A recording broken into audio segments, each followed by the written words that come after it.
Hello. Welcome to the stream, guys. How's it going?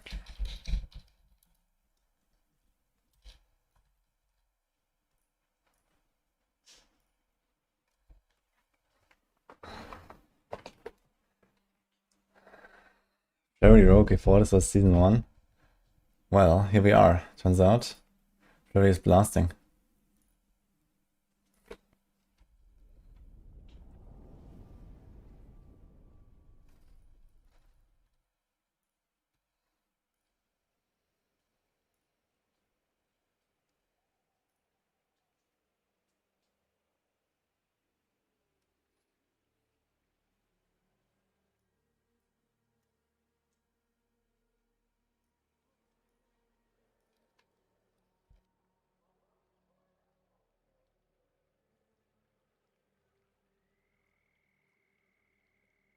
We'll be logging in.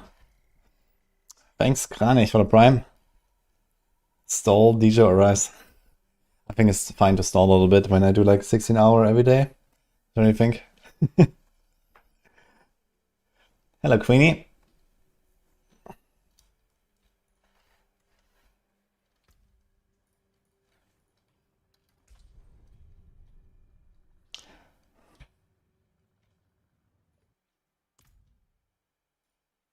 Hi, Philip.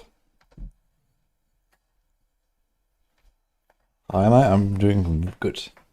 I'm feeling great today. How about you?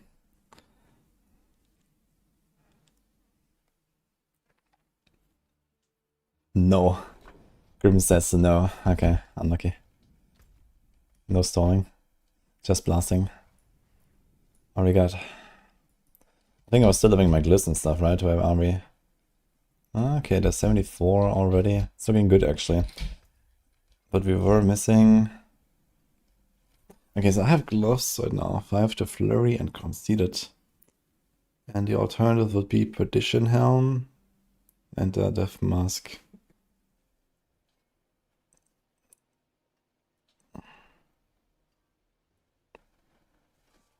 It's not that bad around with a normal glove, I think. But the problem is the crit. I just don't have crit. I'm lacking so much crit chance. Both these missing crits. So if they had crit, that would be kind of nice. Or if there was crit here. But yeah, it is what it is for now, I guess. We just keep blasting. Let's do 74.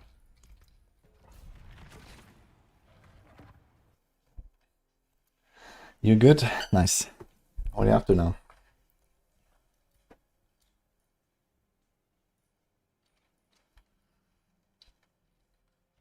Well, actually, yeah.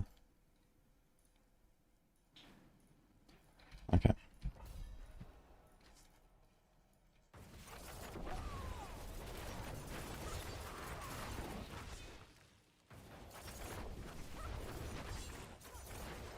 I think I'll be blasting on Rogue for a little bit now. This is really fun.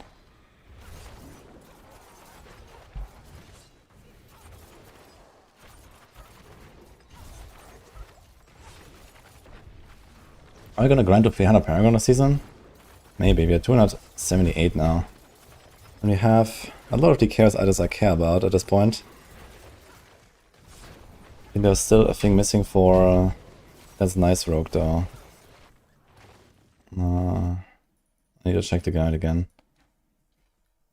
And then probably something for Hoda. And then we have nothing for Necro so far. We definitely need a little wall there. Maybe more.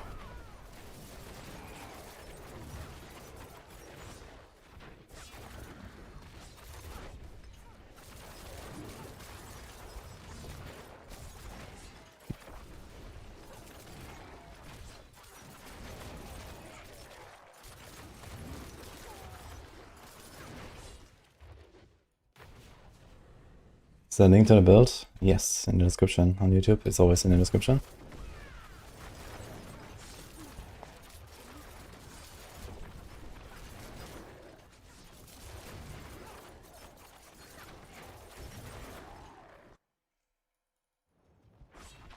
Fitty.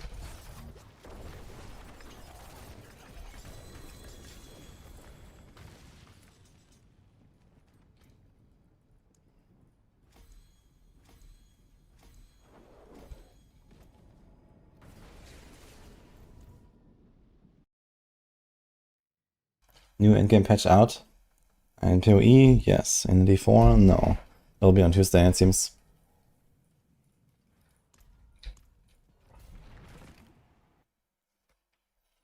I see someone in chat is trying to sell a 4G8 Tybalt's Will. Wrong season. Oof.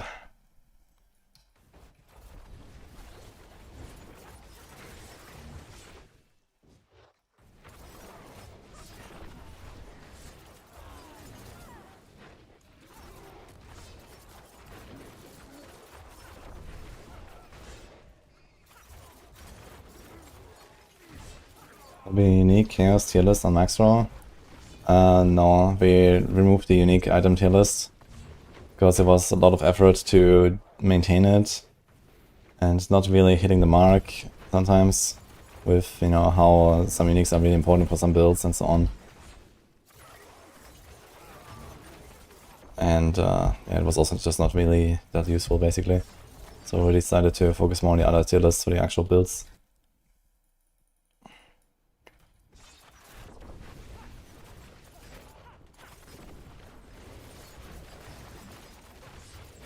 Hi, Blue Days. What's the top and funniest build now? Well, the top is various stuff on Spiritborn and Pulp. And the funniest is also Spiritborn with Razor Wings, I think. I actually just recorded a video about it and talked about how much I enjoyed Razor Wings so far.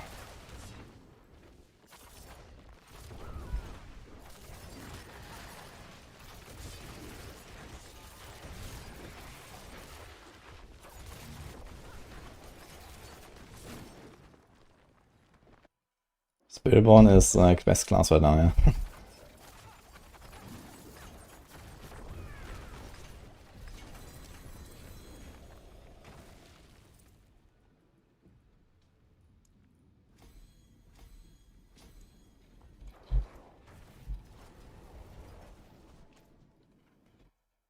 Flurry better than Death Trap for pushing.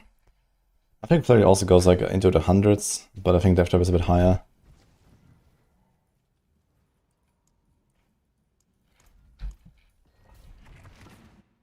I'd say Ravens, yeah, Ravens was also super fun. Ravens is more chill. Razor Wing Spiritborn you have to try hard a little bit more, but not that bad. And it's just a super enjoyable build. Like the visuals and the feel of it is really fun. Ravens is like relatively, you know, one-dimensional, I guess.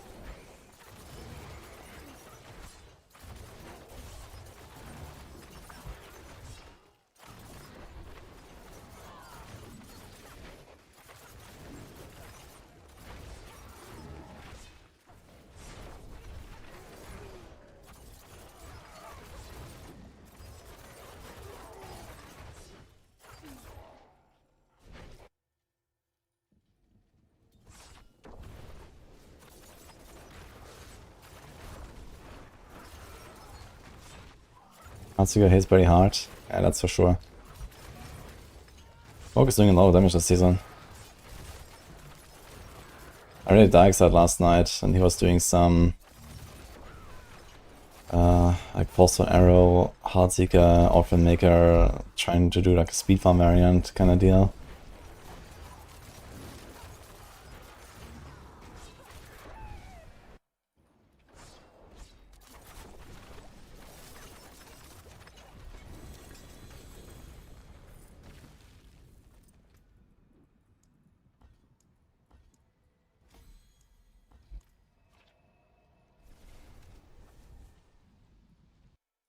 Actually, how did it change tricks of the trade?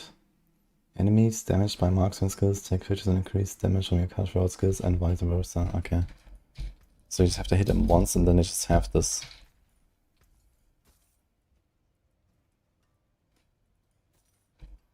Okay, we have all of the dance gear, right? We have a crossbow. Yeah, the crossbow, we have the weapon, we have the ring, so we just need neck, and then it's like 4 uniques, starters. Okay, so that's basically all of the dance skills, like 5 items. Funny.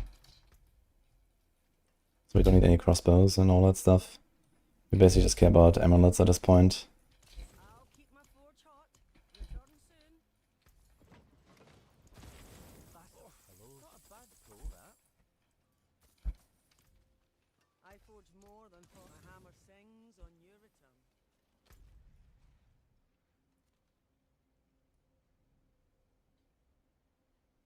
There's no lair boss bounty.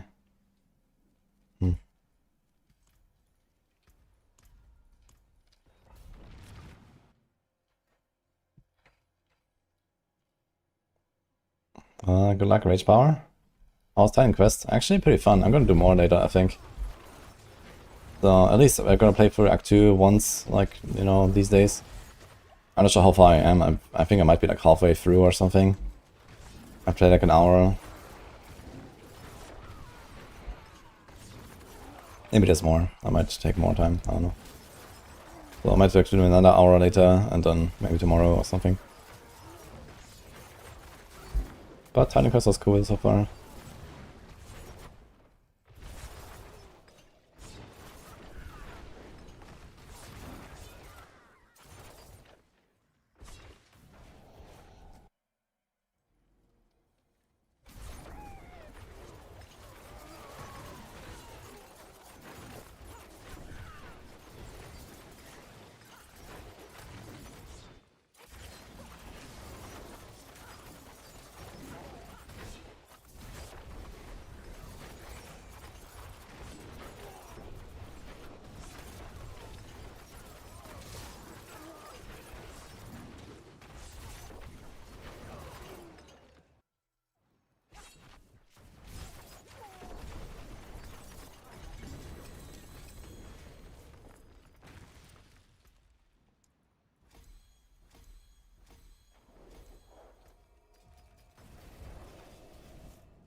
Yeah, almost Paragon 16, still haven't gotten the Shattered Star aspect.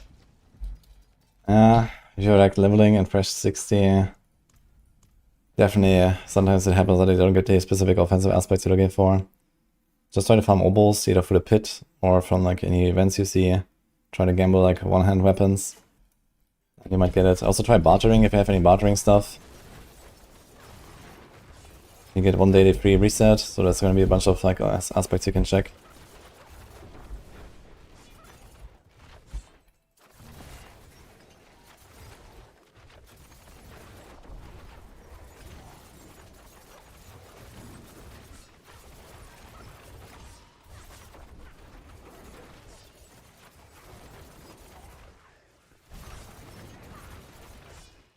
You see Mippy, crazy death trap build. He was zooming all over the place. Yeah, I mean, that's death trap. We've had death trap for like 4 seasons.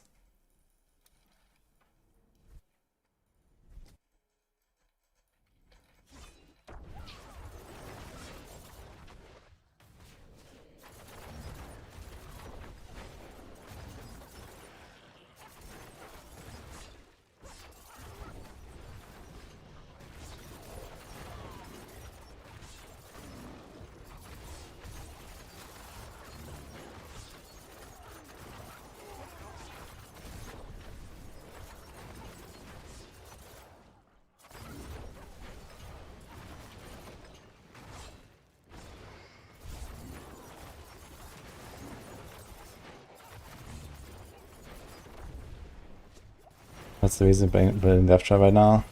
Yeah, I mean, the gear is super hard to get this season though, since they made the resource requirements extremely tight. So you need some insane gear to actually play like the full build.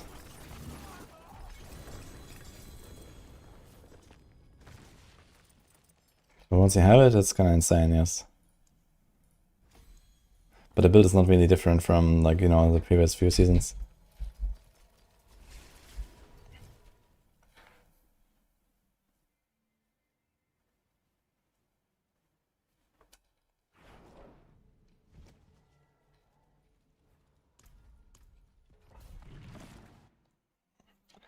Hi, Rin.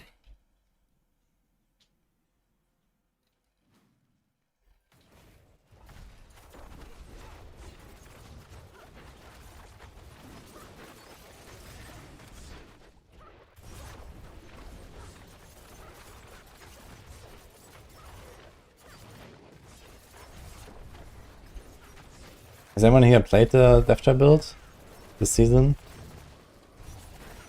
With the full Exodia Chaos Armor combo and stuff?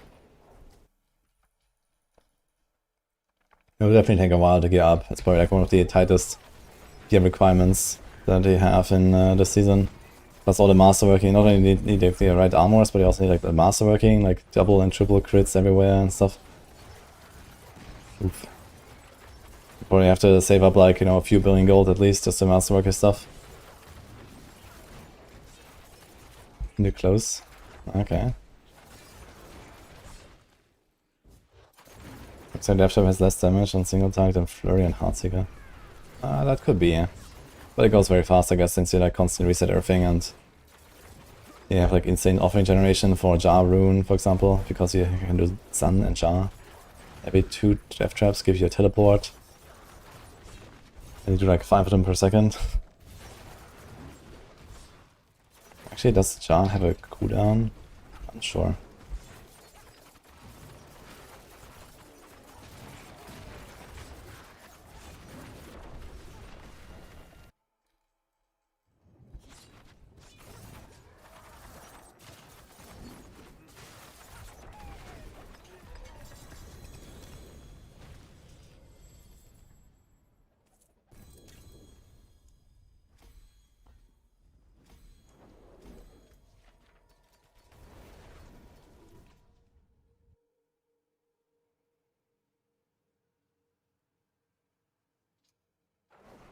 Is all the builds aren't here as viable?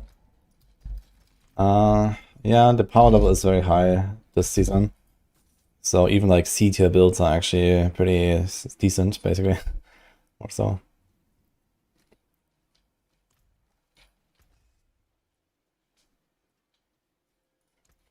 I'll keep my forge hot. Return soon.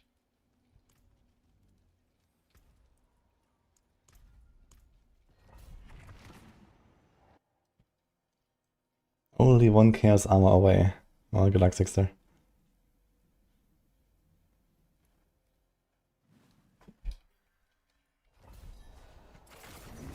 Yeah, Deathblow Barb, for example, is definitely one of the like weaker builds right now, I think. And Barbs also don't seem to go as fast as some of the other classes unless you play like lunging. And maybe the Shout Barb that I was playing is also relatively fast. But most of the core skill stuff, you know, it doesn't have like the super screen clear that some of the other builds have. Hoda is relatively strong, I know. Hoda has like reached 118, 119 or something. So that has like a lot of power. Probably more than Deathblow and plays similarly, so maybe check out Hoda.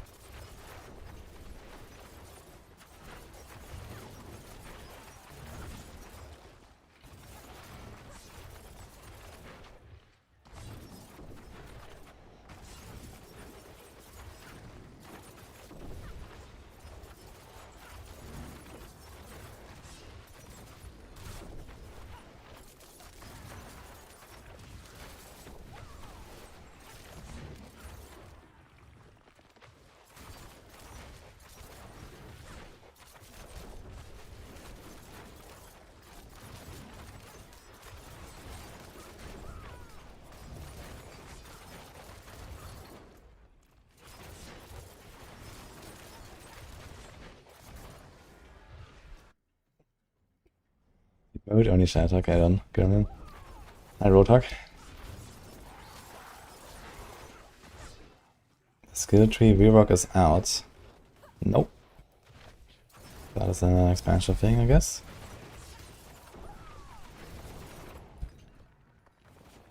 But the season is very good. Not sure when was the last time we played, but if you haven't played in a while, I made a video like a week ago about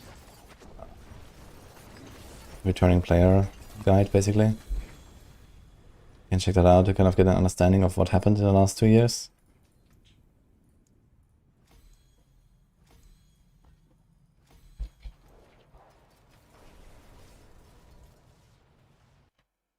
Hades 2's out. Yeah, I know. I still need to play Hades 1 at some point, then Hades 2, I guess. Looks very fun. But we are busy right now. What mythic would I recommend getting first? I'm playing Raven. I guess the easiest is to get the Starless because it solves your resources. But if you have resources solved anyway, then you don't necessarily need Starless and you can put an aspect there. And then it comes down to where do you have a Chaos Armor already or not. So helm or chests.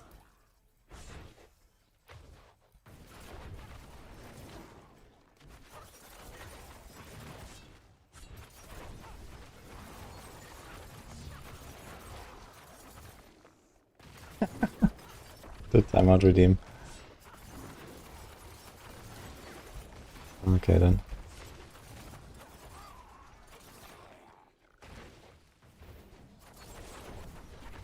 Revenge from chat.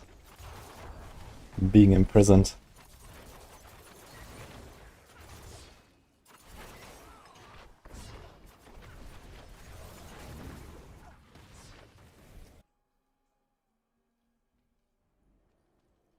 Yo, BP, thank you.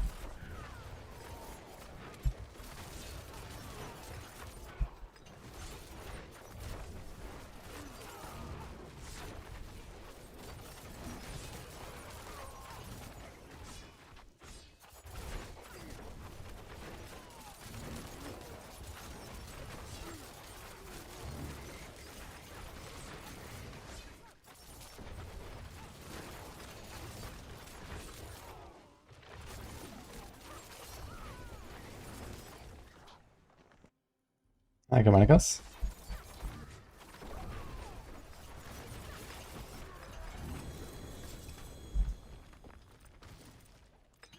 This Flurry is definitely melting quite nicely, man. Even the bosses.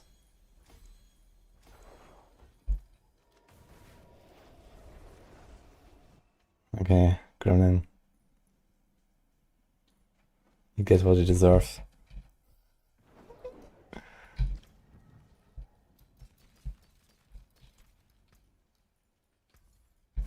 This guy says, want to buy Aeon. Do I have Aeon? I do have Aeon.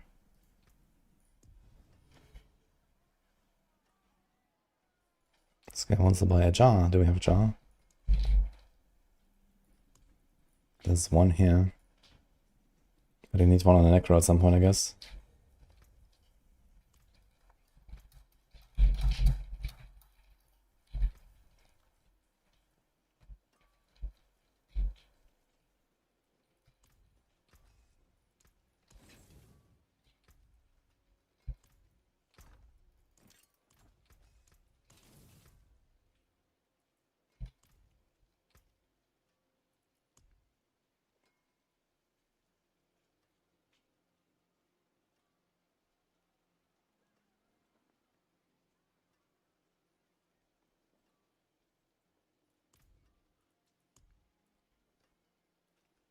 Where's this guy? He's standing at Lilith, Monka.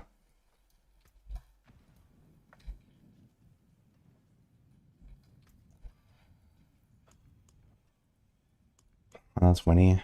Oh.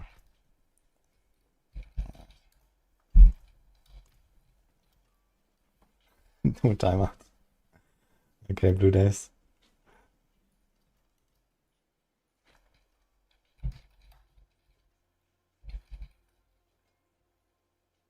Gremlin that's free again. Hello. Greetings.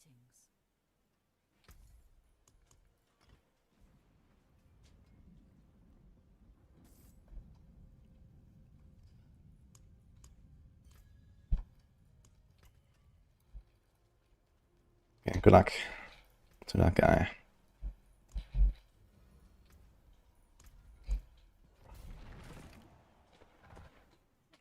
Hey, Ray.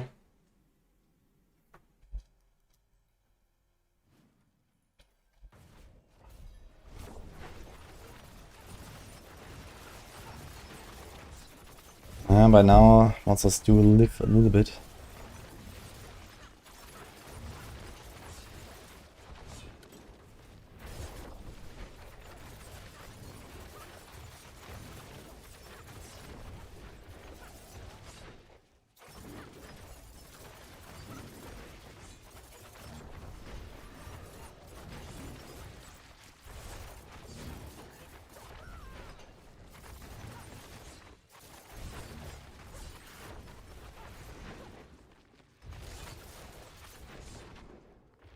I gotta say, for Flurry, it feels really nice after Shadow Clone. It's like the one build where I think Shadow Clone actually kind of fits in the West. Maybe Heartseeker as well. Because they actually hit stuff. But most of the other Rogue builds, I always feel like Shadow Clone is like, ugh. Like a pinch shot, he just straight up shoots past the target. Barrage, he doesn't position in. TB, same story. But here it's actually nice.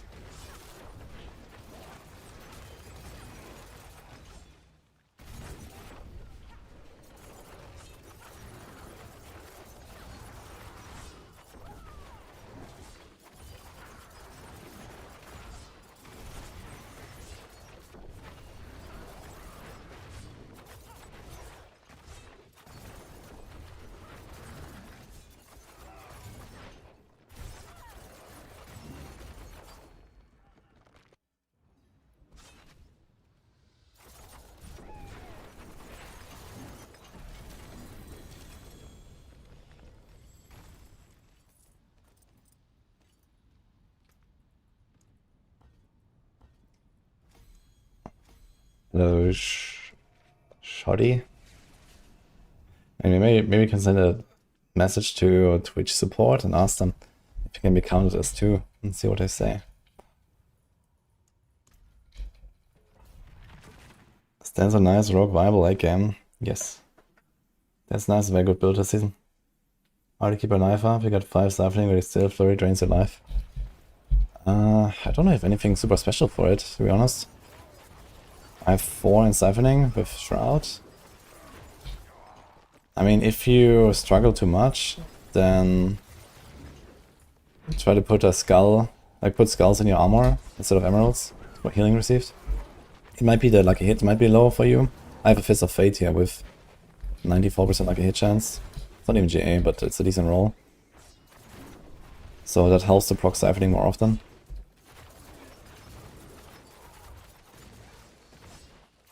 But yeah, skulls have healing received. That's helpful.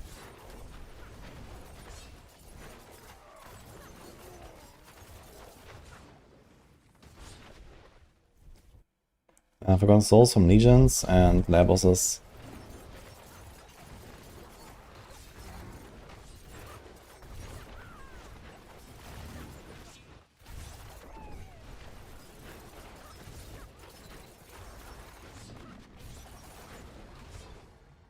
Oh, yeah, there.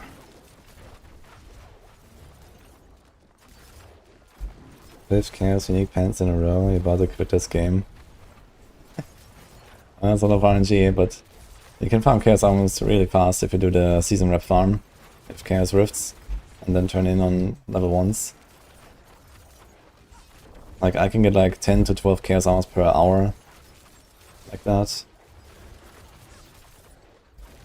Should try it maybe.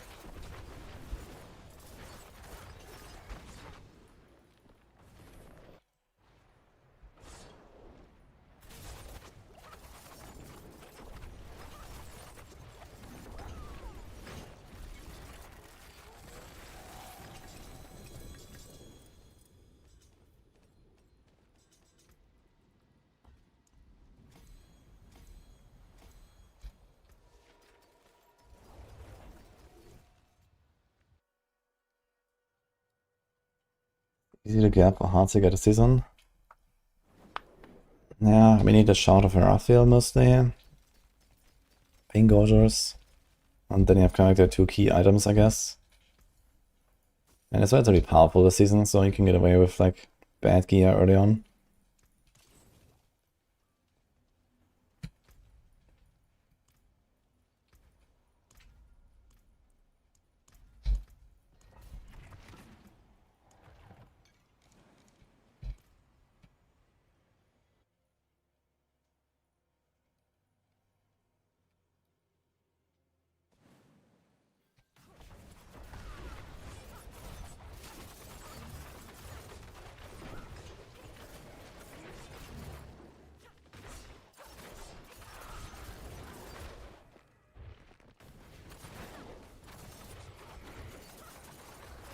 Stuff's getting a bit tanky now in 80s.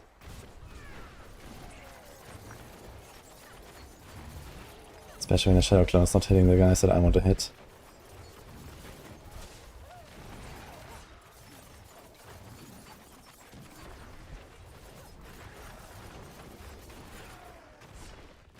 Fun to play some Flurry again, gotta say. It's been a long time for me to play Flurry.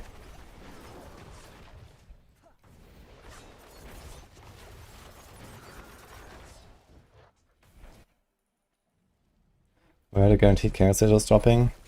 From Chaos Rifts. In Helltide, so you can farm Helltide, and whenever you get a sigil from the Chaos Rifts, you get a Chaos Rifts Nightmare Dungeon. And in there you can get more sigils, because there's also Chaos Rifts. And then after some dungeons you can do a Season Rep turn in, and you get 4 Chaos sigils there as well.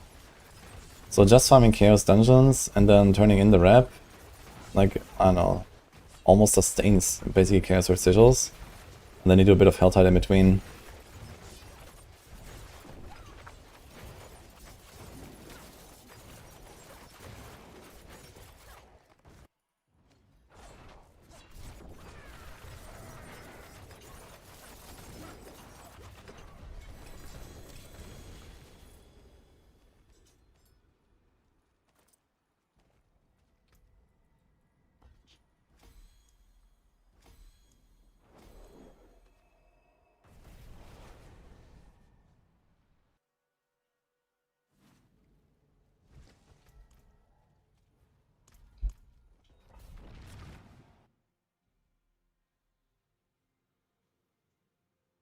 Are there support builds in this game? Yes, actually, we have a support Druid.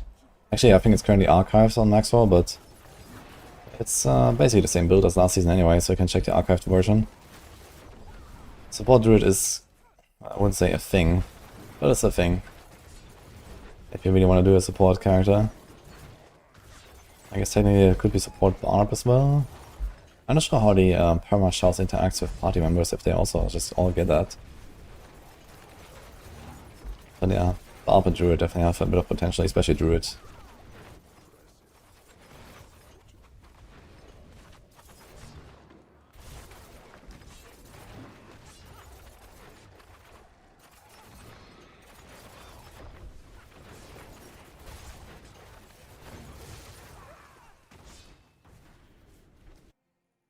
It's considered high pit at the moment. I know. 125 plus, I guess.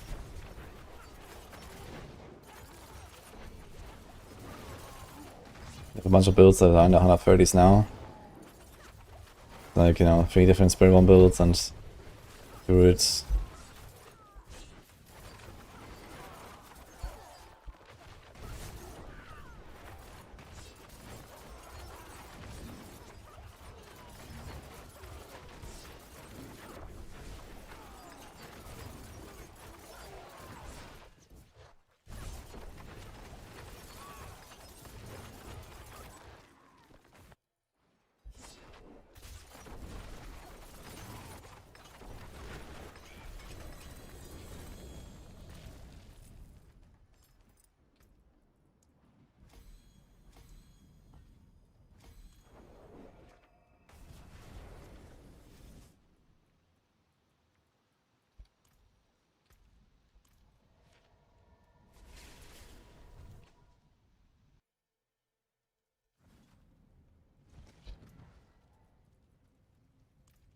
That's the spirit. Give it.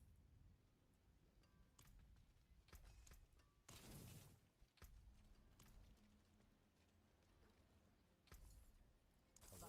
Shame that. Hello? Vasily Ghost. I had that. All finished, are you?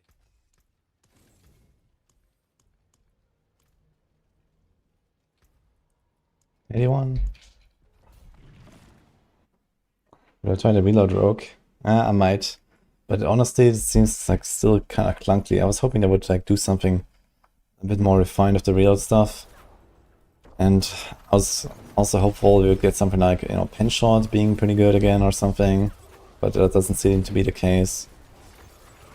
Like, I would like to play like some Alpha Maker pen shot build and kapow the entire screen. But we're not really there. So it's a bit sad. So I'm not sure if I will actually do it. Maybe I hope for better days. Maybe next season they're gonna like do something there.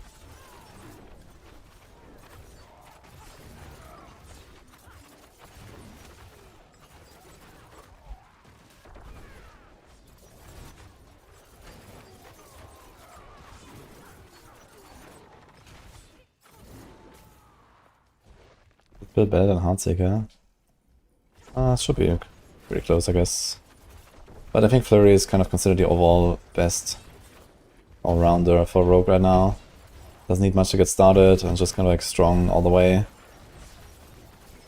Heartseeker should have pretty comparable results though, I think.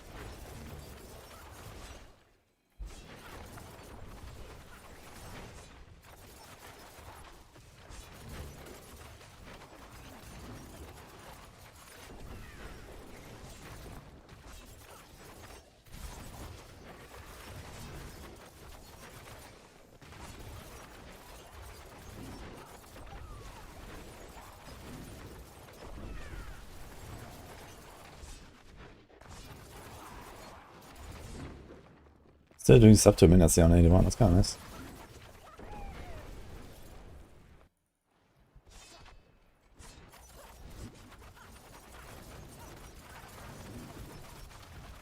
Pit 75 good, 100 very good. And Pit 75 farm is good, yeah. Pit 75 push is yikes.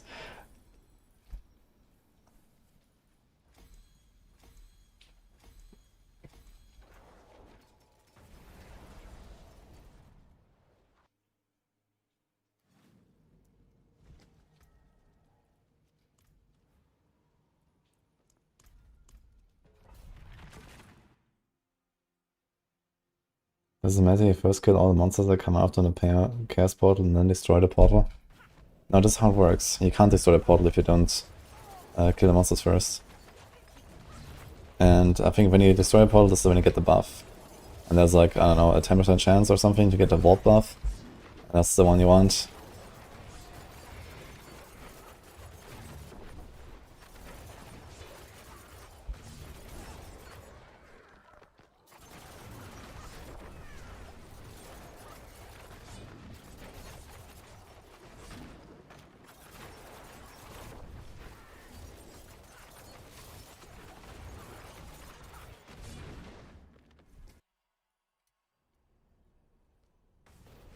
He can finally rest. Yeah, it's been a long time since I played Flurry. I think it was actually Season 0 when I played Flurry AF. I don't think I've ever played Flurry again after Season 0. So here we are. Let's enjoy it. I mean, okay, Flurry worked quite different back then, right? We had Flurry AF, we had combo points, we had Shadow Imbuement, oh my god. The game was like 7 times slower. Man, I want to play Flurry AF again. True old school. But this is good too.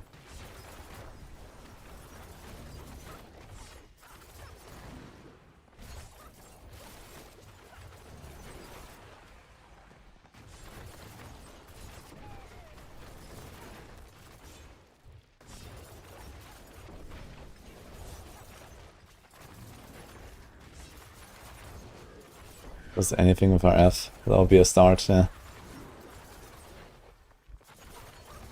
Dude, Rapid Fire, when the Scoundrel's Kiss came out, was also super fun in Season 4, I think it was.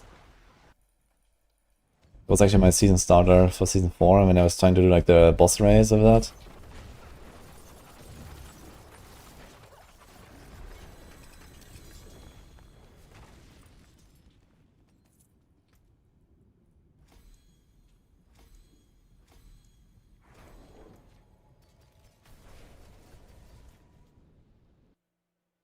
It was so loud. Ah, true, I had like this weird sound bug, right?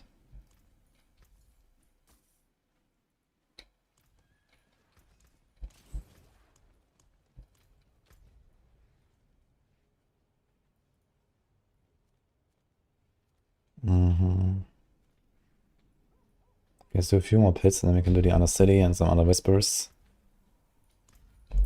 Gonna have our glyphs at mid 80, it's gonna be nice. Looks almost like Shred. Yeah, I mean they behave very similarly. You dash to the enemies all the time, with every attack. Because here we have like a circular attack and Shred is just like a cleave. So you can kind of just like jump in the middle of the pack and then melt.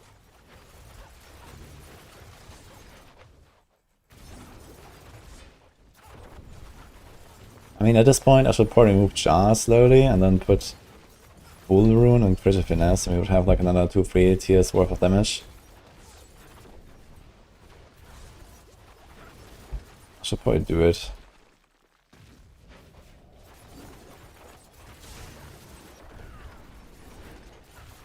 Maybe use the counters a bit more. And then we could squeeze out even more damage if we go smoke plus a chemical advantage, but I need 4 extra passive points for that. And we already need 3 for frigid. But yeah, something like 2 minutes, almost up to 90. Probably quite doable actually for me right now.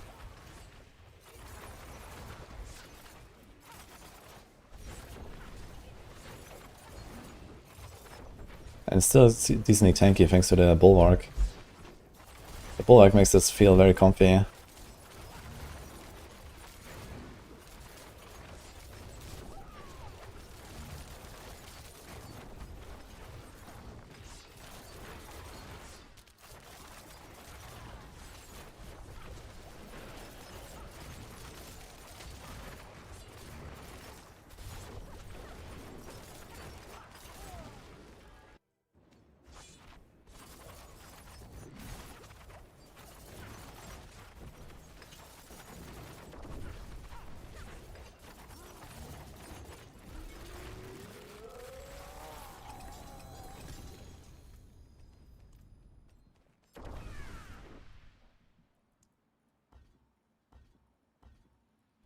Oof.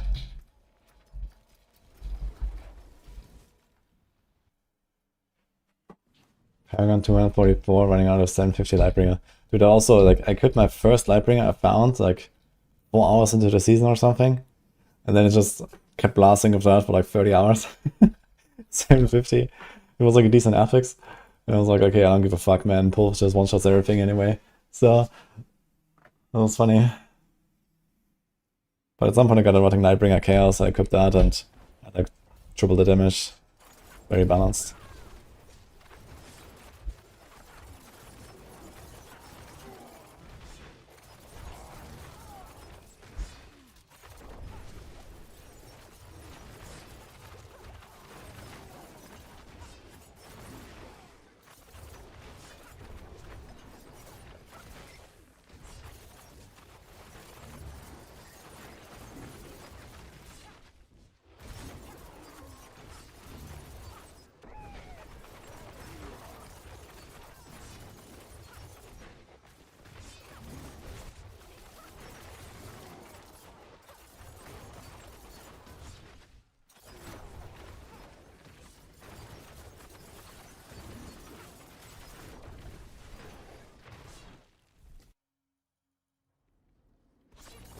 Fine pit 99 in 2.5-3 minutes. On pulse, yeah. Easy on pulse.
There's no Andariel's build this season, Fabian. But if you really want, I can give you my Andariel Spiritborn planner from last season. And you can piece that together with the powers now. But compared to what you can do on Spiritborn this season, this is not as great.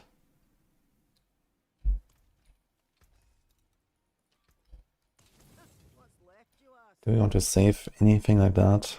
Sword. It has to be like a hit restore resource, and I wonder if I'll need it. I'll temper it. This could be helpful for Who quacks procs on Dance of Knives.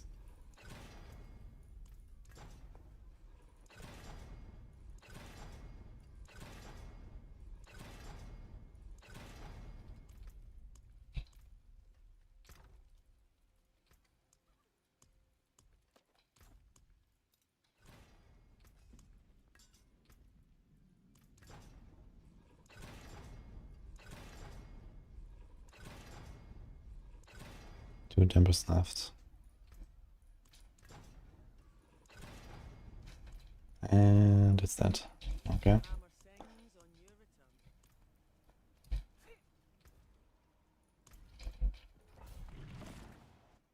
Andaria was so much fun. Andaria Barrage. Yeah, I agree, man. Season 5 Barrage was really cool. Season 5 had really nice builds. There was Lightning Spear, Storm Slide, the Undy. Oh man. Farming Hordes. That was good shit, actually. I still had a relatively fresh tempering and masterworking system where everyone was pogging out. Now it's just like, ugh, temper, ugh, masterwork.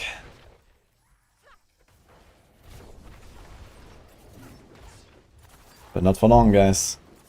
Not for long.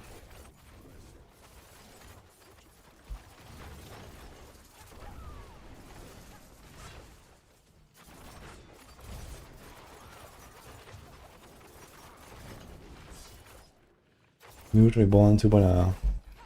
Yeah, it's only 2 months away.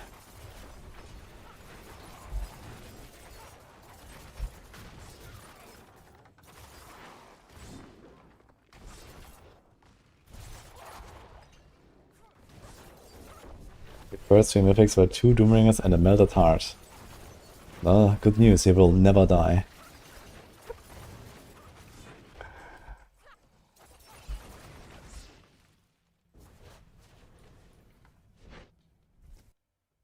Hope we finally get patched news today. Yeah, they still haven't posted it, right? It's just that Beast Corner stuff is coming and Soul Spire stuff is coming and that's it. I imagine they're also gonna put in like, you know, balance changes and stuff and a bunch of other fixes, like a lot of like Chaos Armors are not working properly. So maybe they're gonna fix those.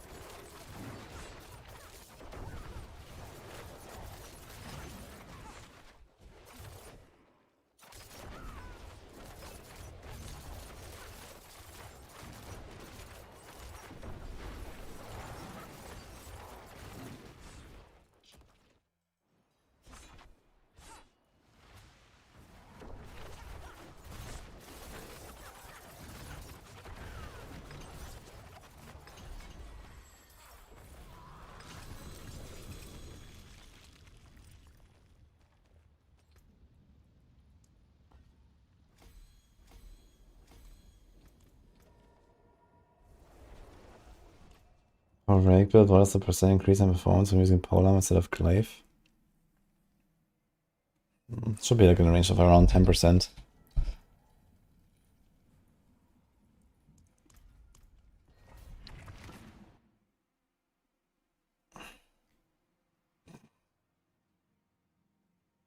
Did I make any changes for hardcore? I'm running Moni and Q for the Bulwark. And I dropped the Dark Shroud rune for that. And I have Dark Shroud on a bar. So that's the main adjustment I made. So I like to have the Bulwark for extra survivability because I'm not really sure how much I can actually tank with this. And sometimes it happens that, you know, I just kind of attack into nowhere and drain my life. And then I'm sitting there with like 0 life. But at least I proc the Bulwark and that will be tanky, so. I'm not sure if it's really needed. I think I don't actually need it. These guys never really go for my barrier.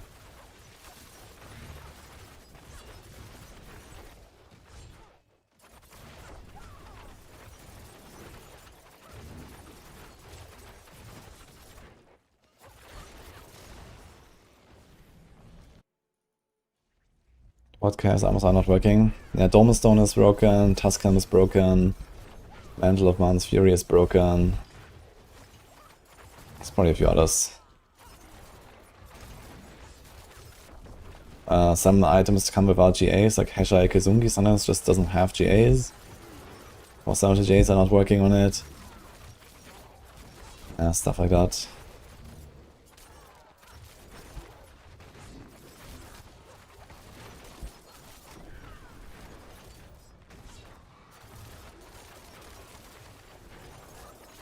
Dude, once I fix Dolmen Stone, that build up is also gonna be insane.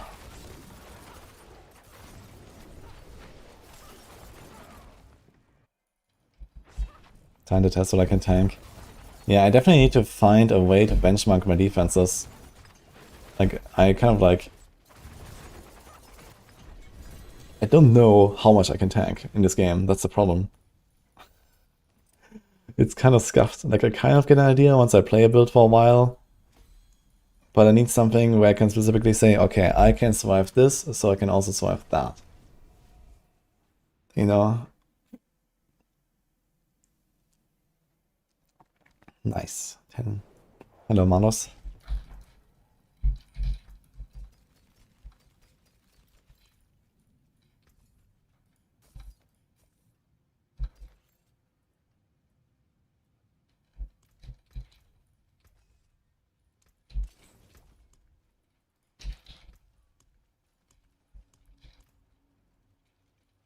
Someone needs to make DOB, Diablo of building.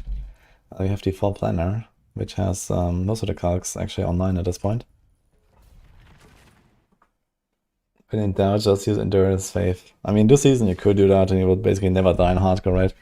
But I don't want to like slap an Endurance Faith on everything. That is like admitting defeat, right? So... And also doesn't save you from dying to dots.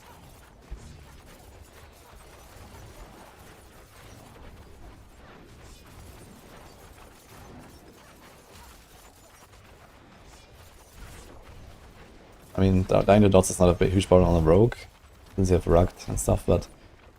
actually, I mean, you are squishier to dots than you are to the rest of the stuff, because Dark Shroud is a big damage reduction and it does not work for dots. But yeah, you have rugged at least on rogue. But yeah, Spiritborn, for example, Spiritborn versus dots, yikes. I still remember last season when I did the hardcore Zeph event and then did the Spiritborn and my little toe stepped into the blood puddle on Zir and that was it. I'm gonna play TB? No. This is a TB free season for me. Have I actually ever done that? Good question.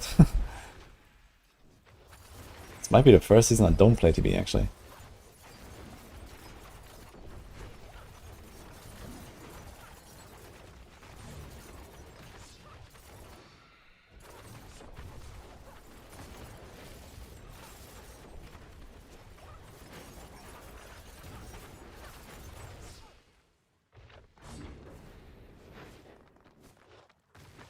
I think you're completely the wrong things, Cook.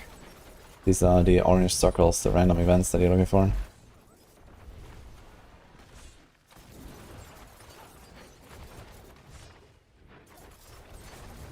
Think they're gonna nerf Death Trap again?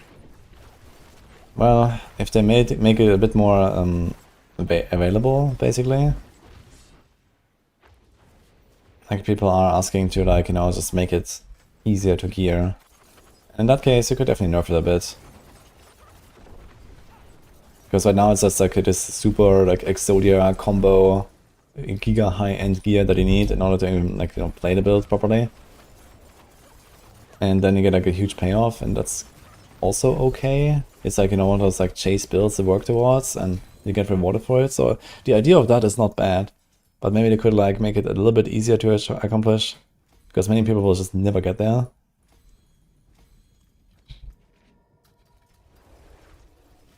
And then they could like nerf it a bit. Maybe once a crazy out of gear, but actually strong. Yeah. I guess it doesn't really need a nerf, to be fair. If you look at what other classes are doing. I mean, realistically, everything needs a fucking nerf. But comparably, I think Death Trap is not too OP or something.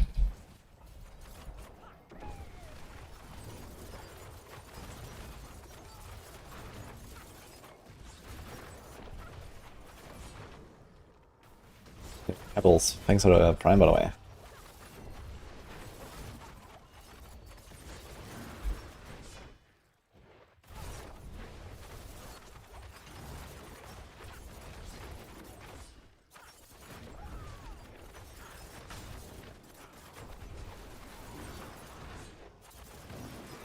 Can't believe how easy it is to go up with this flurry. Just kind of melting stuff, and my gear is so bad. It's not that bad anymore, I guess. We kind of fixed a lot of stuff yesterday, but I don't even have Perdition equipped. I'm missing like 30 crit chance.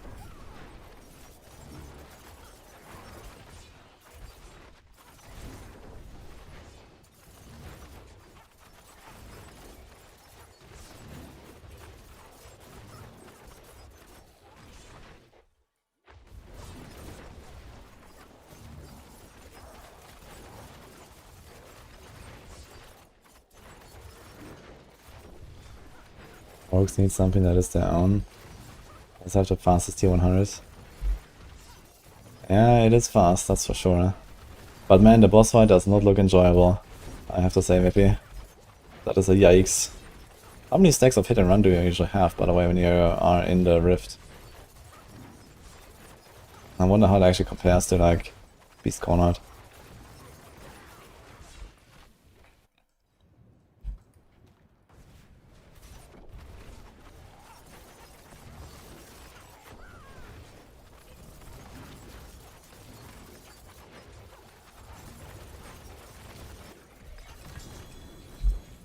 J Amulet. That will certainly not be res and like a hit heal, right?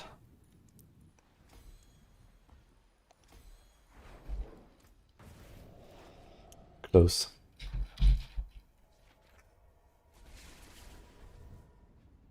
Eight to 10 stacks. That's a lot of stacks. Yeah, that's kind of like the problem with that perk though. It's just like, dude, I don't even have it unlocked right now. It lasts 5 seconds. Yeah, like doing the boss fight of this is just like so blah, I guess. So if you farm and you kind of like one-tap the boss, then I guess that's fine, but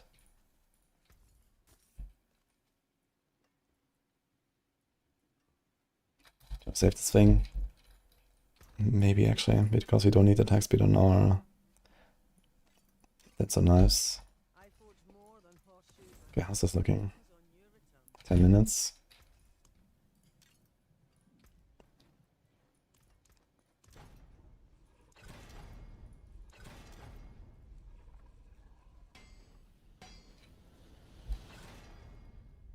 I wonder where this will end up if I master this up. Blindness has 0.7 with a perfect roll, but it's a 0.7 with this. Sus. What is the other temper? Just damage per dark shroud. Can I put armor on this thing? He probably doesn't have enough armor, right? He's running Song of the Mountain. Maybe just put armor so we don't have to run instants all the time.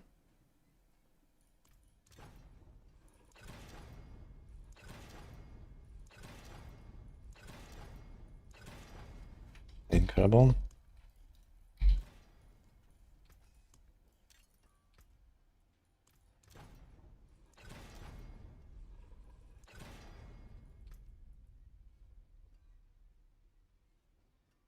Is that fine?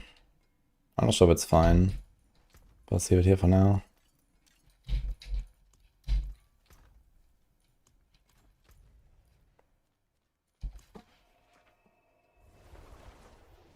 Open Maker was a mistake. It's going to have a choker on Rogue Balance. Yeah, I mean, I can always adjust the item a little bit. Maybe they should just make it like a straight like combo point item similar to Condemnation. You just have like the combo between those two, and that's about it, or something like that.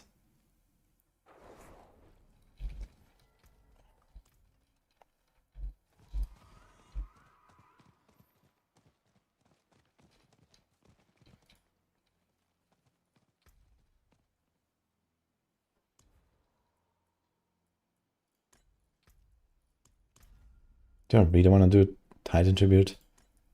Maybe I'll do Harmony. Maybe we're gonna get something.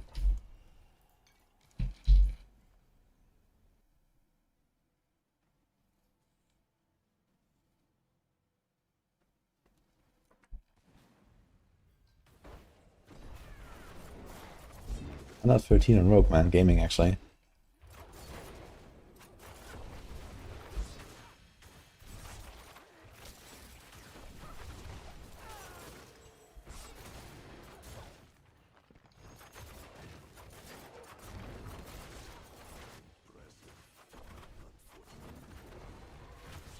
Feels a bit clunky actually, because everything just insta dies on tap. In fact, sometimes a Shadow Clone kills the guy I want to try to jump to.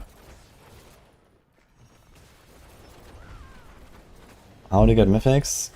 You can farm like a mythic in roughly 2 hours or so from season rep.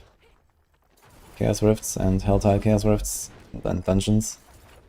And then you turn in for the spark on the fresh character. Forget about the bosses, you don't have to farm bosses really this season. Most builds don't run any uniques. And mythics you're probably gonna get easier just like farming season rep, plus you get your chaos armors.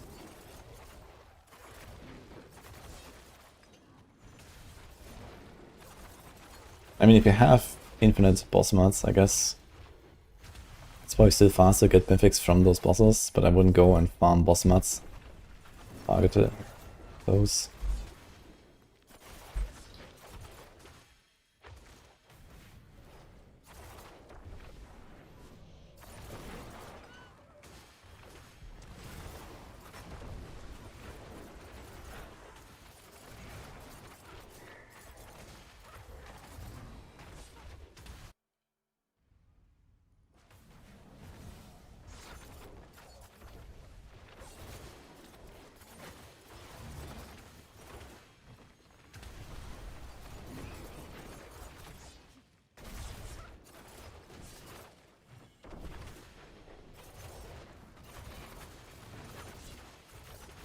Slave of GA decks and overpower J outperform. What's that? A Poland that has only dex GA. No. The overpower GA is not that impactful. Definitely want the polearm because the polearm is like 10% slower, 10% more damage basically. And you don't really care about attack speed on most of those like evade, core, Spiritborn builds.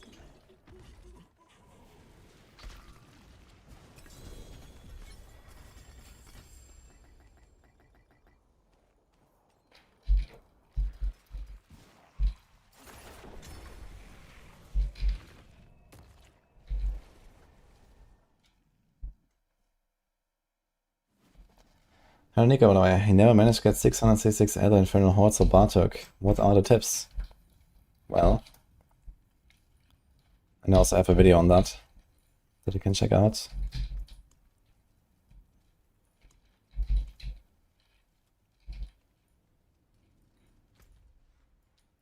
Do we do this here? Can do a quick round in Helltide. Yo, fool's gold, thanks for Prime.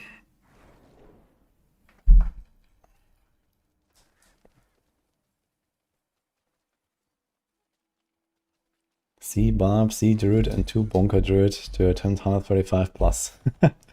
Good luck. I wonder how laggy it's gonna be. Didn't even lag in solo with Polarize. Kind of funny considering how slow paced that build is, but you have all these like puddle hits. They can actually make you lag.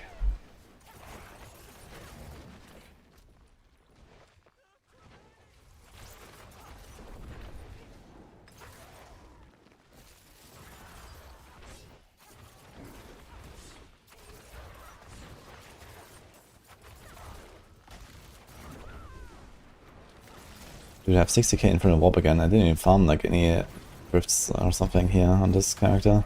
This was just pit farm so far.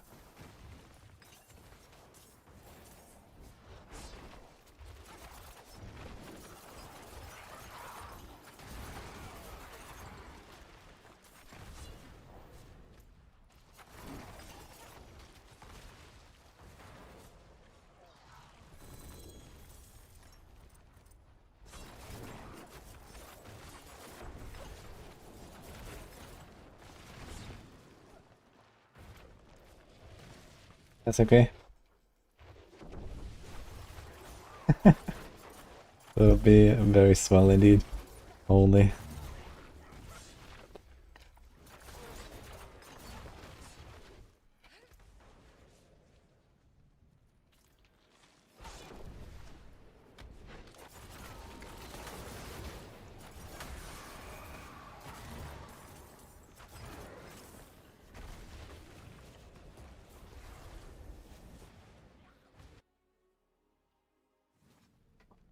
Ledge. Indeed. Gold. Let's go.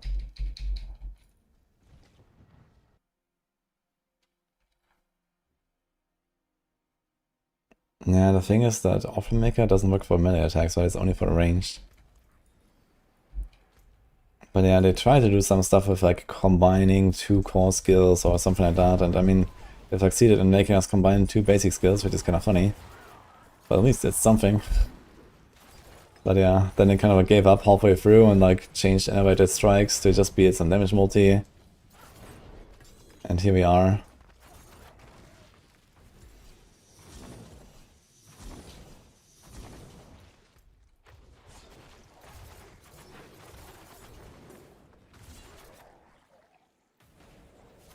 Do I go down there?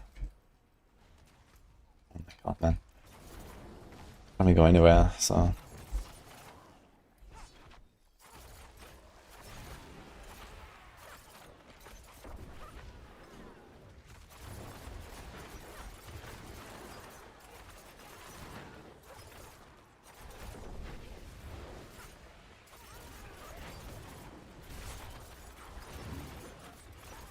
I just thought, did I try charge before going rogue? I haven't tried charge yet.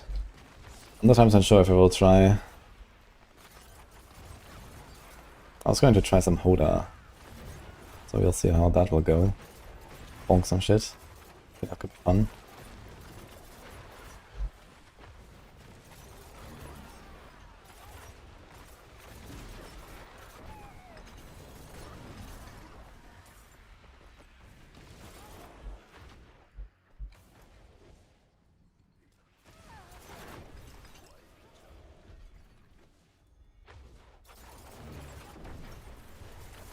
Yeah, I think the idea of innovated strikes was really good, actually. Because this would actually allow you to do like this like Flurry RF or, you know, some other like double core combo with Maker. You know, do like a barrage, a pen shot, or something like that, right? But, yeah, instead of like actually trying to make that work, they just gave up. Which is kind of sad, because they could have made it work, I think. If they had tried a bit harder.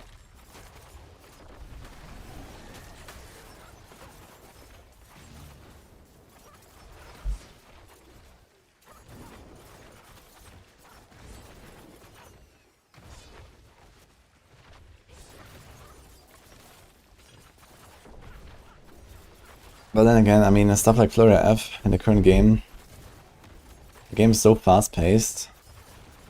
Like, you don't need RF here to do anything, right? It's mostly just like maybe to blast down the boss or something. If somehow your RF could be so strong that you actually like destroy the elites of it, if like one tap after building a call points or so, and I played like the old Flurry RF. Yeah. But it would have to be some pretty sick RF damage there.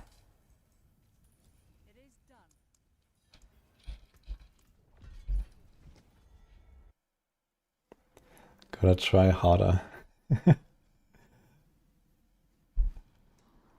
Iconics.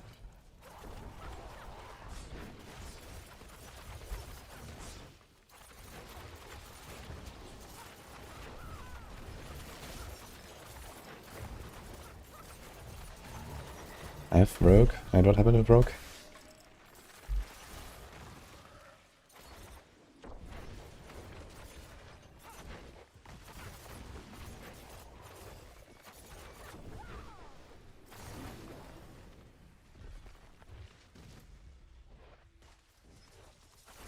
I'm actually gonna do the special thing.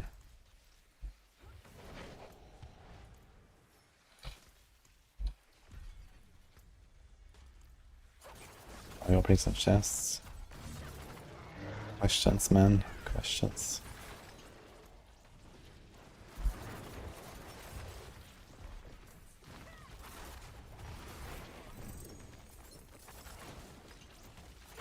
I don't like about Rogue Core is the way to get more damage. Always sacrifice 2 piece lots of smoke and traps.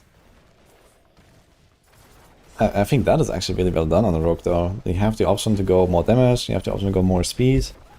And you can like choose one or the other. Like I think this whole like toolkit that Rogue has is actually kind of nice. With the caltrops, the smoke, the dash, the shadow stab, even the concealment is used sometimes and so on. So there's a lot of these like, you know, there's like 8 different options and you just kind of like pick 3 of them. I really love that actually. So what's the problem exactly with that?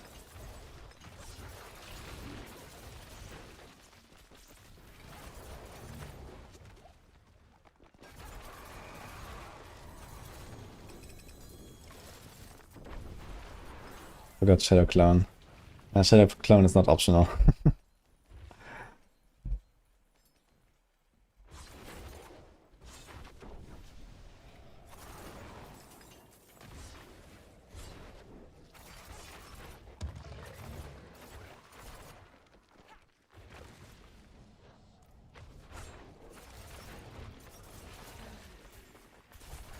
Clown.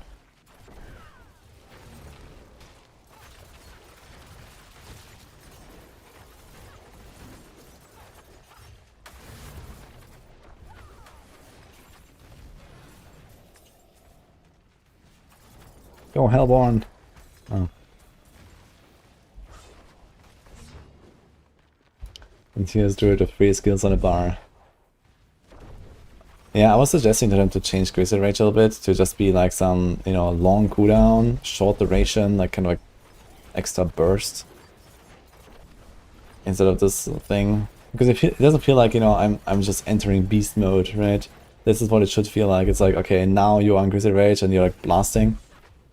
For like a few seconds, it's like some burst, you know, like double damage or something, and then it goes on cooldown, and like every 20 seconds you press it or so. That'll be nice, I think. The way it is right now is just kind of like boring, I feel.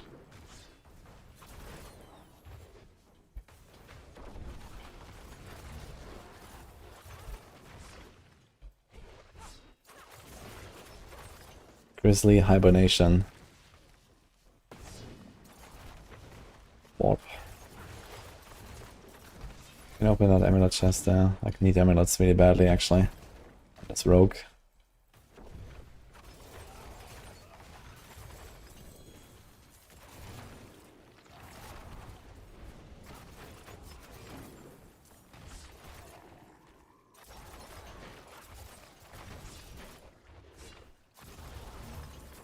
Kind of funny, I clicked the vein, it's 1 Forgotten Soul.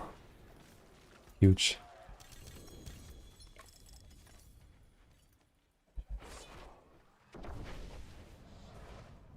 So the other class did that much more damage and is Rogue actually fine? Yeah, Rogue is more than fine. I think practically even Rogue is way too strong, you know? Everything is way too strong.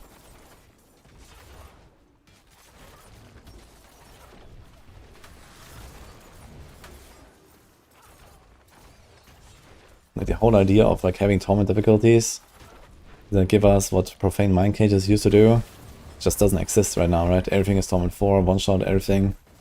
Like, you know, half the builds in the game are just kind of shit because they're too slow to do that. Or they don't have the screen coverage or something. The game is too fast, we're too strong.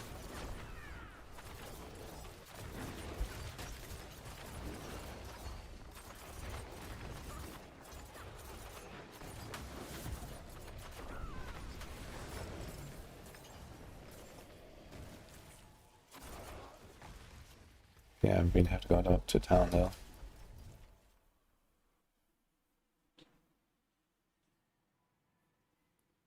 Should I?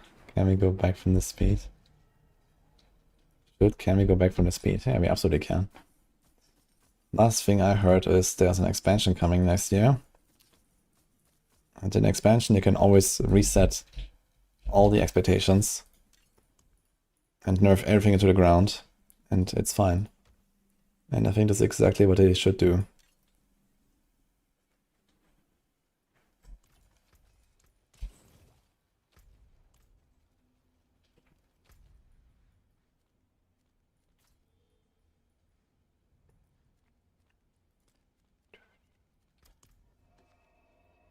Won't get US. Just remove teleport from the game. I didn't say that. But you could nerf Jar Rune, you can nerf cooldown, you can nerf the Shaco, you can nerf the teleport enchant. I mean, Masterwork and Temper Changes are coming next season, so that is almost guaranteed going to be a nerf to teleport already anyway. Right. Yeah, but definitely you can work on that, basically. I don't think we need to have Diablo 2 Sorc in Diablo 4, but for every class. I don't know. Kind of like playing the game and not just teleporting.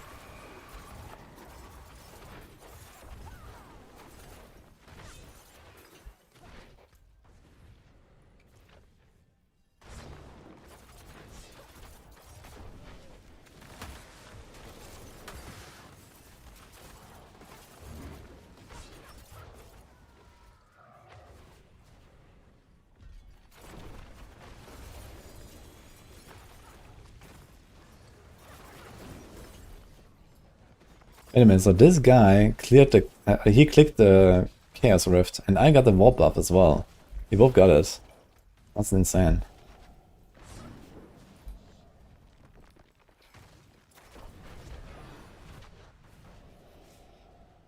I mean, you don't have to remove Jar Rune, but you could make it cost double, for example.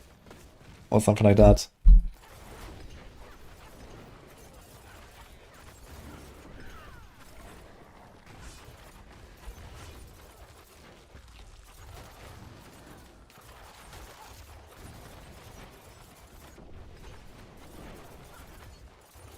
He2 has Enigma, it was mandatory for all endgame builds. And yet, almost no one in his chat ever had an Enigma, I guess. So I'm not sure that much about mandatory, but yeah, it's kind of like a problem where it's like, when you actually want to go all the way, yeah, Enigma is kind of like the thing.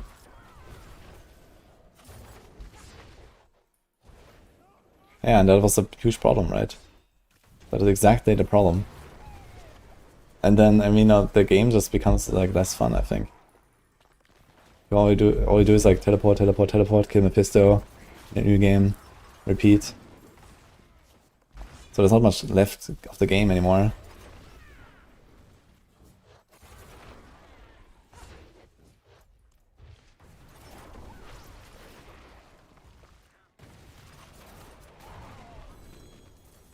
And this is also like, you know, a big reason why people burn out so fast from like grinding pits, for example.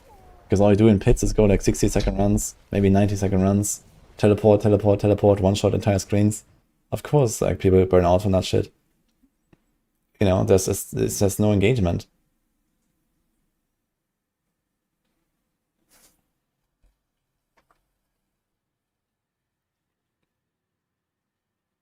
Enigma Rune is basically the same than a Rogue Dilemma, mobility versus damage, but in a rune slot.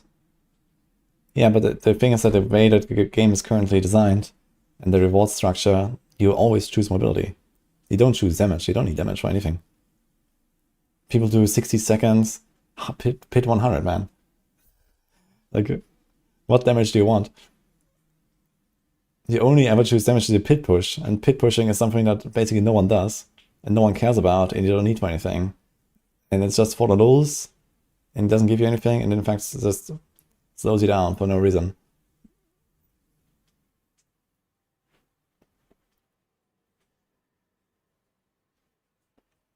Shakuna disagrees. Yeah, he can disagree, that's fine.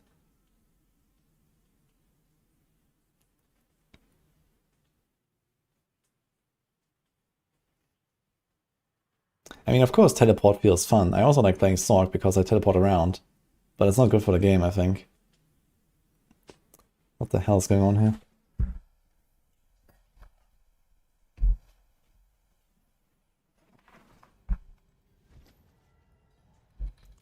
It is done.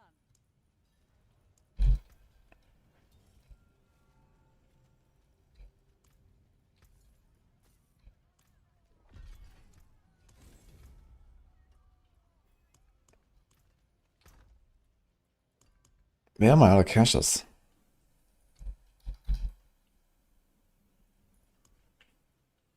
No, those are those, okay.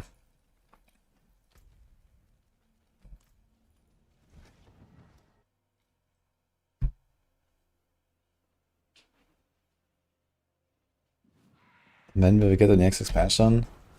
Yeah, somewhere between season 12 and 14, I guess. I guess 13 or 15 actually. 12 would be kinda sus. But it could happen. Yeah, 13 to 15, I guess. I did not level with Doc. I used Caches and then I finished with Flurry, and now we're playing Flurry.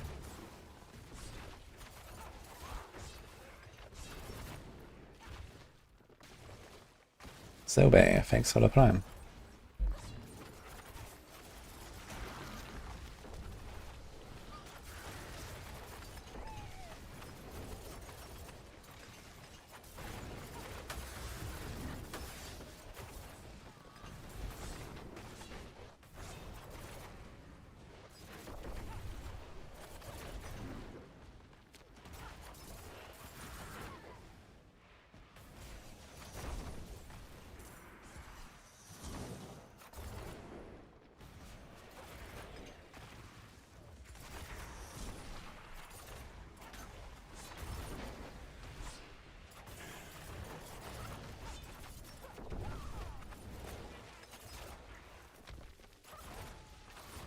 Chaos, yeah.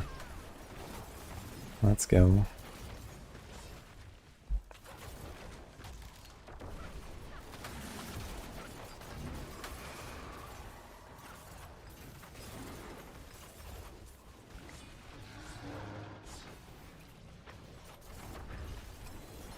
Nice boss.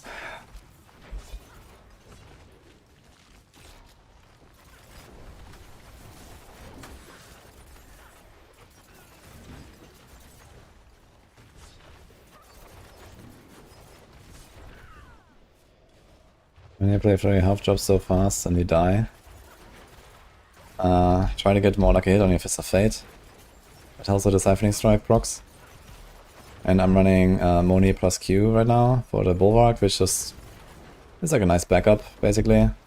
In case you actually like accidentally drain your life and then don't heal it up. Like if you just attack the air like this, you know, you lose life because you don't heal anything. So you obviously have to like hit enemies to heal. But then the Bulwark protects you, look, and then you're gonna be very tanky anyway.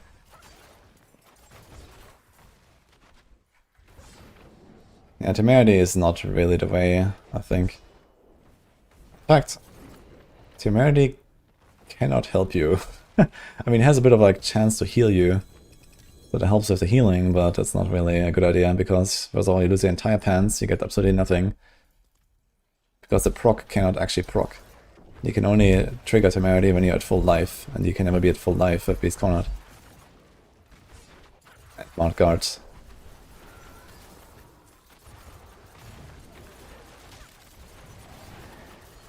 So Temerity is oof.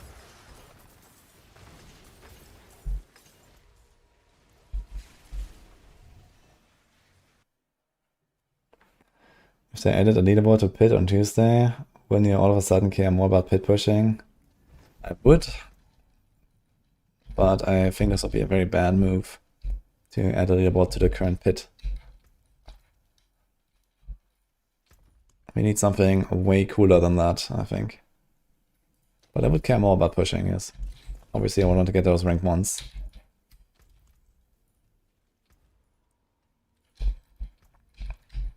But I'm not sure if it would really make the game more enjoyable.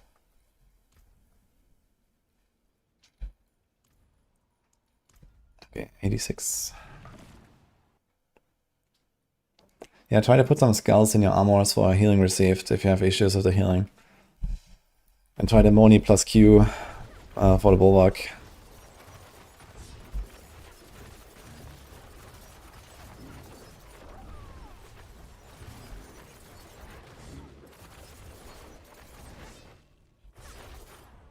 Diablo in the Diablo game yet? Or are you playing Mephisto?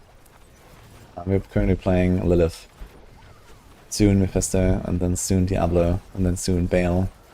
Soon whichever angel turned dark again, like Malthael. But that is like half a decade from now, so we'll see. For now it's Lilith 4.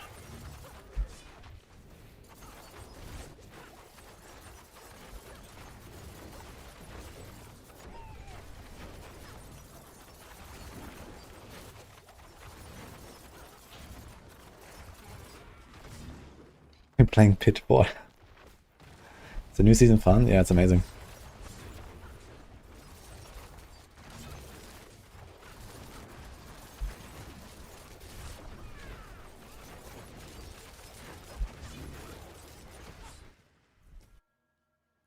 Which class has been the most fun for me this season?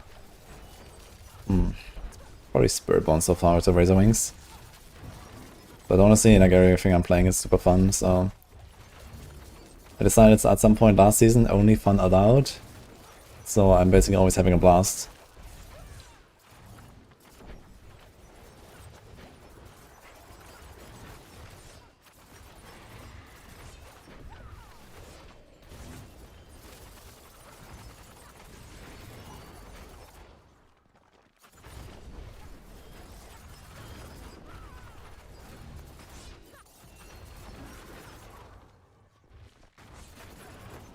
The game after all? Yeah. That doesn't mean we're supposed to have fun.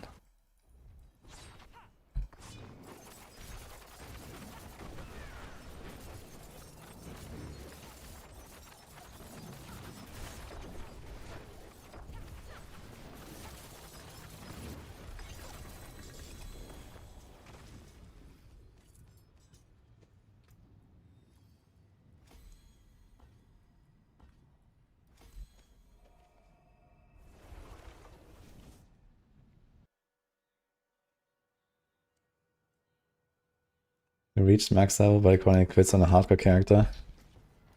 Yeah, but... what about the hardcore event next week? I mean, Ultras takes like 2 hours or something. It's not so long. It is done. And once you have the Altars, you basically have all of the renowned stuff you need, because you also get the Exploration. And usually level with Strongholds anyway, so you have that. So you kind of end up at like almost 4 renown by default. And then it's just like your choice to maybe get the Obols or not. Thing has cooldown. Greetings. How shall I guide my hammer? What do I have right now? Movement, dex, attack speed. It's kinda okay-ish, I guess.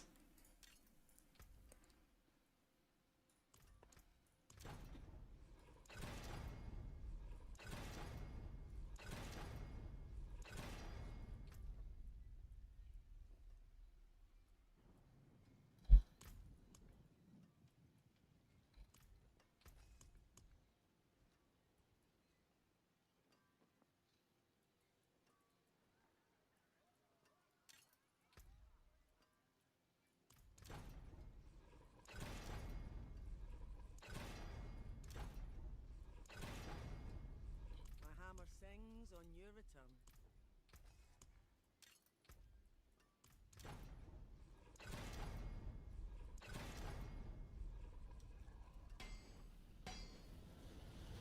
We still run with the 0.5 faster, right? So we have 0.5 and 0.7. We only need 0.5 on the temper anyway. Because it can't go below 0.25 and it's 1.25 base. And Poison Trap Duration does no longer increase the arm time, right? Do 10,153% poison damage, okay. Kinda funny.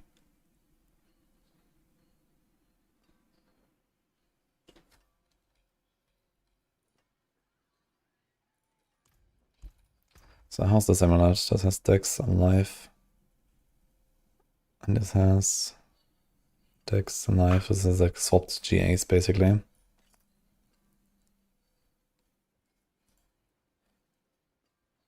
And then we roll off the cooldown.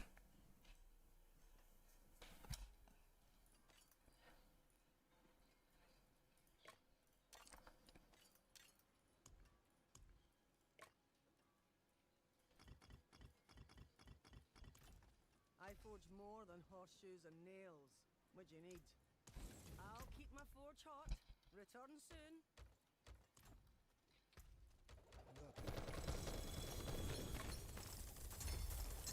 Morning poisoned. Let's say Flurry Rogue is better than Pulverized Druid. You definitely go faster on this build, but Pulverized is a lot stronger.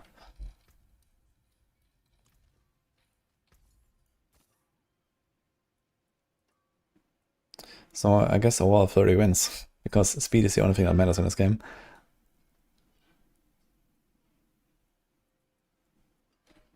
All finished, are you? Better than starting from nothing.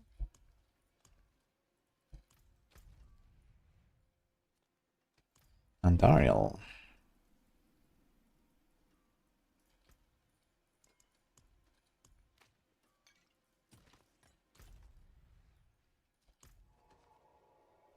The pure fastest build is probably Sorc. If you're talking about like T4, I guess it's Lightning Spear Sorc. Because you get to the point where Lightning Spear is just one shot everything, and Lightning Spear has the best coverage in the game. It's just very weak.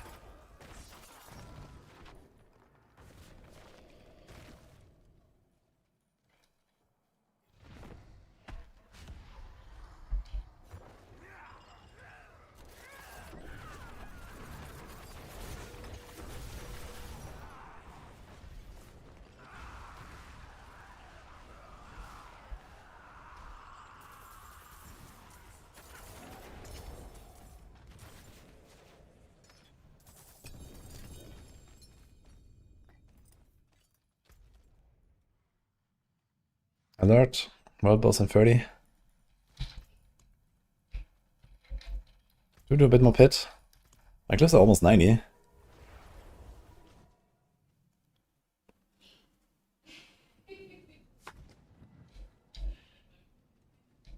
Bring out Paragonoids will just be a degen streamer team is playing for 48 hours straight at season start. I mean, the Paragon ladder would still be kind of fun, but I guess most people wouldn't really care much about it, because Paragon is not really something very relevant. But it would still be fun to have a Paragon ladder, especially with SSF in the game. Obviously, like, group stuff is kind of shit. But solo ladders would be cool. For, like, leveling, especially if they make Vessel of Hate campaign not the way to level anymore at some point. That would be cool. And then, like, a Paragon ladder, I think people would still appreciate it. I think it's, like, a very easy win. And even if like it's only the degens winning, of course the degens are winning. So that is not a question. But it's still cool to have a Paragon ladder, I think. But obviously a Paragon ladder would matter very little compared to like a pit ladder, for example, right? No one really gives a fuck about who's the first to 300. But it's still funny to see.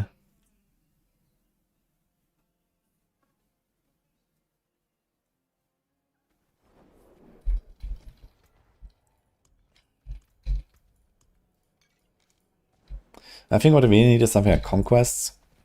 Like, you know, the first 1,000 people to do T4 Lilith. The first 1,000 people to reach level 60. I mean, okay, if you have that ladder, you have that anyway. The first 1,000 people to do, I don't know, 5,000 Ether in the Infernal Horde or some shit. You can do some funny stuff like that. The first 1,000 people to level 5 glyphs to 100. Whatever, right? So, stuff like that would be really cool. Like in D3.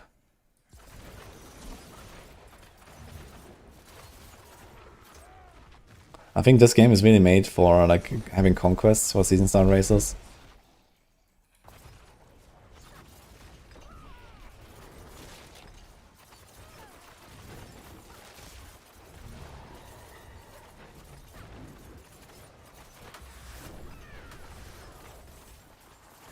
It's kind of funny, I have almost my glyphs at 100, and I don't even have the red board completed on this character. Kind of wild. Because I'm mostly just a pit now to level my glyphs. And you don't actually get that much rep in a pit in this.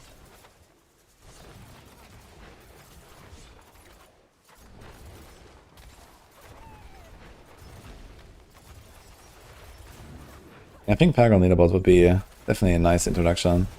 Even if I wouldn't really like try to be number 1. I mean, I would probably do it like in a season, you know, just get rank 1 in at least one season when it comes out or so. But yeah, I mean, realistically, I have to like sacrifice making, you know, 5 builds and guides for the community in order to get 300 first. Which I guess is like an okay trade-off once in a while. But not every season, I guess.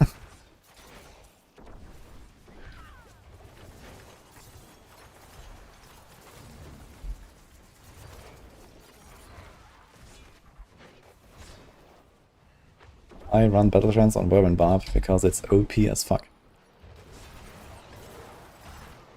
like 70% damage, 60% attack speed, giga stats.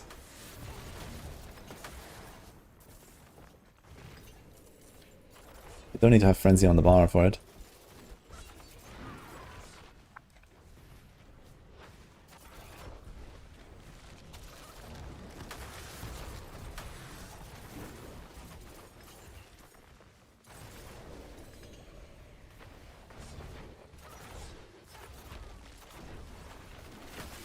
They're going to address Soul Spire's bullshit.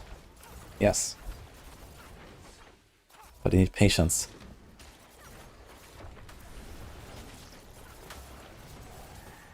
Around 124 hours of patience, actually.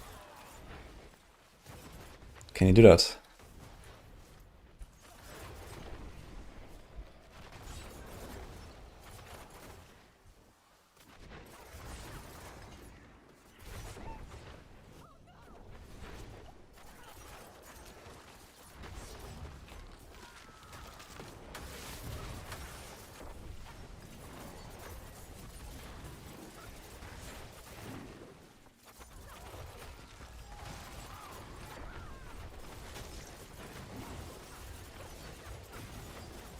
Gives him 5 seasons, might as well change.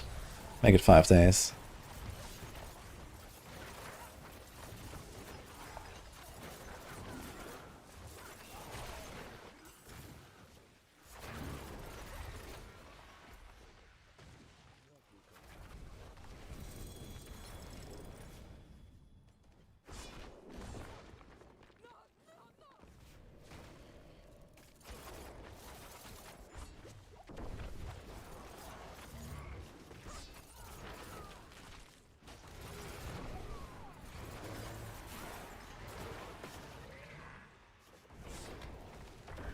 Giga warp here, man.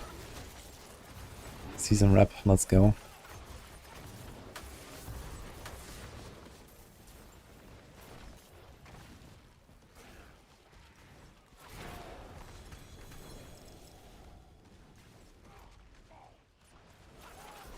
Actually, Morvis was on the other side.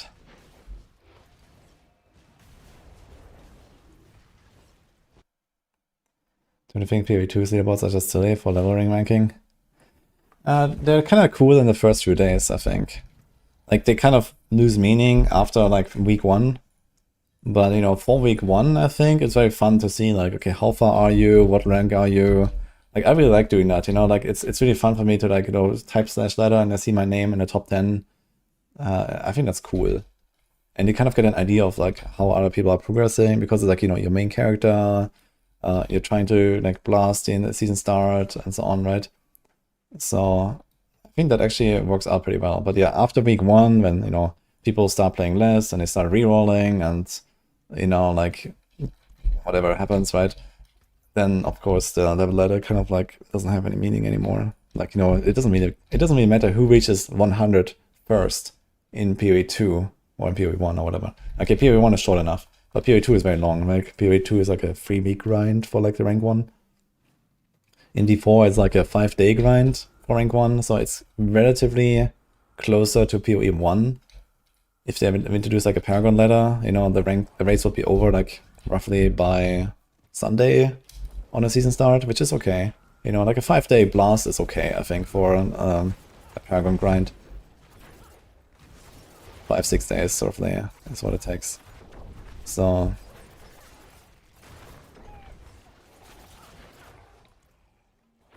I don't see anything wrong with that. And then, yeah, okay, like the actual, like, you know, final ranking, basically, where you see, like, you know, at the end of the season, you see, like, the entire list of, like, all the 300s. I mean, okay, they're gonna be, like, immortalized on a leaderboard, which is also cool, I think. But it doesn't really have a lot of meaning anymore, I guess, after the first days. But I'd still like to, like, look at the Paragon ladder and see, like, where I am for, like, the first days before I start rerolling and doing stuff that is not pure XP grind and so on. I think it can be very fun, like community engagement.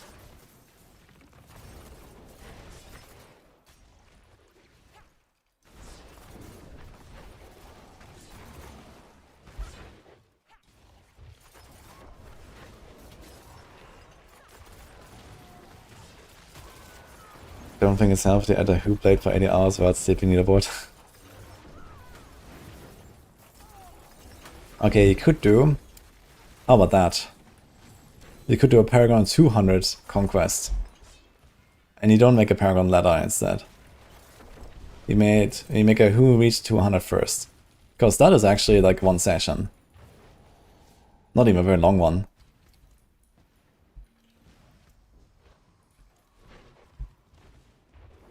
Like this is like a 10-hour race or something.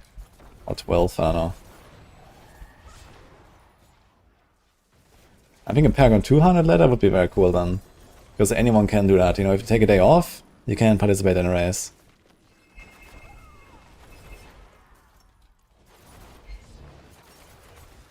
And 200 is like the number that matters, right? It's like the intended, okay, you are supposed to be 200. This is where your character is complete. So, that would be nice maybe. Like, even cooler would be if like the same leaderboard that like immortalizes the first 1000 Paragon 200 people is also the Paragon ladder at the same time, right? But it just ends at 200. So it just shows everyone leveling up, and then at 200, you know, it locks you in. That would be badass.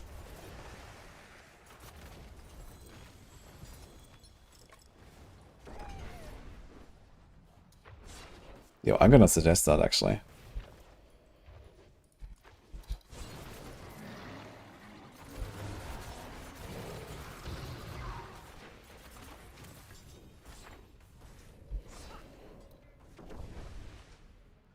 Racing leveling doesn't emphasize skill. Speedrunning is the most skill expression we have in this game though. Like, it's like the only thing where you can really show you're a good player right now.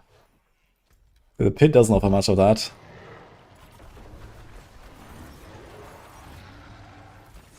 Like, speedrunning is where it's at in ARPGs in general. There's not many opportunities to, like, you know, Diablo 3 is like the only game where you actually have real skill expression without the speedrunning element when you do a pushing.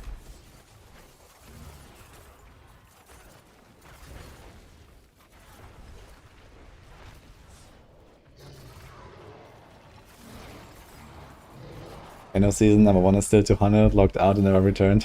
I mean, that's okay, I think, you know, this is just like one of the leaderboards, right? And if you make like 5 more such leaderboards every season and rotate them like the conquests in D3, I mean, that's all we need. Of course, pit ladder or similar. We need like some sort of permanent leaderboard, like the pit. And then we need this season start racing stuff.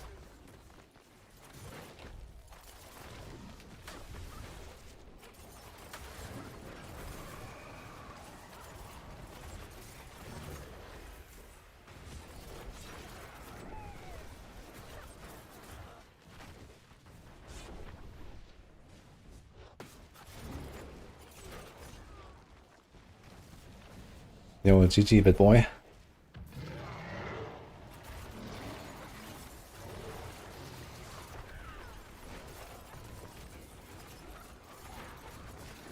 D5 when?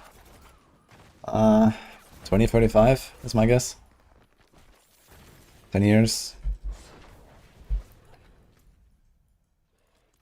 So if you start early, meaning now, then you can have your children farm bounties for you in D5. So better get going.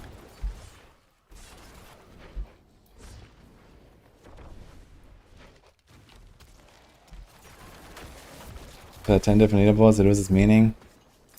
Yeah, okay, I mean you can go for like different things, right? But I don't know, I think like the conquest system in D3 was really cool. And yeah, okay, you have to decide, okay, which conquest do you actually want to go for if you want to be the number 1. Because they have like, you know, different strats.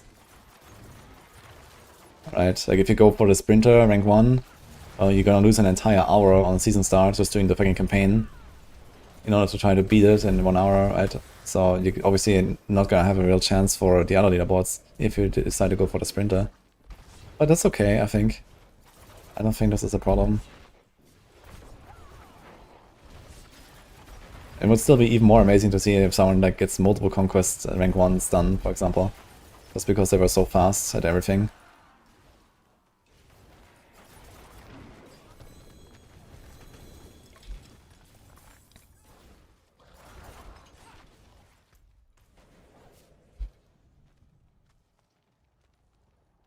Exile Rune better than Vex. Exile Rune doesn't offer you damage anymore. Overpower was changed like 2 seasons ago. So you don't use Exile for anything. Certainly not on a polarized druid that is immortal.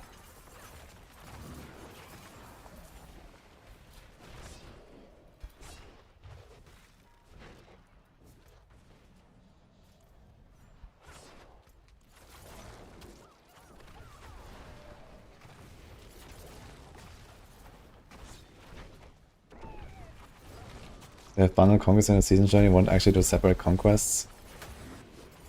I don't know, the season journey is not that much different from D3, just like a little bit more fleshed out than D4, I think. And the racing aspect is still like so ingrained in RPGs. I think you really need conquests.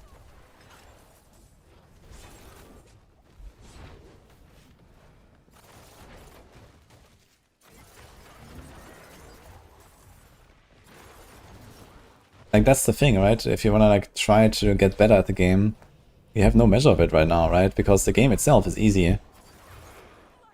But for someone who wants to like kind of like, you know, try to feel the progress as a player, you don't really have a good way to do that because like the balance like, you know, swings wildly season by season. We don't really have like an understanding of how good are we compared to other people. And I think for that, conquest would be really good to have. And the pit, for example, would not be good enough to oh good. That was a lot of stuff. Okay. Will it show up? Yeah. Thank you.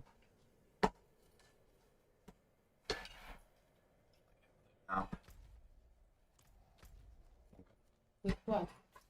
All the stuff. You eat them. Okay. Not a good idea. Why? They're a bit wet.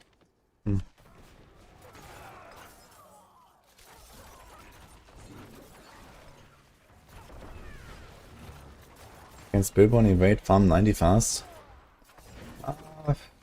90 should be still in farming territory. You probably want to be a bit lower though, I think. I mean, if you want to do that high, you should probably play the evade plus core skill stuff, like, you know, evade crushing hands. Or something. Like, evade crushing hands can do, like, hundreds. Up to, I think, easy.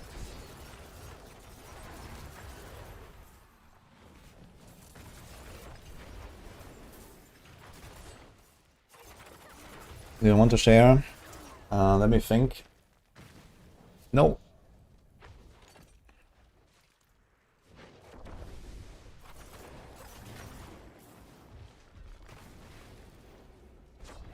No, Stefano. Grazie on 10, by the way. The warp gain nerfed. Felt really bad your last run. It is not nerfed. Right.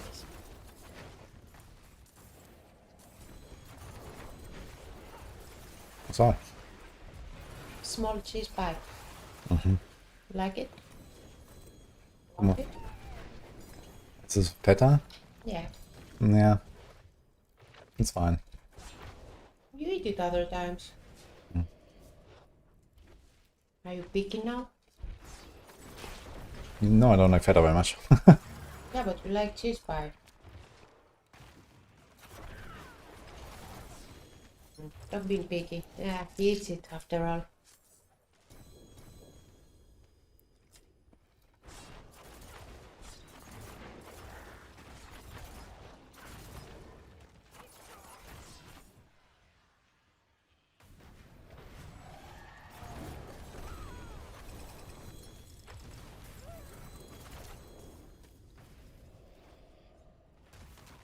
Oh my god, man. So many legendary things on the ground.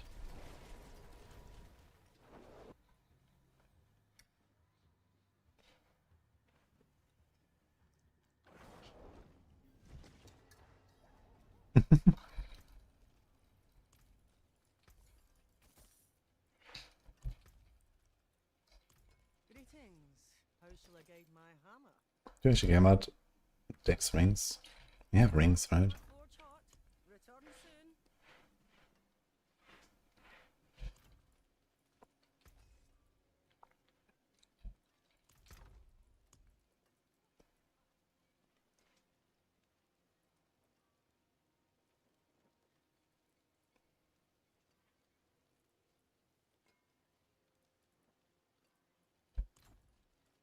See some steel you need?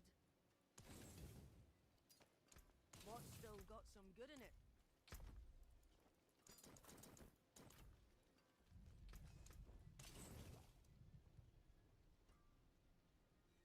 What's better, Flurry or Dance? They're pretty close, I think.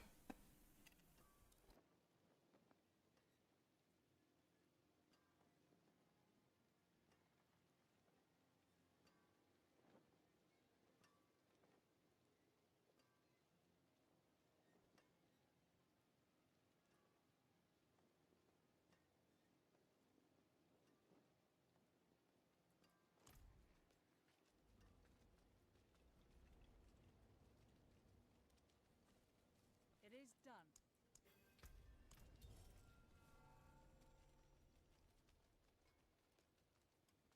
I think making a top 5 of each class runs builds public would be a good idea. And you can see that on Helltides anyway, you know. You can see what builds up people playing. There's not really much to hide if you want to be on the at least unofficial leaderboard. If to make official leaderboards, yeah, they should certainly like turn off this whole... Like, why do we even have like a private profile function?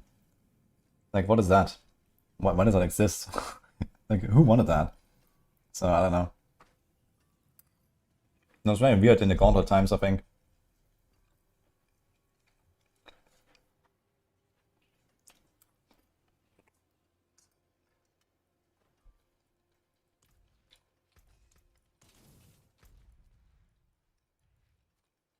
World Boss?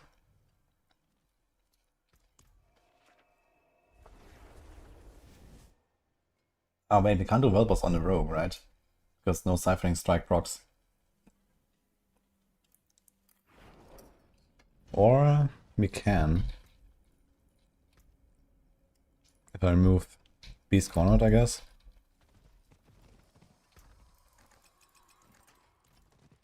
Okay, we certainly had more than 10 items on the ground, but for some reason only 9 appeared in my stash.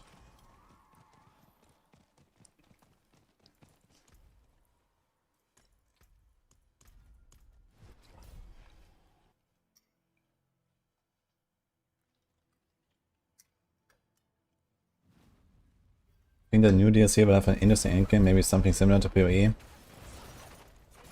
not sure about similar to PoE, but yes.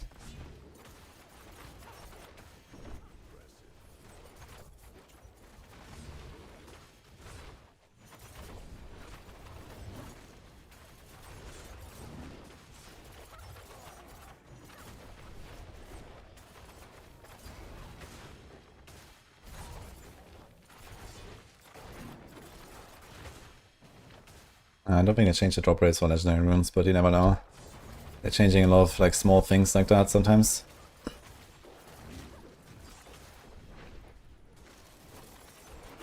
Like for example, they just like, you know, giga upped the drop rates for mythics. And they didn't say a word.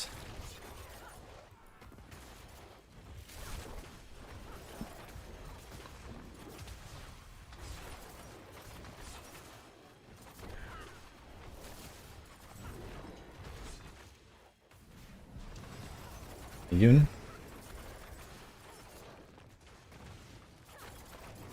If they add leaderboards, I know SSF still the same system, so leaderboards make sense. No, leaderboards without SSF are completely meaningless in this game, I think. I mean, okay, you have obviously the group leaderboards and stuff like that, but there are so many problems if you don't have SSF. Like, I don't even know where to start. Like, the only leaderboards that would really matter are SSF leaderboards in this game.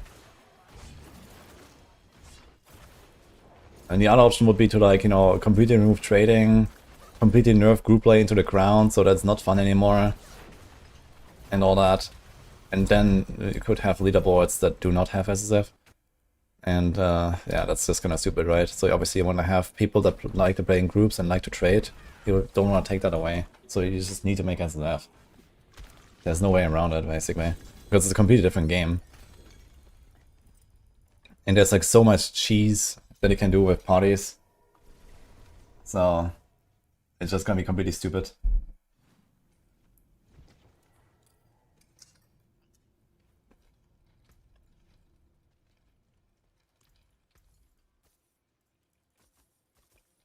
All finished, are you? See some steel you need?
Wow, Blizzard refused to add SSF. Let me double check.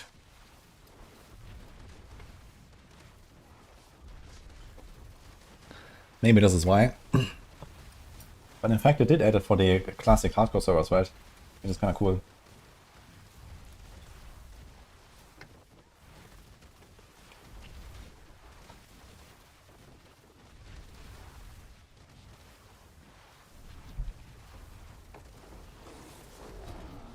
I wonder if I can die in my Barb if I stand in the middle of like 5 explosions. Probably not. Don't even see the HP move from the hit. Is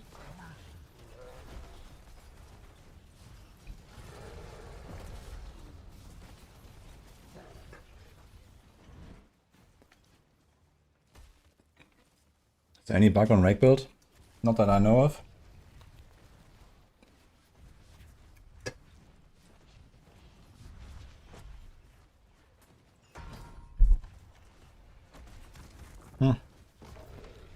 I could survive 5 explosions easily.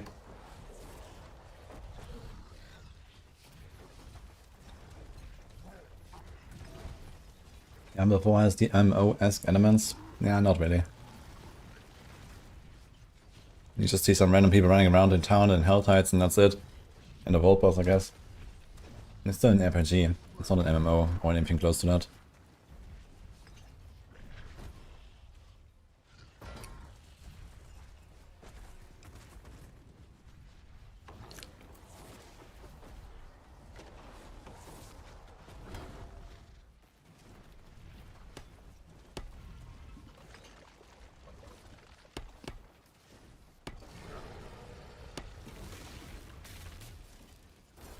Get him. Wait, I didn't get loot from the second goblin. What the fuck? Just waited.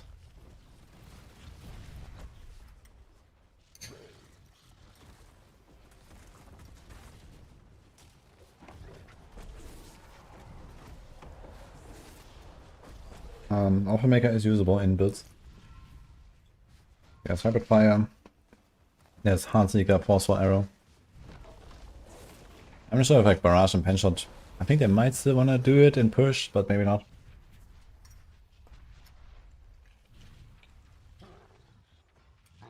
Where's the boss?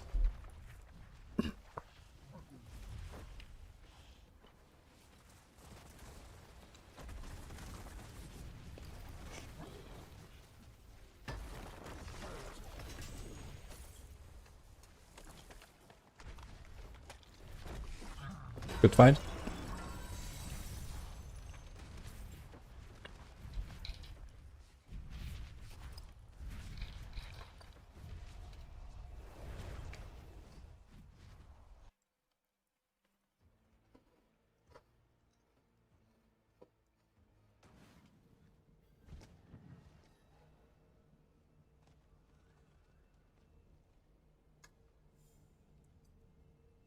Can I stand somewhere else AFK?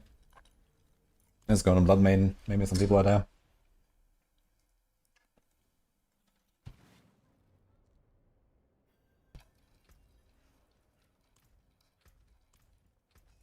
You score on your weapon.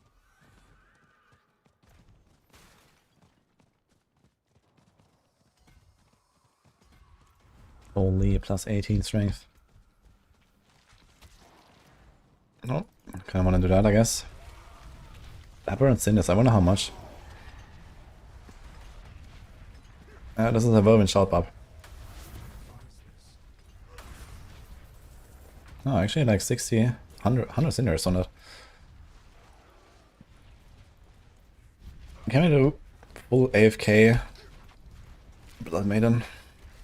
Maybe.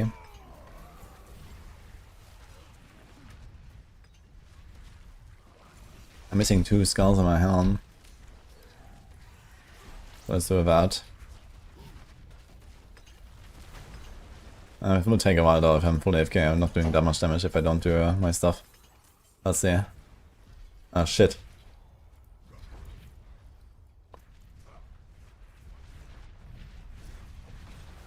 Hurry.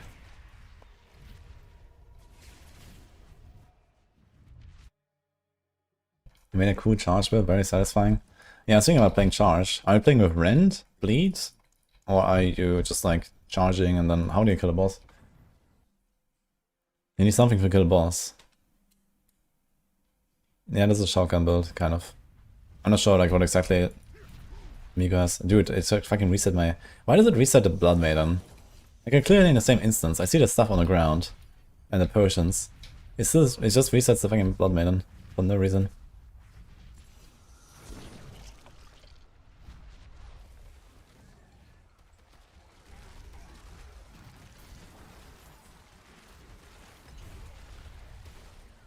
Oh, I didn't activate it. Okay. But I still had to put 3 hearts again. It just reset the hearts then.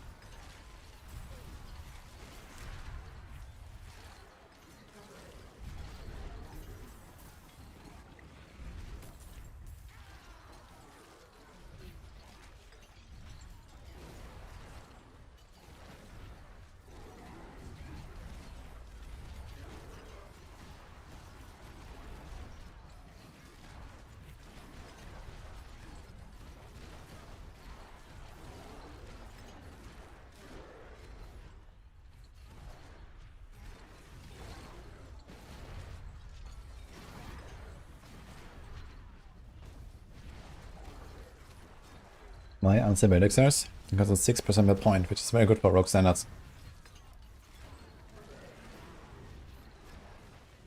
The only thing better is trick attacks, if you need crit chance, which most rogue builds don't. And it doesn't exist on neck anyway, I think. And then there is Frigid Finesse, but that doesn't work on bosses when they're not staggered. And for like one-shotting stuff in speed farm content is also not very useful.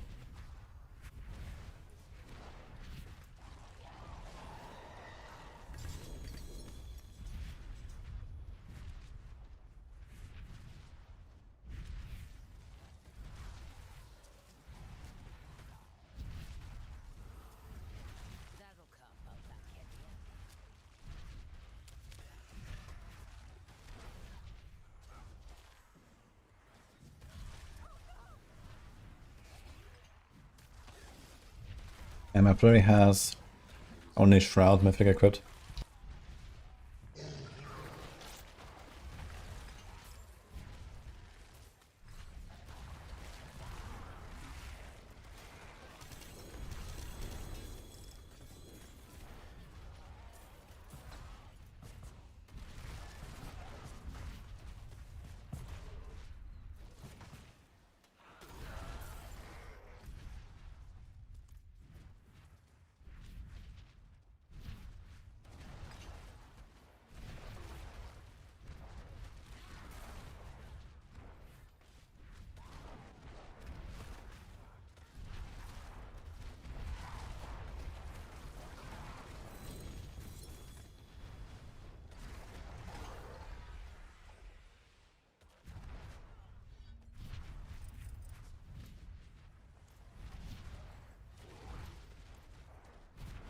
Now as Barb can farm like 2-minute 80s-ish.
Yeah, there is Andariel Spiritborn that I had on the Quill Volley guide in the past, but I removed it this season.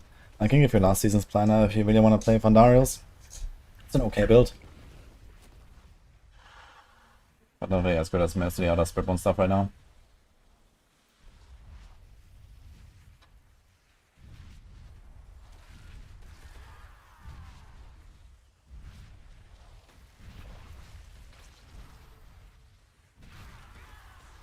Harlequin is not very useful on Polaris. It's plenty of better options. You're like invincible anyway. You don't need armor, you don't need skill ranks, you don't need cooldown. So, not really a point in having Harlequin.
Yeah, Spirit's alright.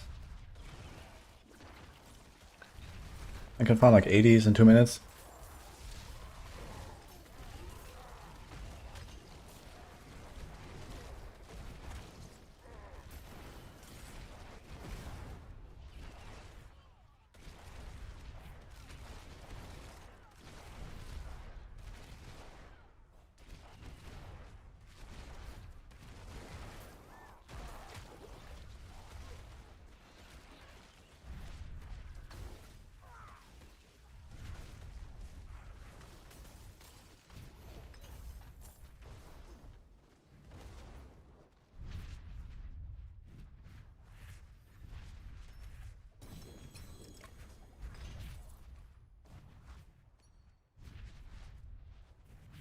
I never even noticed that the chest just randomly opens. What?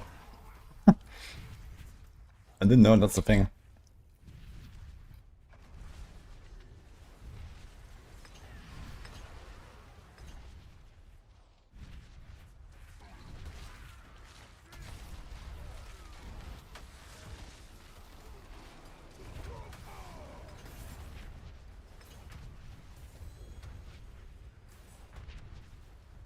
And there's no combo with Hoda.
Yeah, the dog.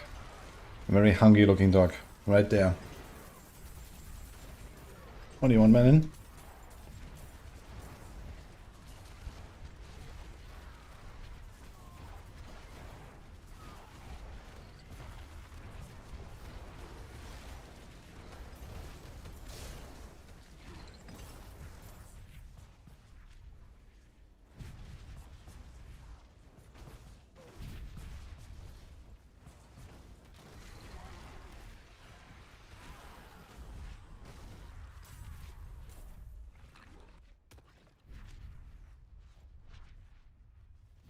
Fighting Quest just got a nice update, you can check that out. I'm gonna be playing it later as well. I tried it a bit yesterday. But it's early access, only has Act 1 and Act 2 right now. Otherwise, I guess you can try PoE1, D3, Grim Dawn, if you want to have some more fleshed out games. Torchlight actually starts the next season, next Friday.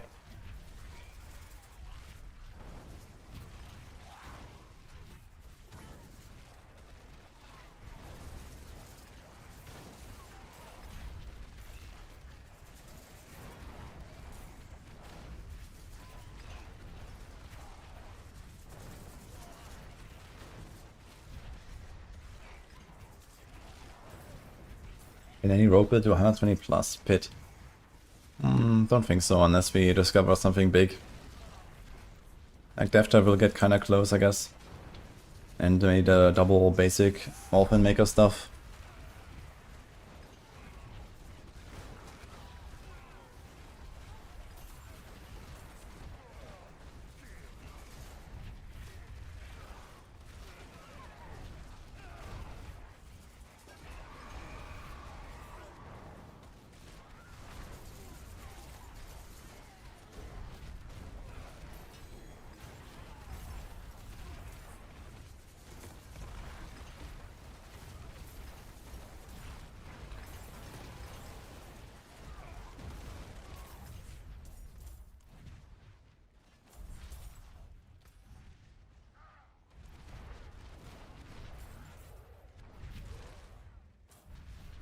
Torchlight is not giga pay to win, it's mildly pay to win. And no one really cares about rankings in that game anyway, I think.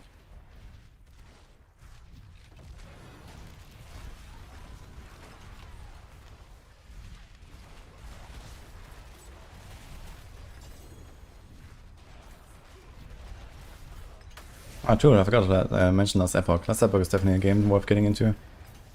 Yeah, so I'll be playing some Torchlight next week for the season start.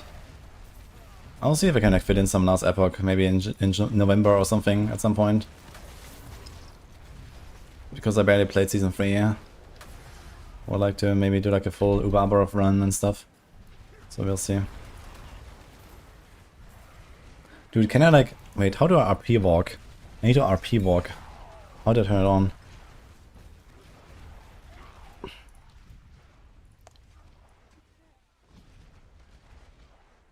Walk mode. Toggle. Perfect. What?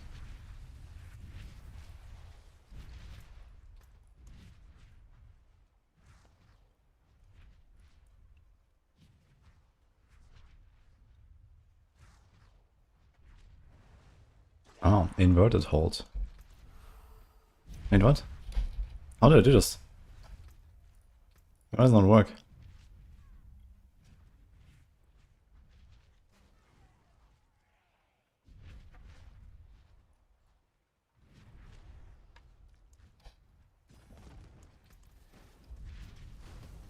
Doesn't do anything. What happened? Where's my walk? Can I do it outside of town or what? Is it only in town? This is near Tokyo from Scandroid.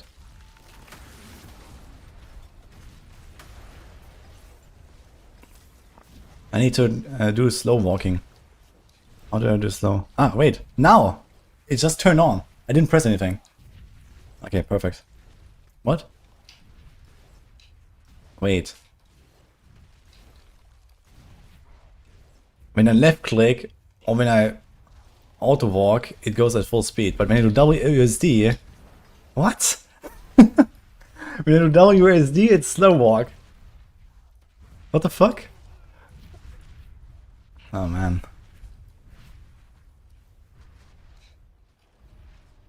What? Fortunate timing. Let's see who can hunt the most meat. Most pounds wins. Winner picks the dinner menu.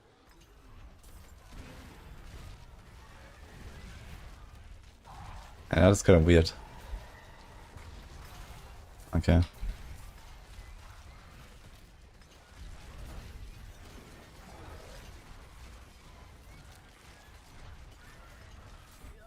One yet.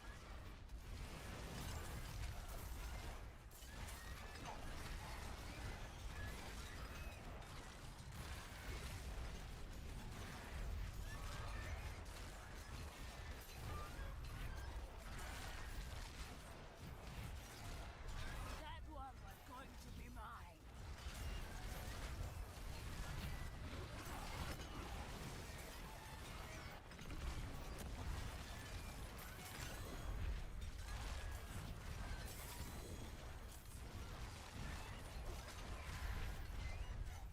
Soul rune. Okay, Mariana, I think you need to up your game a bit. Being at 20 versus 61. How does she get 61 kills though? Insane.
The true bench experience.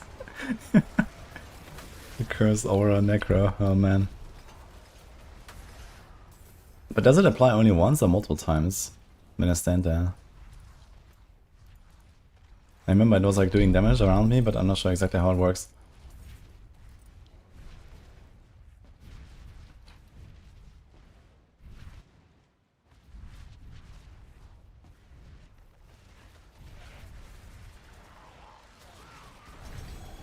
A walking barb. I mean, NPCs in this game call you a wanderer. So, we wander.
Okay, I need to feed my dog now. Melon? Ella.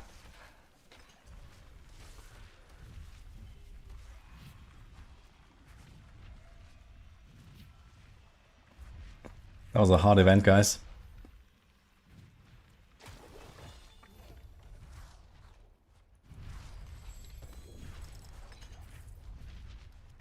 Yeah, I'm gonna bring this back in the kitchen BRB in 1 minute, and then we go back on the rogue.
Okay, we're back.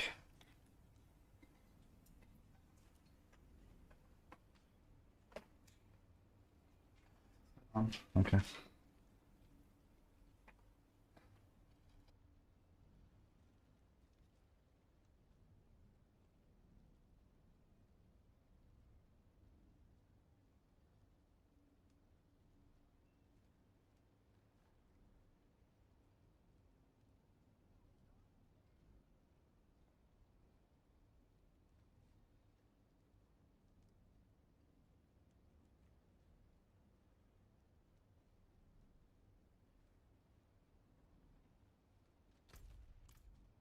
Alright, we go back on the rogue we said, right? Get anything cool? But this mace. Not sure what to do about that.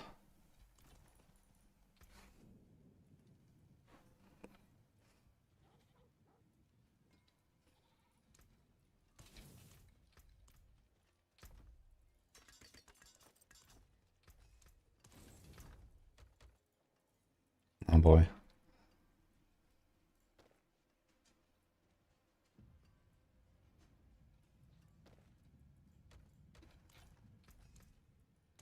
What's left, you ask?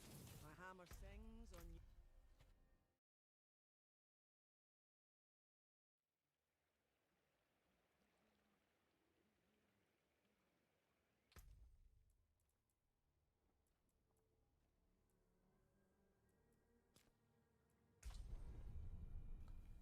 Exclamation mark gold and exclamation mark Barb, guys. Use it often. And use it wisely.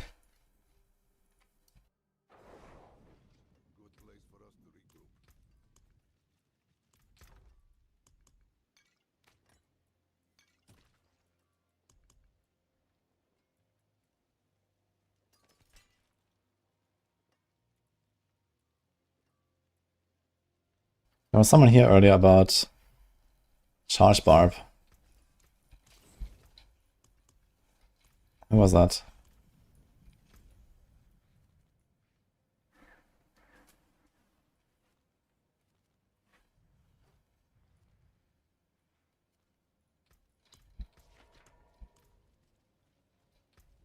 Potent potables. What needs of you?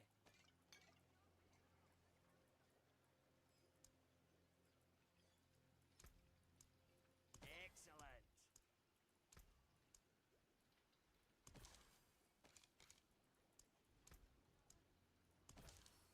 Live well.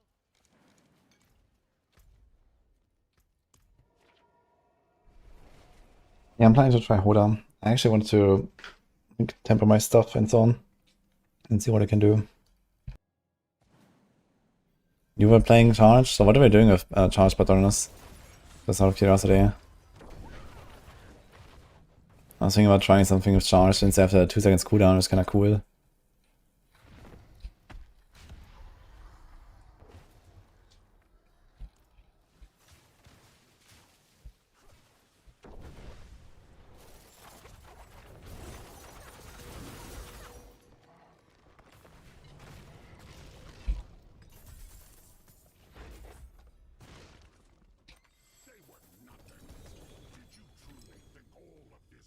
Yeah.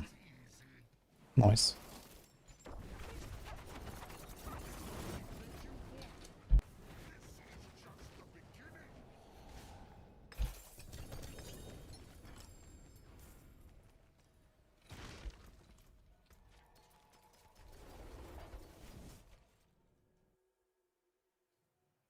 Ah. No, someone said they were playing charge barb. Can you see my movement settings? The only special thing I have is force move on mouse wheel up and down.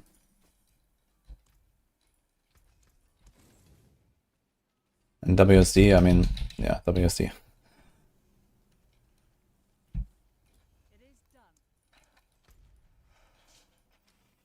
Do we do more pit? Or what? Do we do more? I mean, there's a lot of whispers here right now. I should do it. Expiring in 5 minutes.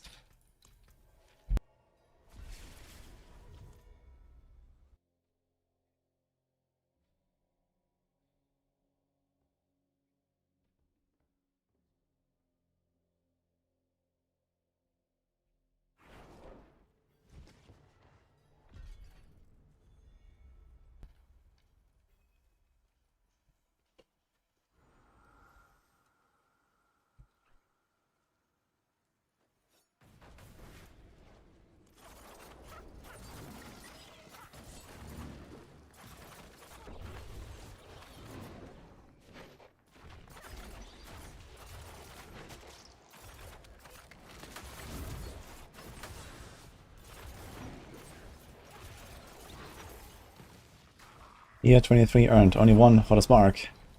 How's my sparks looking actually? We have 2.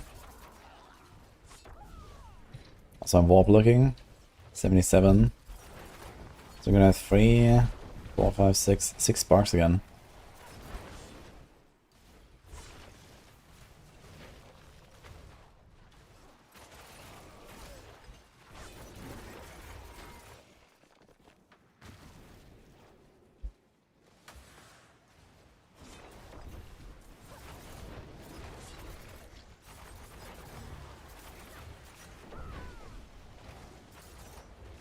Quick moves when you go human for climbing. Yeah, it's kind of funny. Luckily it doesn't happen in pits or something. You can say hello to transform back and forth with the emote wheel. That's a bit annoying because there's a cooldown.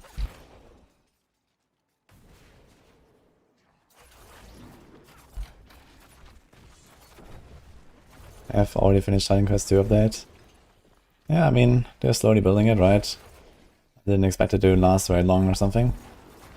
But I will play through it again later. Maybe finish it as well. Played like almost an hour yesterday. I'm not sure how far I am. But I've been going pretty fast, I guess.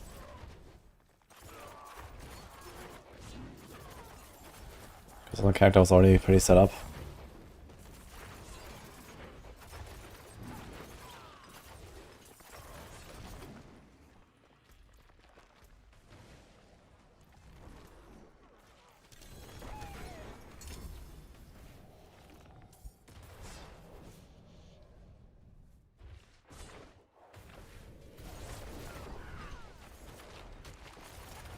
Cool boss. Okay.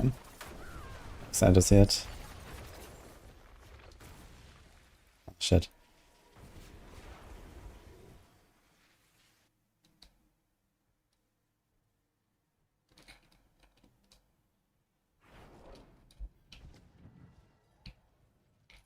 It is done.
Hey, Pascadinka.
Yeah, some more. Look in.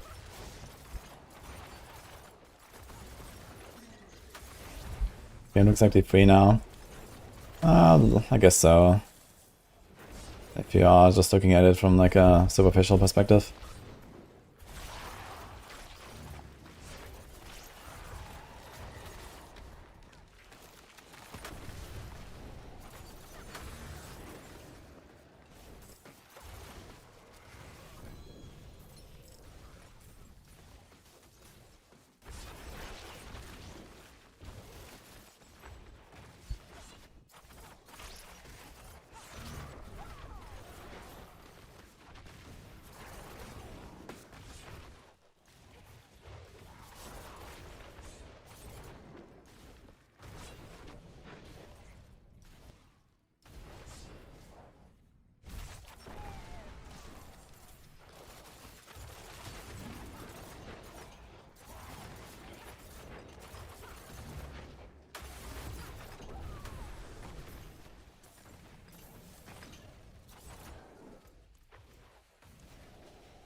Good T4 builds will be Dance, Flurry, Death Trap if you get it going.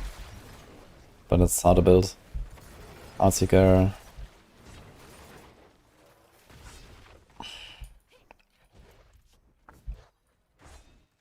Yeah.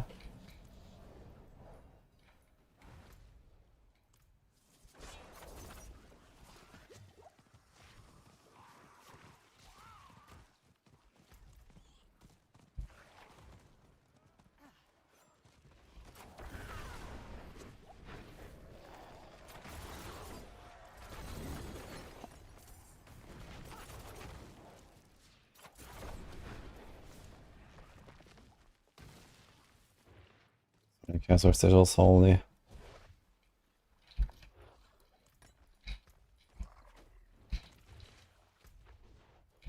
Let's just open this thing here and go. This is some 9 engines on this guy. We have so many sigils.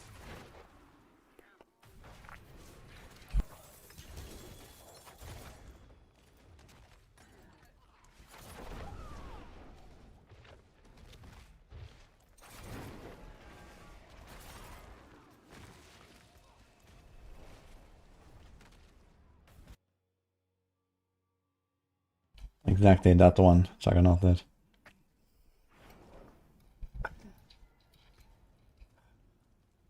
The Sky Hunter. I think we're gonna do that.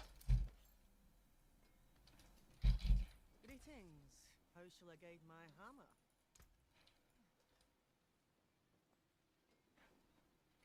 Better than starting from nothing.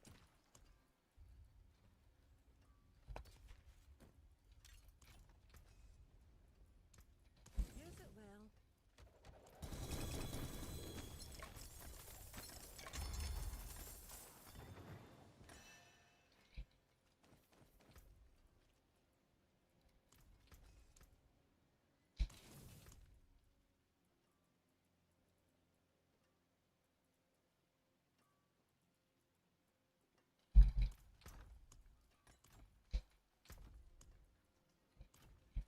See some steel you need? What's left, you ask?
turn.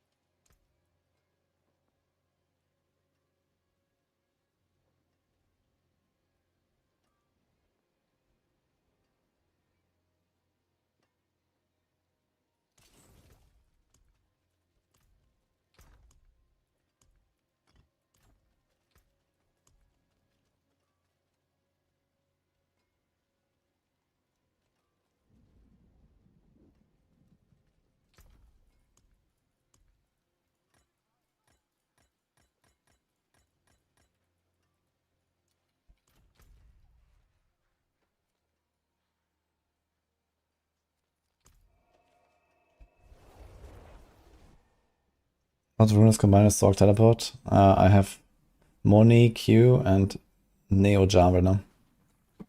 Who's using Skyhunter?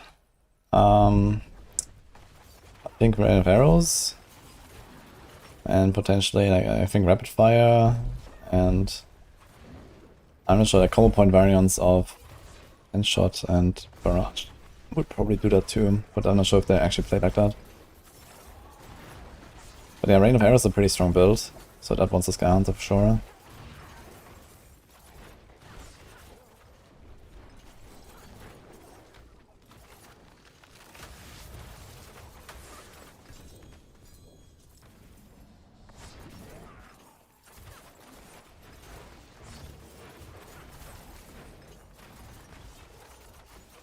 I need more Flurry size on this build. Can I drop something? Can I drop Grass or Shadow?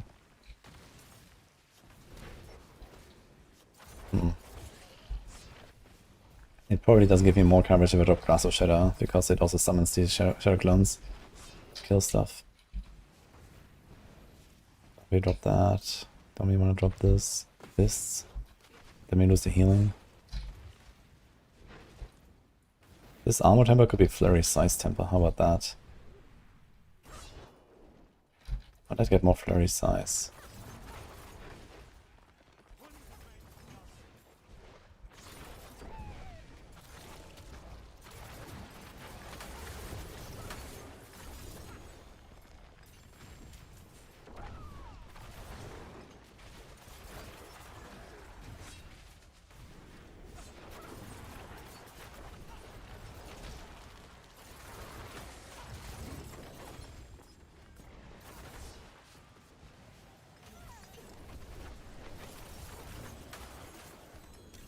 Okay, a lot of like random legendary rune drops. There's like Soul, earlier got an Aeon. Interesting.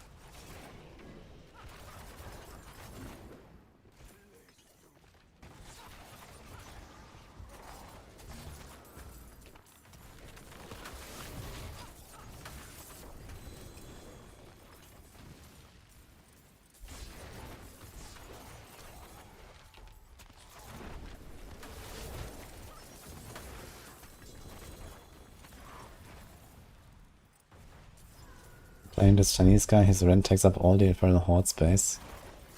I guess you mean Rupture? Rupture can be pretty large.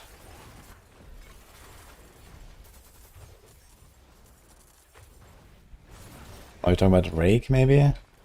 Spiritborn?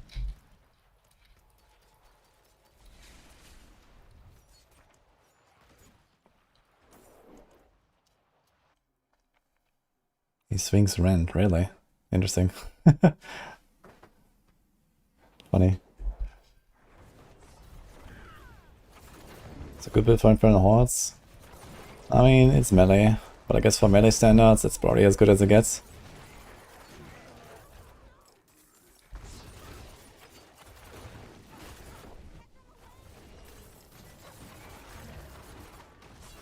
Let's pass.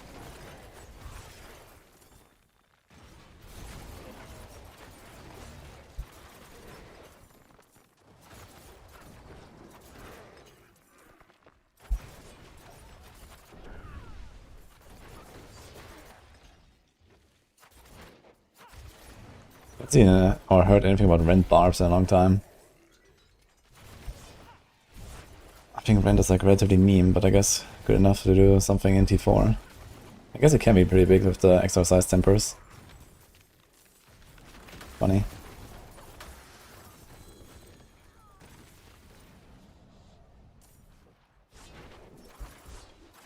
Loving Rake Spiritborn this season. Hit the entire screen.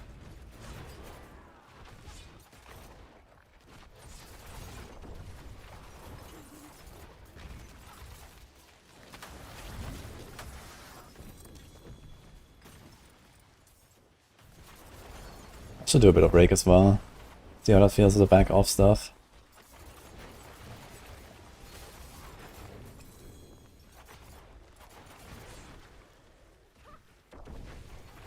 What kind of music is this?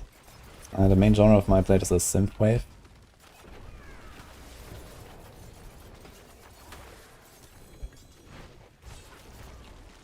Tier 24 earned. Spark time.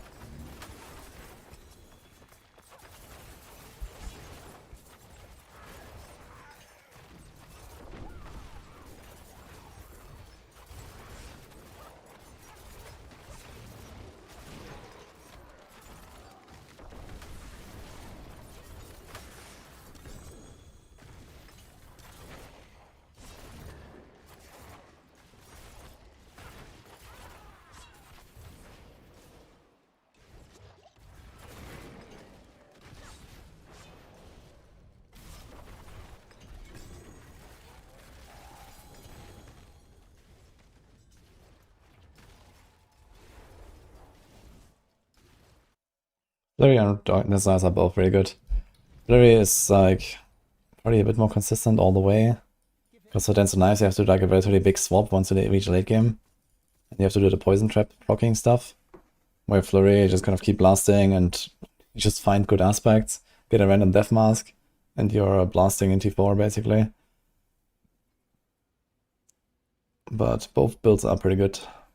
And Dance is also very easy to progress. Like just dancing, you're like really fast leveling, going into T2, even T3, and then at some point you do the swap with the poison trap stuff, and you're fine.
Rune? Okay.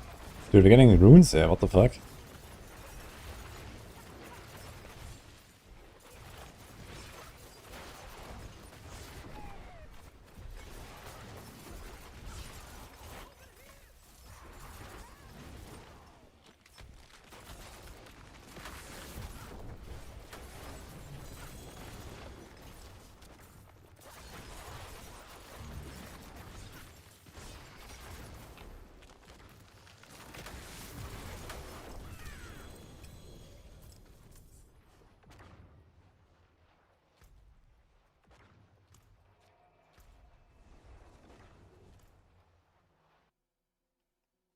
A bit is different than Maxroll. Yeah, very slightly. I just put Dark Shroud on a bar and remove the rune to get the Bulwark in here. Otherwise it's the same.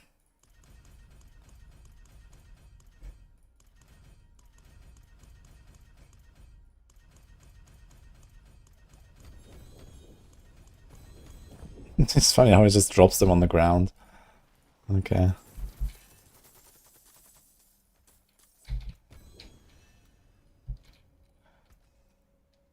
That is kind of hilarious, I gotta say.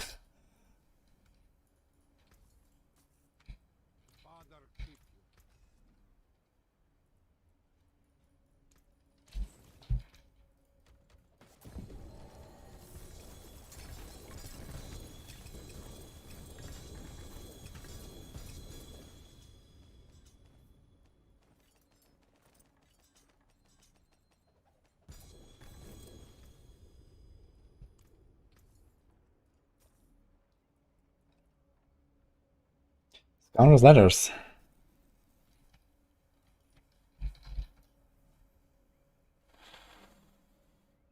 Shit, I need a... It can't be glove. Because we need the bands. So it's ideally boots or chest.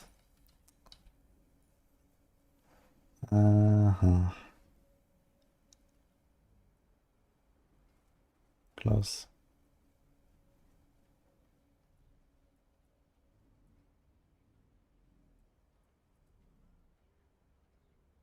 Contamination aspect though.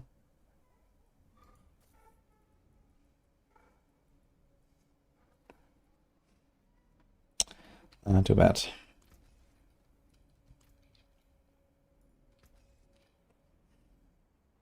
I guess we can... Wait, we can just run the normal Scoundrel's letters, right?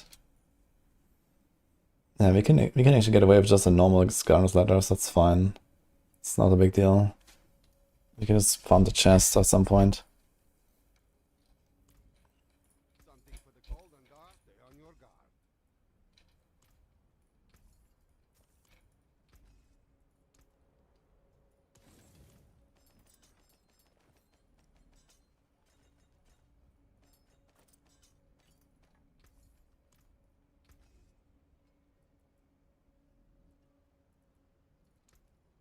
Anything breaks, the forge is hot.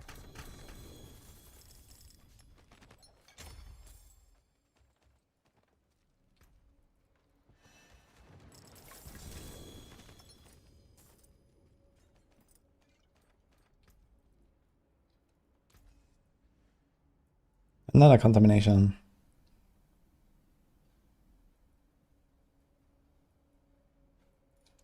You can take what's left.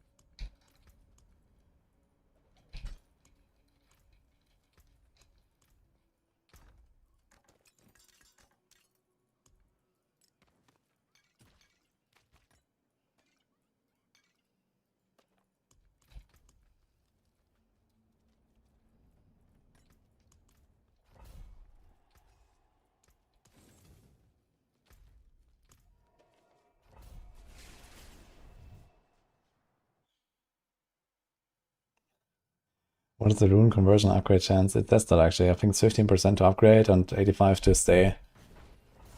So yeah, going from blue runes to legendary runes, you actually need like hundreds to get a 1. So you on average need, what, 6.66 upgrades to get one of the next tier, right?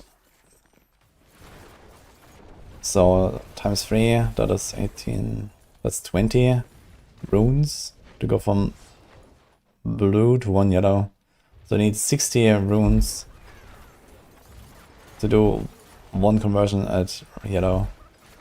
But you also need 20 to go from yellow to legendary, right? So I need 400 basically. It's 20 and then times 20 again. So I need 400 blue runes to get 1 legendary rune. And then it's like, I don't know, around a 50-50 maybe, that it's actually a valuable one for like a craft. Or maybe like a 1 in 3 even. Like, you know, Buck, Eom. What else is like valuable? So people like Jar, I guess. Jar probably goes for a bit. Yeah, so we're probably talking about roughly 1,000 blue runes to get roughly 100 million gold. Very nice. Loot filter when?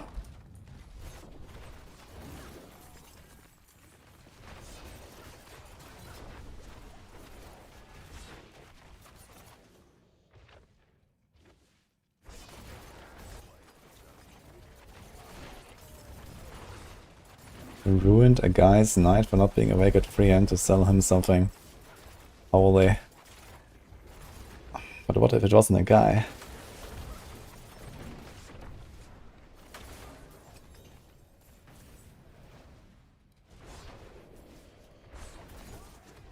Here, Shroud, Shaco, Starless. Yeah, Starless is, like, what is Starless? I don't know. Yeah, other are not really. I mean, there's Grandfather runes, but I think there's not enough people crafting Grandfathers for those runes to be very valuable.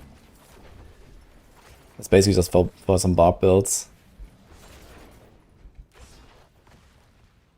Ohm, yeah, true. Ohm is kinda. Okay, so it's Ohm, Jar, Buck, Aeon that are the valuable. And then there's like, I don't know, 2/3 of the legendary runes that are kinda whatever.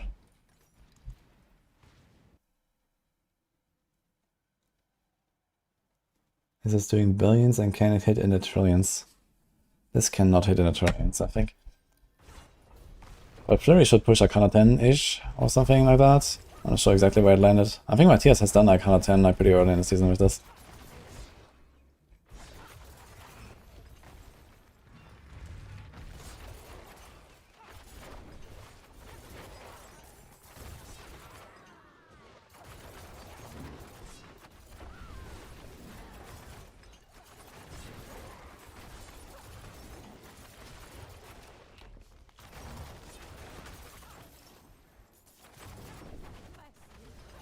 It's kind of funny how people come to my chat to ask, can this hit trillions? Like it's the most normal thing.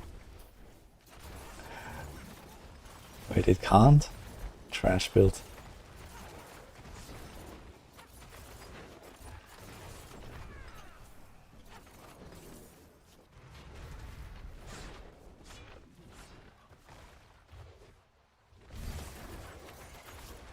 Seasonal quest and Helltide is the best way to finish those.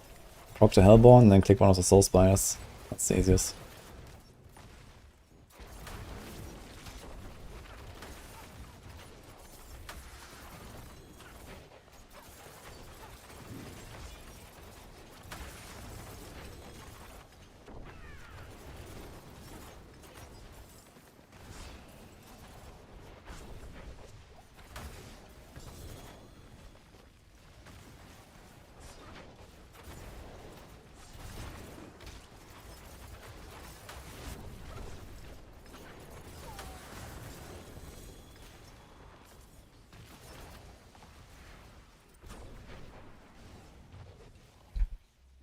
Exclamation mark warp, Ferrari.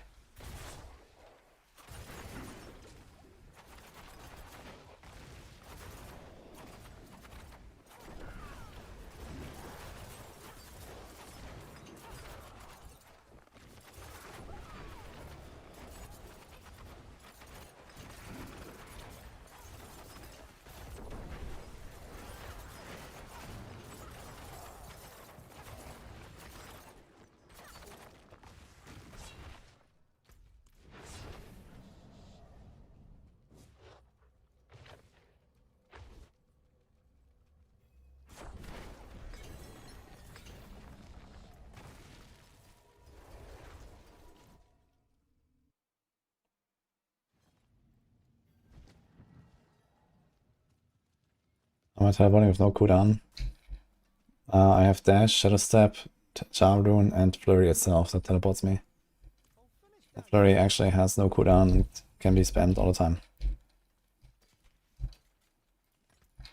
But this build doesn't even have a cost.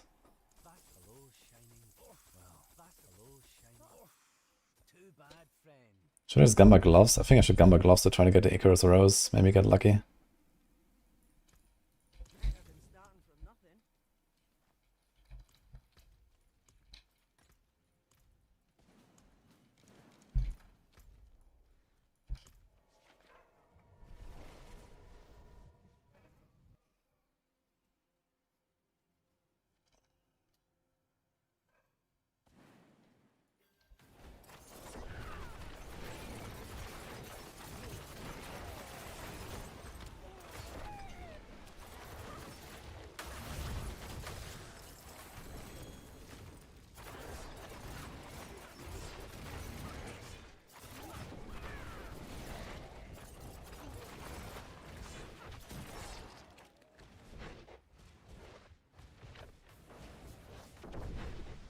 The blue emerald desert had strength percent and counter offensive. That'll be GG for our community event, huh? It's gonna be quite funny to see what people will actually get on their necks and how long it will take.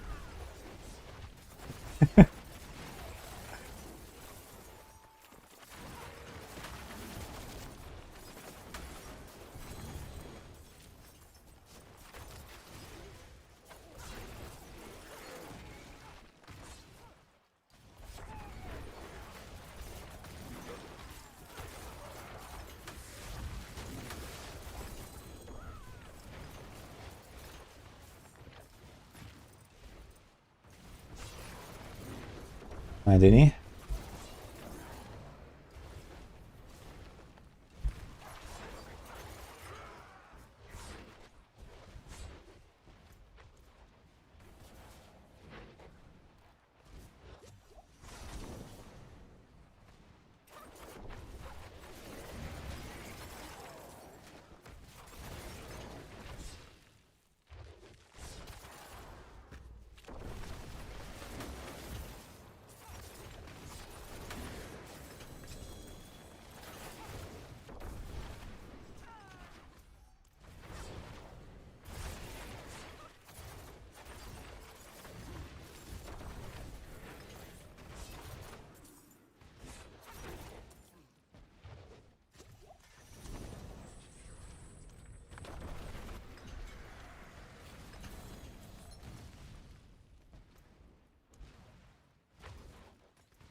The audio size upgrades are all utility tempers, Jared. So there's some utility temper on Barb. So this means left side of the armor equipment and neck can have it.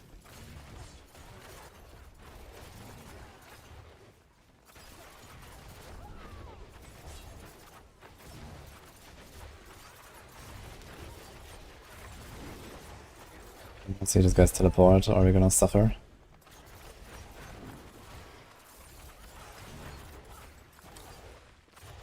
So we are skipping quite a lot of these like little guys here. Come on. Yeah. Okay. I think there's something in this dungeon that these guys don't TP, as realized. It's always Ancient Reservoir, I remember. These guys don't TP. I wonder if more Flurry sites would actually solve this here, or I'm just like kind of going too fast. Now if you guys TP'd when it was 5 left.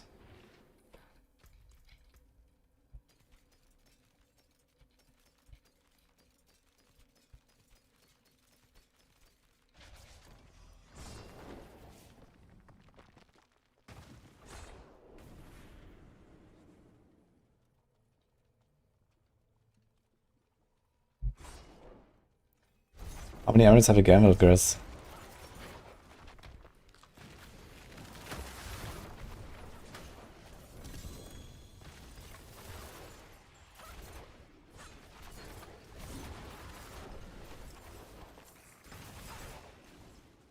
Are there still quest rewards that give you blue ancestral items? Is that a thing? I think they made all quest rewards legendary now, right? You don't get any blue items anymore? I remember in previous patches we were able to get blue 800 loot ancestral.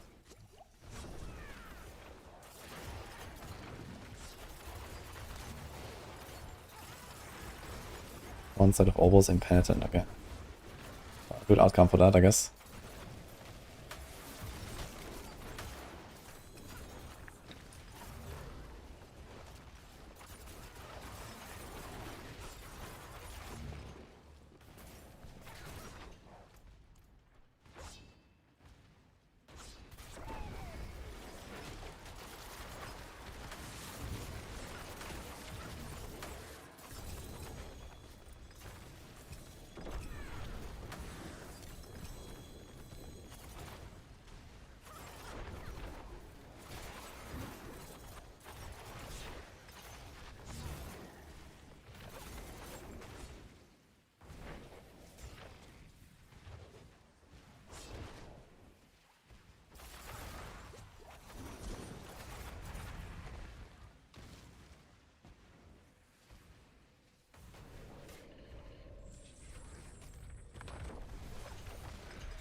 Hey, legendarism.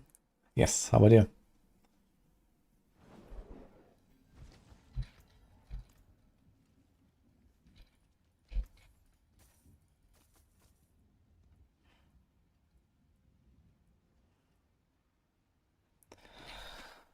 Ooh. Can I sell this? Do you even run that?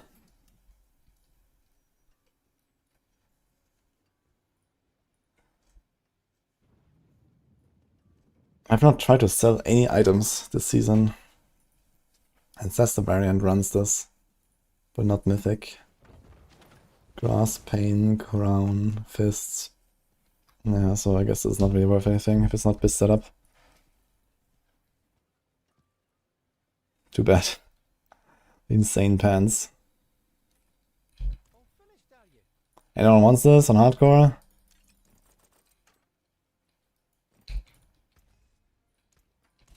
+4 Heartseeker and life.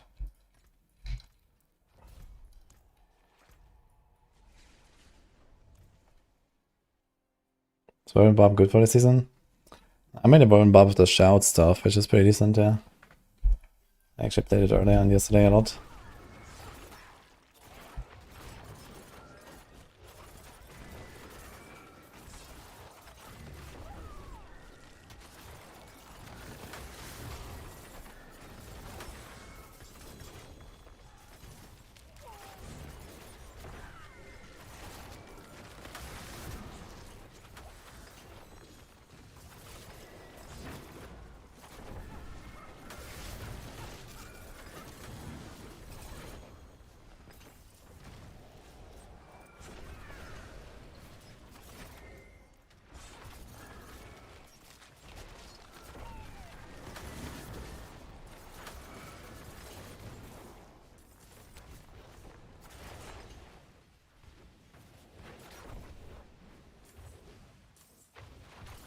I think I'll be able to set up +2 GA weapons and rings in softcore.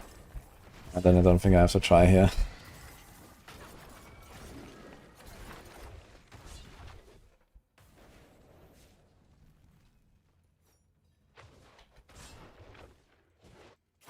Thunder's down.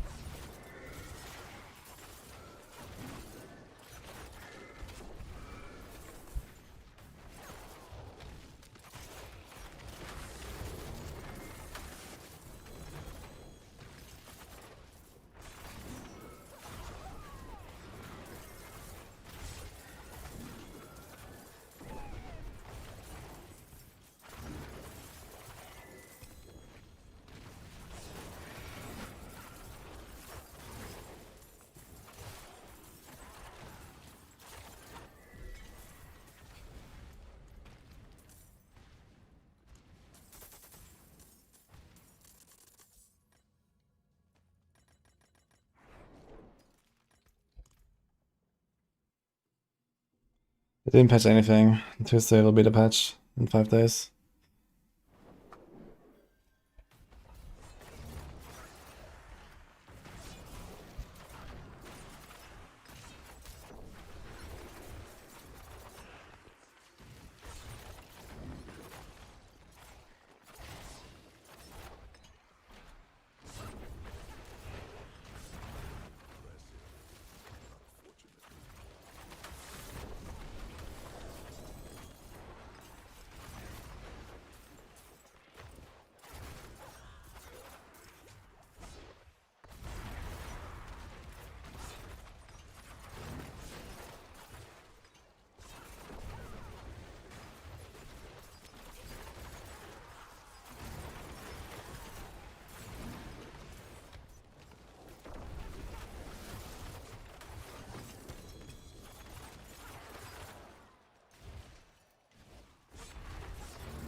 Are they doing a WoW Legion remix now? Holy.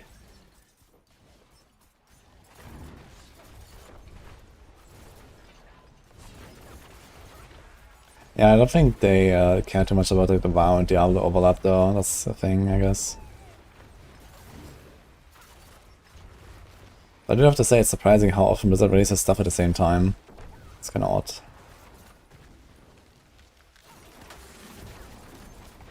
So I mean, there's still some overlap, right? And they like cross-promote their games a lot and so on. So weird.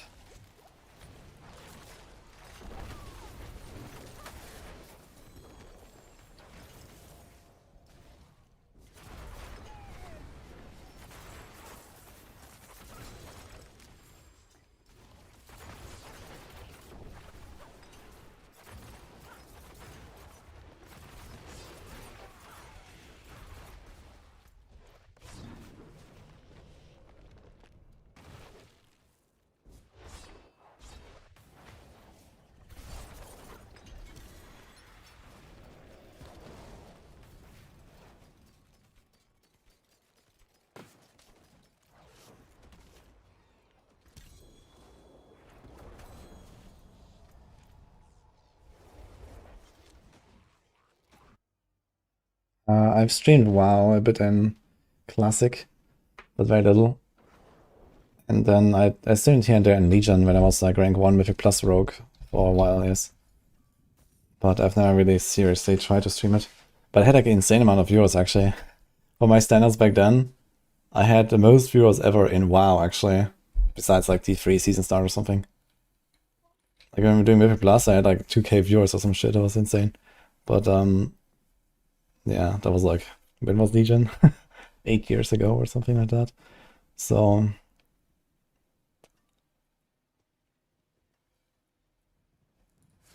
What's still got some good in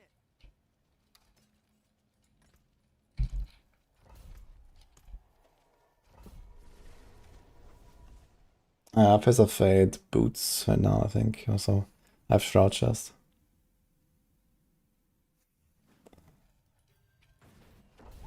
Yeah, in Legion I was going pretty ham in Mythic Plus, and I was like, we had basically had like the highest ranked team. We had like the number 1 and number 2 Rogue, and we had I think the number 1 Warrior, tank, and then we had like I don't know, number 3, number 5 Druid or something like that. That's our team, and then we had like one random spot that we usually filled with someone. And I was streaming our Mythic Plus runs back then a little bit, but very little. I just turn on my stream like once a week or something. I was not really actively streaming back then.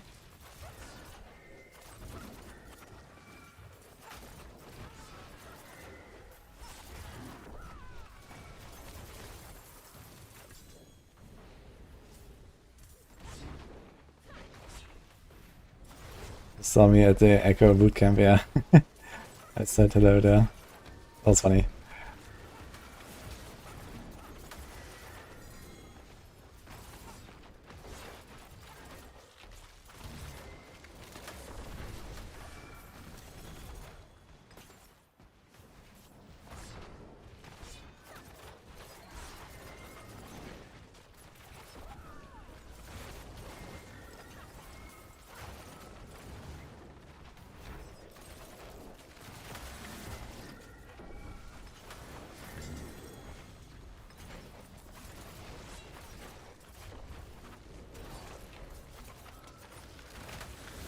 What a speed blasting rogue.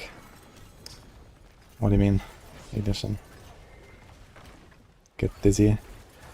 I mean, if you control this character, you kind of know what's going on, it's not bad. But yeah, it is very zappy.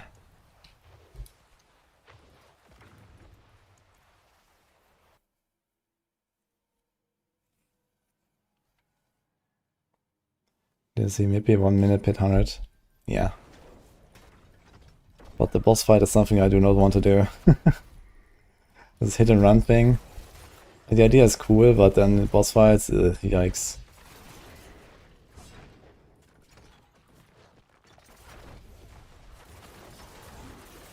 Kinda interesting because no one likes Impetus. TBR, we have hit and run now.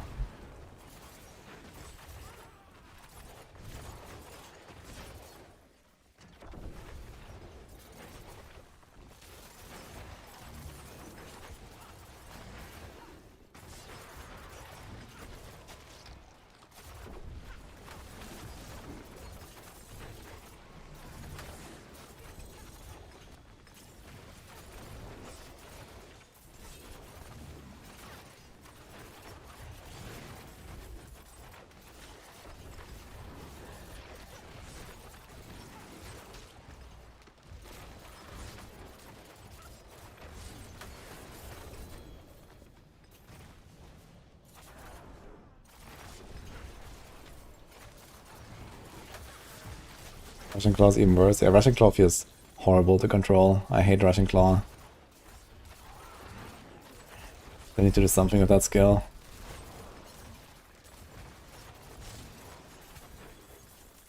Animation is too fast, it's like too, like, I don't know.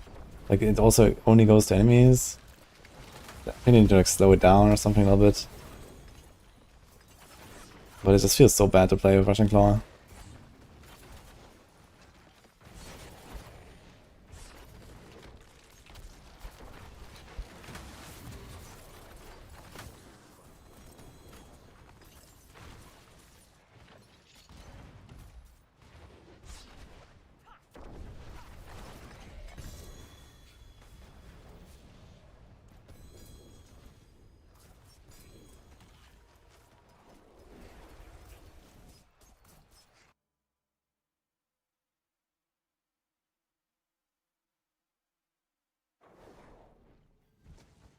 We worked up a good main hall build, we'll clear 110.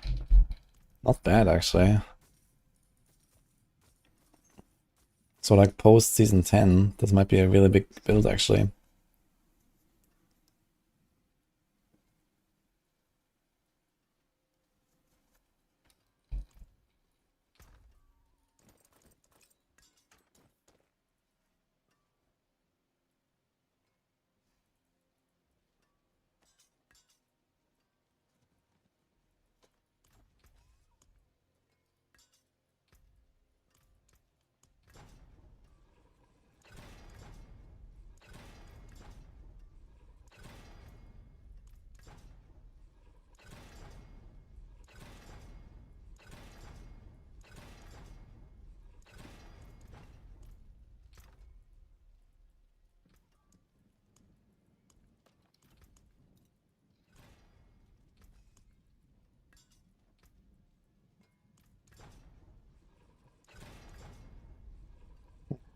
Use it well.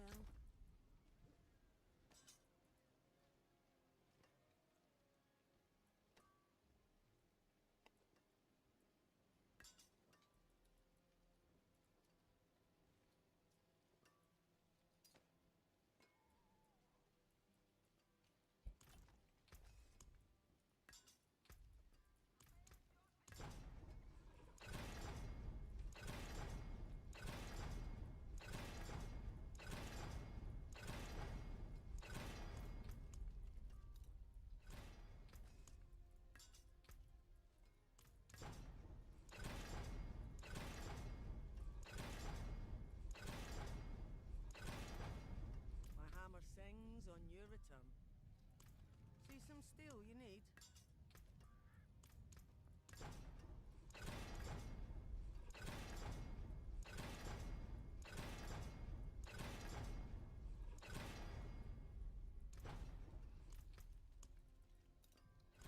Greetings. Yeah, cool, when you have infinite scrolls, you just temporary fucking weapon that rolls 1 GA. And try to get exactly perfect rolls. 41% is not enough. We go 42.5 all bust. But it also gets a bit annoying after some point. I forge more than horseshoes and nails. Would you need? But there is another one. Let's do it. Greetings. What the fuck, man?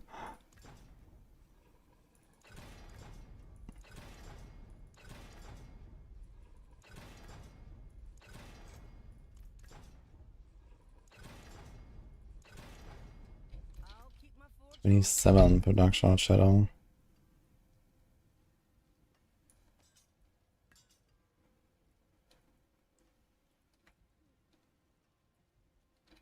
That's 28.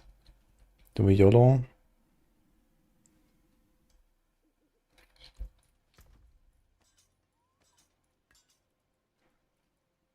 It's fun.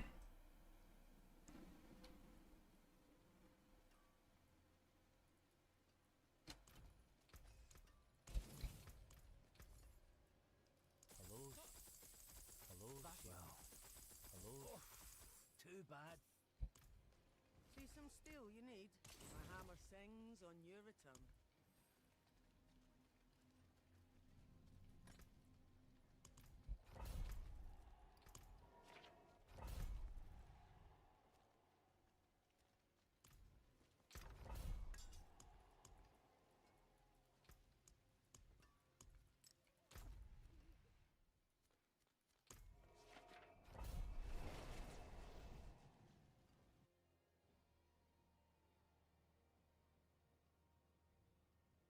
Do you use incense frosted? There's a 300 armor incense and a 400 and 150 armor incense and 10 rest.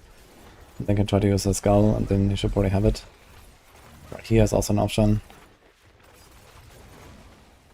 You can also put an armor percent roll on your neck. That is usually a very easy solution.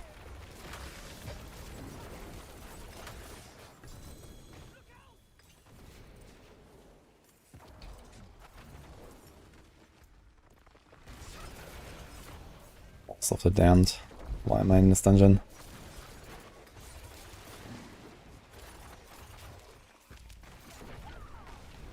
Sounds very good, Ignition, by the way. Let's go to the main hall build. It's just like a Rake build, right? Rake, Wild Claws. And then use the monkey. Or what? I'm looking to solve to dance a nice poison trap. Yeah.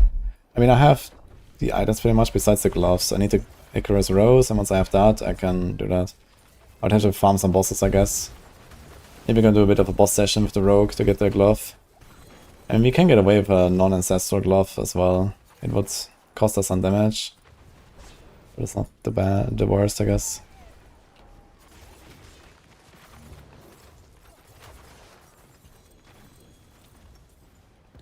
So I might farm some bosses actually.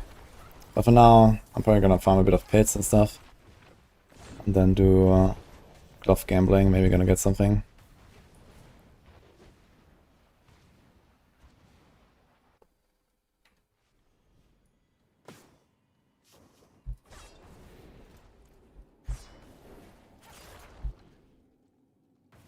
Most builds run neck armor percent this season.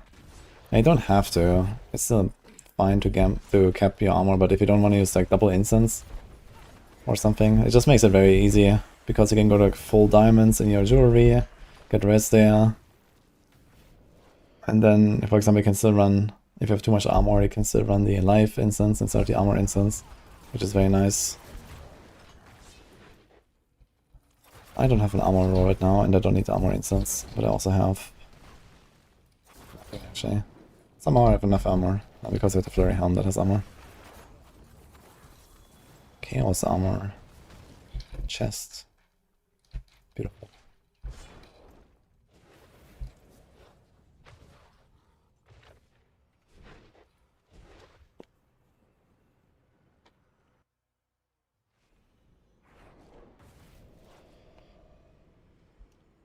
Reached out to Eva because the Maxroll loot table only has them on Urivar.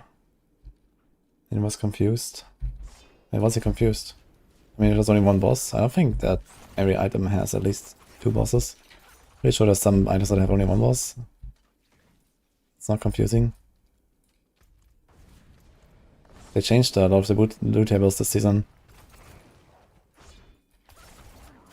I know it was Urivar and one more in the past, but maybe it's only Urivar now.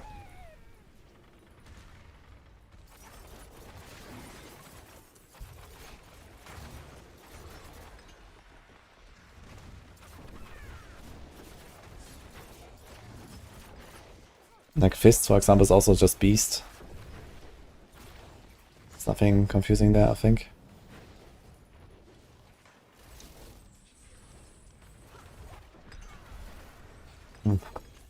Those gloves are pay to win this season. I mean, that's untrue.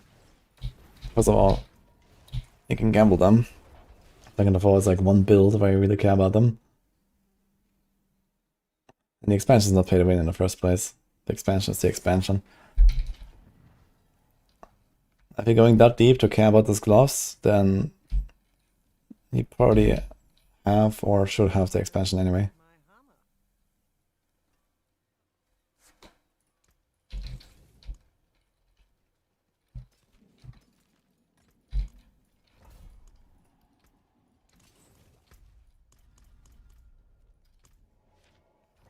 Hi Nina. A strong build that needs 2000 APM to maintain all buffs. Minion Necro is probably like the most laid back. Wolf Druid. I mean, Raven's Druid is also like hold down right click and walking simulator.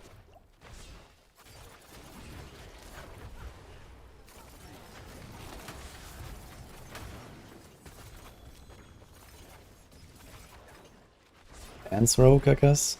Would be very chill.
You should have glow for another boss.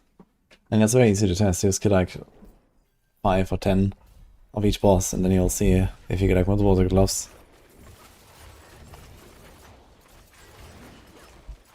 But I mean, we have the updated boss loot table. I mean, it could be an error, but I don't think that there are errors. So, we got the loot tables, right, and what they changed. They told us. Isn't that in the patch notes even? I'm pretty sure it was somewhere in the patch notes or something where they moved all the items. You can just check there.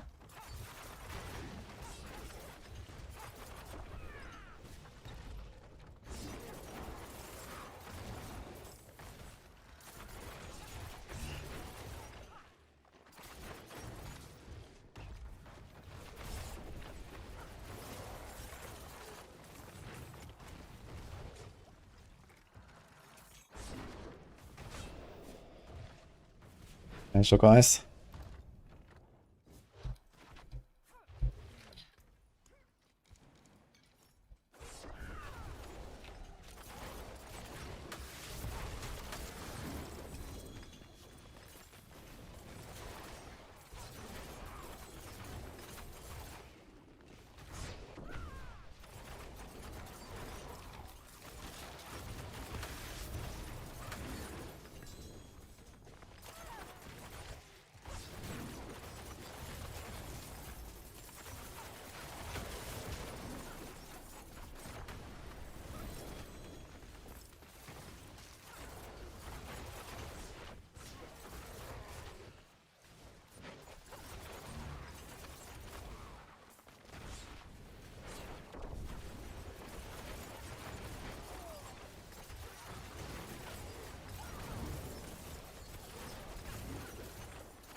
PV2 first one or no D4 season? D4 season is very fresh right now. PV2 is slowly getting old. So right now there's still like all the season start hype here.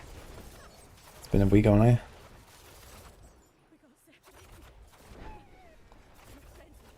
Can do PV2 later. I will play it again in November or so.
Yeah, Chaos Rifts is the best way to farm Chaos Armor.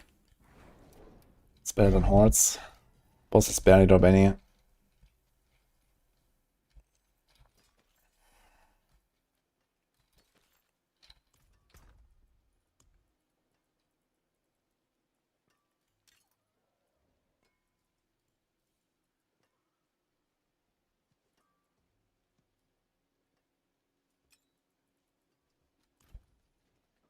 Greetings. How shall I guide my hammer? Use it well.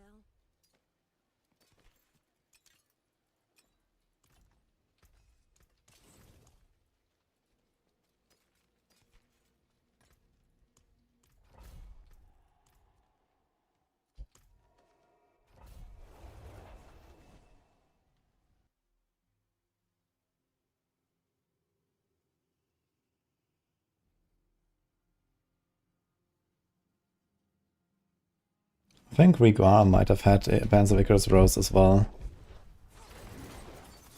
I can kill a few Riguars and see if we find the gloves.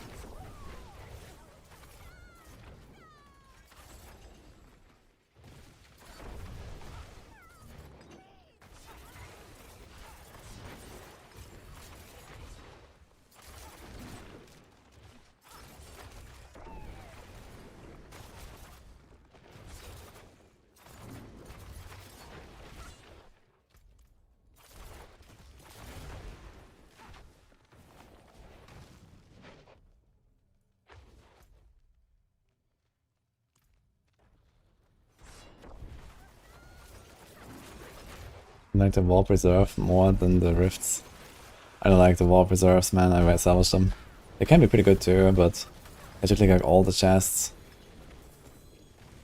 If you're going slower, I guess that's fine, but you have to also like pay attention a lot to the chests. Like I'm sure I will miss many if I go like this.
I do know when you have to collect Druid buff, because when you start seeing the piles of 10 warp, this is when you have the buff.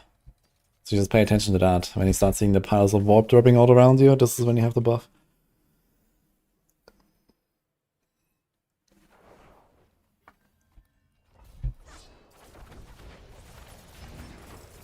And then he's trying to go a little bit slower, so he actually collected as you go, and it's fine. So once you get a bit used to it, it's not that hard, I think.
Okay, now we have the buff. Not sure if I killed enough, but yeah, now we just wait like 5 seconds after the boss and that's it.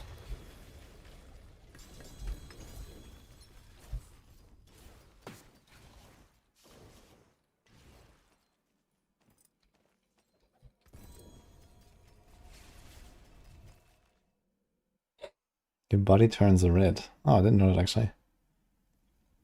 But maybe that's because you're shy.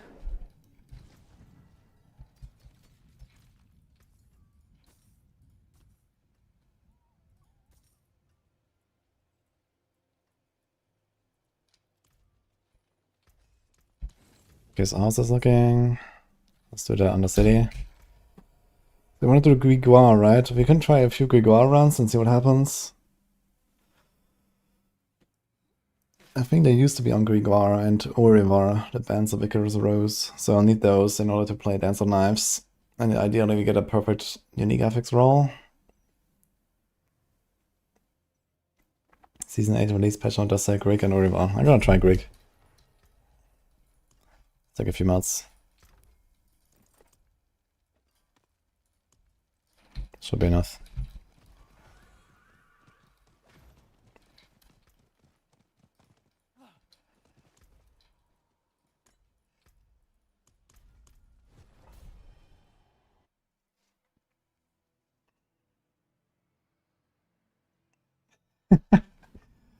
You did first Dark Citadel run, holy man.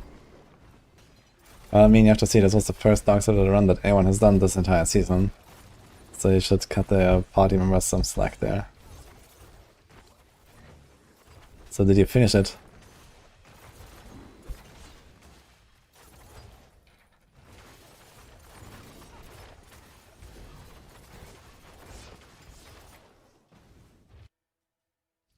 I'm gonna do some Greg.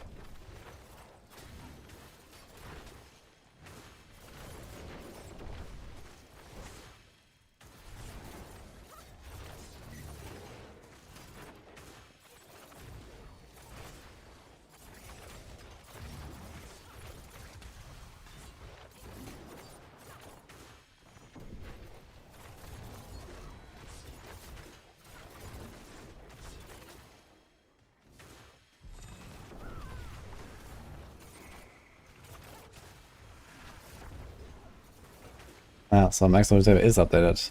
So that's a Grégoire. And then mystery solved, I guess.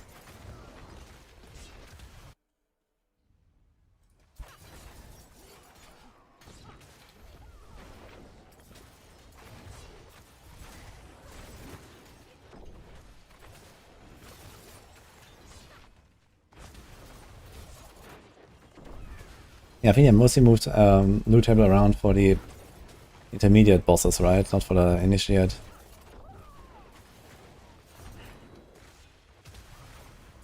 So the old, like the small bosses all still have the same old loot tables, I guess? Plus a few added from this season.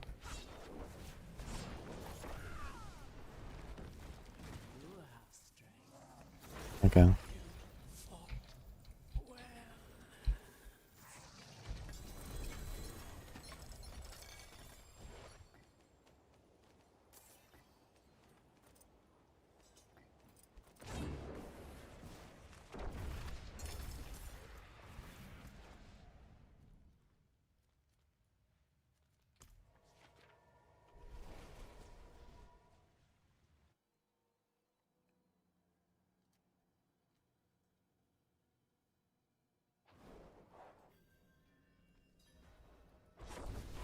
Alright, Carrix.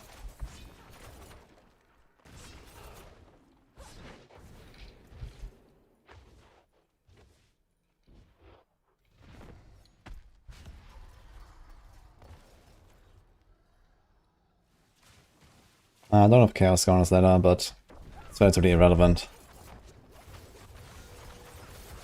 Normal is fine. I might just farm a normal one.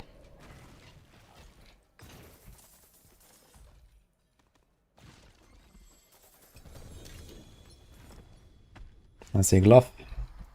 And more gloves and more gloves. Yeah, looks fine.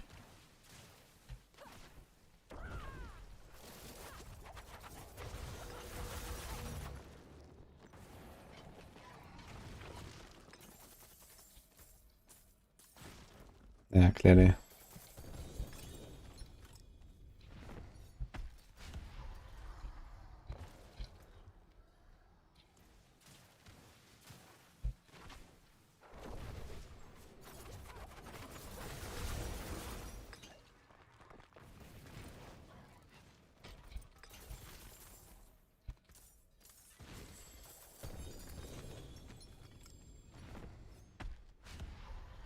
Grass or shadow incoming.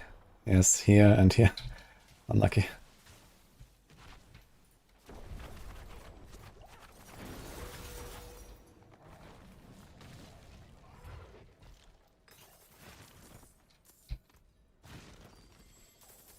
$145.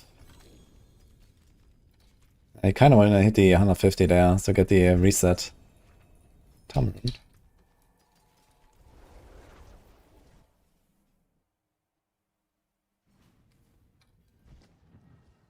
At least we find a class where I need to farm some bosses, because I have so many boss mods. I can get rid of some of them on this guy. So that's good. Living Steel. Oh boy. Oh boy. Okay, we're gonna be locked in here for a while. I do have Belial mods too. Just open some Belials. I've not done a single Belial this entire season. So it maybe be the time. Although I'm not sure if this build is tanky enough to just survive the slap. I guess we kill Belial before he slaps us.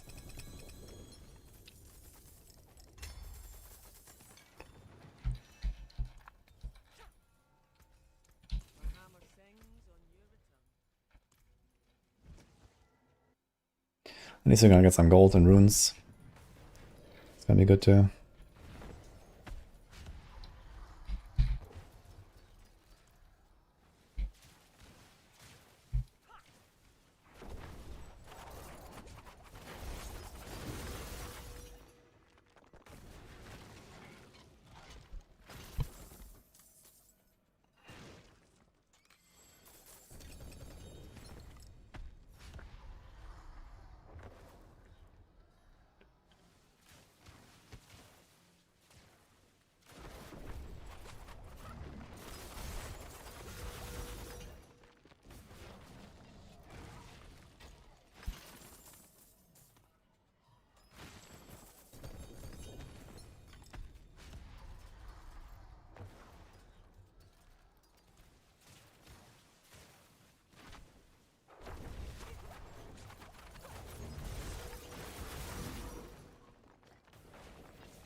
Should give you a buff.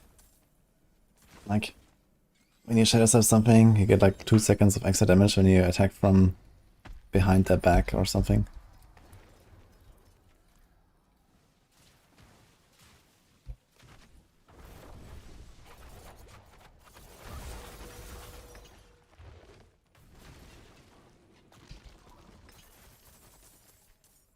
You have to pay attention. We want to actually check the non-ancestrals of this glove.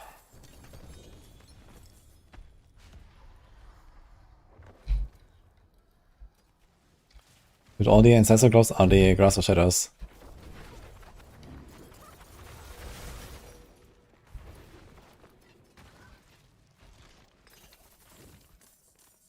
T4 boss with a slowly spared. Yeah, they need to like half the boss mats and double the GA chance.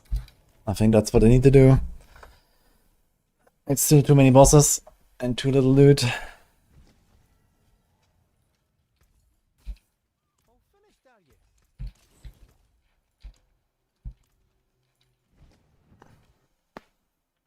And then we doubled it.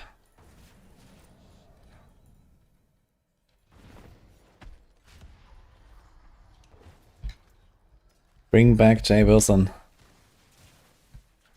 He knows what to do.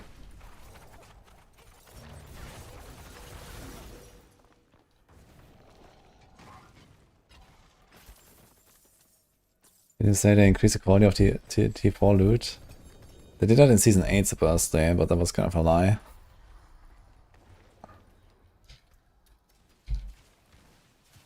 They said they wanted us to farm less bosses. I mean, now we are farming less bosses, but it's largely because of Chaos Armor and the Season Rep being insane. So you don't need to farm mythics on bosses anymore because you just get so many sparks.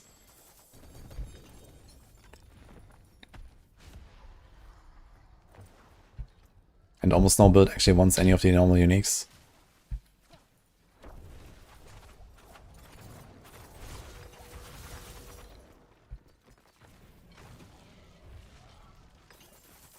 Instead of 12 months, 8 is fine. No, that is not fine. I wanted to cost 24. Not 8. It needs to cost more, man. I want to do less bosses.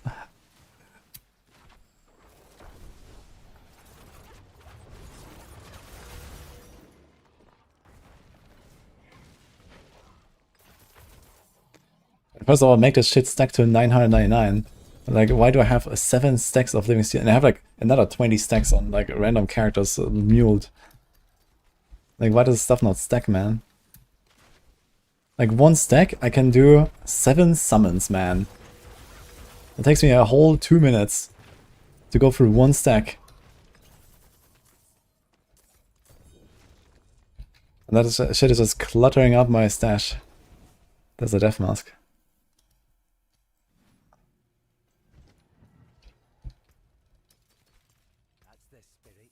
Sell all feature in the expansion, trust. Holy man, I would buy that expansion instantly. If they add a sell all button. I got 3 runes though.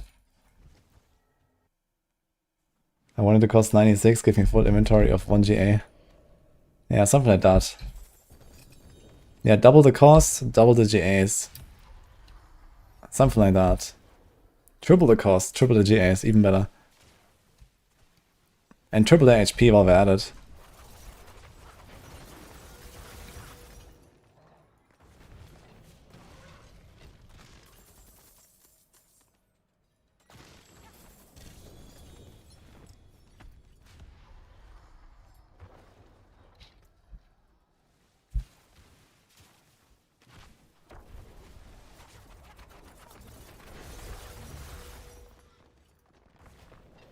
Best way farm hotkeys is health diets.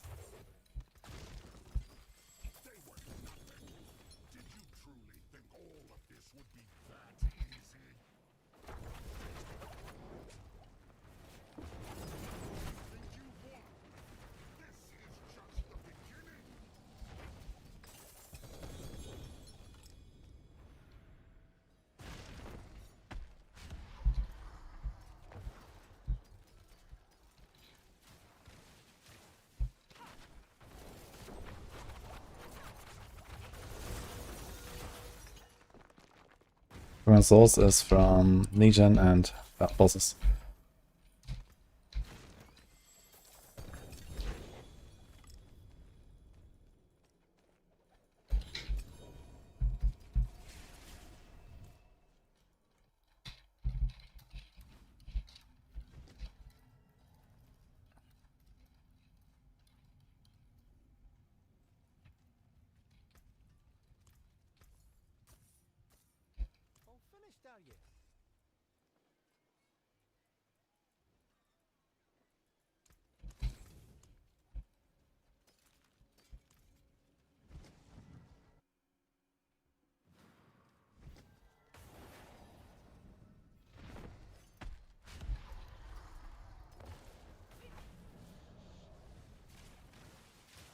And an uber. You mean something like a tormented version of these bosses? Holy. Tormented, Echo of Grimoire. And he drops ancient items.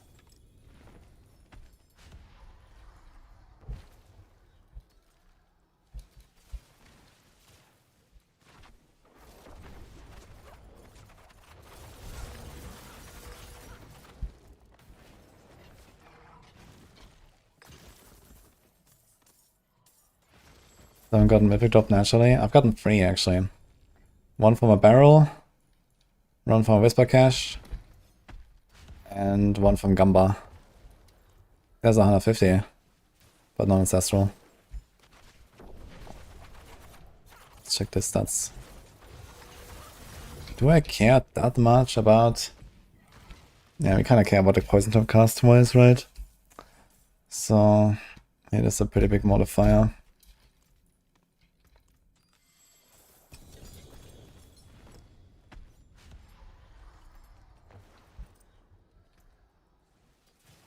Guys, break your barrels. Trust me.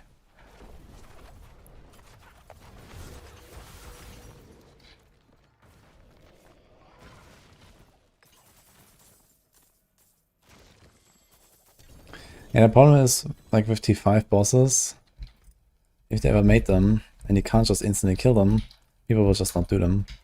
You know, like basically what we do is here, if you can't kill T4 bosses, you just kill T3 bosses, right? You get like one item less, who cares? I've done plenty of T3 bosses in the last few seasons when you were not that powerful, or when it was like the first days of the season, or setting up a new build. I just found the bosses on T3, and they one-shot them on T3. There's no difference, it's just like slightly less loot. See some steel you need. What's left? The thing is, with this whole like torment system, the way they have this set up, you just can just never make it like hard and engaging. You will always just go and one-shot them. They have to make this so that T4 is really worth it, or T5, or whatever. Or it has something that you cannot get in the previous torments, you know, there needs to be something T4 exclusive. So that it actually makes sense to fight like this harder version of the boss or something. It's a clip of the barrel breaking. Should be, but I'm not sure if it's actually gone to YouTube Shorts yet. Can check my shorts maybe.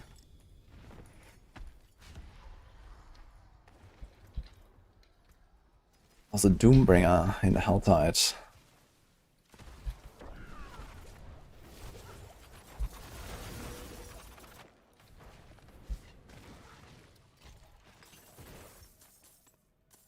It is already another T14. Yeah, I mean, there's nothing that wrong with adding more torments, I think. As long as there is a reason behind it and like some kind of like progression and something meaningful, right? Like the torment levels in D3 are completely meaningless. You go from level 1 to level 70 and then you're like 1 hour later you're in torment 16 and everything else is like whatever. And it's kind of similar now with like torment, you kind of like instantly in torment 3 on a decent build and then torment 4 soon after and then you're kind of there. And then it's just about speeding up. But you know, if they make it so, I don't know, let's say there's like 12 torment tiers in D4 and you know, torment 4 unlocks legendary gem materials, and then torment 8 unlocks I don't know, mythic items, and torment 12 unlocks I don't know, chaos items or something like that, right? So this would make a lot of sense, and then it's okay to have many torment tiers because you have to progress through them, and you kind of like, you know, you get something new at some point, and then you progress further and optimize your gear more, and then eventually you get there. You know, and then all of this will just suddenly start making sense. But since they have like no exclusivity of like anything, you know, there's no content, like, you know, there's no content that is exclusive to Torment 4. You can go to Torment 1 and kill Belial. Doesn't make any sense. You know, maybe you know, Belial should be T4 only, for example. You know, you found the bosses on the lower torments, you slowly stack up your Belial mods, and at some point you're strong enough to go to T4, and then you go do Belial, right?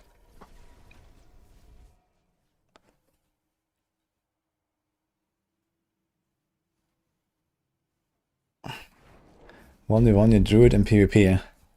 Oh, are you sure about that?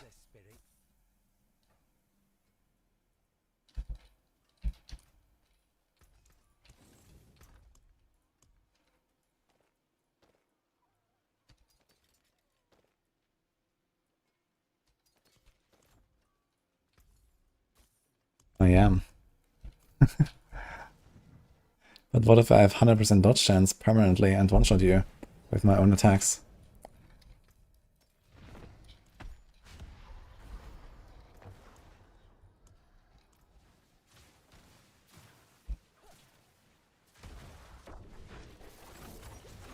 And also go twice as fast as you.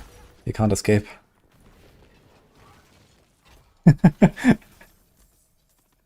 And I don't need to aim because my build auto aims at you. Uh-oh.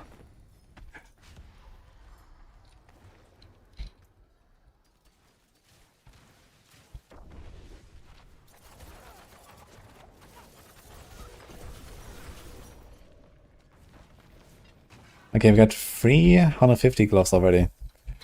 We'll soon do a GA 150. For sure. Guys, for sure.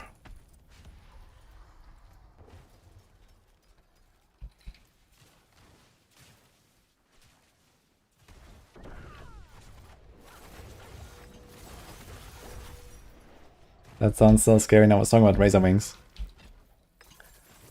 Whatever druid you're playing, it's not gonna kill my Razor Wings, I'm pretty sure.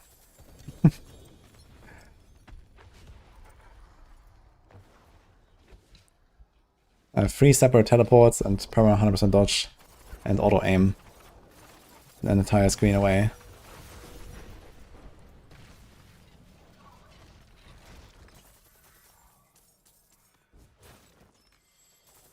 Direct damage in PvP is heavily nerfed. Dude, it's season 10. There's no chance that anyone survives any hit from anyone. What do you mean?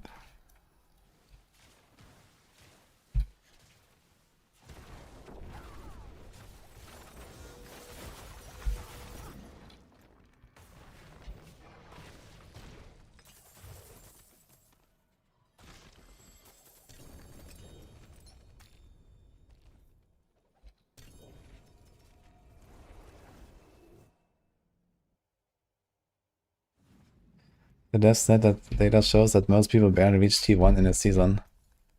Yeah, okay, but I mean, the updates that they're making to the game are not aimed at those people anyway, right? These are not the people that are actually like actively playing and like really part of the community and, you know, that are like watching the campfires and reading the patch notes. Like they just log in because they see, oh, there's a new season. And that's it, right? You don't really have to do almost anything at all for that kind of audience.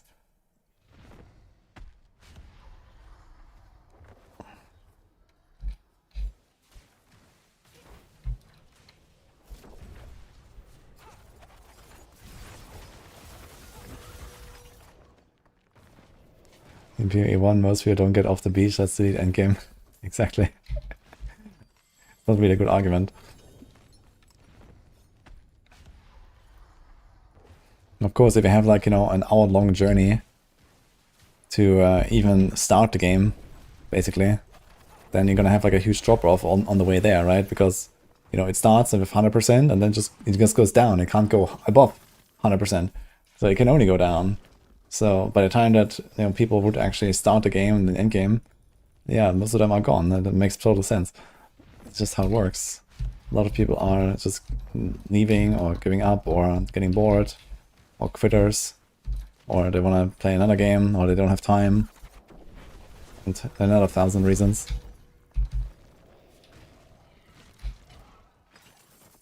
Is rune crafting worth the season? Well, I would recommend you random craft until you have 1 missing mythic, and then you target craft that. Oh! Got it! Wait, what is the GA?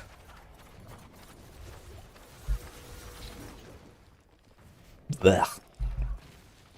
But you got 150 at least, with 20.5. Now, is that thing actually better? Thing is actually worse than the non-ancestral I have. Ugh. Because my non-ancestral has... Wait, is that the same number? 27.5. 27... It is the same number. What? It doesn't go up. When it's ancestral. The attack speed is higher, the poison rest is higher. But the poison trap cast twice is the same number. What the fuck?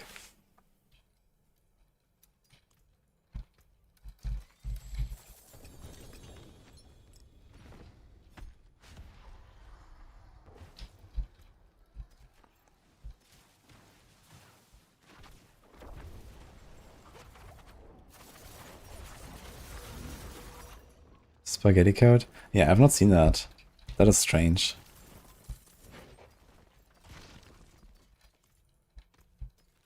Is there another item where you have the same roll on ancestral and non-ancestral? I don't recall any example. Implicit didn't scale. Yeah, the implicit is fine. Implicits usually don't go up, I think.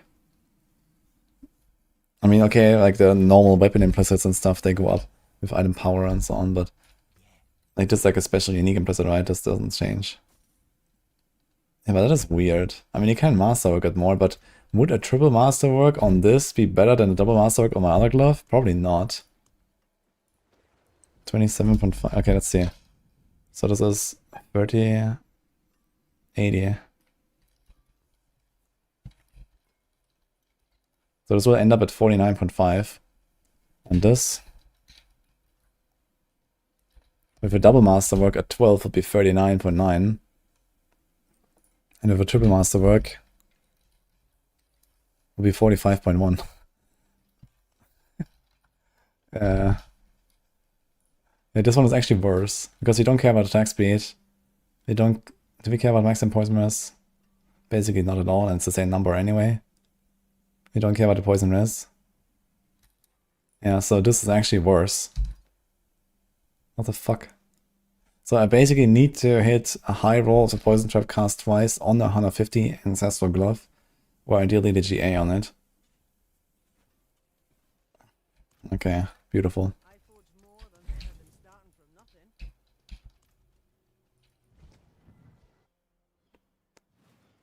You can type exclamation mark build for the flurry build. I only made some slight tweaks, which is no mod rune, I have bulwark rune, and I have dark shroud on the bar. Makes it pretty comfy.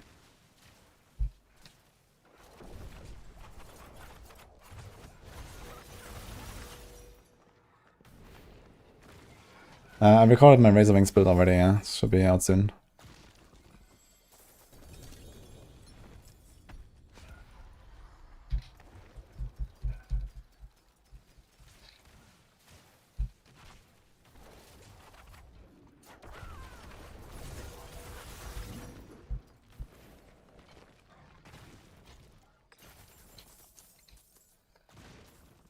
Oh, the 4 angle. Uh-oh.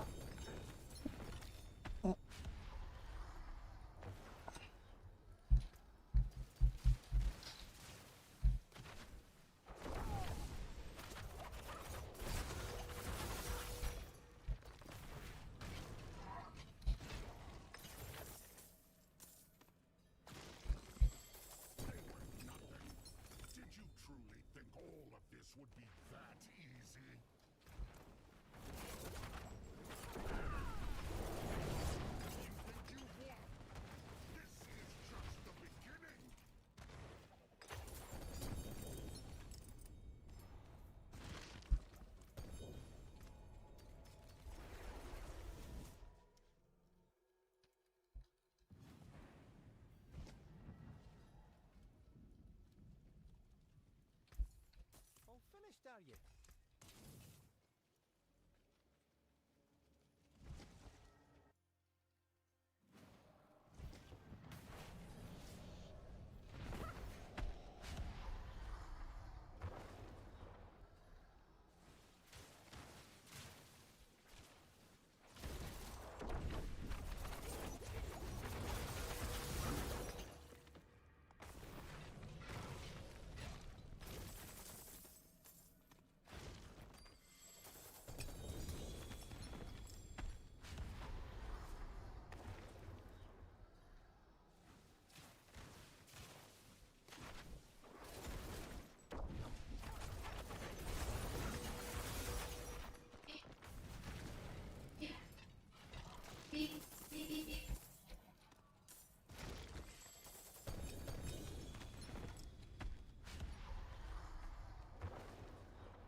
Holy GAs, man. What's this going on?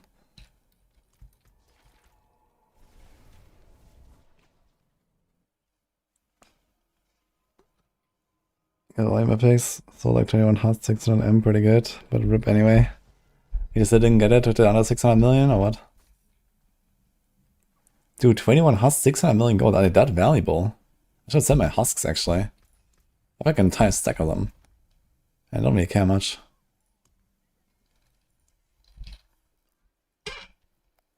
How much are they worth?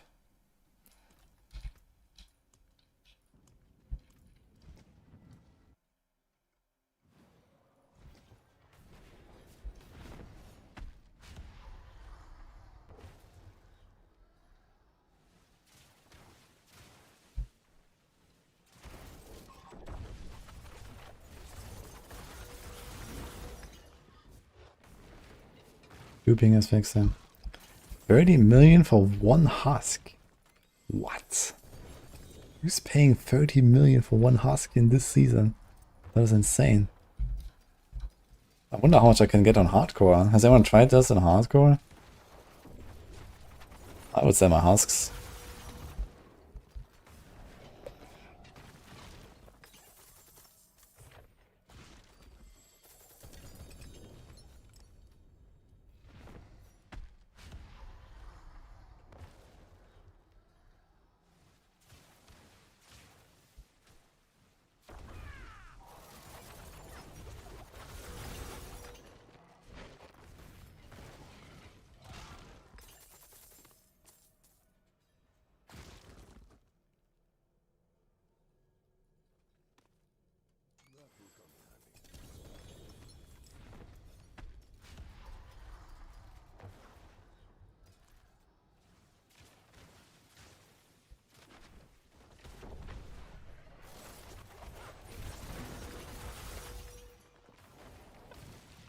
I don't care about what the rewards say on the chaos words. You just after the buff mostly, and sometimes you get a chaos item or something. And that's about it.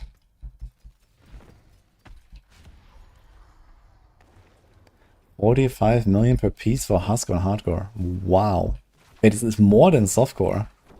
What?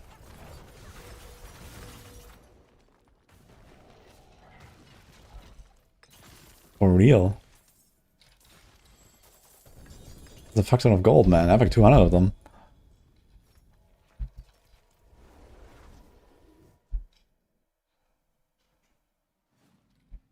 I found one mythic rift, yes.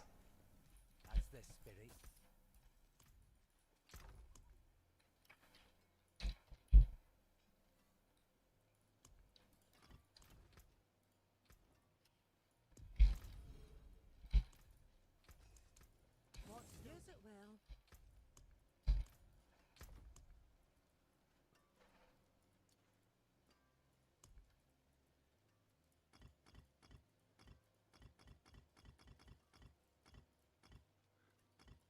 Yeah, but I mean, who's farming Belial that much to pay like almost 100 million per spawn? 50 million a piece on hardcore.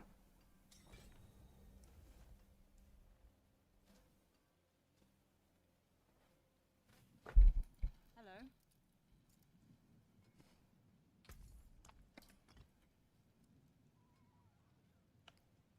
Yeah, on hardcore it's like half. Like the runes are like roughly half on hardcore. I get like 100 for this Aeon right now.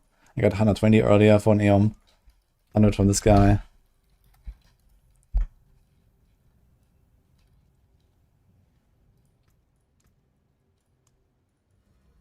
Ah, I closed my portal.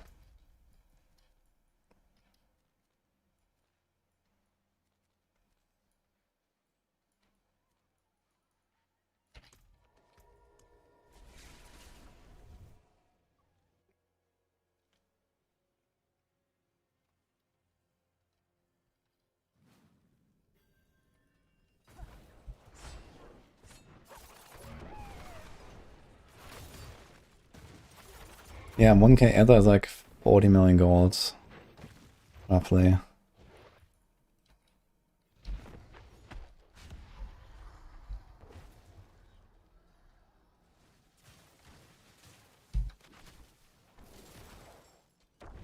I'm just gonna advertise my husks and see if someone pays like even like 20 million per husk would be ridiculous.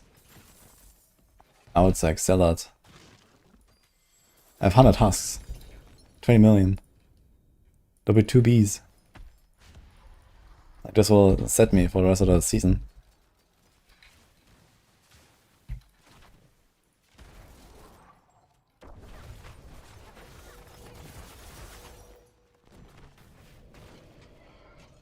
Also, I was trying to like min-max something really badly.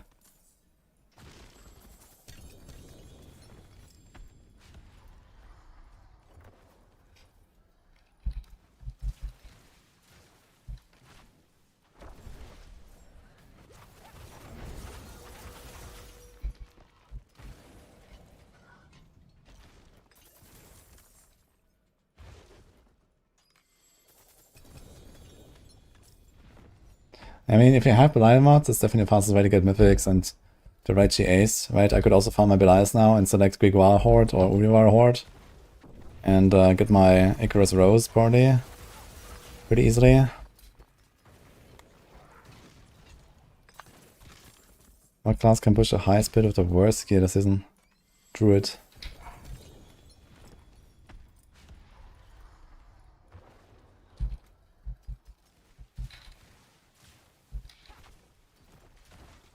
What is a party bonus? It's 33% chance for an extra item per member. So it's like roughly 15% extra loot or so. Hardcore and softcore prices are different. Yeah, of course they're different. But it should be much closer now that we don't have duping and stuff anymore. But there's still RMT, I guess, in softcore, where there's not really any in hardcore.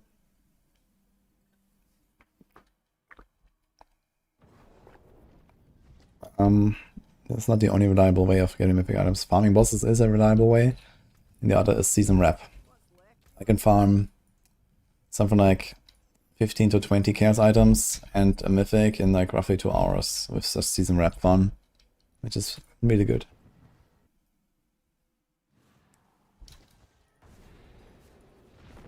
Druid bugs are already fixed, Jack. There's no 150s anymore.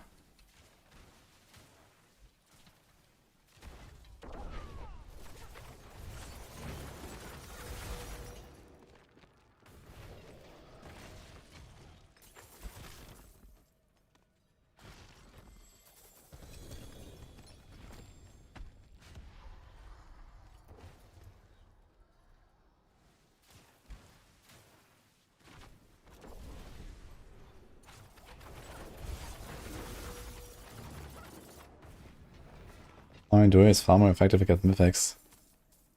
I'm not 100% sure if that's still true. But the question is, where do they get Duriel mats?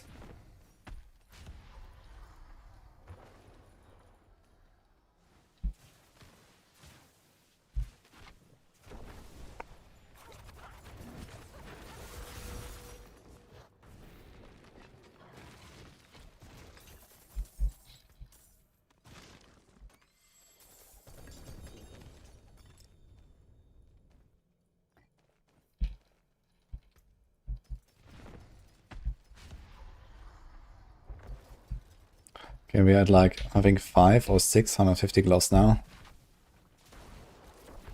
And 1 ancestral of those. There's a terrible roll.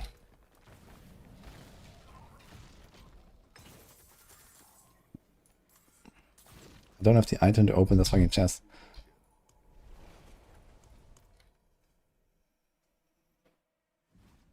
Now you transform the mats.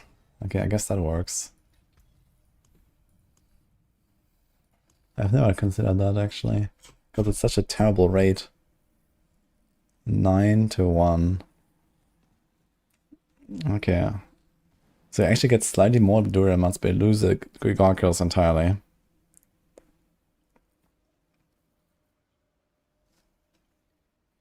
Actually, I can only do this 180 times. I don't have enough Khazar horns. Where do these things even come from? I have no idea where you get them. But yeah, I guess now that they don't have the immunity phases, there's actually... If you want to do fewer bosses, it might be juicier to do the intermediate layer bosses. Because they might have still the doubled mythic drop rate. But I'm not sure if that's actually true.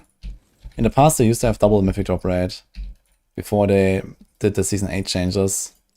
I'm not sure what happened with Season 8 though.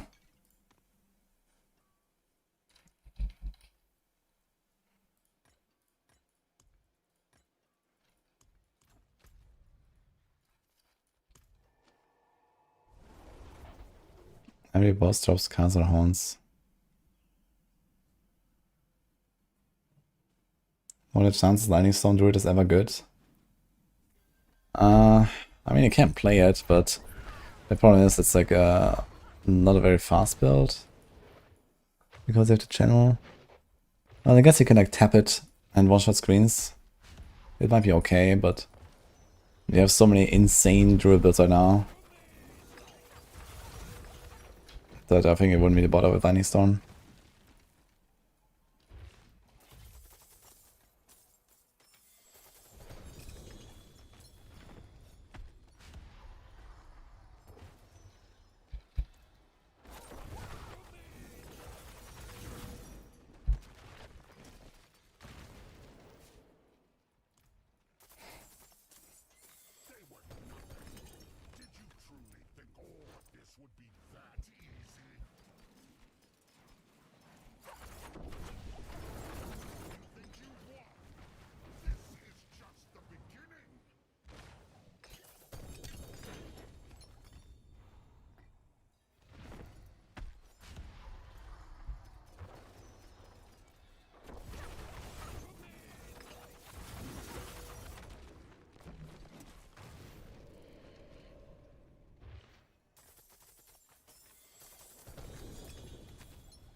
Yes, Death Mask, someone said.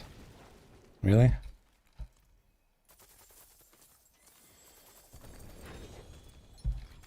Ah.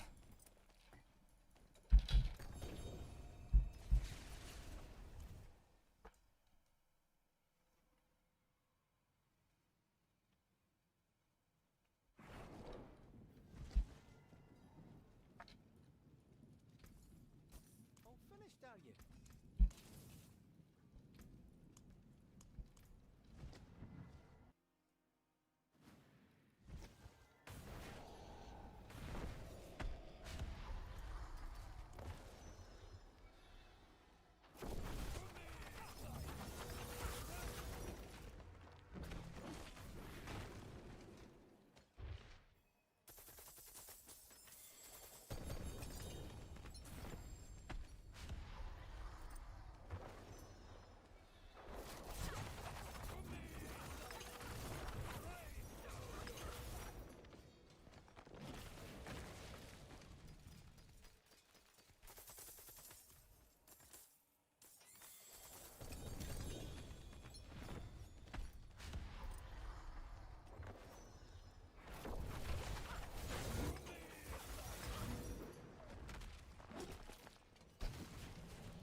Okay, chat.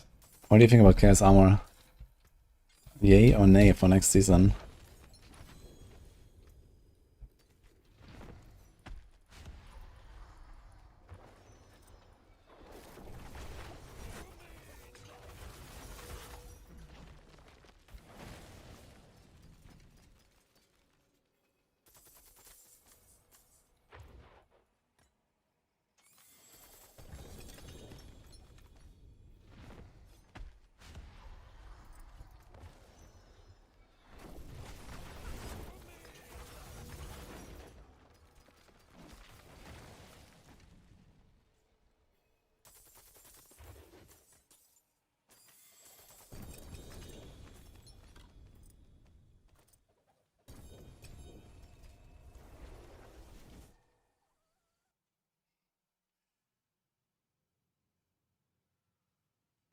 Who's the fastest boss killer anyway?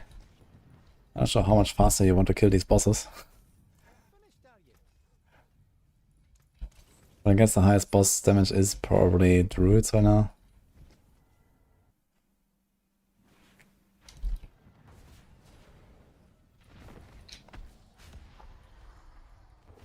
Okay, it seems relatively mixed actually with the yay and nay here.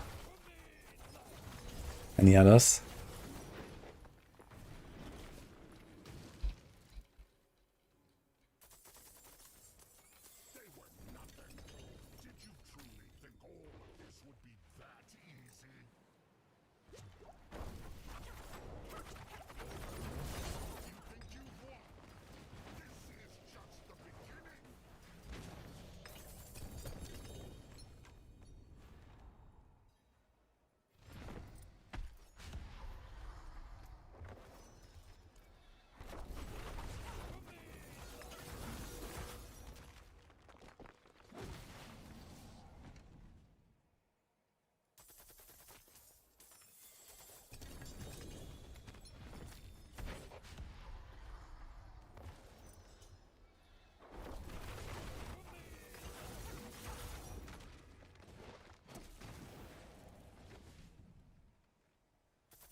Doing bosses solo is not a big downside anymore. It's slightly better in party, but who cares? Orphan Maker. I guess he might save that. Not sure.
Is it normally a Paragon 154? I've only seen one trashed Chaos item.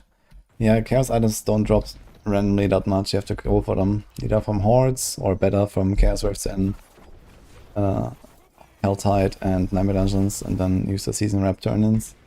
This is the best way to farm them.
spirit.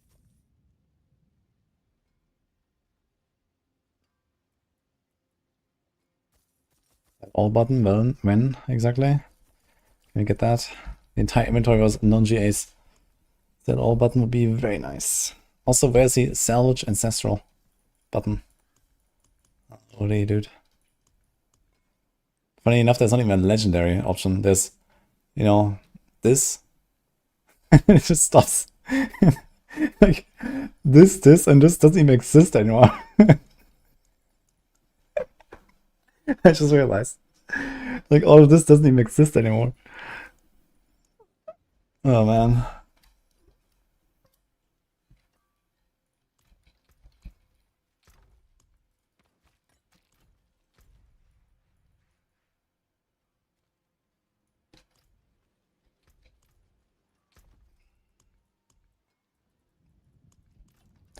Oh, mega lol.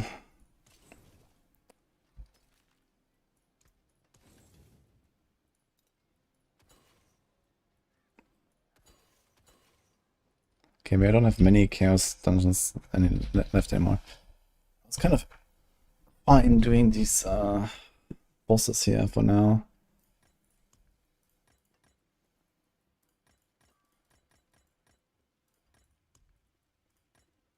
But let's get this going.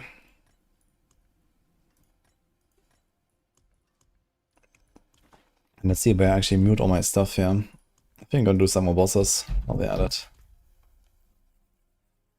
So gearing easy? Yeah, Flurry is easy to gear.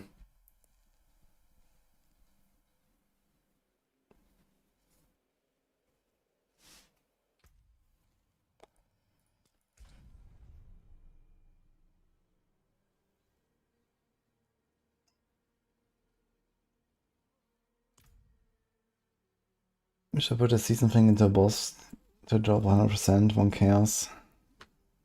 Like each boss, 1 chaos armor. That would be kind of wild. I mean, they specifically wanted us to not farm their bosses all day long, and I think this is a big reason why people enjoy this season.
Okay, my stuff is not here.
not this guy. Let's check here.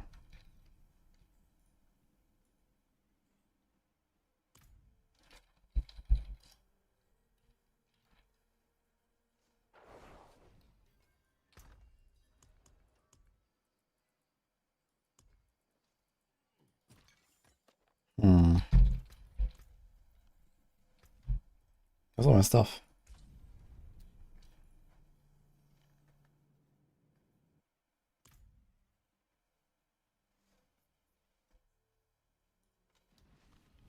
This is fine, as far as towns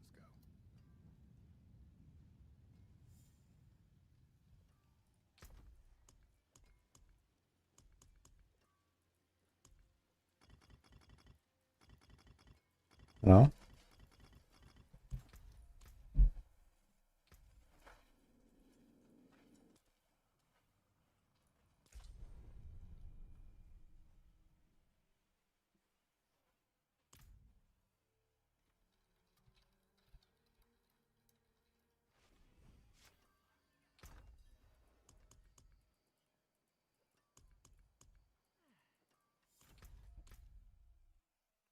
Where do I have my mats? Must be like some guy who has like full mats.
It is me left.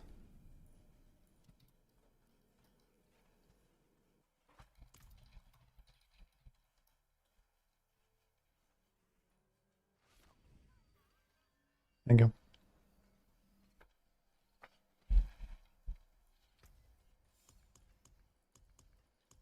Okay, where's my boss mats?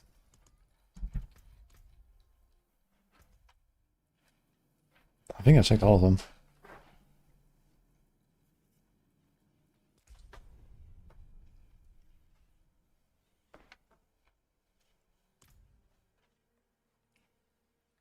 How are you, Woody? Ah, good. How are you? Nini. It's cold. With the hoodie. Yeah, it's getting colder. How much things on your return? It's very warm in here, though. Mm-hmm. Mm. I'm gonna stick around a bit. Yeah, it seems very comfy. Okay, where the fuck are my boss mods?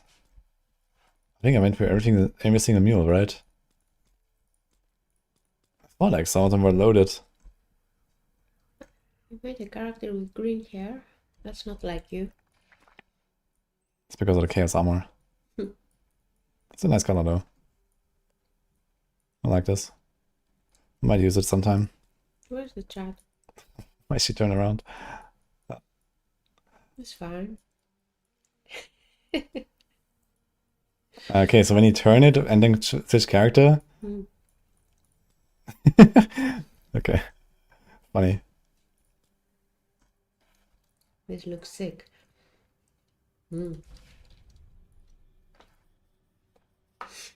We need wudijo and Necro. Yeah, I'll make a Necro soon. Hi, Tinder. Hi, Dini. There must be some character that has a lot of stuff, but I think I just checked all of them now. Consumable. You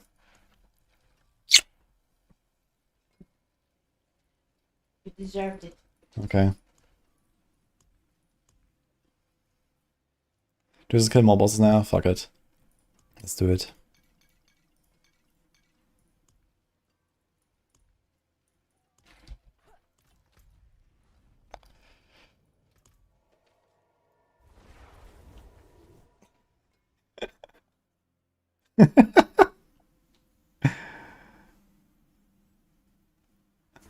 I think she likes you, Monka.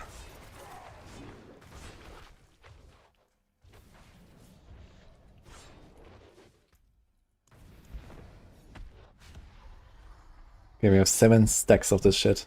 Holy.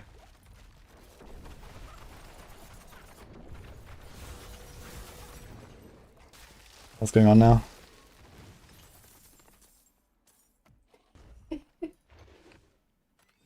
Someone said it. Always remember, guys. If you can't remember, you can buy a reminder. They discovered the secret of life early.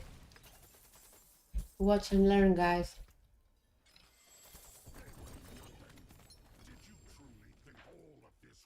Happy spouse, happy house. That sounds more poetic.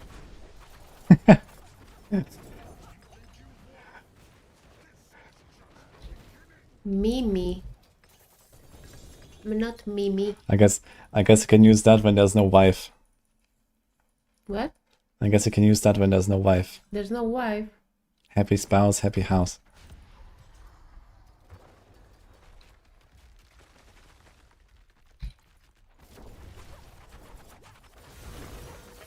But you can call me Nini.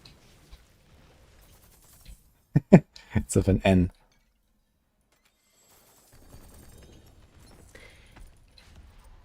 Some wisdom in chat. The best thing to do is take your lady to dinner. Take your lady to the movies. Take your lady on a picnic. Just never let those ladies meet.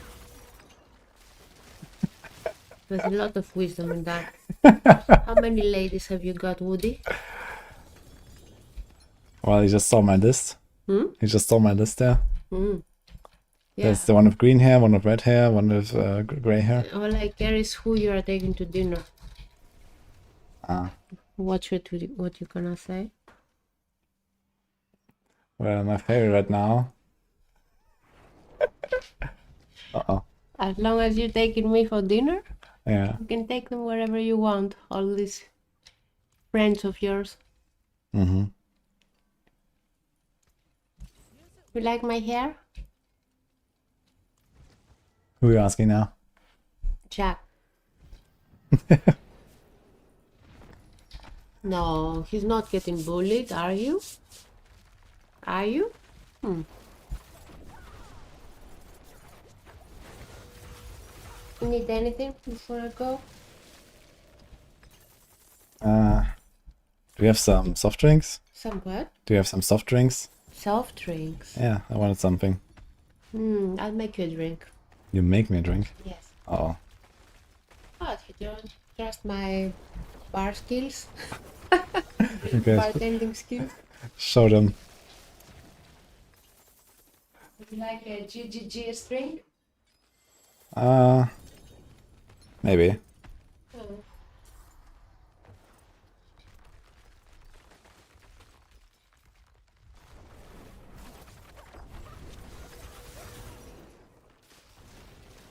Soft drinks or hard drinks?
Thanks, Spaceman, sir.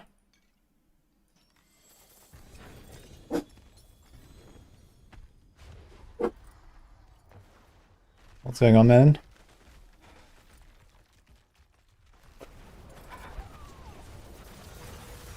A dragon. What are you fighting bosses for? I need some gold. And hoping to get some Death Mask. Although we want a Chaos version of it at some point. But and the other item would be Icarus Rose, and there's also Scoundrels I can get. I need the Scoundrels for Dance of Knives, if you want to play that at some point. We have a Bands of Icarus Rose that is usable. Liquor. I'll pick up Fists. Merlin, what the fuck are you doing?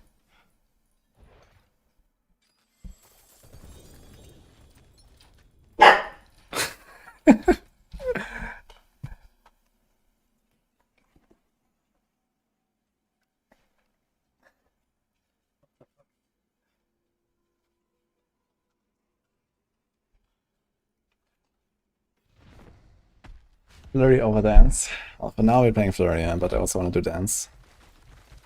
See how that goes with the poison trap stuff.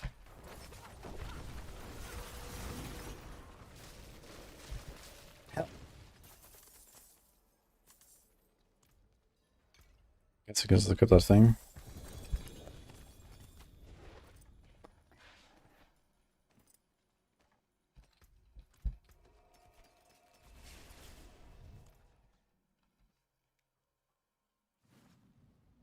Cosmetics, do it last for the seasons or do they expire? Usually they last, but there are some bugs sometimes where some of them vanish and then come back again, which is kind of funny. But generally they are forever. My hammer. What's still got some good in it? I'll keep my forge hot. Return soon.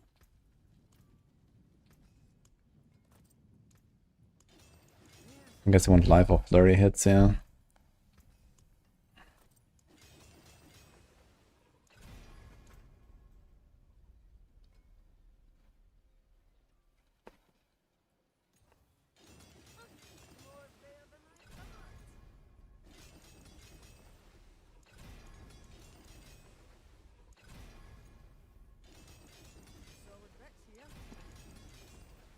Oh my god.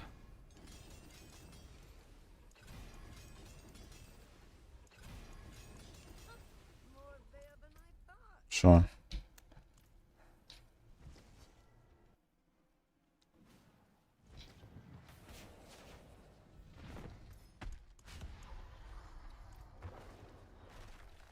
And are they adding back the Soulstone Mount trophy? Yeah, I think it's just a bug that it vanished. So I don't know. Is Rogue good? Yes.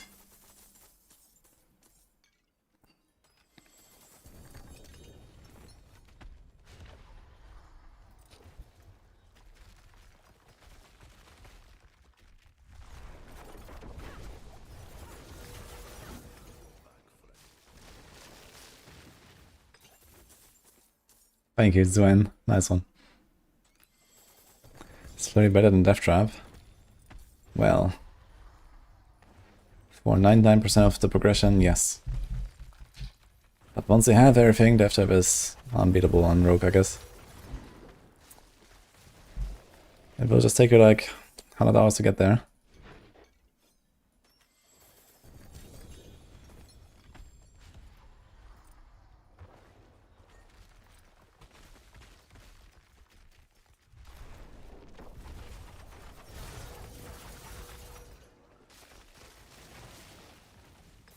A strong class build combo I've played this season. Yeah, Pulp Druid and Raven Druid are the two best builds I've played. But the most fun was Razor Wings.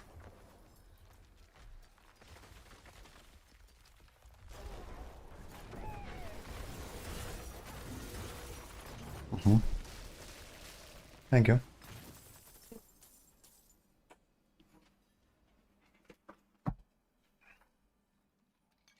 Yeah, not exactly a soda drink, but I'll take that.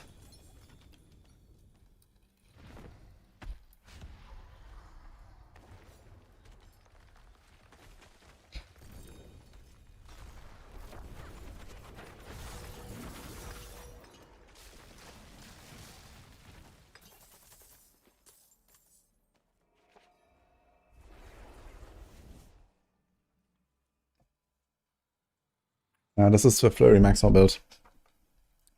I just changed to Dark Shroud and removed the rune to get Bulwark rune. That's the main change I made.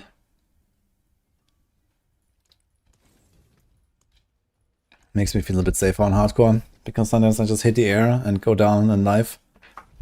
It might be better next week when they change something about Beast Cornered, or whatever they change. But you might not drain yourself that much. And then maybe Bulwark is not really required anymore to feel safe.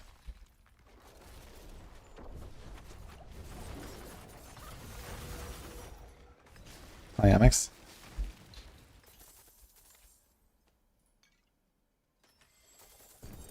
So the 4GA Fractured Winter Glass. Oh, that will be hard to sell, I think. Because that's not really a meta item. And on top of that, it also exists as Chaos. So anyone who wants to play Frozen Orb will probably want a Chaos version of that. But it's a nice item, so maybe. People like their shinies.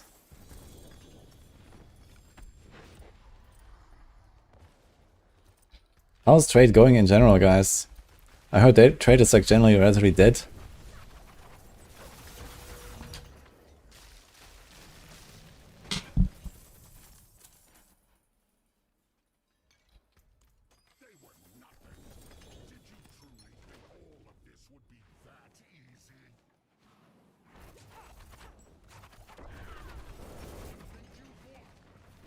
Trade side is buggy, eh? Ah, what's buggy?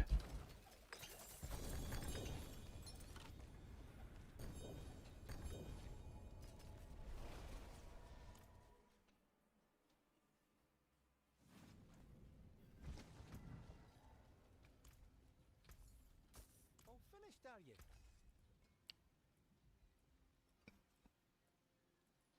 What's still got some good in it?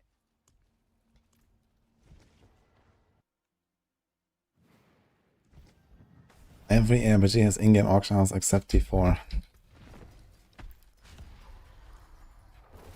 That's a pretty big statement.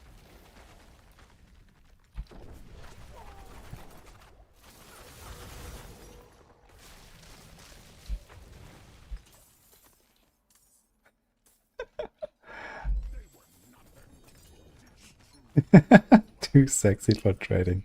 What?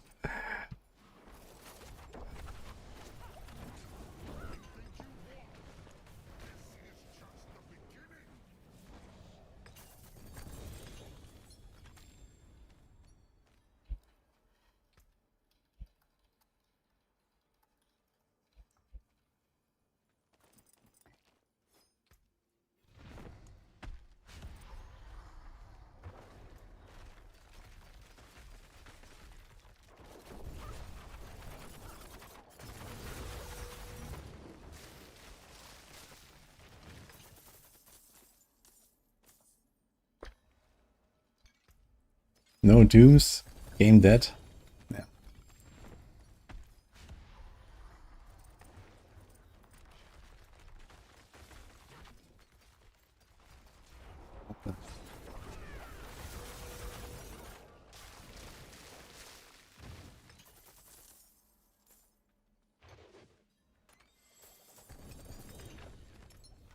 I just run 9 million Belials. Shake my SMH, man. Where would I get my items now?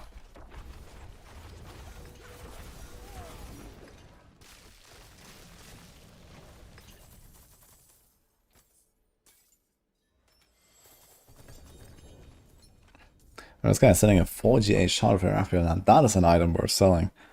Look at that thing. 140? 4GA?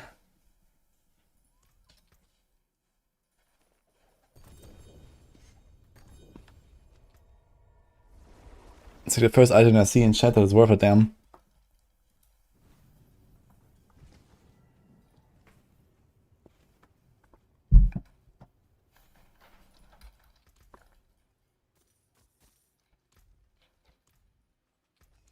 Use it well.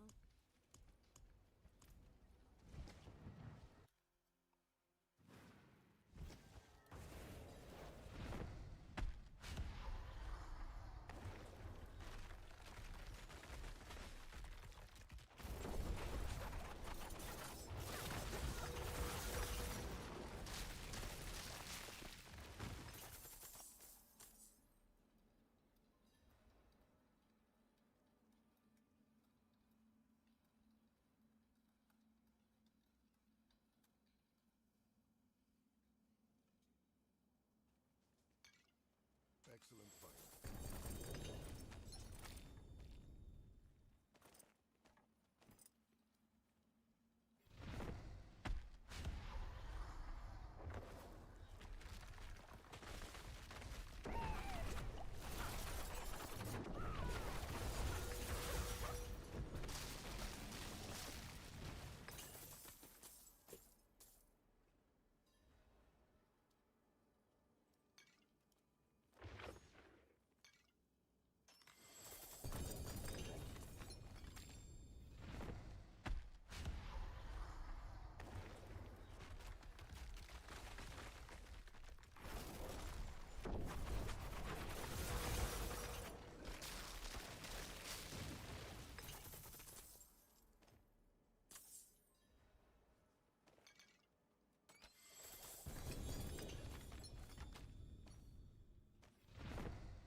I like Flurry quite a lot right now, yes. It's fun and fast.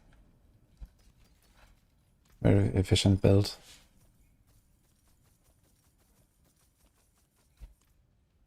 I forge more than horseshoes and nails. What you need?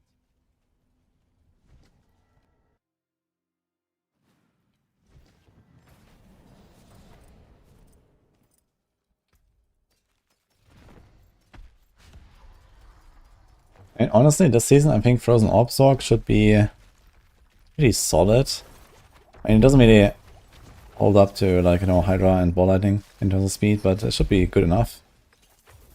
Also really fast, Giga teleports, good screen clear. And I really like the Frozen Orb build, actually. I remember playing that in Season 5, Frozen Orb in Hordes. That was cool. Beastfall Boots. Do we save those? Beastfall Boots? I don't think so.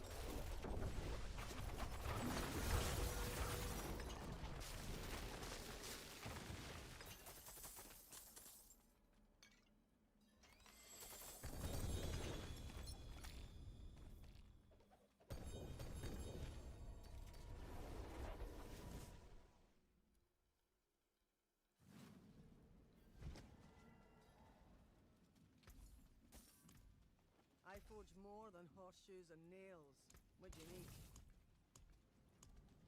These ones are disappearing fast, actually.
I'm just trying to get rid of my mats here right now. So I'm just like farming this boss. I have so many mats. It's also gold and stuff that I get. Actually, let me check Shadow Blight. What would I need for Shadow Blight? Any uniques? No. What about Hoda?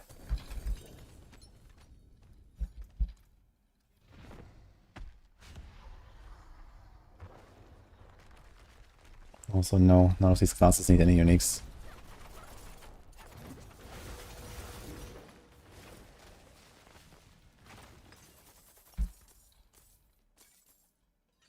But bonking some bosses with Hoda could be funny. But here I can get Bands of Icarus Rose, I can get Scoundrel's Leather.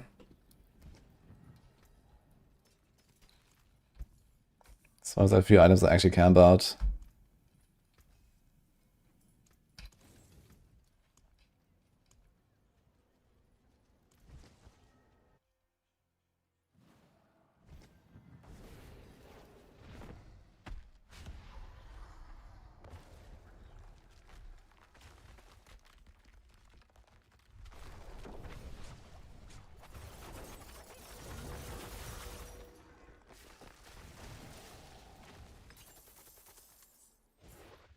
There's gonna be a patch on Tuesday. Doing something about Beast Cornered and Soul Spires, and probably some balancing, I imagine. I'll probably be enabling the Wild Rage aspect for the Druids. Actually gonna try it maybe briefly on my Ravens, because I want to see how it feels to farm with that over Stampede.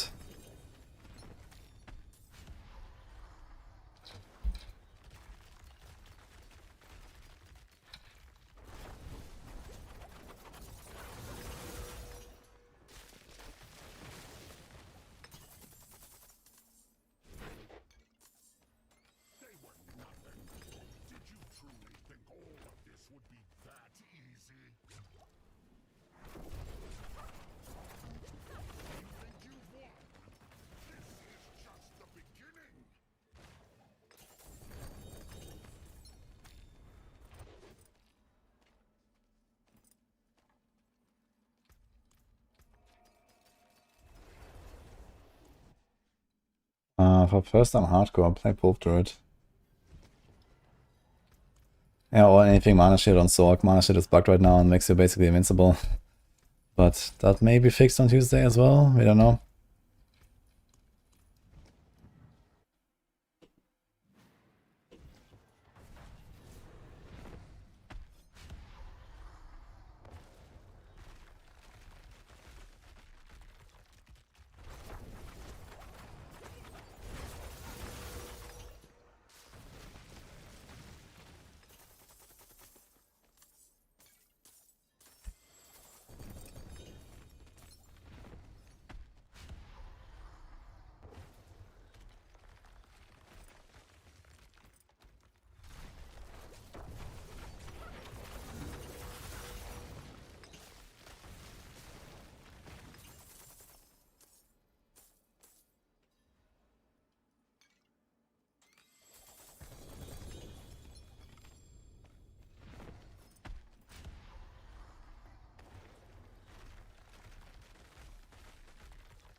Yeah, you get a damage bonus for low health. At half health, you have double damage. And at 10% health, you have 160% bonus.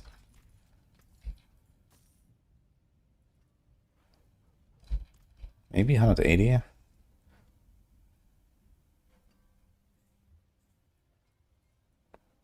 That would be good in another season.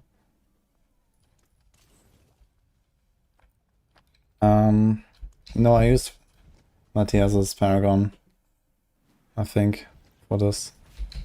Although I think he changed it. Or maybe he did not change it. I don't have Cheap Shot, I have Exploit Weakness. So it works on bosses and stuff. Because I don't stagger bosses really. And you have a lot of like to keep up Exploit Weakness. Actually, do we still need that? How does it work? You deal 45% increase more damage. Okay, so you don't even have to stack this anymore, I just realized.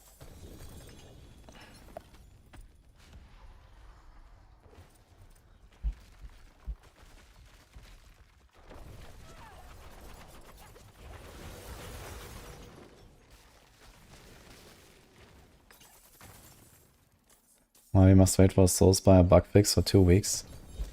Oh, there's no bug with Soulspires though. But they are changing how they work. We don't know what exactly they will do, but it's just that they have this patch scheduled, I guess, for 2 weeks into the season, and they're gonna put it in, and that's it. But there's nothing bugged about Soulspires.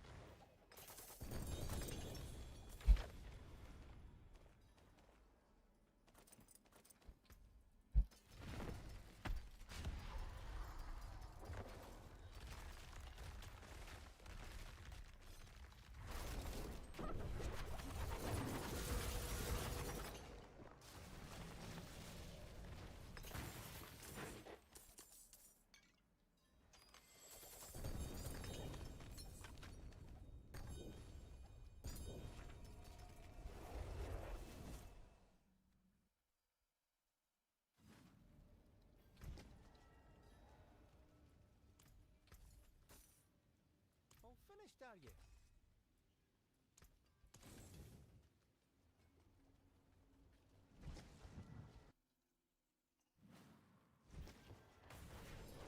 They didn't say when the patch notes stop, but I would expect it today.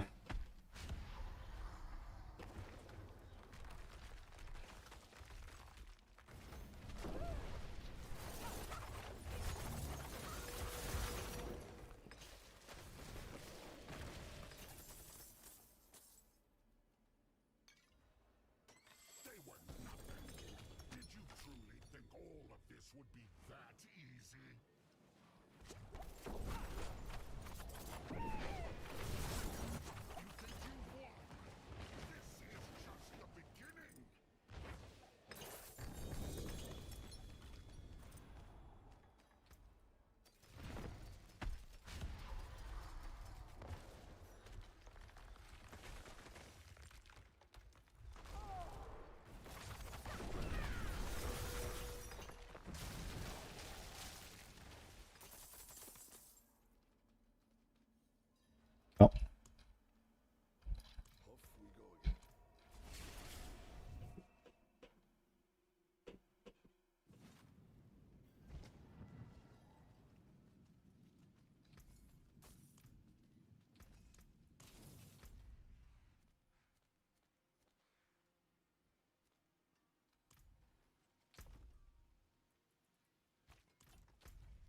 Are you gonna die to Mephisto? Maybe.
Coming doesn't drop a guaranteed ancestral.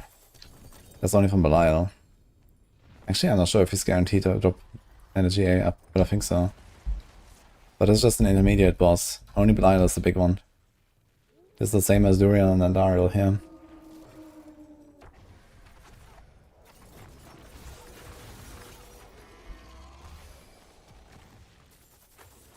The Scoundrel's Letter. What a very bad one.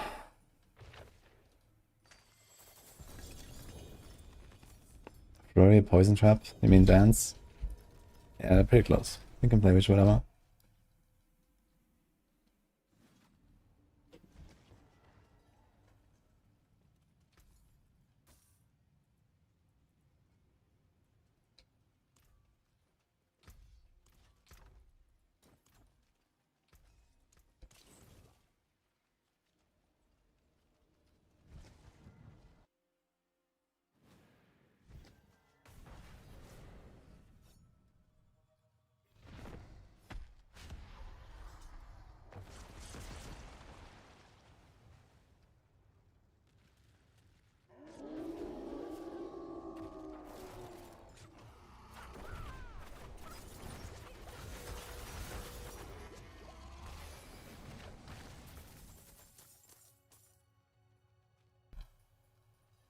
No double pit for Flurry.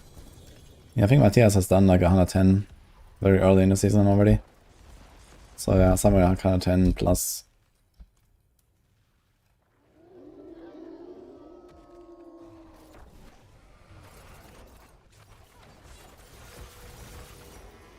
Need to be careful to not like randomly dash into the ground effect. That could probably insta-kill me.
What's still got some good in it?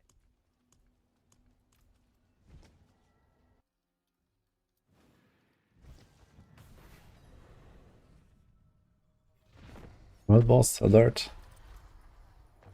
What do I do with this build on a world boss? So everything strikes doesn't work. Does innovate work? Also no, right? Like how do I do a world boss on this build? I guess I don't. I have to remove innovated strikes and beast cornered. Can I get healing anywhere else? Or resources? Can I fix these fucking bugs at the world bosses? That would be cool.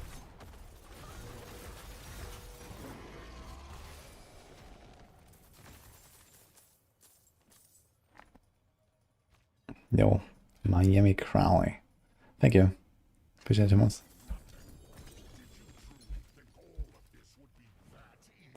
And evening, Sophie.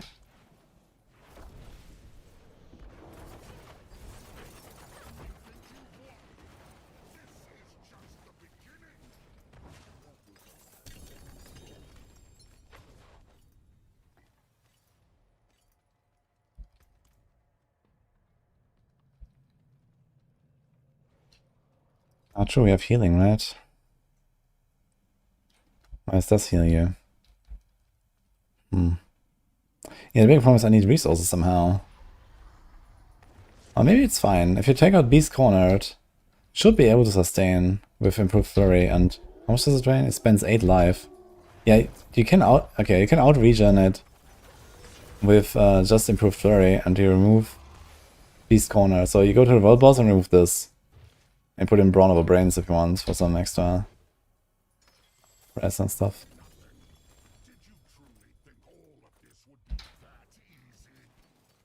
I can try it.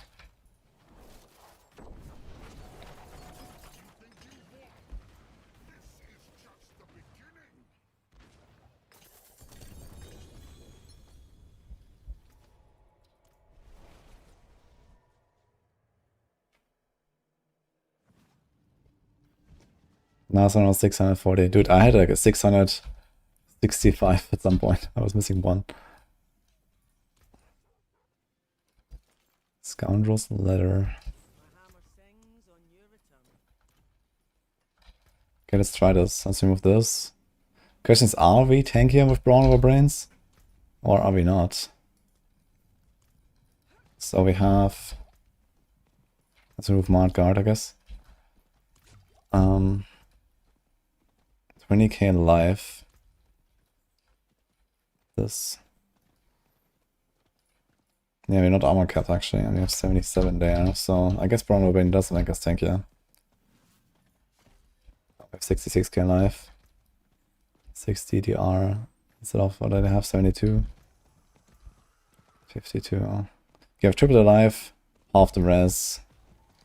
I think one of them was like 80 or something, so we have a bit less than half. So it's still a net gain by a little bit. We don't need that.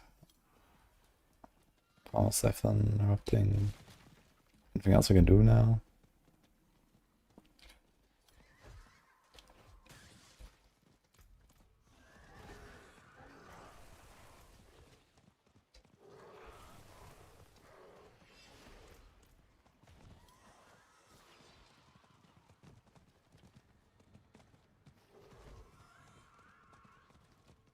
And the HP numbers look funny, but they don't really do much most of the time.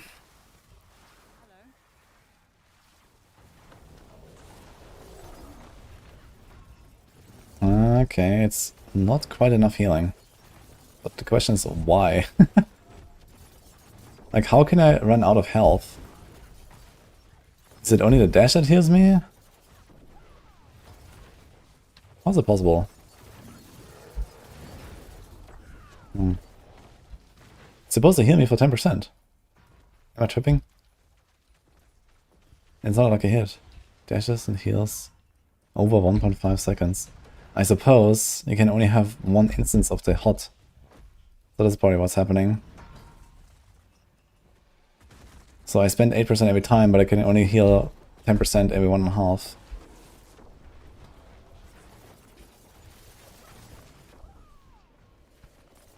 I have to do like a bit of like stop and go. It does heal me up, but I have to put in skulls for the heal. Ouch.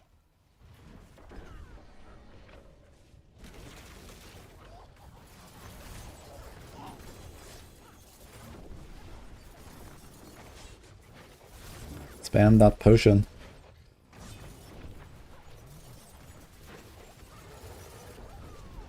That XP. Look at the highlighted character, man. Looks hilarious.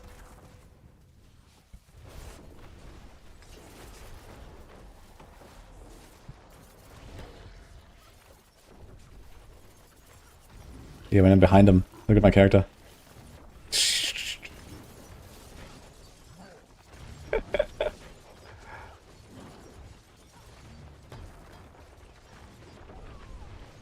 So it's a fast kill actually.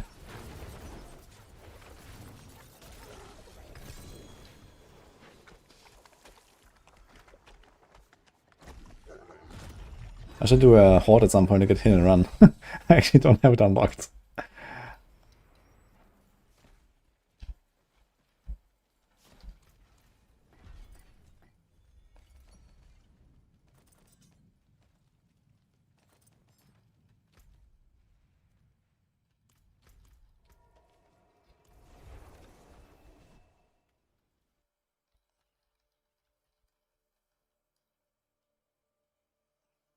In Season of D4, what's my favorite season and favorite build for each class? I think the favorite season ever was probably Season 0. Maybe followed by this one. I think this is, like, in terms of seasons, that's probably the best season they've had.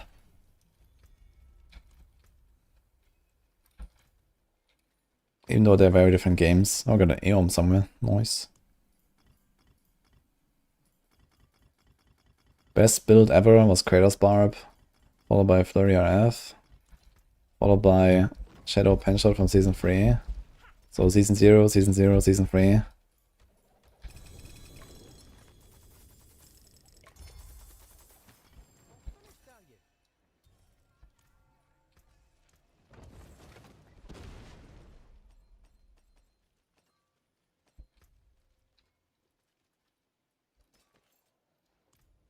forge more than horseshoes and nails. What do you need?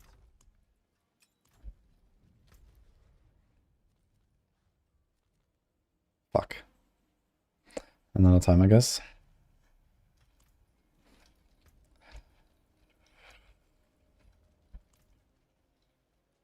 Make a video looking back on builds so far.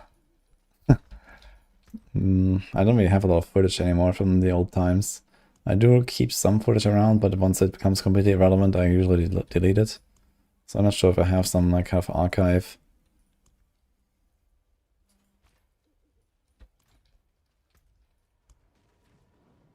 That's a lot of hearts.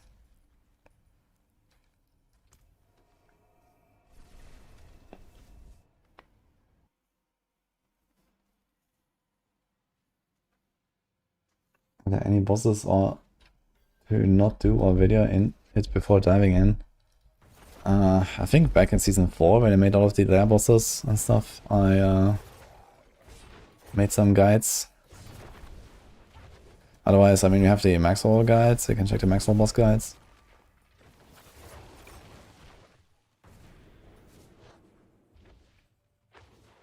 You can also try the bosses on lower difficulty, for example, you can just do them on T1, T2, and you know, do them slowly to see what they do.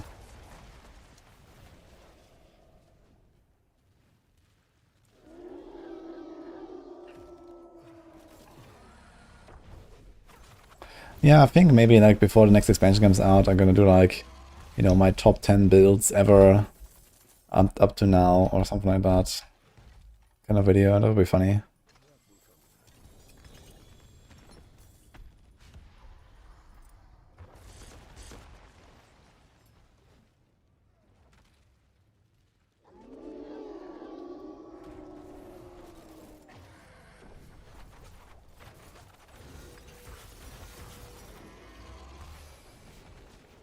What was that?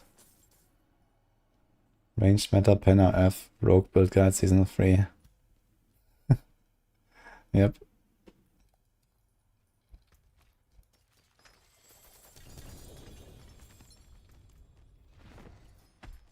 Yeah, at some point I was just finding vaults with no RF in there, just pen, Shadow Imbue, and then the concealment tag with the Night Stalker glyph. Oh my god, man. Every time you go into stealth, you reset your Shadow Imbuement. This was before we had Temperers for the extra Imbuement charges. So I was trying to reset my Shadow Imbuement as much as possible with going into stealth. So you constantly press Concealment, have Shadow Imbuement, and then build out the combo points, Shadow Imbue, Penshot into the pack, 200 arrows fly, everything explodes. That was good.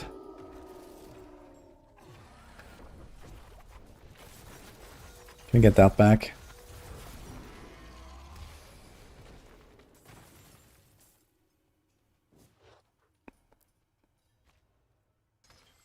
Is Diablo good for new players now? Diablo 4 is always good for new players, I think.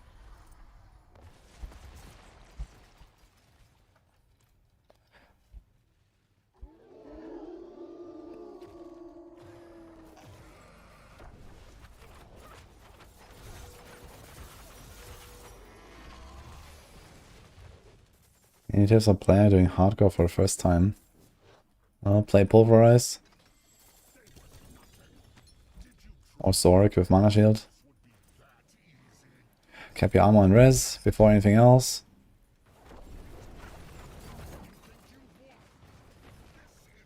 Don't get cocky. That's largely it.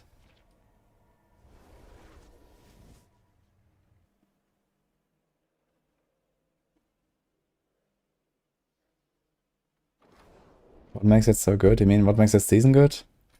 Well, they're finally getting it. Basically.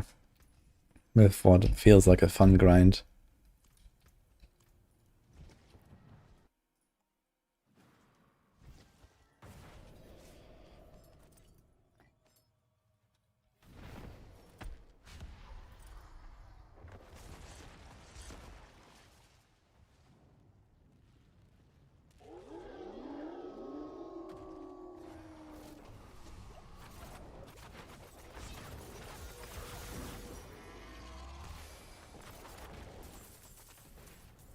So the Flurry still heals me, I just realized.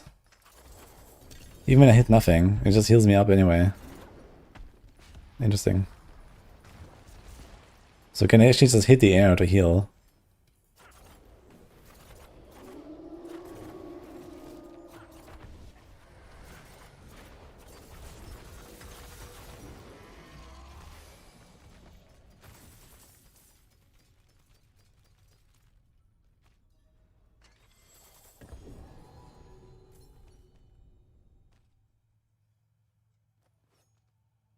Sword. I guess I could equip it for a bit of extra safety on the bosses. He needs to kill these guys anyway.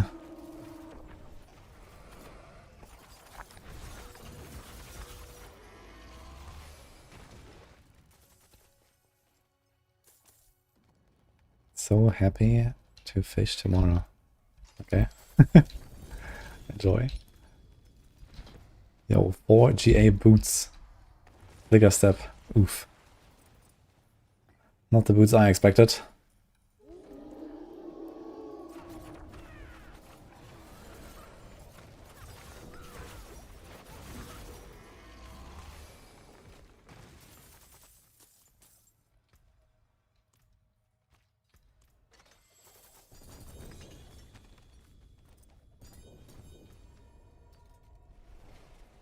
I'll use Moni plus Q for the Bulwark and Neo Jar for the teleport.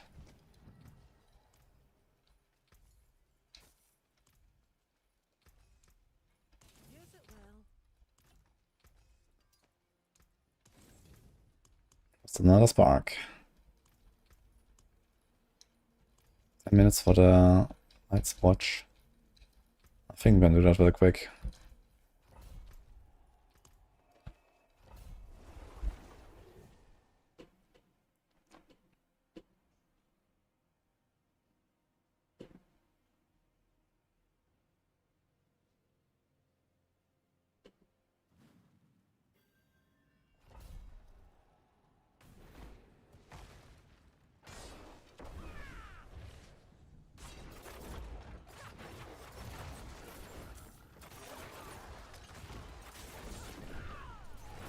Yeah, uptime is very good. I proc the Bulwark, I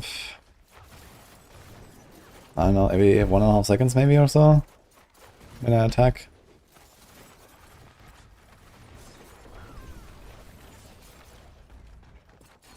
And it even procs from like Shadow Step and Dash. That's kinda nice.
And Kasparov, it's going really well to Rogue.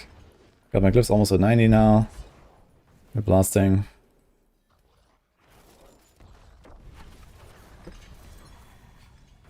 I'm setting up for upgrade, I guess.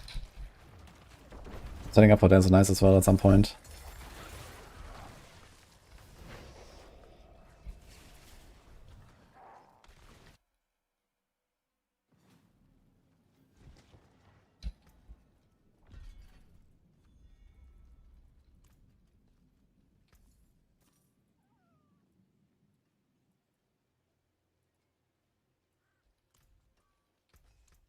Use it well.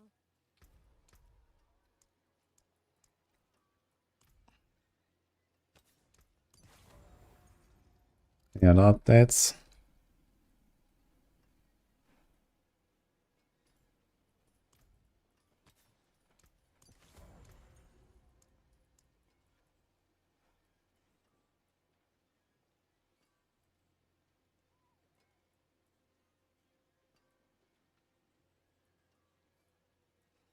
Okay, it's basically just Stolen Vigor and Breakneck. Bright aura. Brighter soul.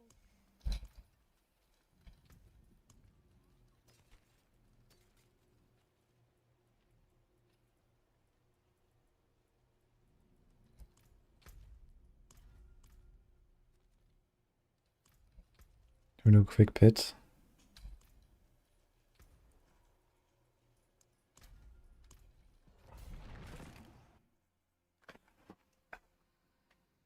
This season is dirty, can't find a group of Durian Andy on softcore. Yeah, I don't think it's a lot of people really farming bosses. That's the thing. Like almost no one needs anything from those bosses this season. There's few builds that actually care about anything.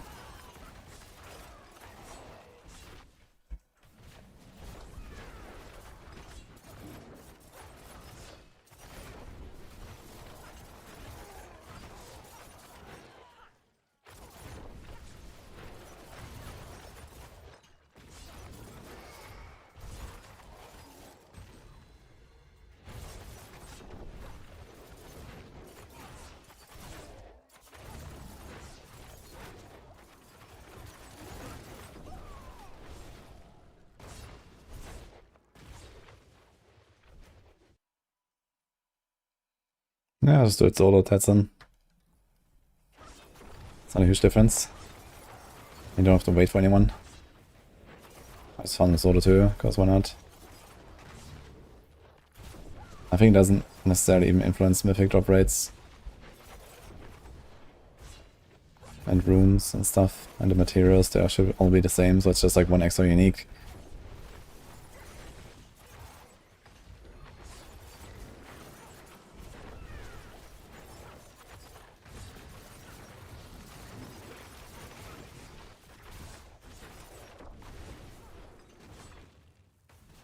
Exclamation mark, chaos.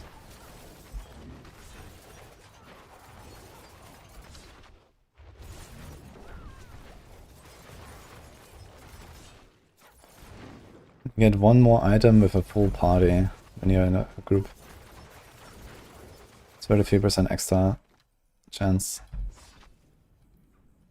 per player.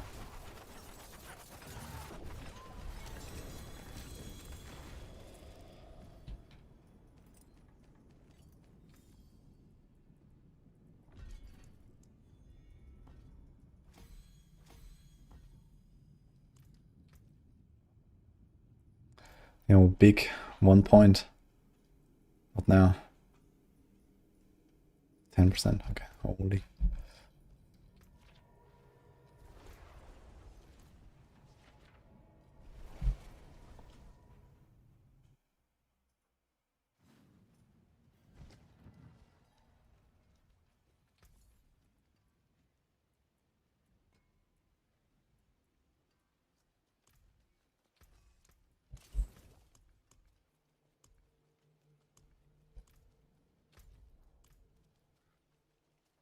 It is done.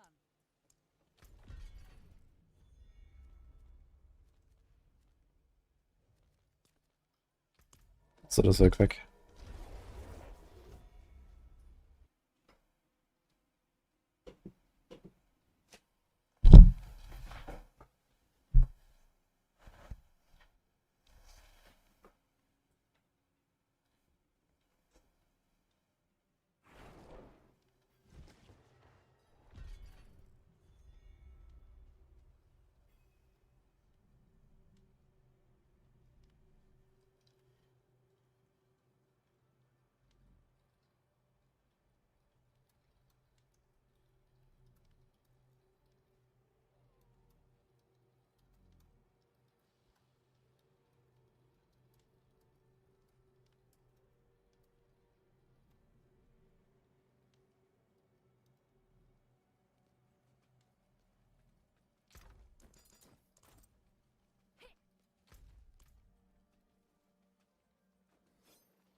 Which build is the strongest on Spiritborn? Is it really payback, as Maxroll says?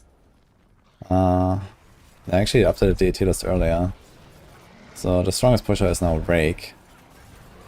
But I mean, Rake, payback, crushing hand, probably touch of death. I mean, they're all like in a 125 plus range anyway. So maybe Quill as well, potentially, if people optimize that. There's a lot of good stuff on Spiritborn. Spiritborn in general is correct, but these are all like pushing builds, so you don't really play them that much outside of, you know, the highest tiers, and they're also very hard to gear. So if you wanna blast with Spiritborn, I recommend go Evade. That's like the blaster build, basically. It's like one of the fastest farming builds in the game. At level 15, you switch to that, and you never look back, basically.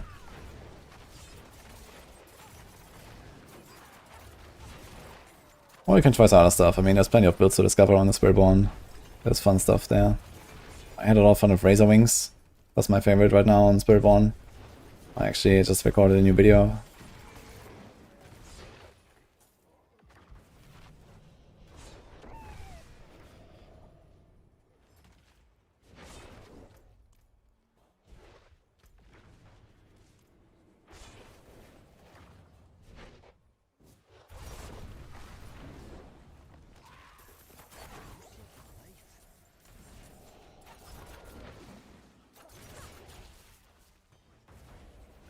Laggy here, man. I'm like sliding around.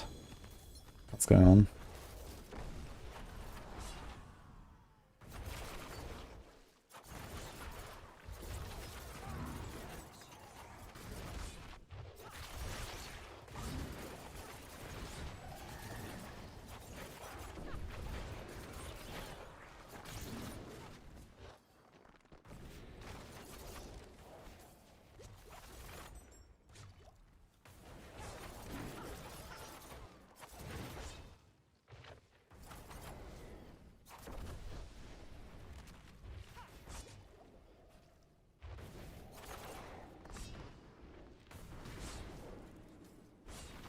What's going on, Mr. Guys?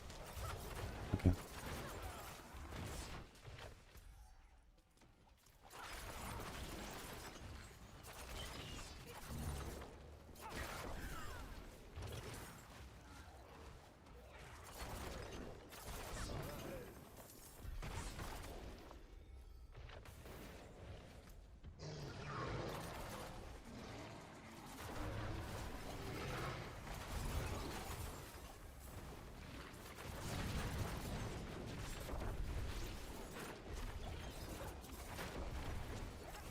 If you lose that much power in D4 against Urbosses compared to payback.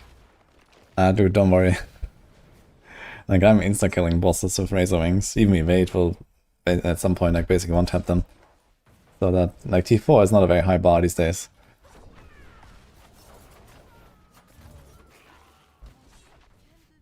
T4 is pit 55. And people push, like, 120 or 130 with the good builds, and, like, even something like Evade, if you try to push of it, we go to like 110 at least, I think. Razor Wings too. You have more than enough damage to just destroy everything, basically, outside of pit.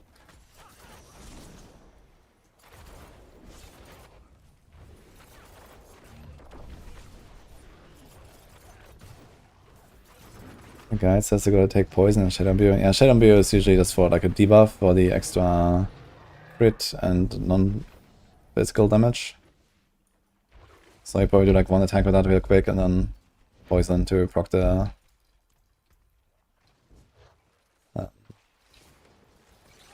traps. 2 GA neck. Do anything there? Yikes.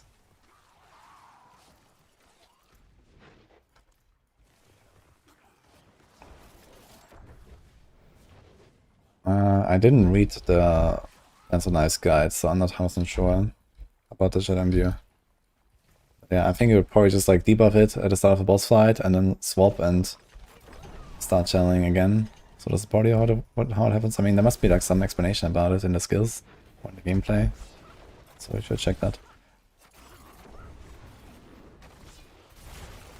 You can probably also leave out the Shadow Imbuer if you want to have another skill there.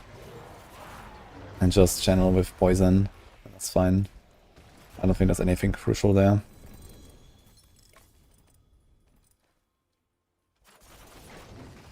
You like the patch change regarding this season? You mean like PTR to life or something, or what? I mean, it's a very good season right now. We didn't have any patches yet, really, since the season start. We're expecting one on Tuesday. But it has been super fun so far, I think.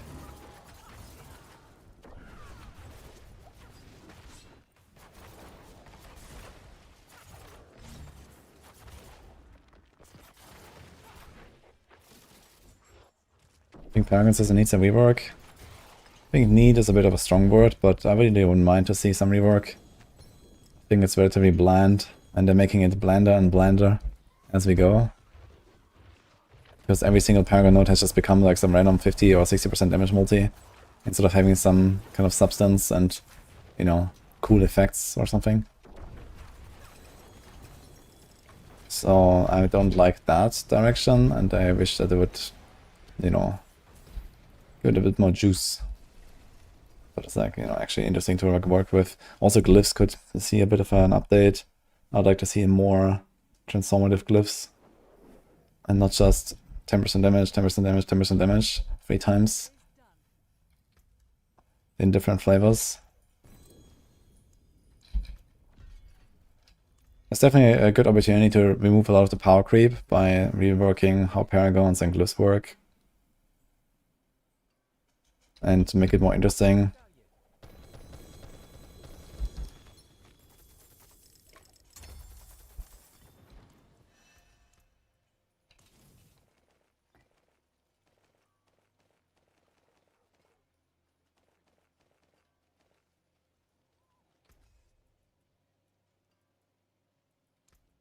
Better than starting from nothing.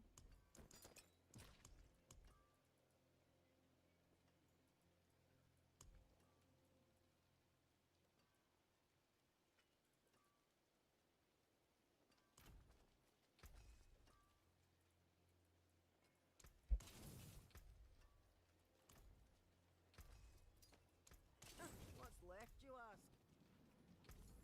Hello, That's not a bad pull, that. Hello, shining beauty. The easiest class in Season 10. Be some steel you need. I guess the most faithful is probably pull through it.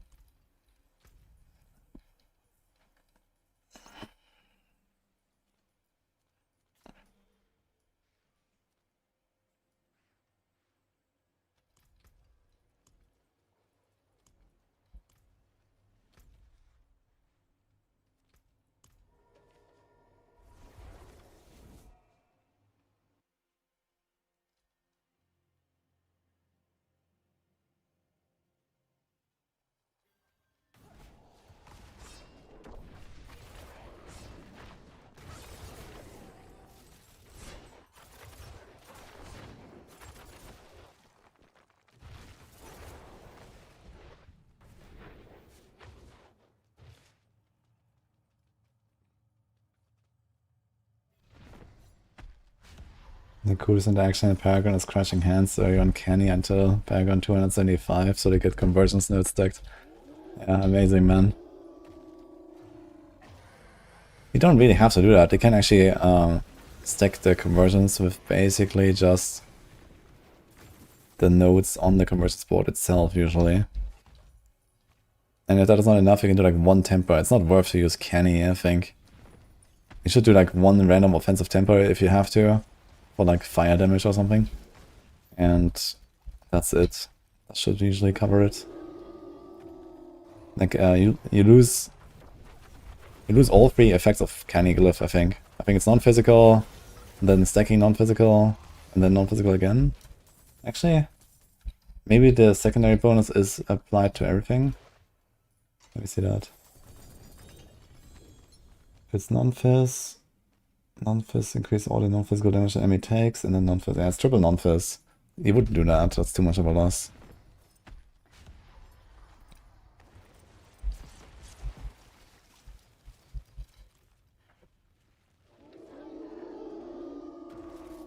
Oh, good luck, Carl.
All finished, are you?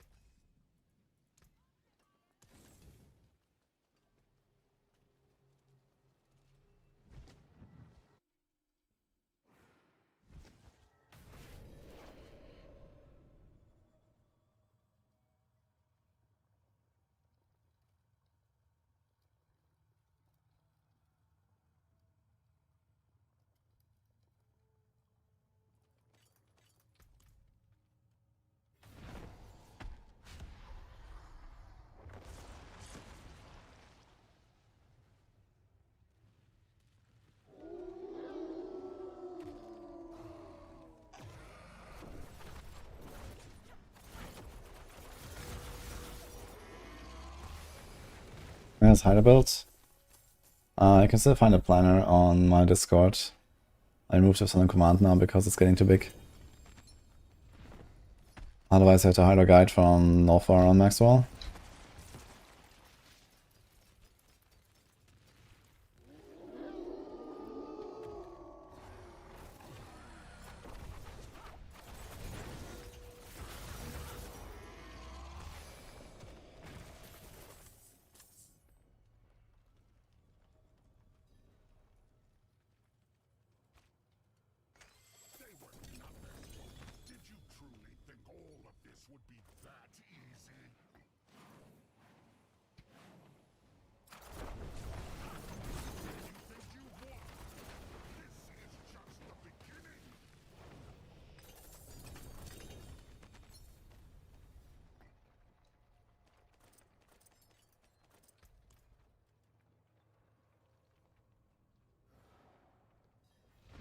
No, non-Leodog. Hello man, thank you.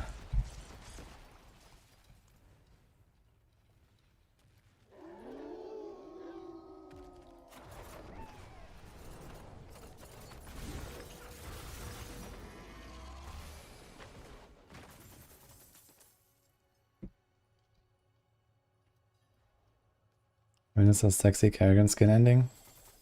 Together with the drops. I think like another week or two. I think it's the same time.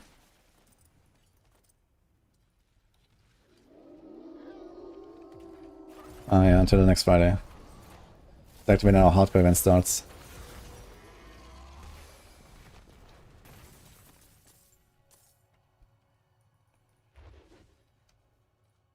The drops also go until then, right?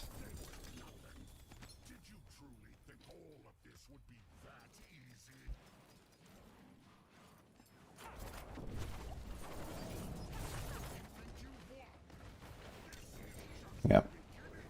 Okay, so one more week of drops. Cool.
Hello?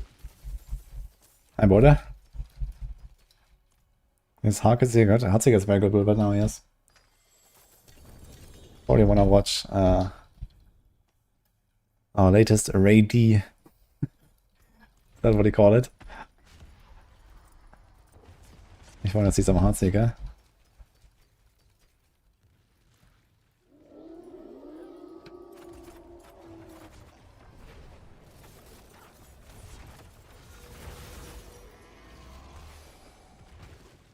I might as well.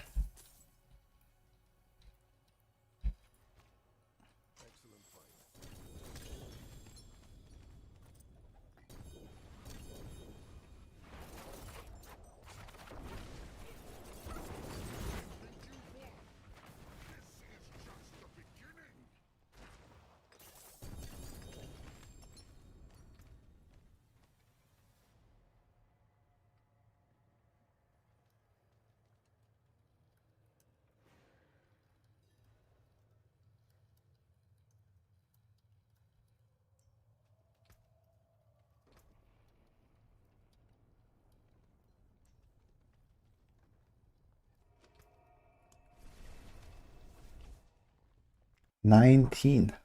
Thank you so much, Impona. Nice to have you.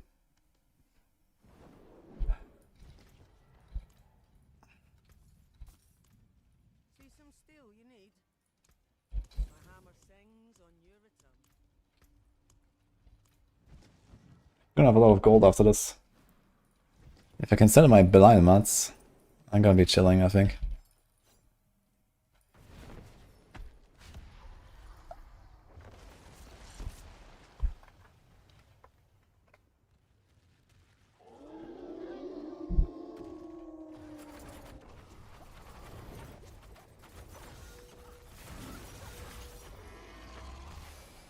Oh, dashed into the ground puddle. But right here protects me from the ground puddle, which is kind of interesting. So it actually hits. Because right here I can't protect it from dots.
It's pretty worthless Arctella meta.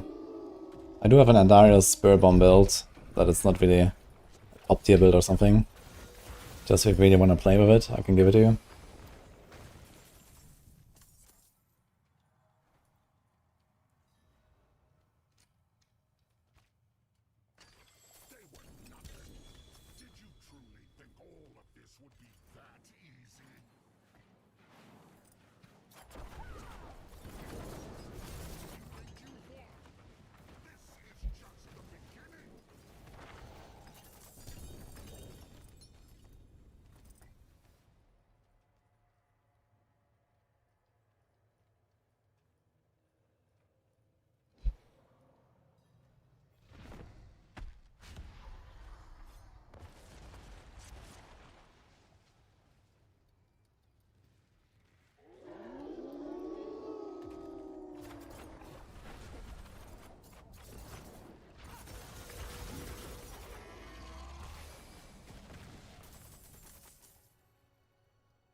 Strictly rogue. Yeah, in that case, salvage your Andariels and enjoy the spark. I forge more than what's left, you ask. Makes for a nice cosmetic item. On some classes, I guess. You know, Andariels Visage is like this weird turban on Barb. That's the only one I know. I'm not sure what it looks like on the others.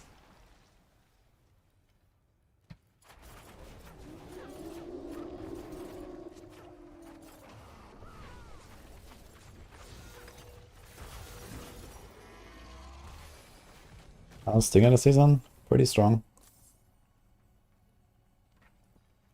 But I reworked the guide to be similar to the other like core skill evade builds basically. It's like the same thing. Just like the Ray, Crushing Hand and so on. You like the Capelekes Ebazonte combo with evade. So it's not like the swarms.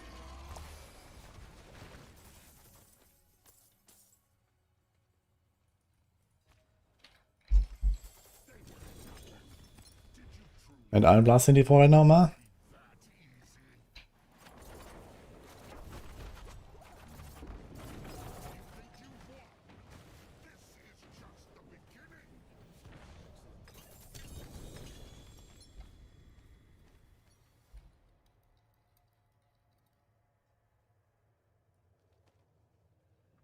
What? Double Chaos. Beautiful.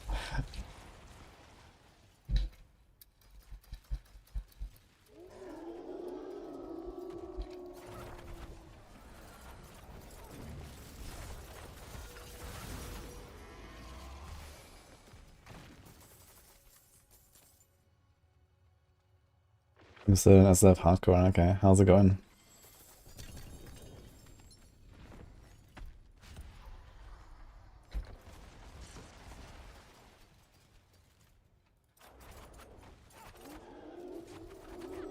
Just like a mythic, don't think I've ever seen one. Found the season wrap. You can farm the sparks. You like auto-complete the season wrap on your main anyway at some point, and then at some point if you farm the Chaos Rifts, like once you're set up in T4 and all that, right? You found these Chaos Rift dungeons, it's super fast to get the wrap.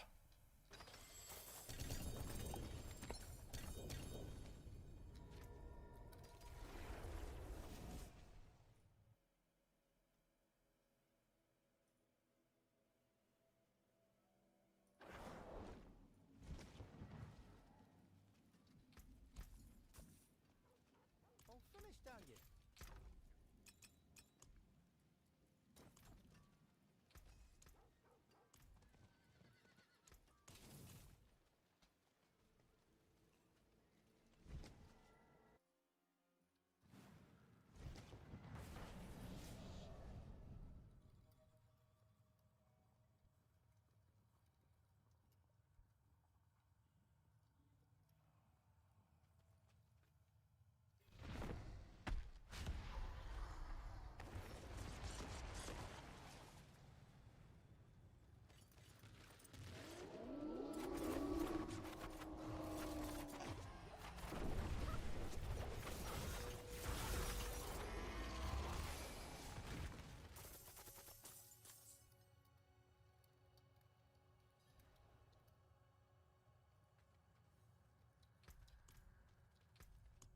You're out of hearts.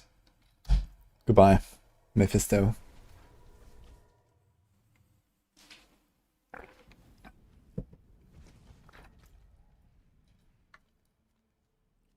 I don't want me to do real again. Oof. Do I have any more of those?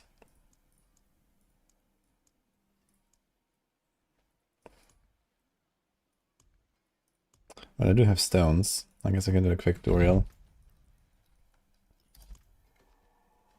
How do you acquire mana shield? From Bartok in Infernal Horde.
the spirit. Give it a go. I'll keep my forge hot. Return soon. Okay, what next? We've done almost everything now. What's missing? Let's see. Consumables. Seer, apparently. Oh boy. Seer time. Oh my god, I have so much of this. What the fuck? I wonder if I have enough damage to go for the Vashan shield on this build. Probably not though. I think I might farm Vashan on both. Wait, I still have my pole stuff, so I guess not. Ravens maybe might be strong enough. Or just need the Vashan that's there. We also have another stack of shards there for Duriel. And another stack of shards. Oh boy. Well, Seer time.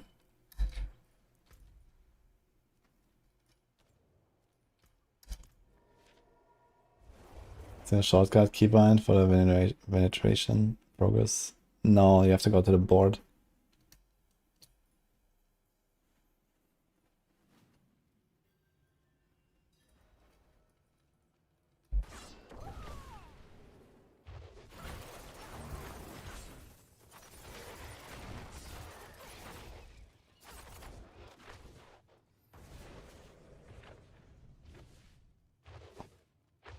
How much life is left in me? Hopefully like a century.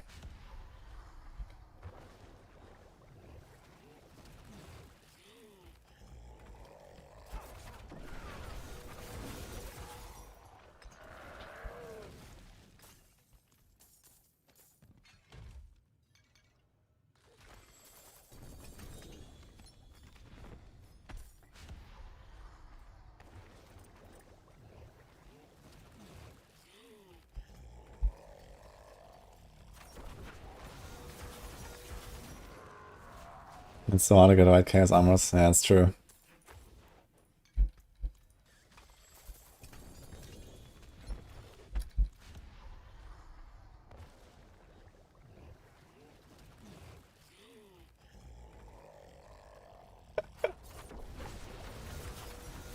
Well, I mean, imagine how crazy medicine will be in 50 years from now.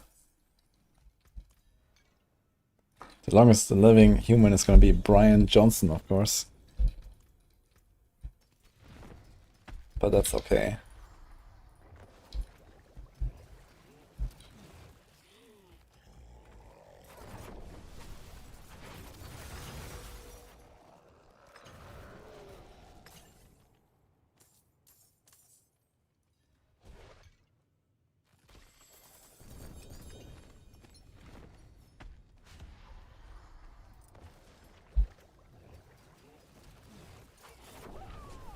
Brian Johnson is a guy who is trying to live forever.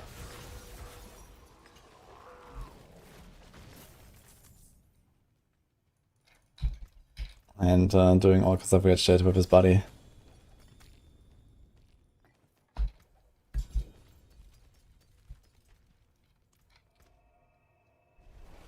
He would play me for my 24-hour streams. I mean, fair point, to be honest. So.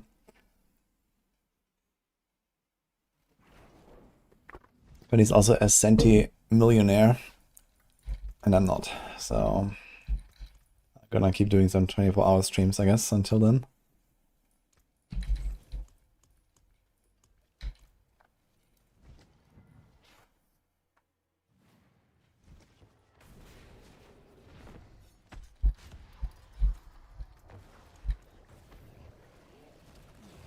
Can you play bowling without mana shield?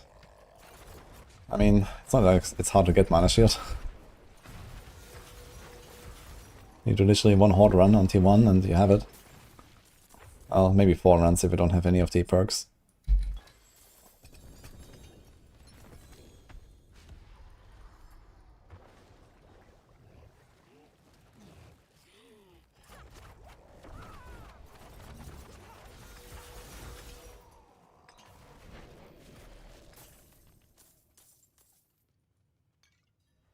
Just replay Woody. What about Woody AI streaming when I'm sleeping? That'd be pretty nice.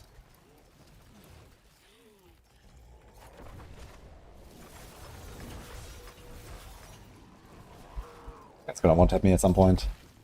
I'm not sure if I'm playing the right build for this. Actually, can I survive it? Maybe I can tank it. But I don't really want to try.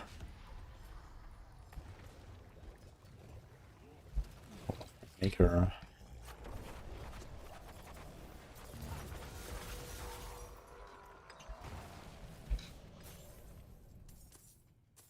Question is, how long will Twitch Wars exist? Is Twitch gonna be around in 100 years? Who knows? Maybe we're all gonna be on kick.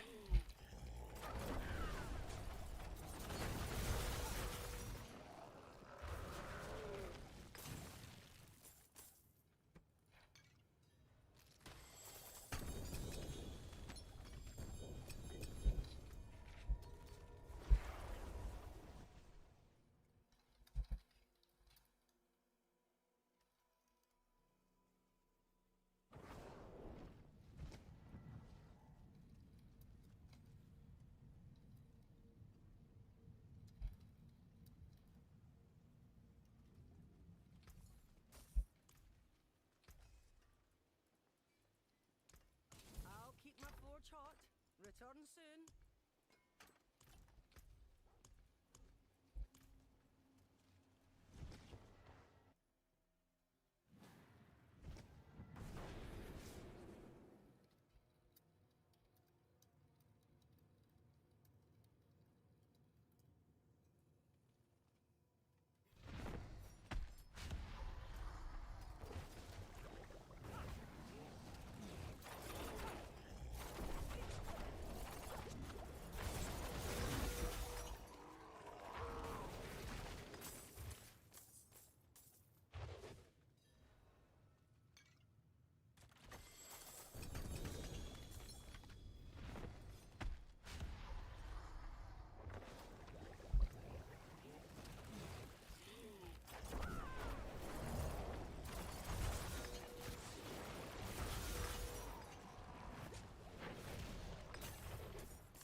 No, please no, not kick.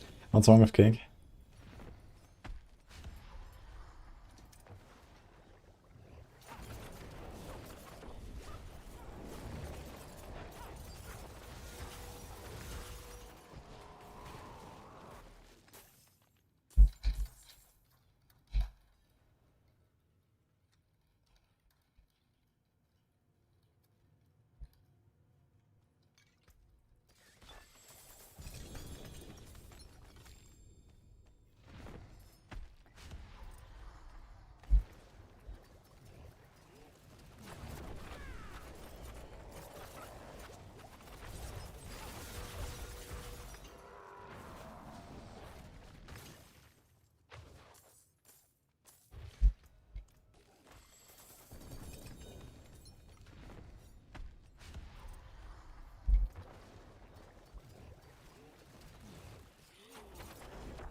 Rake C tier works with back off.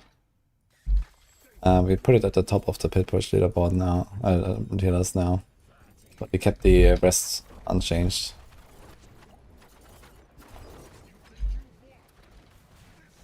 We made like a version basically. I mean, you can play Rake, like just the evade Rake stuff as well, like in other content. It should be pretty solid, I guess. We expected people to play more like Crushing Hands and Payback and so on. So we kept the guide as the Balazan build instead of making it a Kipaleka build as well, so that there's a bit of a distinction. But I can play exactly the same the same Kipaleka stuff that the other builds are doing with Rake. All finished, are you? I forge more than horseshoes and nails. What do you need?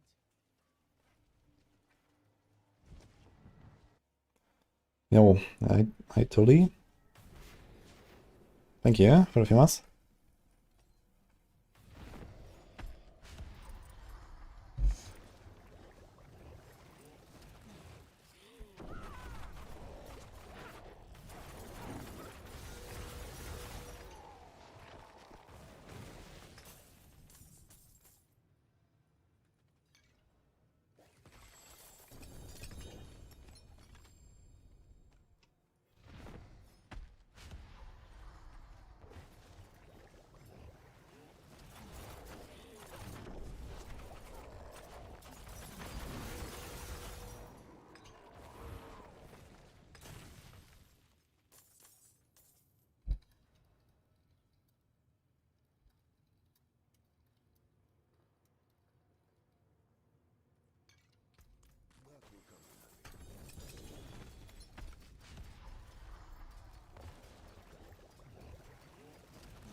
the spirit. All finished, are you?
What's up? Whole family is here.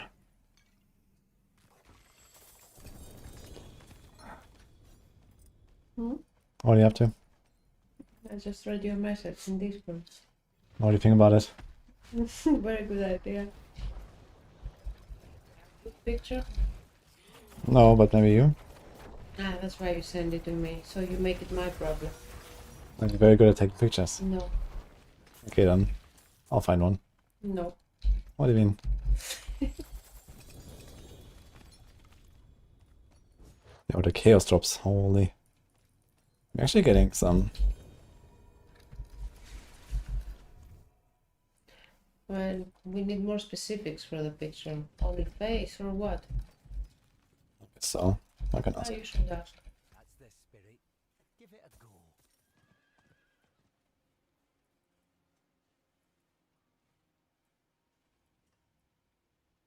Do you want to be naked? No. I've been starting from nothing.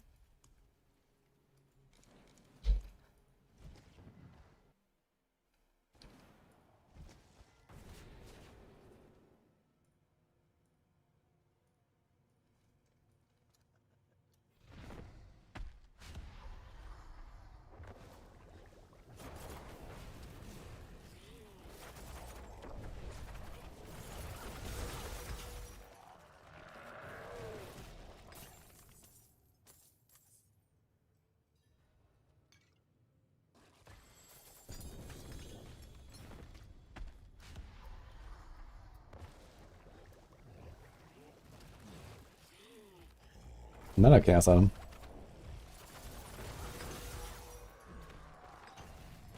It's like 3 and 5 kills or something. Not bad. What if I can't get it twice as boots? What's going on?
Oh!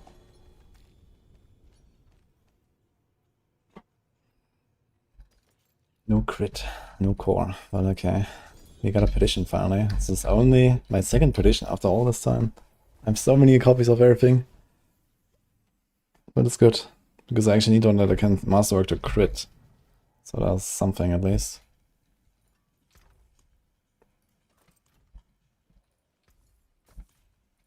Zia dropping the loots.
Another chaos item.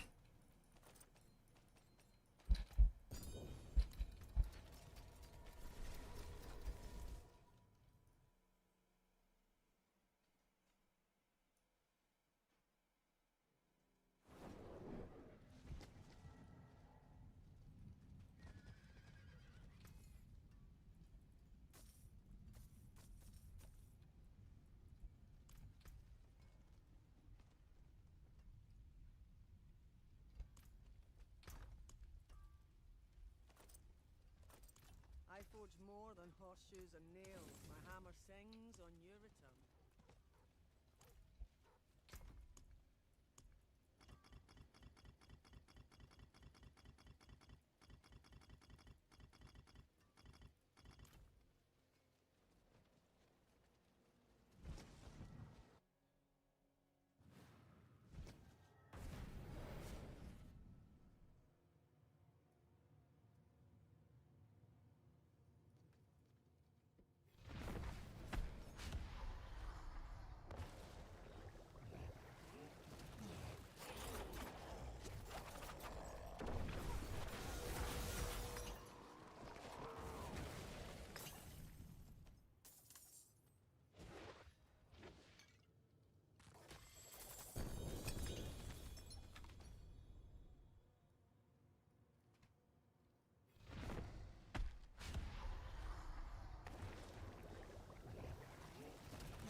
Do masterwork, crits work, master guide makes it sound like you can do it intentionally.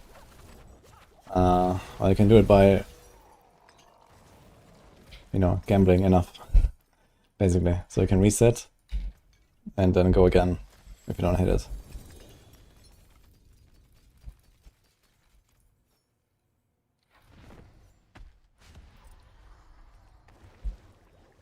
Thanks, Imbelfa.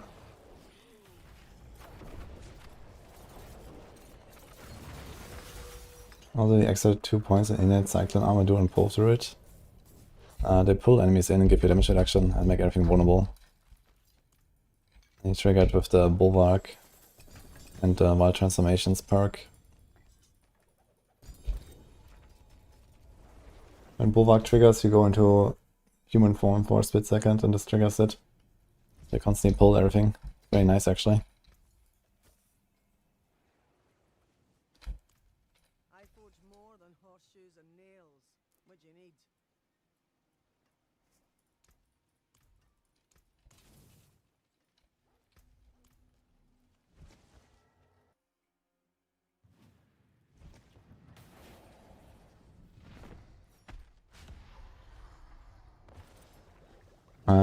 I'm pretty sure every attack in the combo for Shred counts as a cast.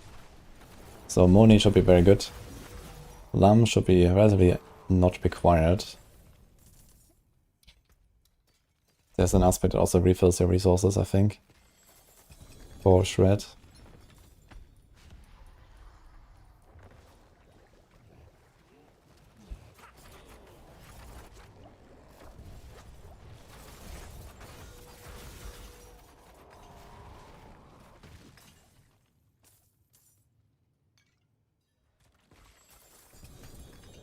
How do we know, Nico? I don't know.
That's the spirit. Give it a go. All finished, are you?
Check the Quill guide real quick. So what is not matching? Protector, counterattack, Ravager, Fresh, Quill, Armored Hide. What's the problem?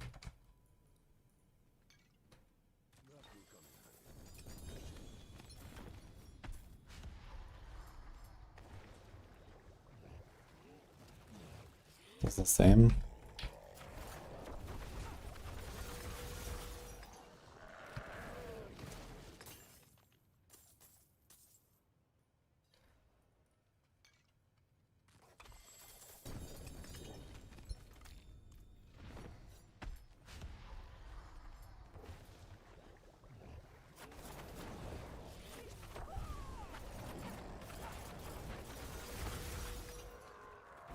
Bye-bye. The spark.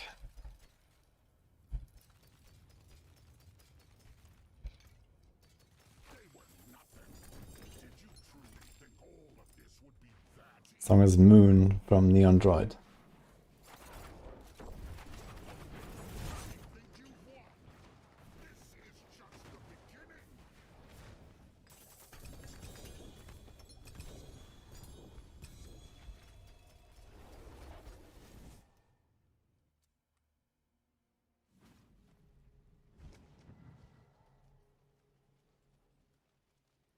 Yeah, it sounds like you already used the scroll. DJ contributed. I can only do that once per item. Honest, are you?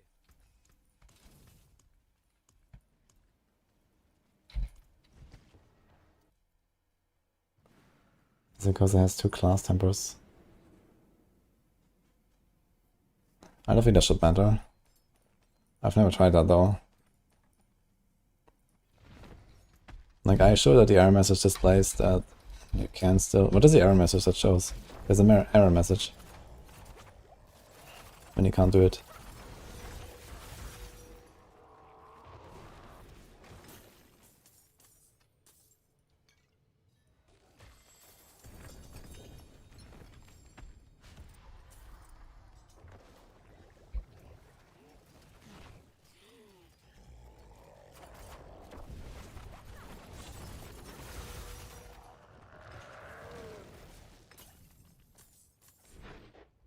OTP, you can make one mythic for lunging strike build. What should you do first? Grandfather or Starless? Probably Starless, because resources is a consideration there. You have relatively good aspects to put on two-handed, like Moonrise and stuff.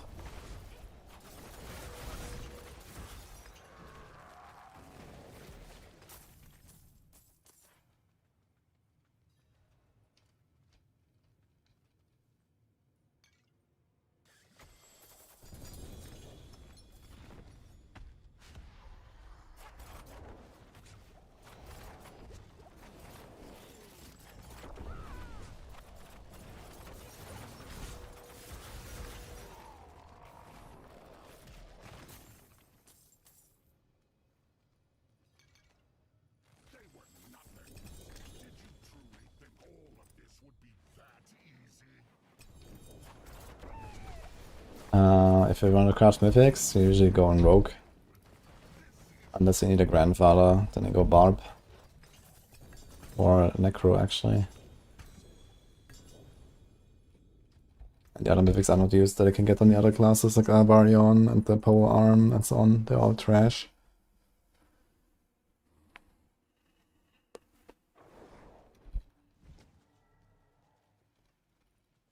Yeah, have a wee gamble.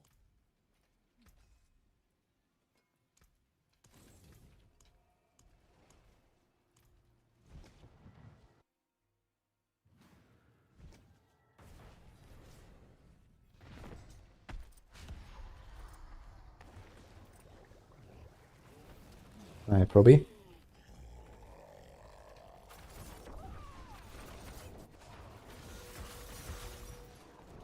Guys, there's now one Druid and a hardcore at some balls. Yeah, there's something going on with the shockwave that I'm still trying to figure out.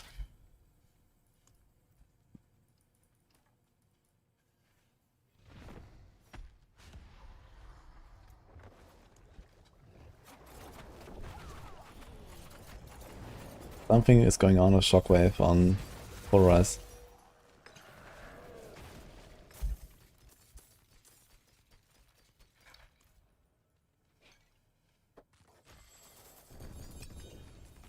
I'm not really fighting for mythics. I have all the mythics I need. I'm just generally getting rid of boss mats, getting gold. You know, doing a session like this for like a few hours, just from vending, I got like 500 million gold now.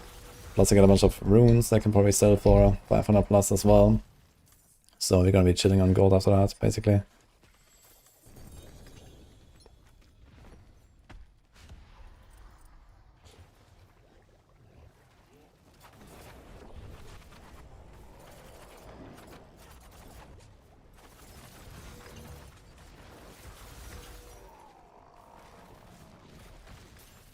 And I'm trying to also get some drops from these bosses actually.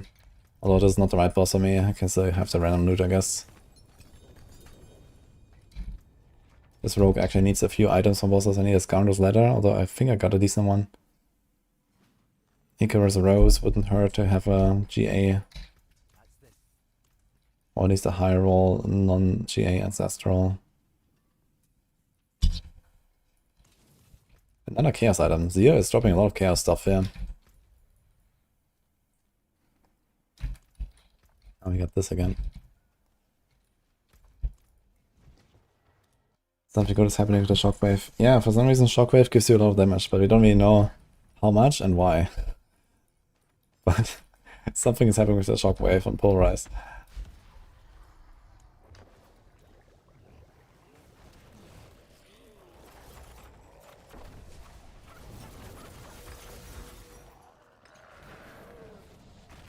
What do you do to farm mythics? You basically just do this.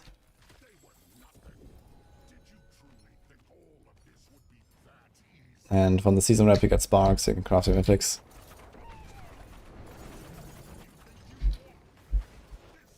The Seer is a very friendly boss today, only.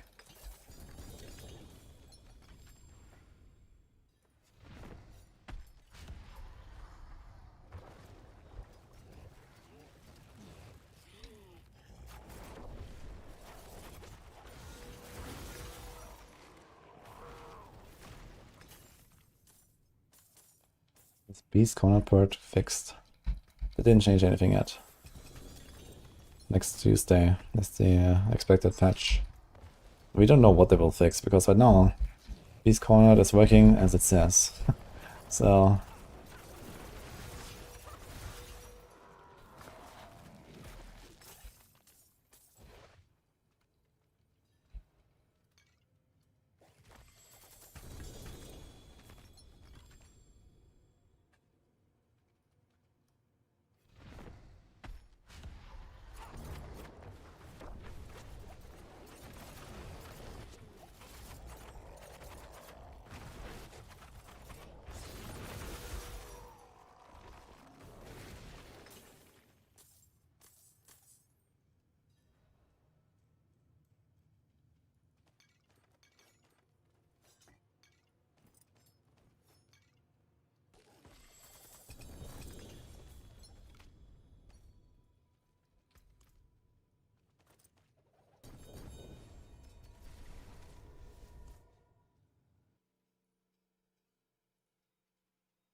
All finished, are you? What's still got some good in it?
UGA Chaos item, man.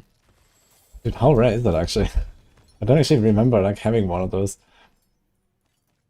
I don't think I've used a single 2GA Chaos armor at all this season.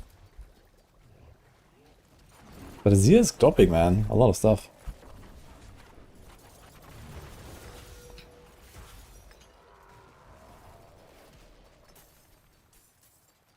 How much left? Not much, okay.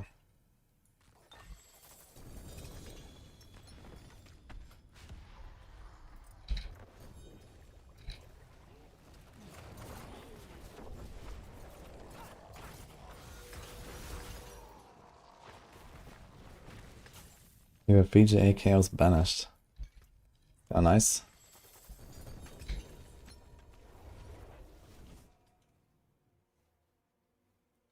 Doesn't matter much if you found levels on T2 or 4 for drops for Chaos.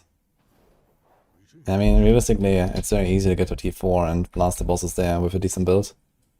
So you can do some bosses early on to get your first uniques, and then blast towards Storm and 4. And then do the bosses there with more mats. So that's usually what you want to do. You don't really want to grind out a lot of bosses on lower torments, just get your items and move on.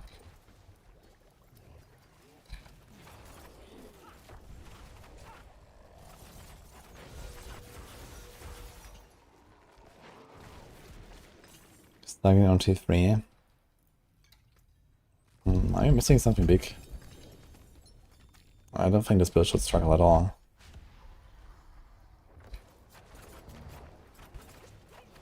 I mean, I have a Shroud, okay, but I mean, this could be a random Chaos Armor, or this could just be, you know, some random defensive chest, and it would still be annihilating these bosses the same.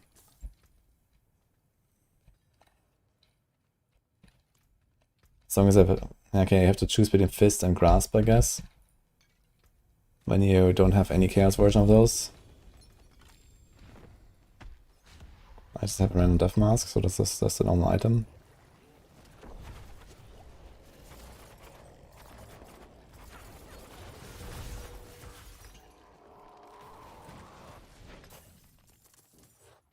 $191 Paragon and 5.5k HP. That's a lot. That's very little HP, holy. 5k HP. Is that with or without the Mount Guard?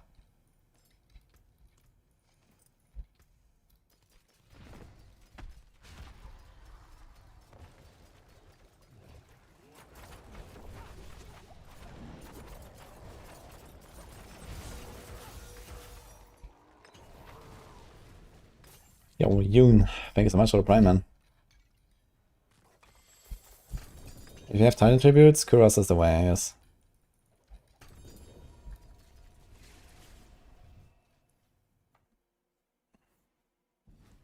$5.5k HP without Mount Guard, holy fuck. Yeah, you're missing quite some stuff then, I think. I mean, I have normal life roll here, normal life roll there, nothing. Normal, GA, GA, GA. Okay, I have the extra glove, I guess, but I don't have crazy life rolls this year as well, but also not GA, one masterwork only. This one has GA, which is nice, I guess. That's nothing, nothing.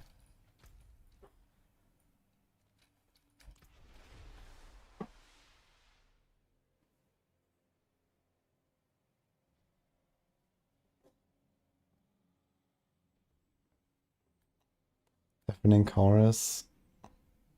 What is HOTNG? Oh my god.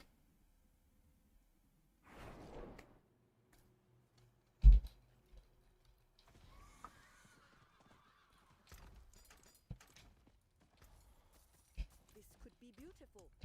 With a view.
mean, if you're not finding many sparks, you can try to maybe get the runes together for a trade and target craft your mythic that's missing.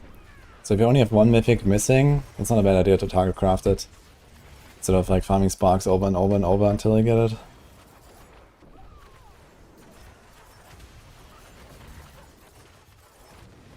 But the Titan Tributes is the fastest by far to get boss mods. Otherwise the rest is just like, you know, random whispers, random health hide. And whatever you do, like, you just slowly stack up the mods from those activities.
All finished, are you?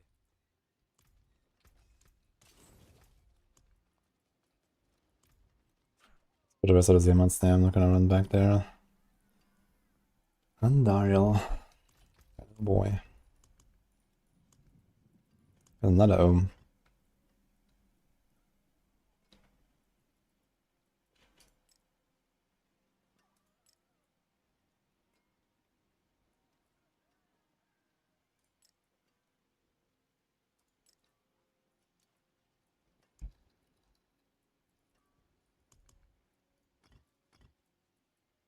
Greetings. There is power in these stones. Fare thee well. It is done.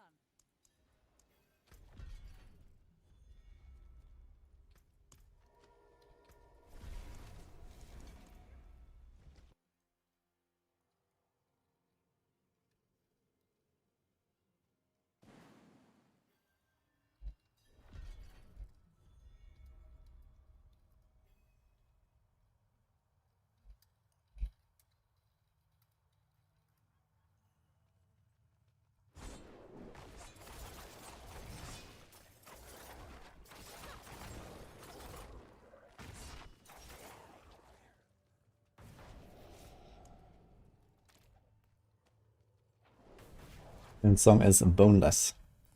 Wudijo. One of our own.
I'm using Incense Dragon. There's an armor, 300 armor incense and 150 armor and 10 res incense. So you probably want to use those. Otherwise you can put percent armor on your neck as well.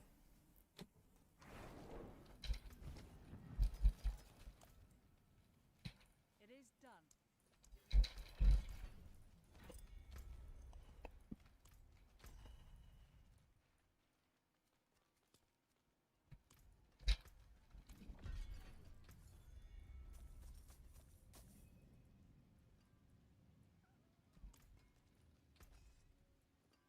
What's still got some good in it?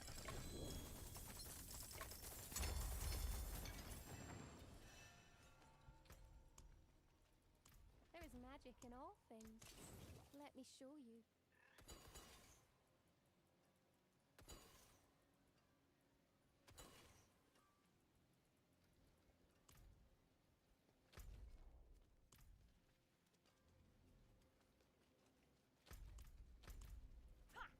So many whispers.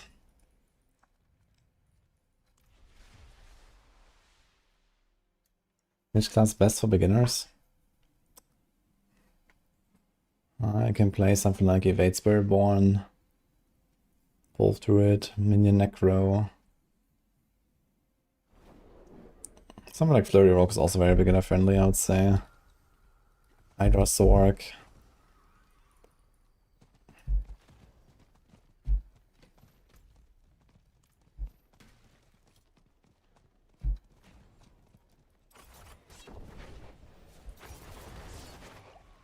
Hello, Incredilusk.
Wings button.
Yeah, Flurry is super fun to pivot to. I tried. Don't look at all those chaos words. It's 5 words per dungeon, yes. Always 5. And actually you get probably an average of 1 warp buff per dungeon. Seems like it's like a 20% chance or so. It is done. It's very common.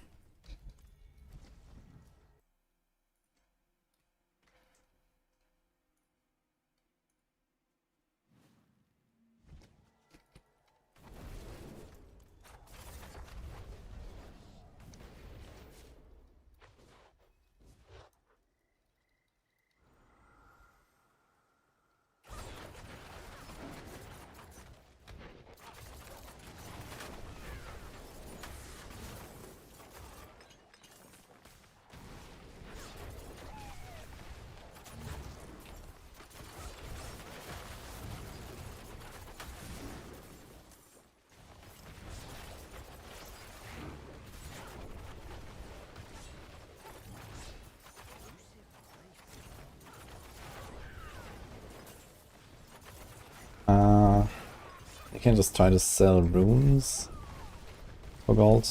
I sell runes in trade chat. And I see someone trying to buy certain runes. Otherwise, vendor and uniques. So I just got like 600 million gold from, I don't know, 2 hours of bossing and vendoring the items. The non-ancestral uniques. You salvage the ancestral and vendor the non-ancestral. It's very good.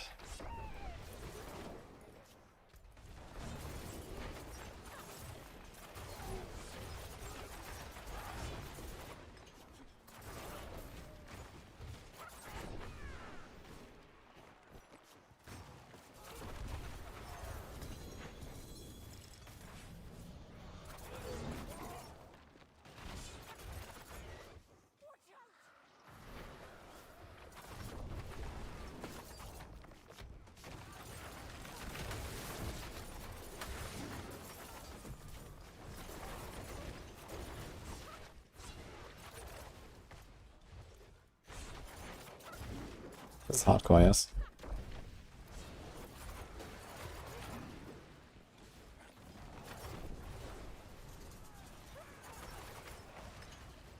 What does that mean, Lumberjack?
Yeah, I'm doing more bosses at the moment. Just wanted to get the Whispers done here. It's always kind of juicy to pick up Helltides. Helltide Whispers are really nice these days.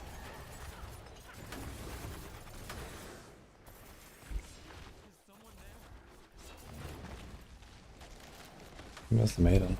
I don't have a Maiden Whisper here actually.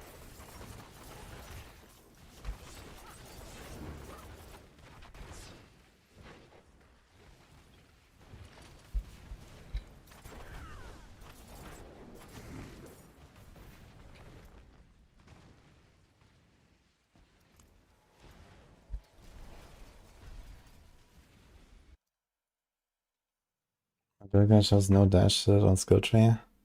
I just put points in there.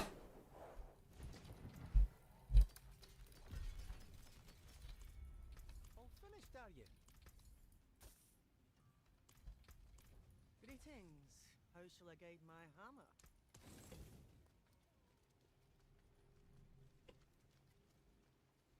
Also, it does say that there are dash. Item contribution 7. I guess it's the grasp. Yeah, it's a grasp here. Yeah, I guess we don't really need the extra points there, but it's also 10 crit. I kinda need the crit.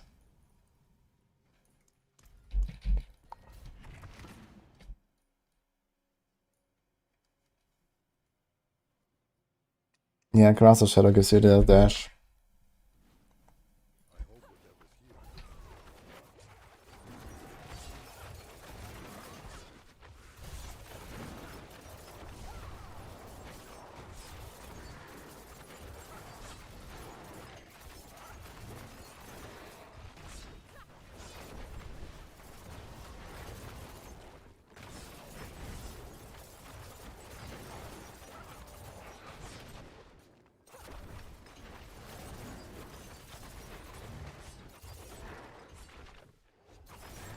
Is there a point where you one-shot your will off?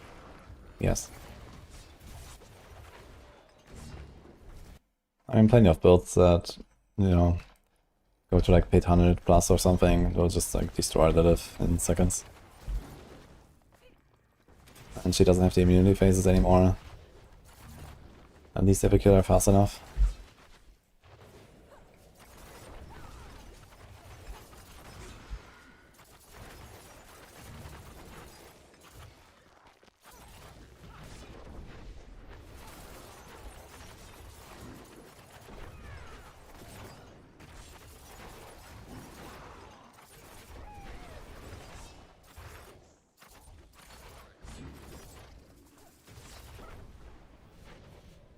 Gladiator. Hello. Necro Prime.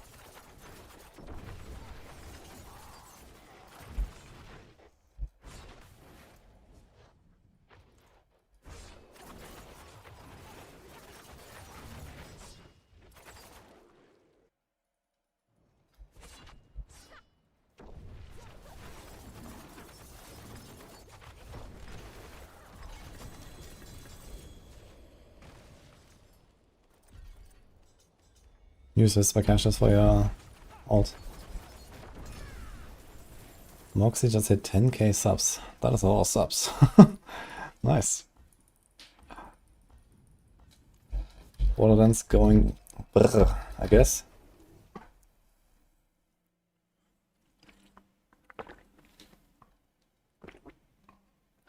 Do they have something going on like, you know, support a streamer thing?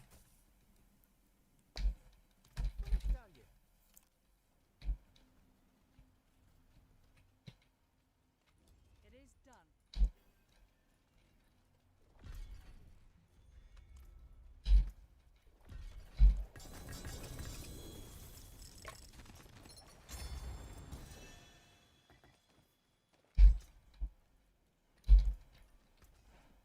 I'll keep my fort. That's the spirit.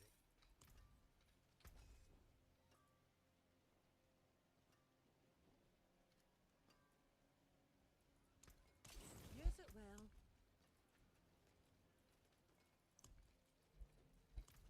Oh boy.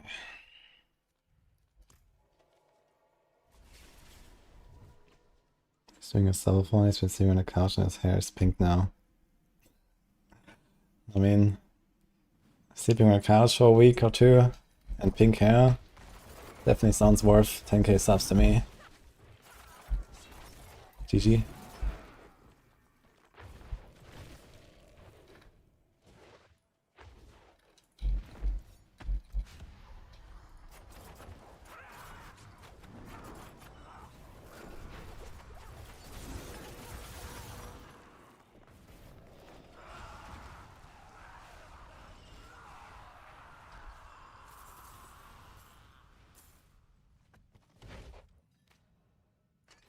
They were nothing.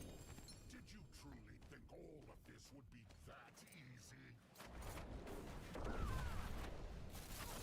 You think you've won?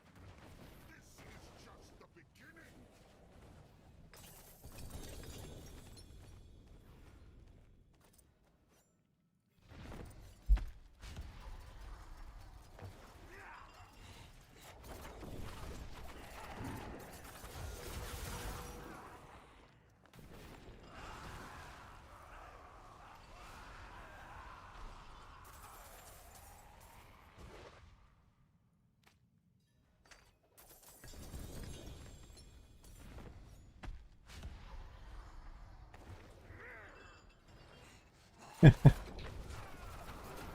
Yeah, Moxie has been preparing for this Borderlands release. He's like a Borderlands guy. This is why he got like a huge following. So now he's reaping the rewards, I guess. Did you truly think all of this would be that easy? You think you've won? This is just the beginning.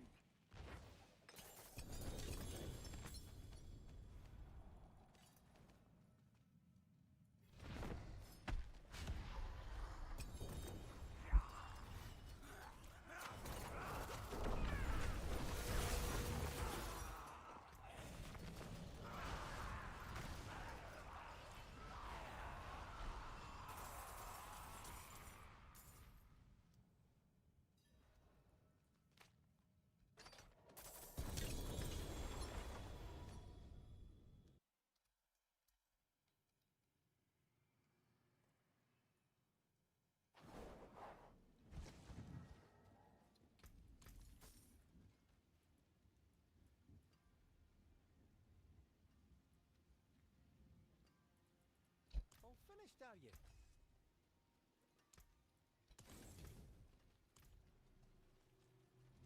I should show him how to play Borderlands 4. I mean, it definitely sounds like a fun experience. Maybe I'll try it at some point. You have this sort of like build crafting that they do here. It seems like Borderlands is more about the build crafting and less about the actual gameplay to me. So yeah. We don't have to be very good at shooters. Could be fun.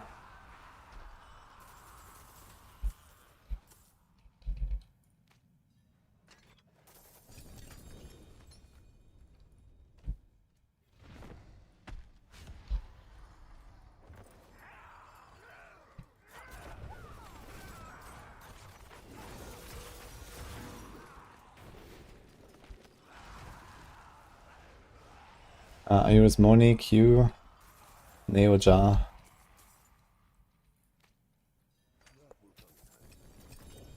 And you have to press Dark Shroud yourself compared to the guide. 50 hours in Borderlands, okay. Yeah, I watched Moxie like a few minutes here and there to kind of see what's going on there. Seems cool. Is it also gonna be live service, or is that just gonna be like it, and like is it gonna be some DLCs? What is the model there?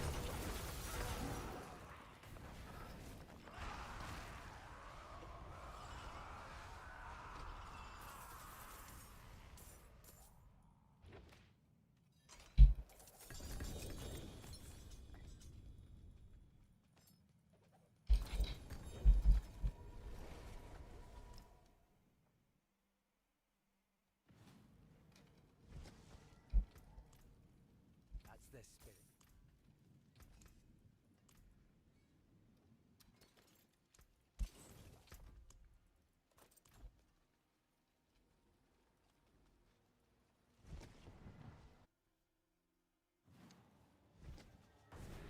You could finish it in 2 days. Oh. I mean, it is like then, like, you know, builds to make, and I guess there's like some sort of endgame to grind as well, right?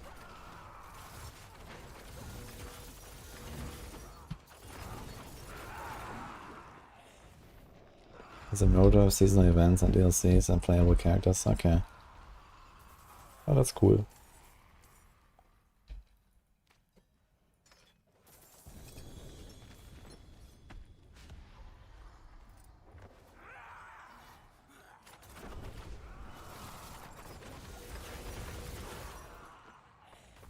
Yeah, I'll play a Necro soon. I have a Necro in T4 already. Chilling.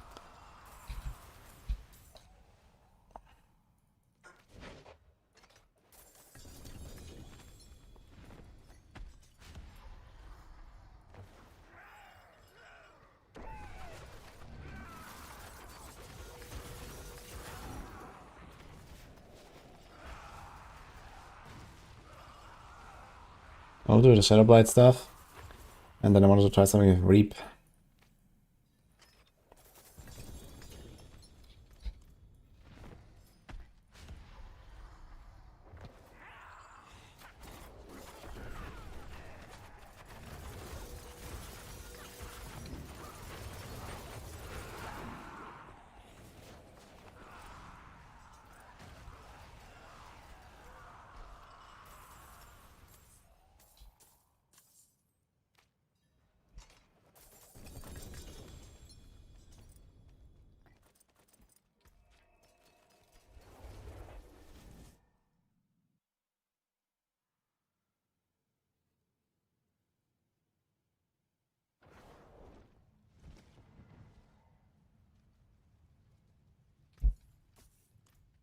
I forge more than horseshoes and nails.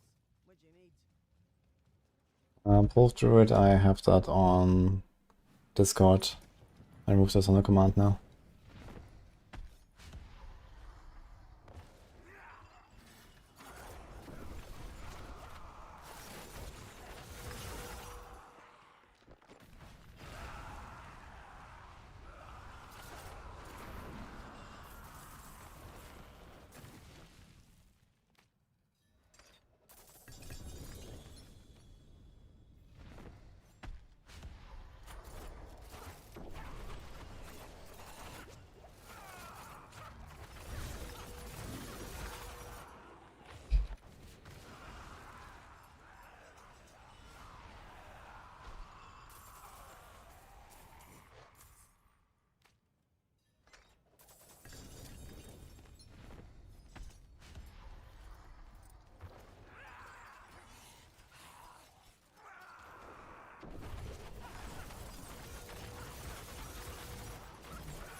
this would be that easy.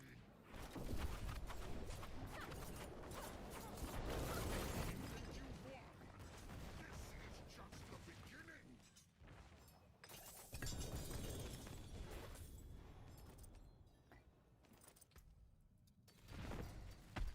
We just salvage the starters. I think I have so many starters lying around.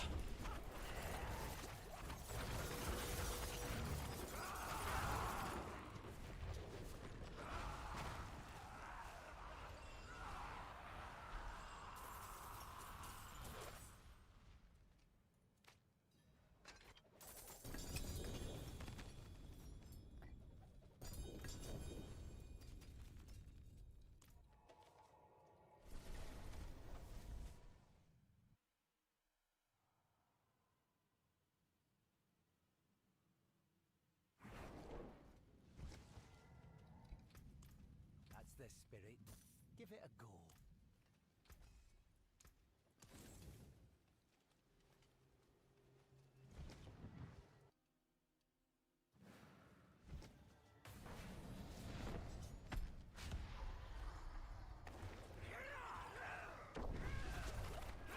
There's a Fated Master using life as energy for Flurry. Maybe not strictly, but it definitely helps with the Siphoning Strikes. You could also temper extra Siphoning Strike ranks. You can also put skulls in your armor. This is hardcore.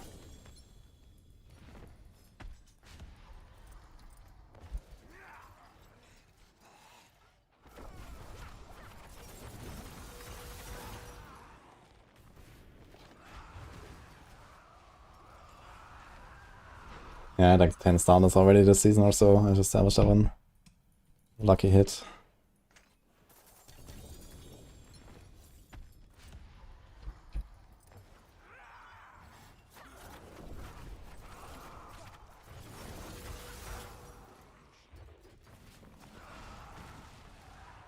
Actually, I want to check a little bit the new boss loot tables. While they're at it.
That's the spirit.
As is the season 3 Maxinate. The Chaos Armors like this here, for example. This is a Scoundrel's Letters as a helm. There's a list of uniques that can drop as a different slot on your armor. Here's a Crown of Lucian. Can we run a Scoundrels on Vans? It has an air of perdition, so I guess not. Unlucky.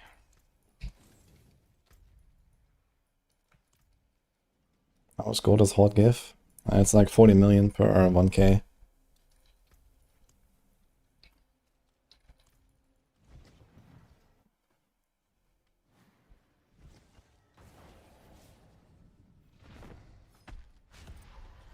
And they removed all the mandatory immunity phases of bosses. If you kill them within 10 seconds, you have to go through 2 barriers, which is effectively double HP. And if you do that, you can skip the immunity phases and kill them. If you kill them slower, they will still do the phases. These bosses are supposed to be one type like level 3 mob in Act 1. I don't know if that is what's supposed to happen, that is what happens. Basically, I hope that expansion is gonna fix that. We're gonna actually get cool, challenging boss fights, but much less often.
You have 6 sparks but not enough gold to buy runes. Well, that sounds like a YOLO angle. Good luck.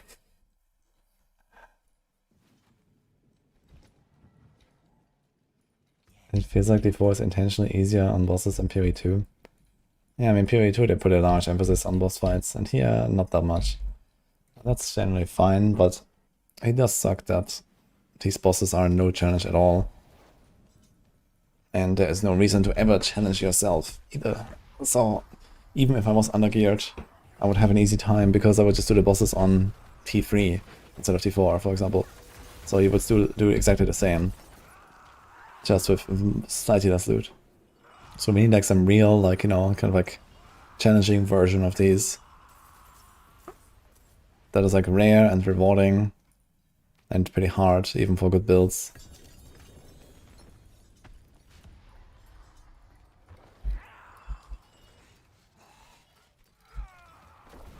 Because these boss fights are actually really cool. Most of these bosses are really nice encounters if you fight them for more than like a minute or 2.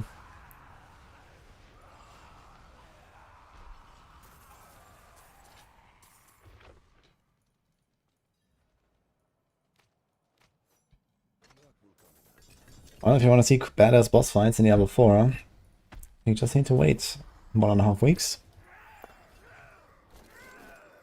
And then you're gonna see some badass action. Because we have this.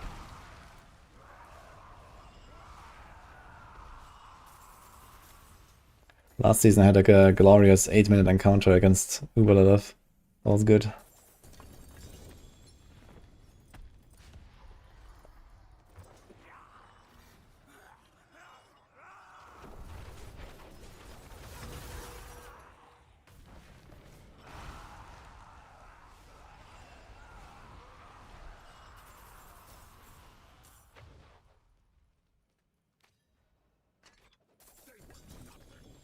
Did you truly this would be that Yo, VG tourist. Welcome back. How do you like it? Seems like you're blasting.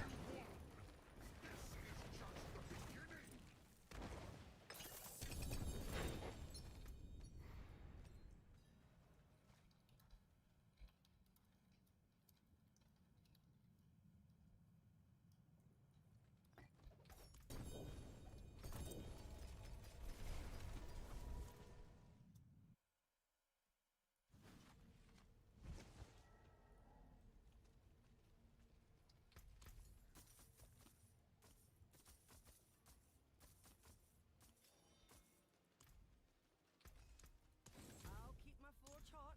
Return soon.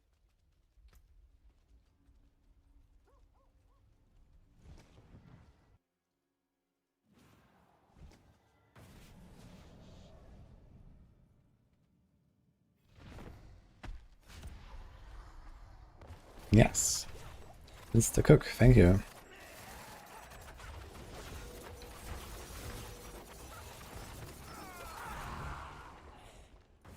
Helberg.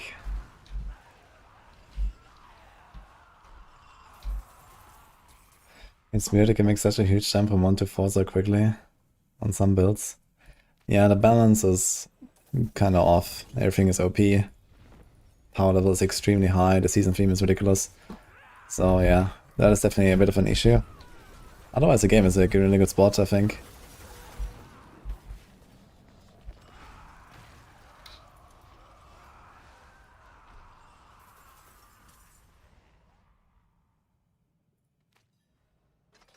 they were nothing. Did you truly think all of this would be that easy? This invade's any good? Not 100% sure, but it should be pretty decent, I think. But you have to play like a physical version, I think, because I believe the Poison Imbuement doesn't carry the buff from the Chaos perk, from Innovated Strike. And so I think something like Flurry just wins, basically, against TB. But it should still be like 100 plus easily, if you want to push a bit.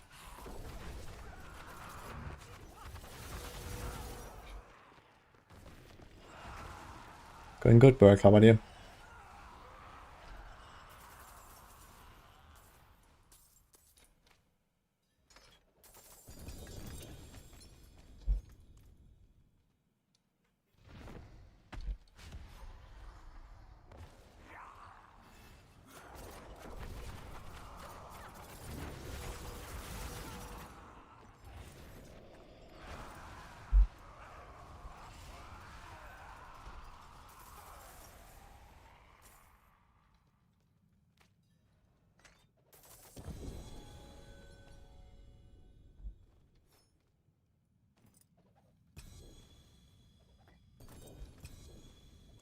Huge.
They were nothing.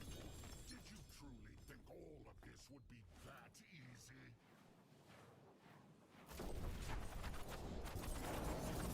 And you won. This is just the beginning.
Greetings. How shall I guide my hammer?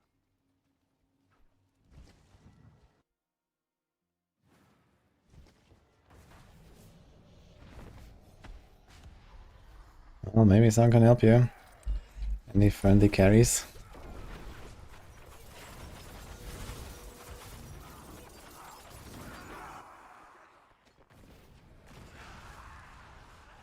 Any exciting drops in last hour? I got a Starless, Doombringer, Teriel, Selec. I know, no Chaos Armor that's worth a damn, no item melee that I care about. But I got a Scoundrel's Letters that I can use for Dog, I guess. So I think that's when I should be relatively set up if I want to. But I kinda wanna play more Flurry. So, we'll see. But now I'm going a bit more here. Can you just skip and do season quests? I'm not 100% sure. I think if you've never done the campaign, you probably want to do it once. Not sure how it works right now. Does anyone notice?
That's the spirit.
Yeah, I saw the health clock update. I read it like a week ago or something when they posted it. Seems very cool. But we don't have time for health clock right now. Definitely want to check it out though at some point.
I hope the inn has something to warm me up. All finished, are you?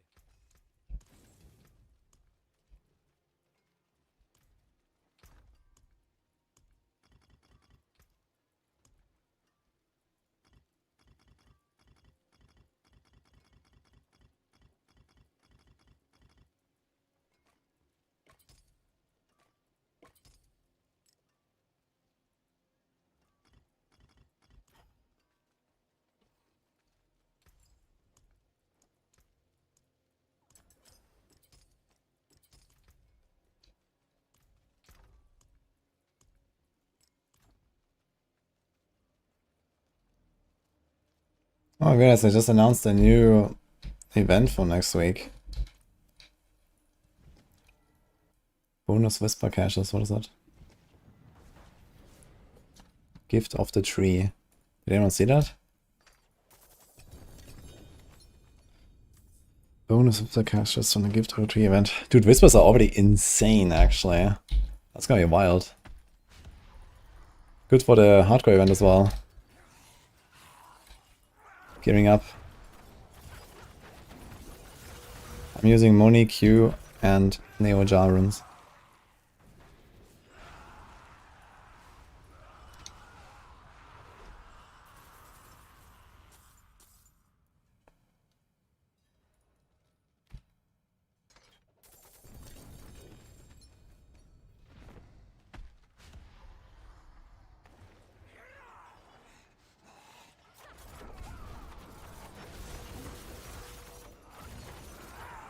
What did I play last hardcore event? Rogue, actually.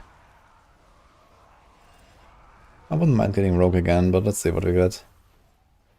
We have this time we made the option to ban one class from the wheel, so I'll ban Druid, because Druid is by far the best in this event. And I have done so much polarize now. I don't want to do more polarize, so I will see what I get. Wouldn't mind Rogue again. Not sure what I would play then, but I guess you'll figure it out afterwards. Oh shit.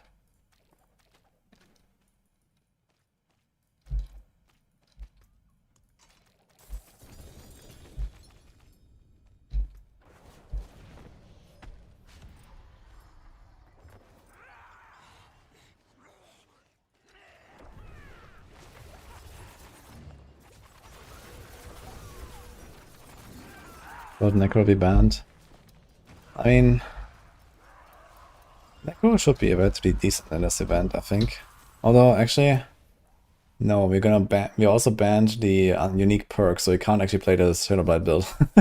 Yeah, I'm not sure what I would do as a Necro, to be honest. Maybe I should ban Necro. I think it's gonna ban Druid and hope I don't roll Necro.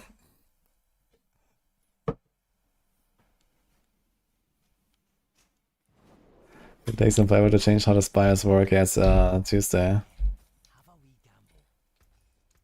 I'll keep my forge hot. Return soon.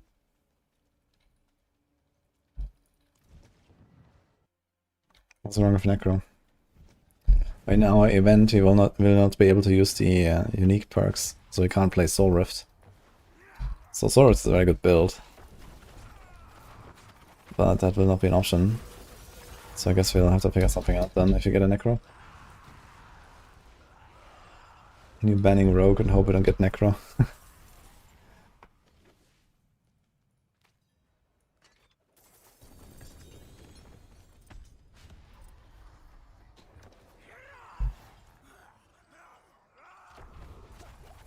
What would be the absolute worst build all around this season? Oh, we have an overall endgame tier list for that. Let's see what that says. I mean, it's only the builds that we actually cover, right? That are still like good builds, basically. As in playable. Oh yeah, triple Necro in D tier, apparently. One of which is a new guide. It's the last one on the list. A new guide that's not even out yet. But soon TM. We're gonna make a D tier new guide, guys. Apparently.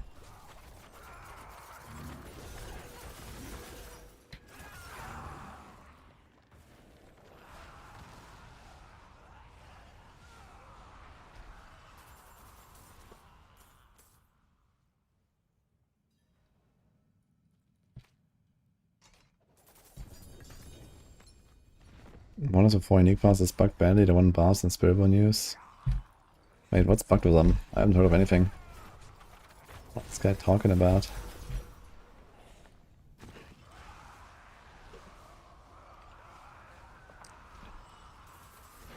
Is there like any info about what is gives her a tree? Did we have this already? It's just like a second cache you get, or what?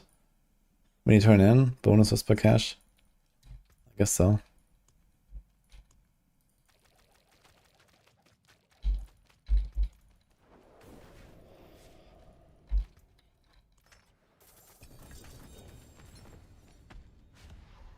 I'm running health elixir.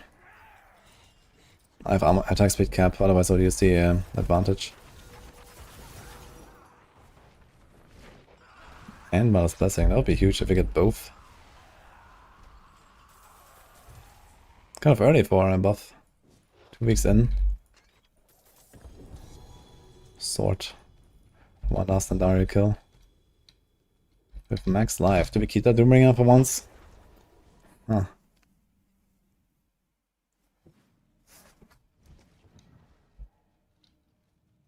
Macrobible put up video with minion Necro possibly going 120 pit with some fancy build. I wonder, is that the Reap build? Because I wanted to play Reap at some point. So I might just yoink his build. Greetings. What's left, you ask?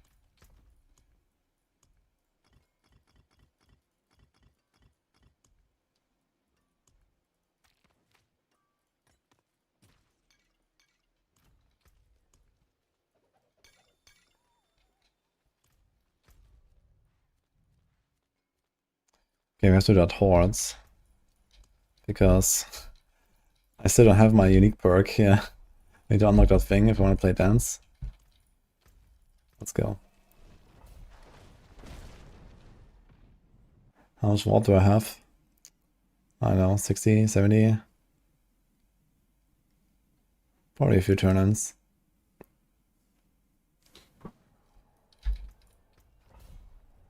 $108k actually. Okay.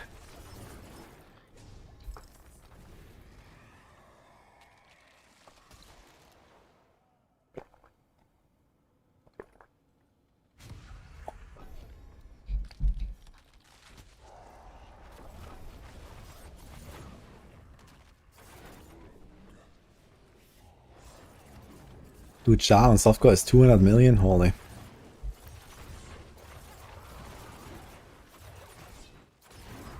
Interesting that Reap is popping off so hard. But I guess with the guaranteed crit, guaranteed overpower, and like Pain Gorger's mostly working, and you give him like a lot of attack speed, I guess it makes sense. Yeah, I had some hopes in that Reap build, so it seems like it's actually going good.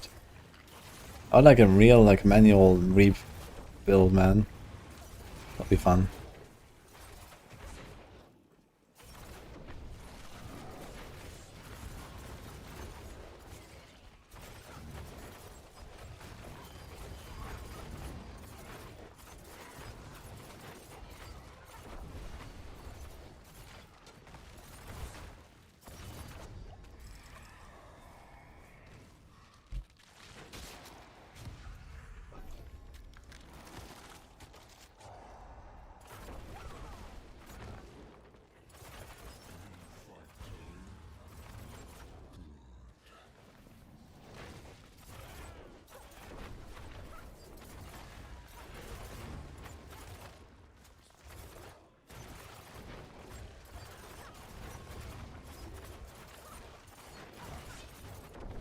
Back to almost 2 billion gold again.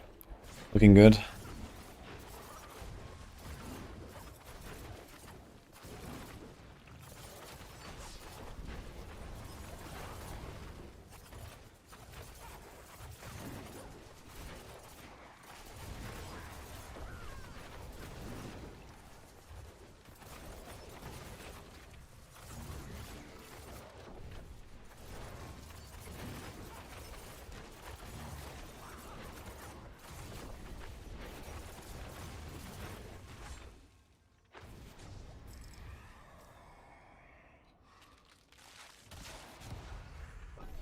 Okay, got some insane editing stuff here, and now we just need Elder Lords, so we're blasting.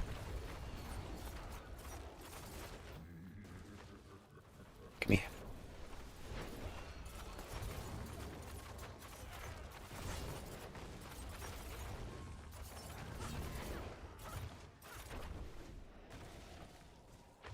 I'm not risking to die. Slow life. I mean, it's the build. You do what you gotta do.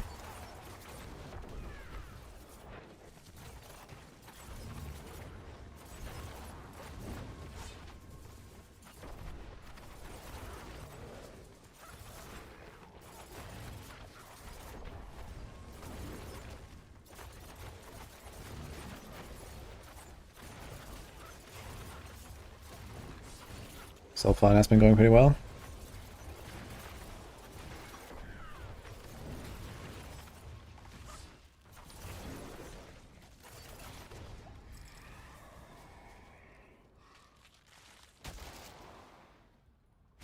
I'm gonna soul spires less often. I believe in the Elder Lord wave. Come on.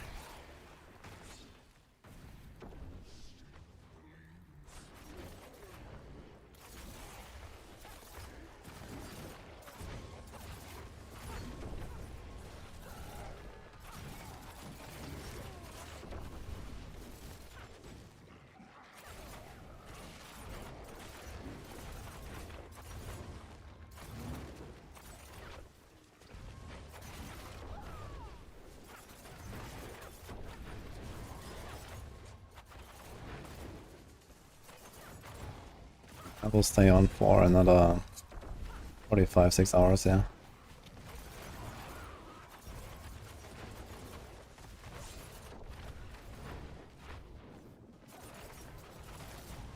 What's this run? Trying Elder Lords, but didn't get them yet.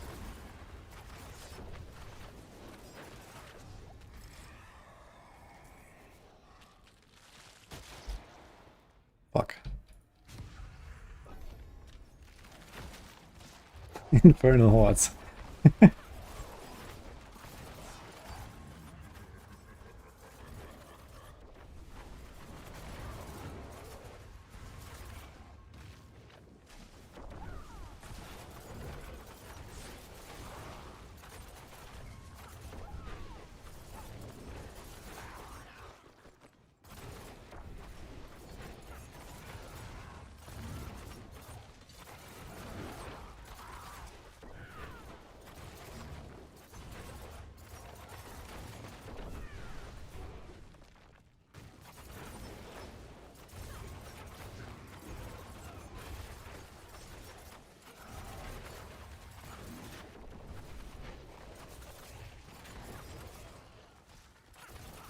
I feel about class balance this season.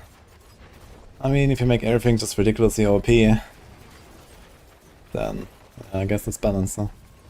I mean, Sorc is too fast, Druid too strong, I guess Spiritborn too. Otherwise it's looking fine. Fuck man, okay, we're going in.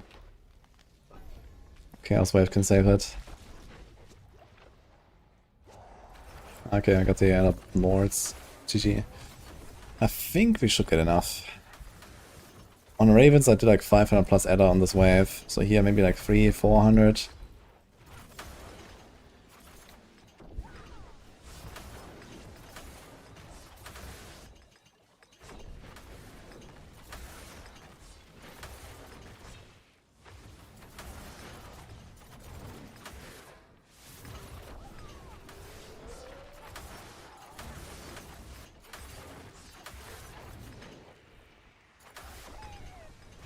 Okay, I'm not sure.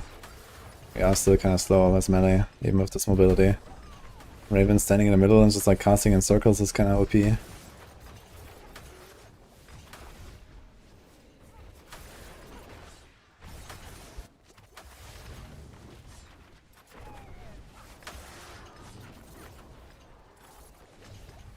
I guess Bardock is secured at least. Oh, lucky man.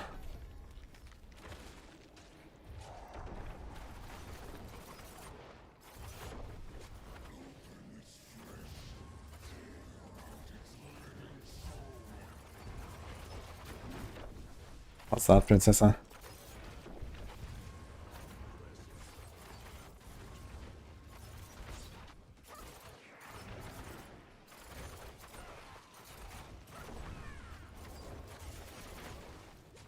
Legendary runes show on the map, it's just the normal, like the magic and rare runes, I mean. They don't show. And I mean, they don't really have a lot of value, so... A new album comes out, I see. Enjoy.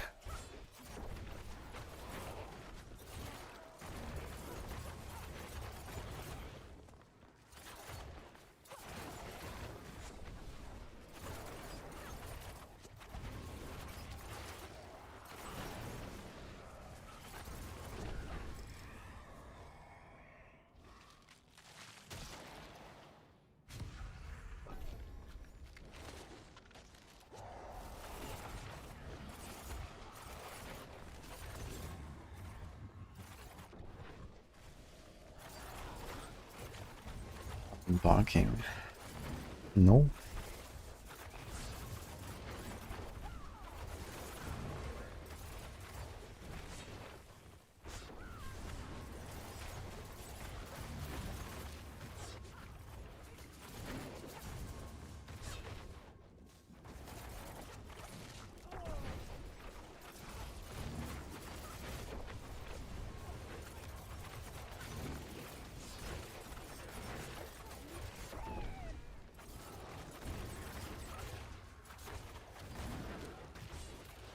Oh, good luck with the next runs, Florian.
Very good. Thank you. The forge is ready for whatever you need.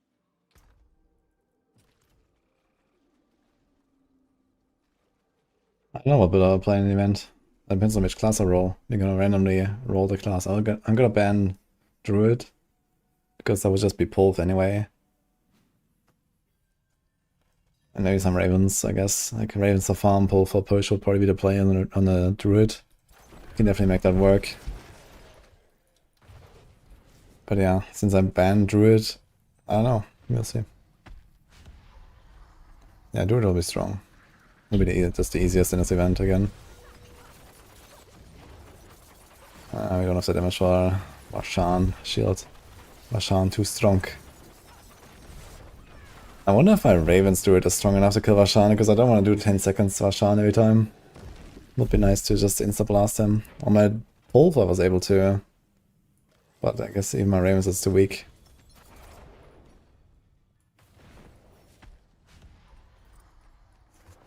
I guess they're gonna fix this on Tuesday. Maybe I should just wait until Tuesday. Farm Vashana done. Oof.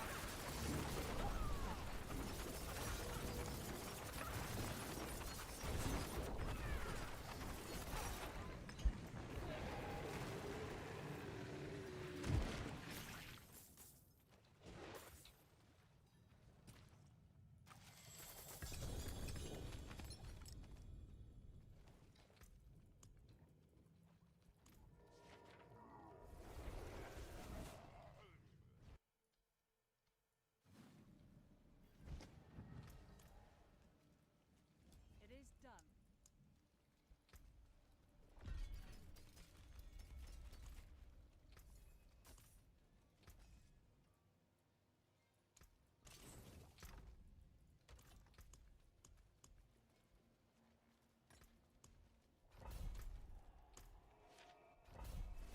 You're not allowed to use existing tunes. You will have to create a new character and it will have to have a certain name suffix. I think he can't kill a Bashan. You can see his barrier is slowly going down when I hit him. The barrier is just bugged and gives him like some Giga DR. But he can kill him through it. I've done it on both.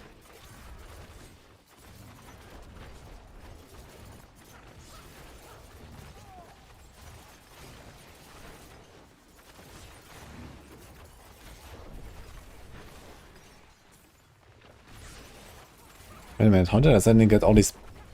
Why did I get these Chaos Words buffs? Where did those come from? I was just running around and I have 3 buffs. And they dropped the currency. Where's that from? I didn't do any riffs. What? Did I? Am I tripping? 2, 3. I have 3 buffs. What the fuck?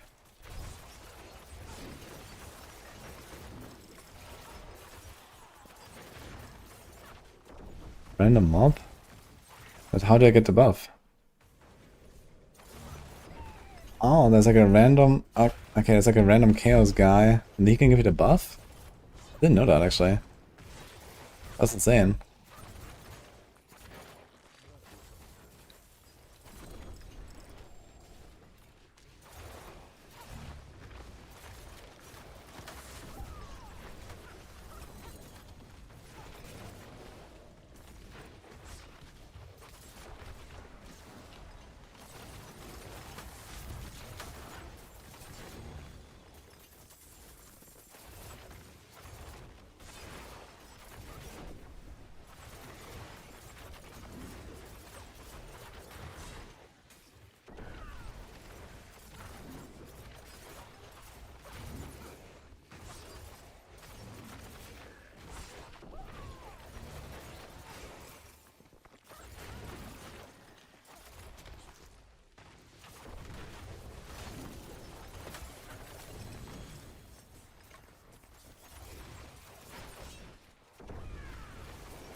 Yeah, base packers also have a bunch of gold actually. I actually need to check if they buffed this season. I didn't really check that. But you get pretty consistent gold income. But real gold is from like vendoring uniques and hordes. But I do so many Whisper Cash turn-ins. I guess it adds up.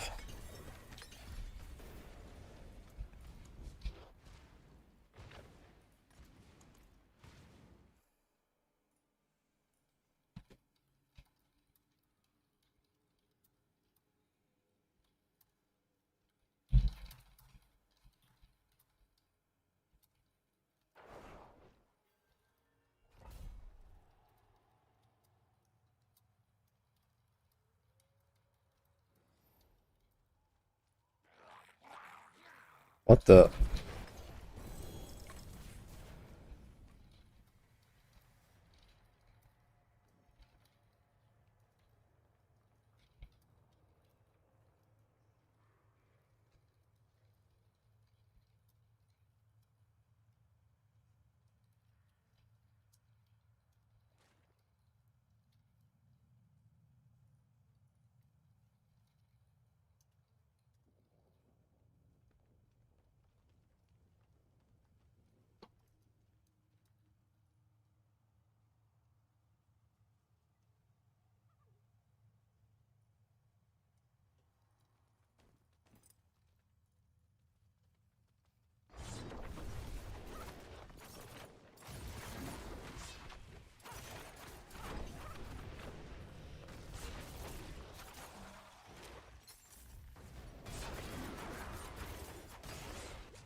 Use 4 million Shaco, haven't hit 2 times CDR. That was very unlucky actually. So 1 in 16 should cost you like 100 mil.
Surely, blue skies.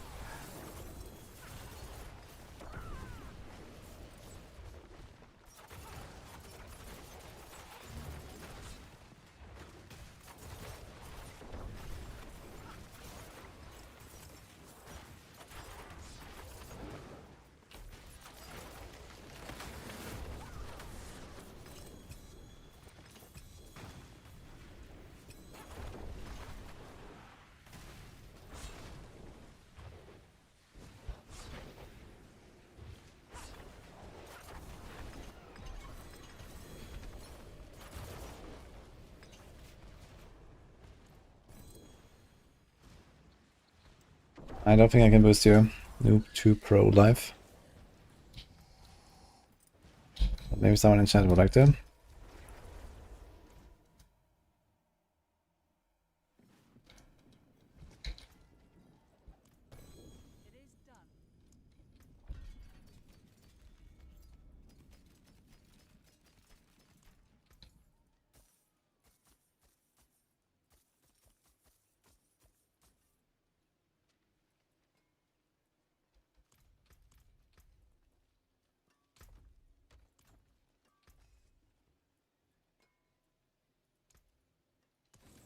Magic is neither good nor evil.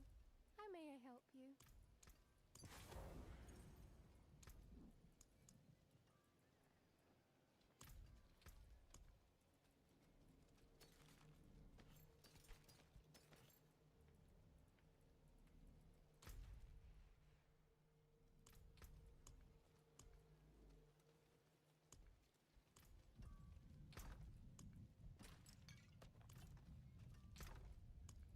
How's my boss man's looking?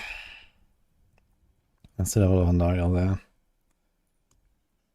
A lot of Ashan. Yeah, but Ashan is like a Tuesday angle. Because of the shield bug, I'm not gonna do that. Bunch of Duriels.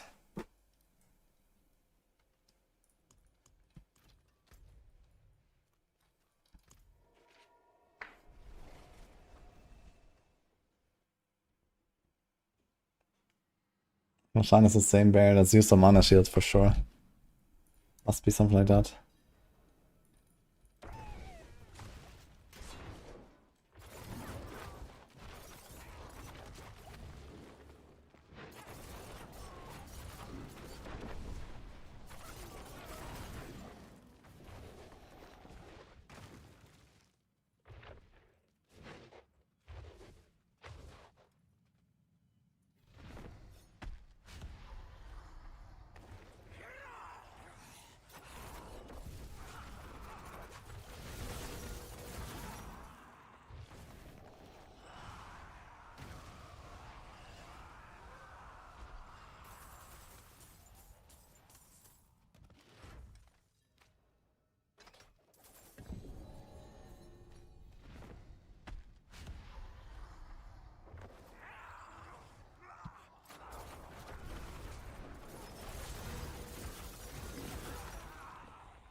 I feel like there is some weird delay or something when I mark these items. Like so often I accidentally favorite them instead of marking the next. When I do like this. But I don't have that issue when I sell items one by one, for example.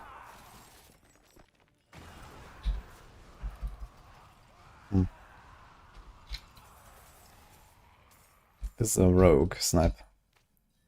I think you will like this one.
I think that's very fun. I played a lot last season actually.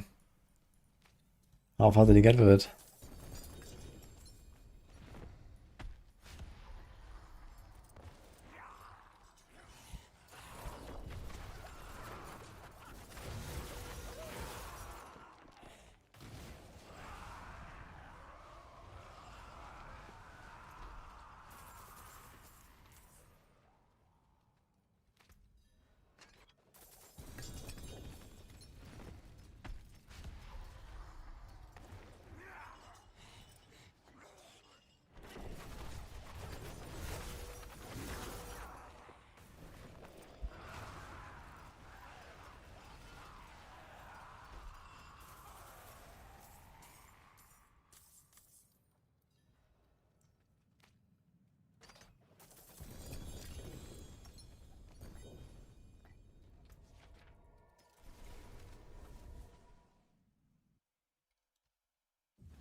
How do I click and drag and drop items so fast?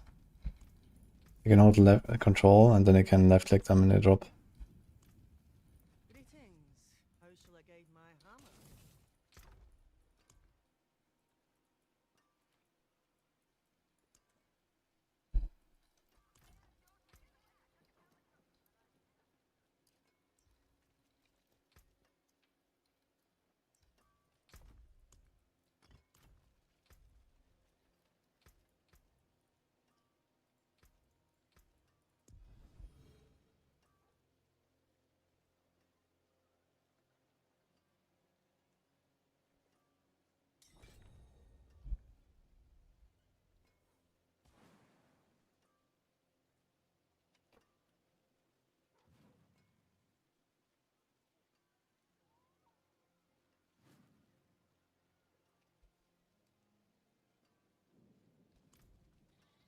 Greetings.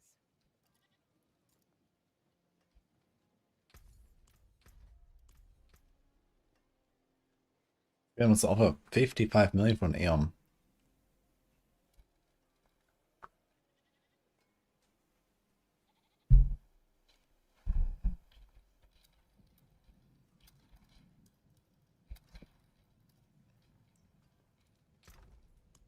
That's a bit too low.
Druid leveling build. I would just go start with companions on the Maxroll guide.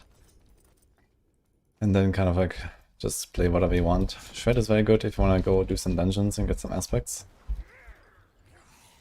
That's probably the fastest. I played Pulverize just from start to finish and that was pretty good too.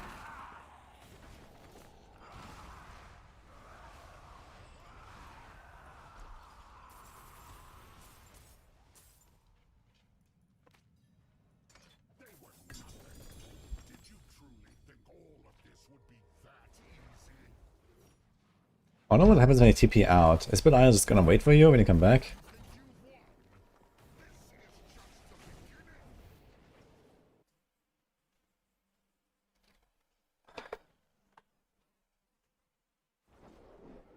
The open road is nice, but I did miss civilization.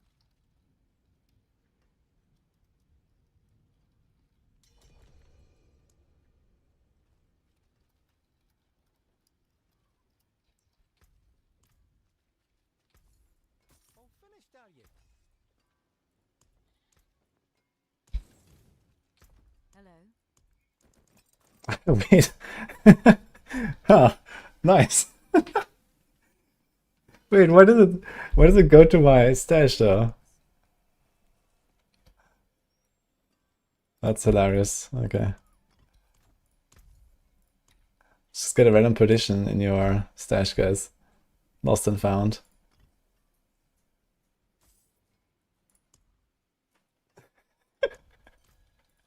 And his core ranks. That's pretty good.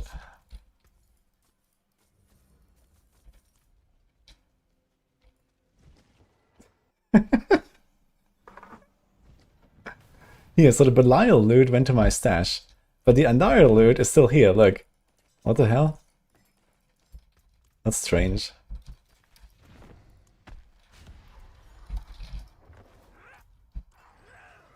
Oh, this guy insta-deleted me, man. I couldn't even say thank you after the trade.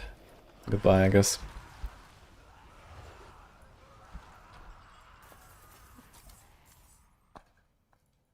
Hello, Mashi.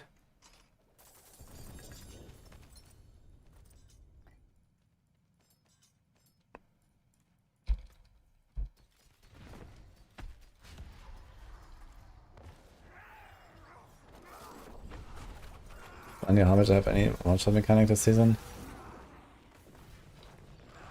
I mean, you can survive anything if you're tanky enough. There's nothing that's like a true one-shot. But they do have some stuff that really hurts, yeah. And most builds will get one-tapped by those. Like Harbinger has a jump, that's the most dangerous. He also has a fireballs that hurt a lot.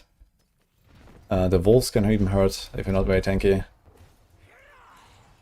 And Andariel has the Mega Beam, the Fire Beam, the Ground Circles, the Poison Projectiles. Yeah, all that also is pretty crazy.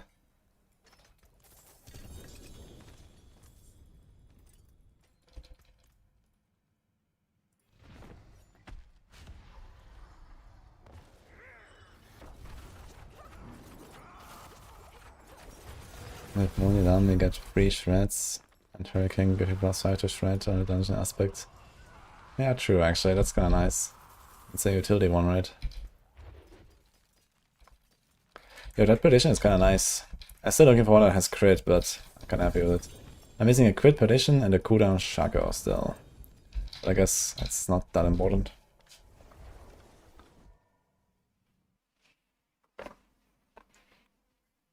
Okay guys, it's gonna be a quick break angle for a few minutes.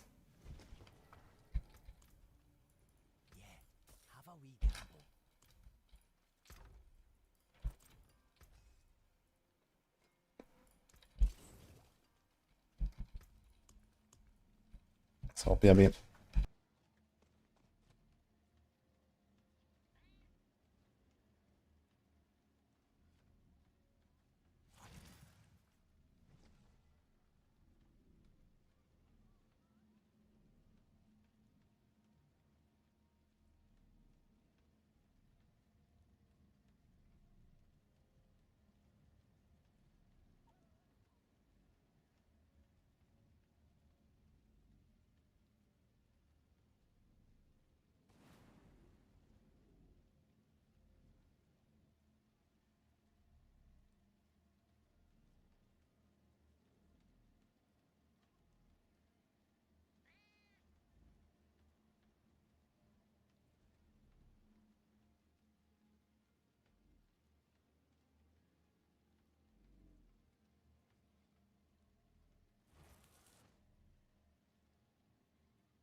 The dog that has stolen my shoe.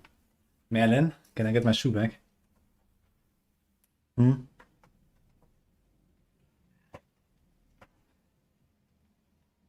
You won't believe this.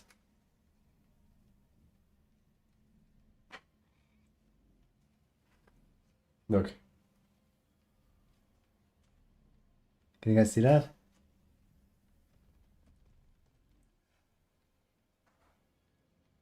That's my shoe.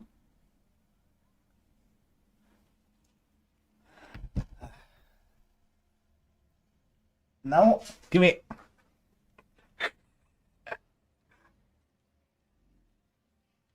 Look at this, guys. This is what I have to deal with.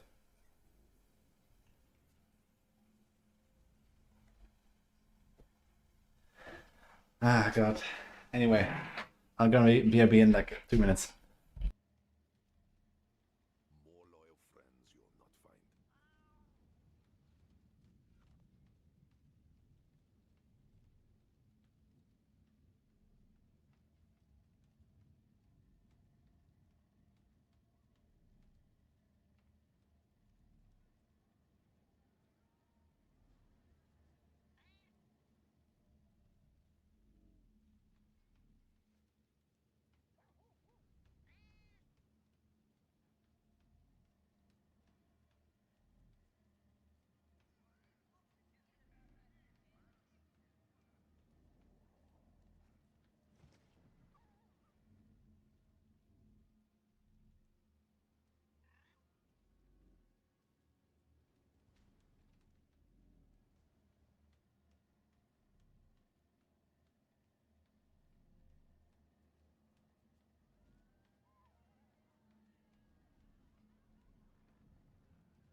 Yeah, we back, guys.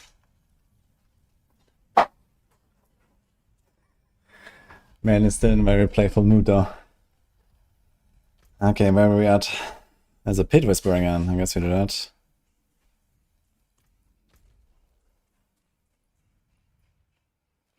A lot of stuff here.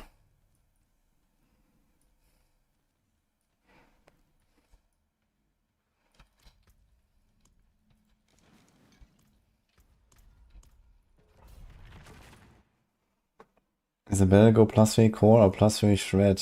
It doesn't matter. That's the same. What is better, 23 dex or 3 weapon mastery on this build? Oh. Weapon mastery is very good for dual wielding builds. But dex is kind of like a standard role. I'm not sure which one would be better.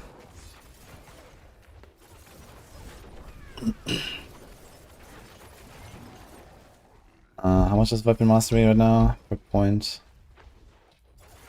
28 is 7% to healthy and injured per point. And it's up a bit less than half of the time. Something like 40% of the time.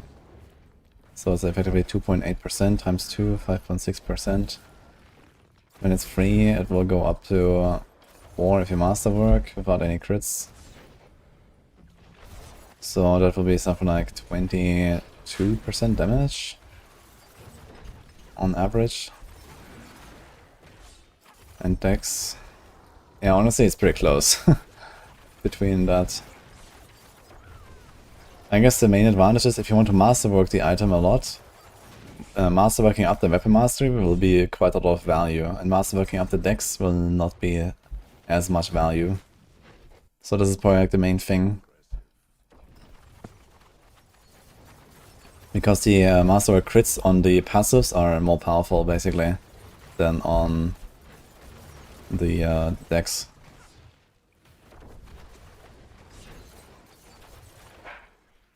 Did man get his shoe back? No, I got my shoe now. I created a diversion by using one of his toys and throwing it around and dragging him around. And then he came here. I chased him here actually when I came back. But now he's back in the kitchen with Nini. So she has to deal with him now.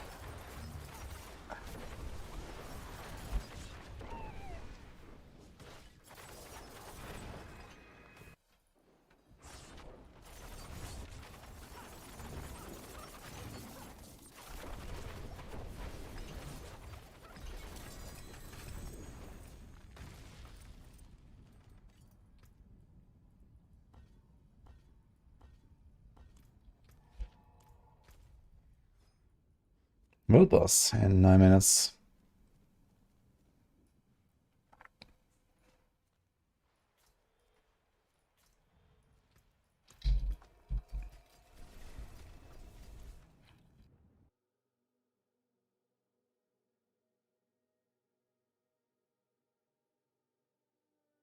You've been running around with 100% movement speed for a while on your pulve. Oh my god.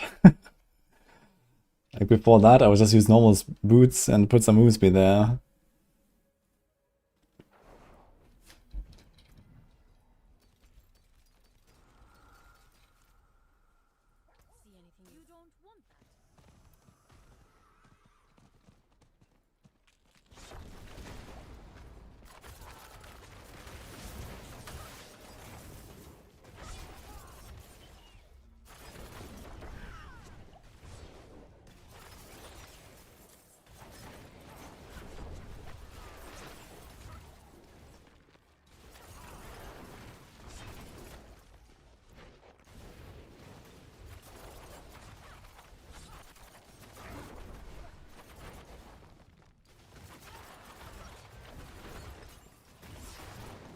And then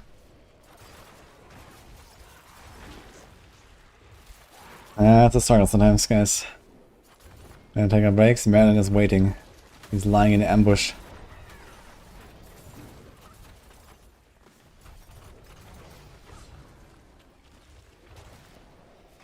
Exclamation mark build as the Razor Wings.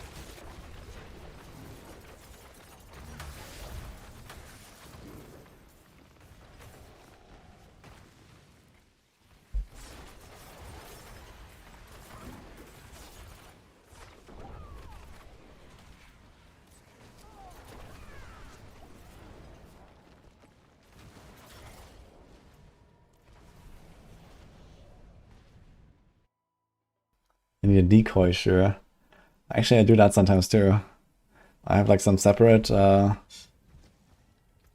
flip-flops that I use for going outside. Then I take that one.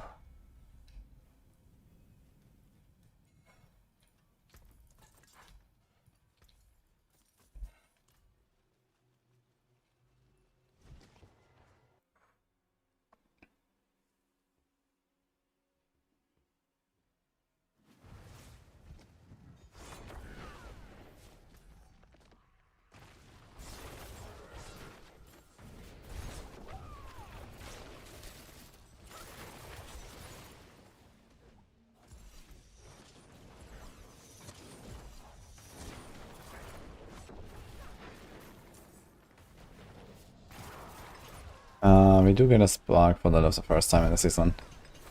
And it is not in fact bugged, as far as I know.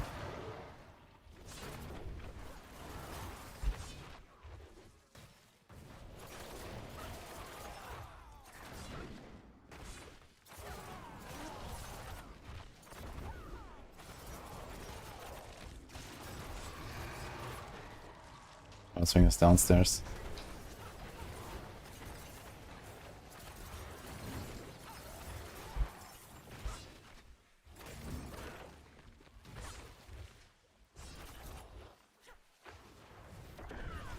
I need so much lucky hit on this build. It's not for Victimize, but Fist of Fate, we don't really have it for lucky hit itself necessarily. It's just Fist of Fate is a very powerful offensive item. With a Chaos version, it gives you an 80% damage bonus, thanks to its unique effect.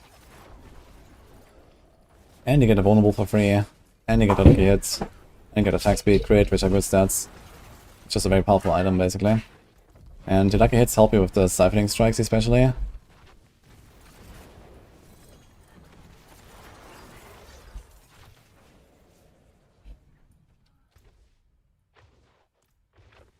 So you get more healing from that. Do I have this playlist on Discord? No, it's on Spotify. Let's make strong music.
We pay 3% attack speed, GA, Fist of Fate, non-chaos instead of normal GA, Core Glove.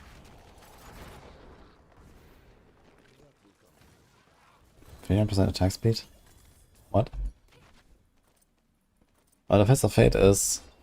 I mean, you already have a lot of core ranks because you have Perdition, Starless, and so on, so you have a lot of core ranks, so extra core ranks on like a normal glove is probably somewhere in the range of like 20-30% damage, and then an aspect. Actually, I think I'm supposed to have a Chaos one and I still run normal glove on my build. But Fist of Fate also has the extra lucky hit, which is nice for energize procs and for resource procs and so on. So that you consistently get those, and you have to like overstack your resources for overabundance. That is a lot of Chaos Rifts here. Holy fuck.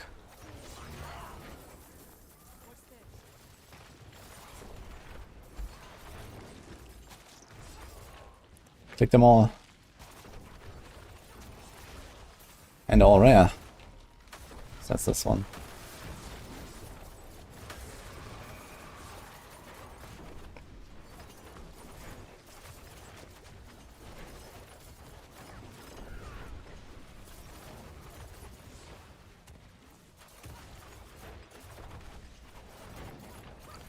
I found a mythic rift in a dungeon.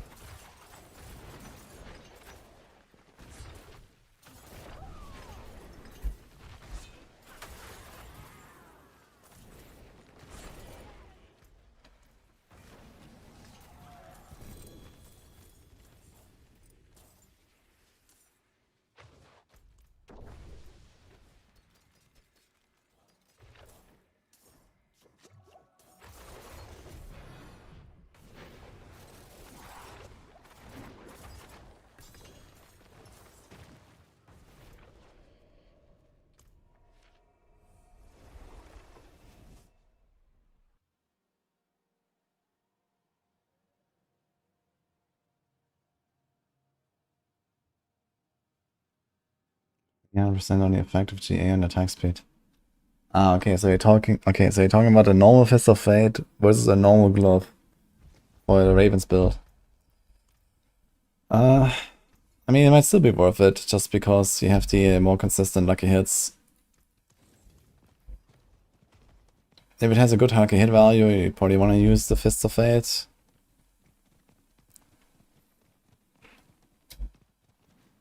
Okay, Robin. Also, I'm gonna Barb. You can't get any Fury. When you cast Shouts, you get 0 Fury. That's because of your Chaos perks. You might have the one that reduces your maximum Fury. I'm not sure what it's called, actually. Power Siphon. Check if you have Power Siphon. Every time you use a core skill, it reduces your maximum Fury. So then you don't have any. So you cannot use that and you use a core skill build. Unless you have a lot of maximum Fury and slow attack speed. Should be have such a build.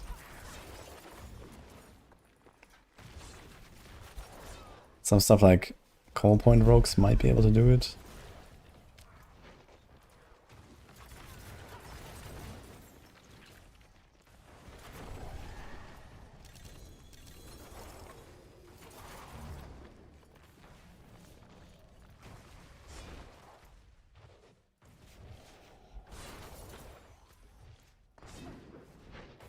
What boss now? I missed it actually.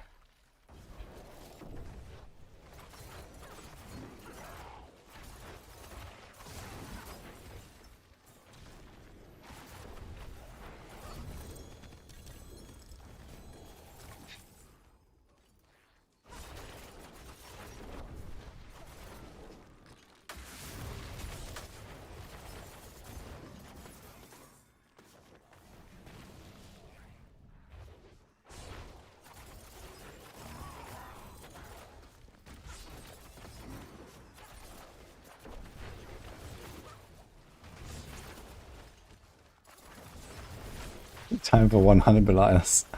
I'm trying to sell my Belial mods. Apparently they go for like 20 million each on hardcore. But so far no one has bought any.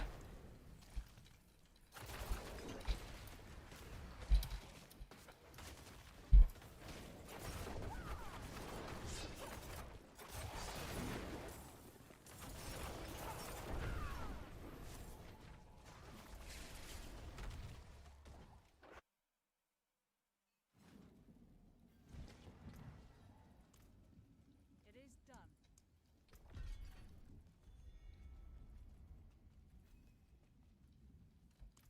I forge more than better than starting from nothing. Dude, it's gonna be insane how many Whisper Curses they're gonna get, man. On Tuesday, when they enable the double buff. It's gonna be insane. Gonna be juicy. Like sometimes you can get like a turn in like 2-3 minutes or something. And then you can imagine you like 15 minutes of like juicy whispers, like some dungeons, some boss, some PvP whisper, some Helltide, and suddenly you have like 8 caches in your inventory.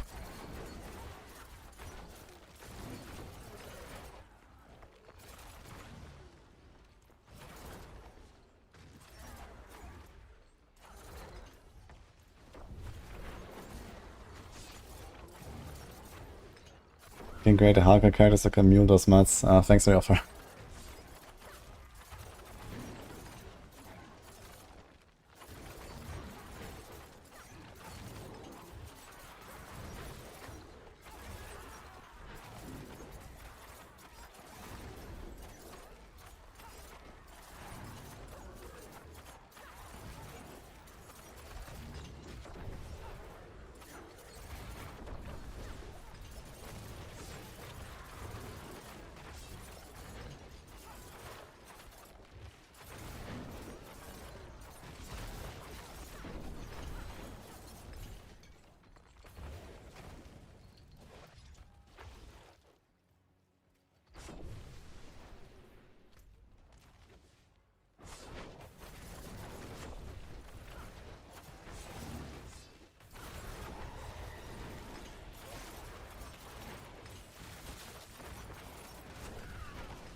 Yeah, Blizzard fixed the duping.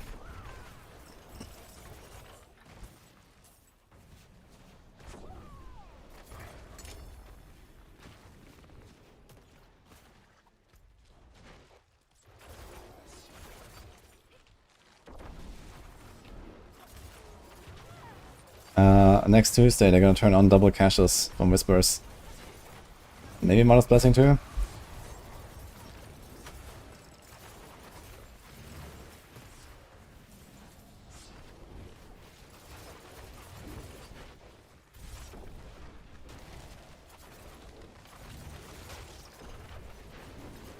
Oh. Mm-hmm. You know how lucky you are? And confirm. Oh, you wanna bonk me now? I didn't. Almost. Are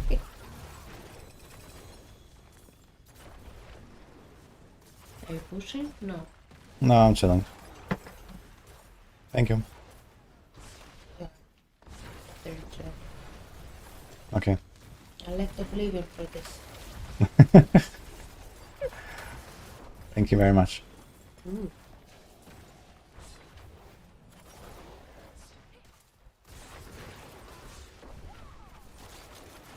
Are you gonna play Titan Quest after this? Yeah, I'm probably gonna do like another half hour or 1 hour or so later. What level did you get yesterday? I don't know, I got a few level ups. I'm like 28 or something. Then you can get to 45 now. Yeah, I mean, I'm not trying to level really. I'm just trying to explore and see everything.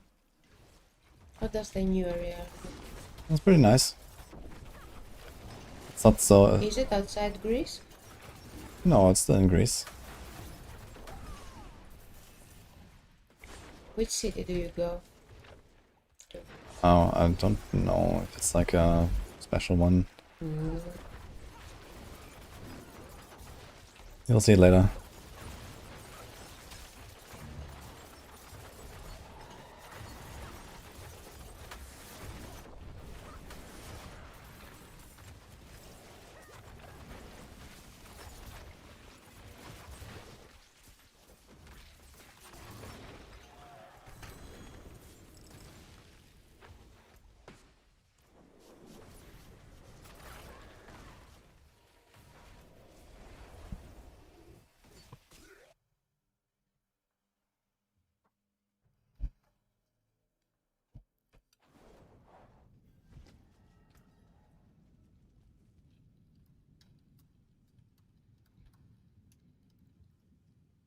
It is done.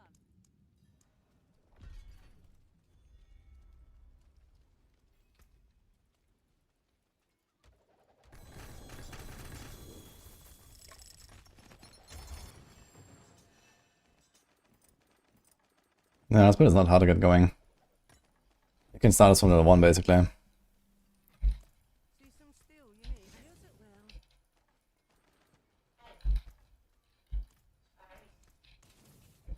well. Ugh, sigils are full. I think I have to get rid of some of these sigils here. This is getting out of hand. Okay, let's put the mutts back. Screw this stuff. And maybe a few of these sigils. Okay. The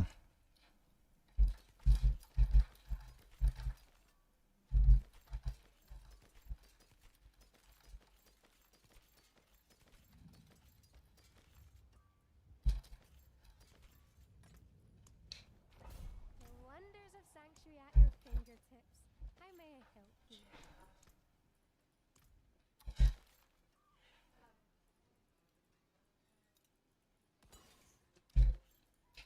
Okay. That should be fine.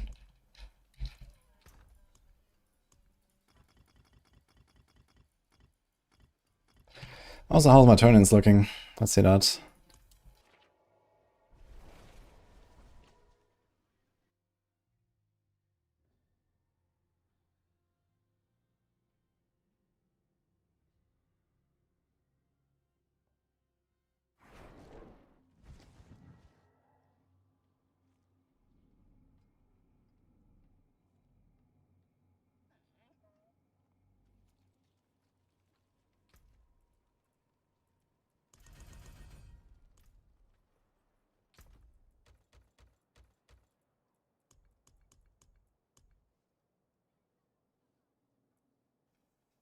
1 spot in my stash. Nice.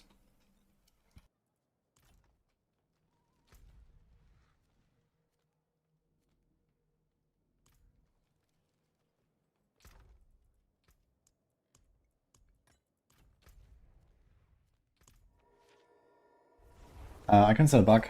I have a few, I think. I can check.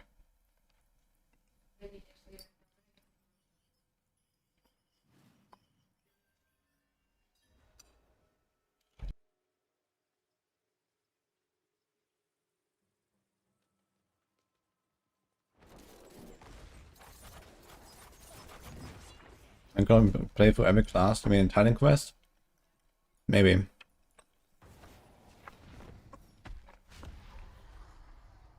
We'll see. I wanna first like finish it once, and then we'll see. Maybe I'm gonna do like some bigger Titan Quest blasting at some point.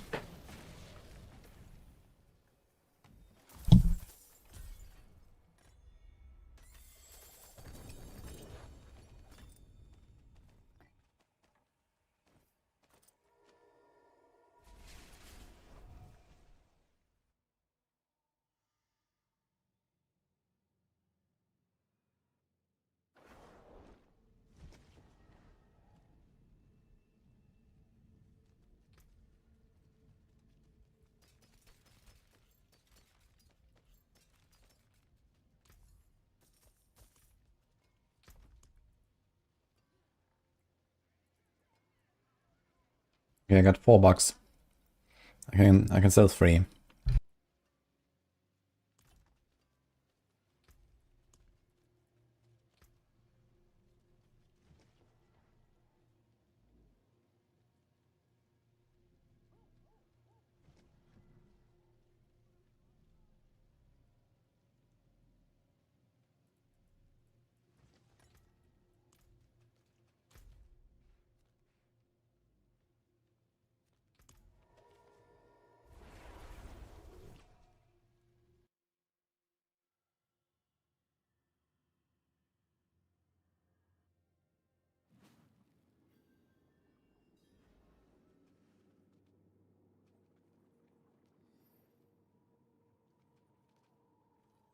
It's 100 per rune, fine. For bug.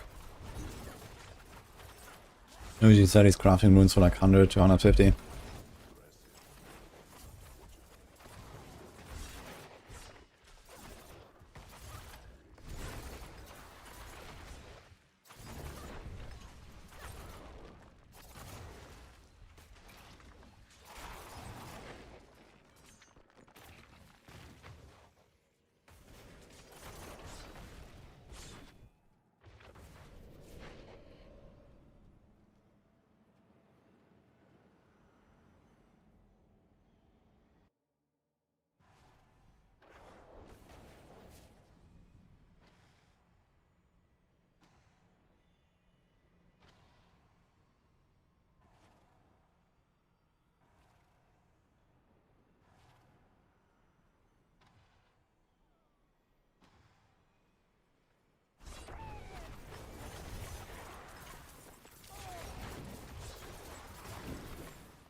Thank you so much, Queenie. Appreciate that.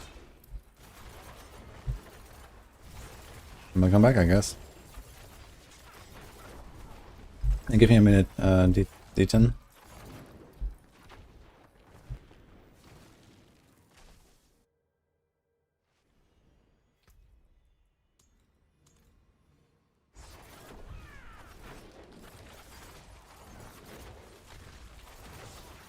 Oh, suddenly Chaos Works, they're all here in this corner. That's funny.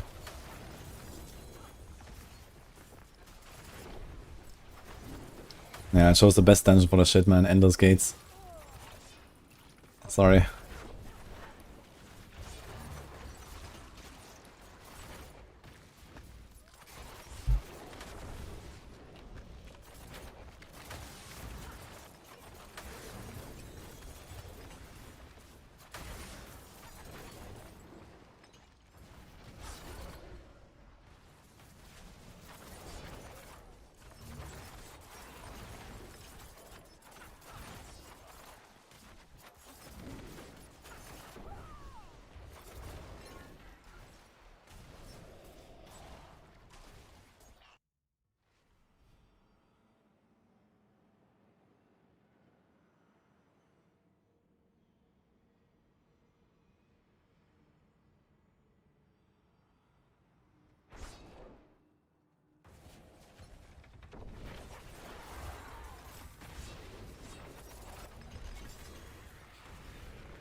Fist of Fate replaced with Banish Lord.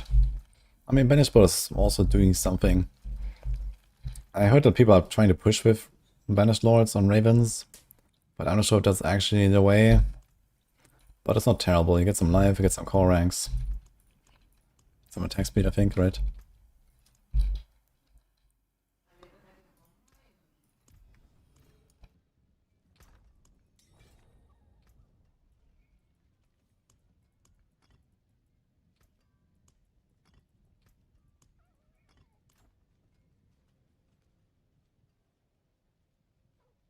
Getting warned about a bad weather incoming this weekend. You mean here in Greece, or what? I mean, I don't really look at the weather report very much, to be honest. I mean, last time I left the house was actually yesterday, to be fair. And it was rainy as fuck. It's like the first time rain in like weeks, basically. But I don't really care too much about the weather right now.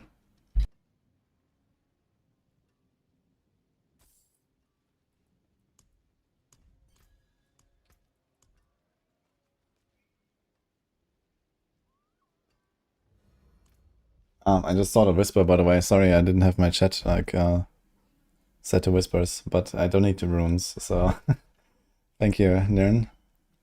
Good luck.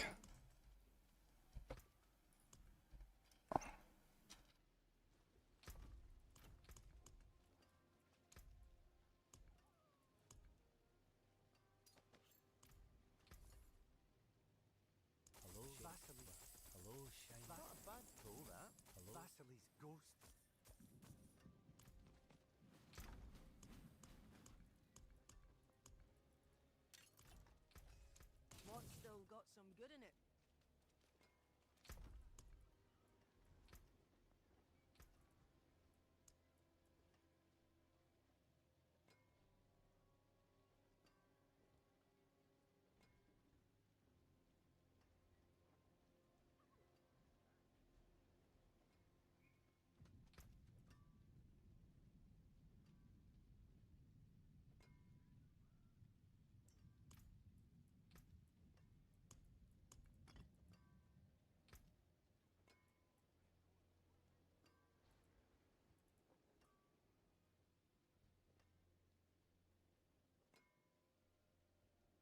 Yeah, you can choose up the other lords after the transform.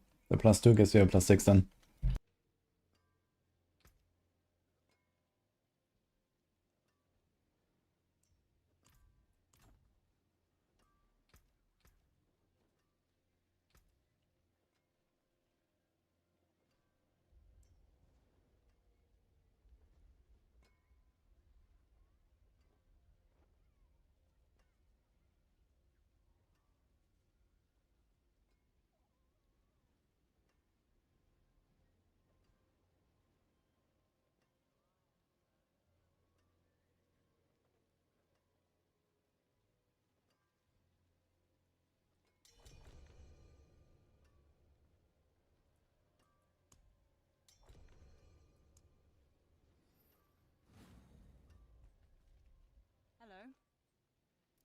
Greetings.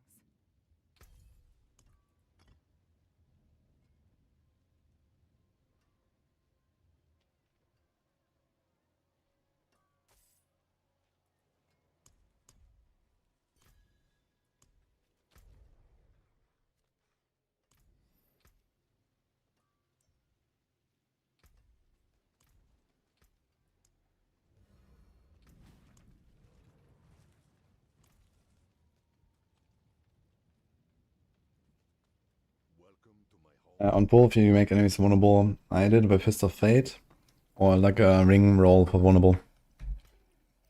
Or you can also do it with the Cyclone Armor. If you use the combo with the Wild Transformations and Bulwark, that also makes stuff vulnerable.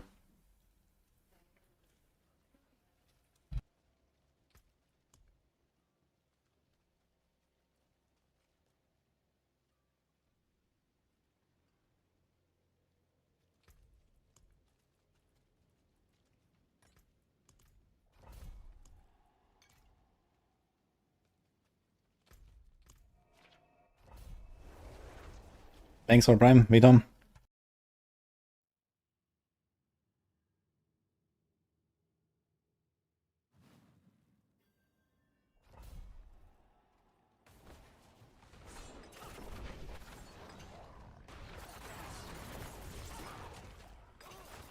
I think that Spires and Masters are a great option to get in Bartok 8-10 waves when you have weaker build that isn't one-shotting Lords.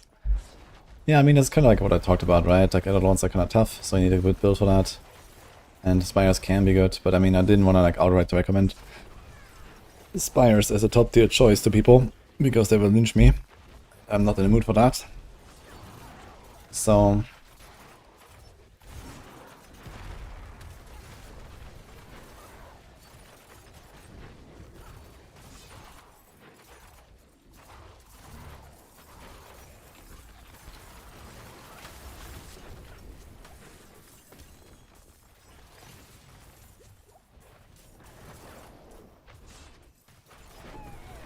exclamation mark builds, by the way, Milthator.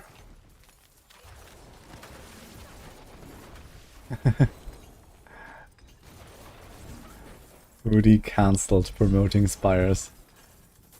I mean, I don't know, in this day and age, there's a real risk to get cancelled over Spires, I guess.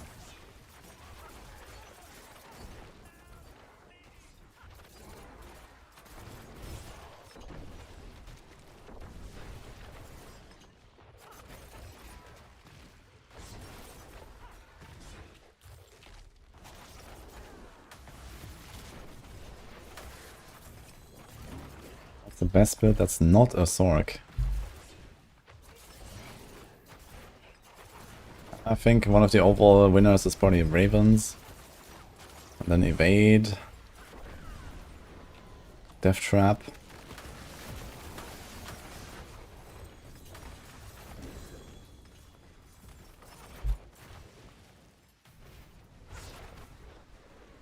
Problem is Death Trap needs a lot of gear. The others much less. Like, and there's very few people that will actually get a full combo going for Death Trap, I guess.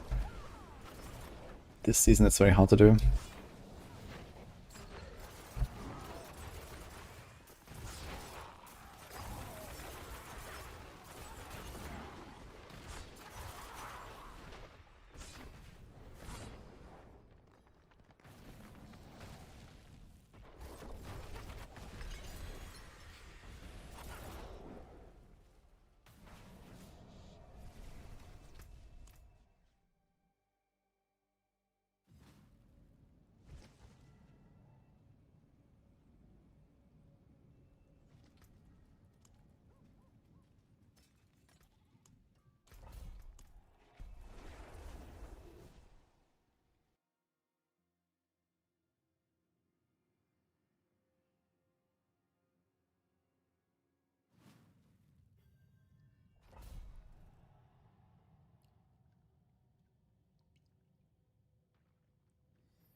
Trying a rank build is tough to stay alive. Any tips?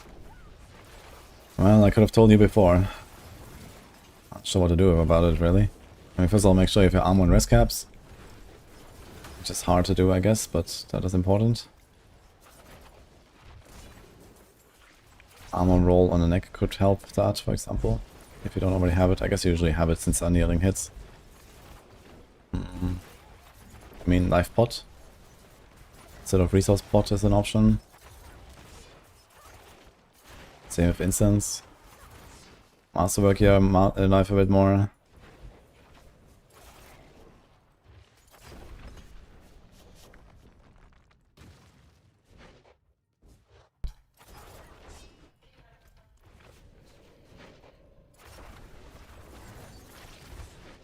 If you can afford it, you can run with Mariana. And take the lifesteal upgrade that she has on the left side.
Guys, did we finally exhaust the beast?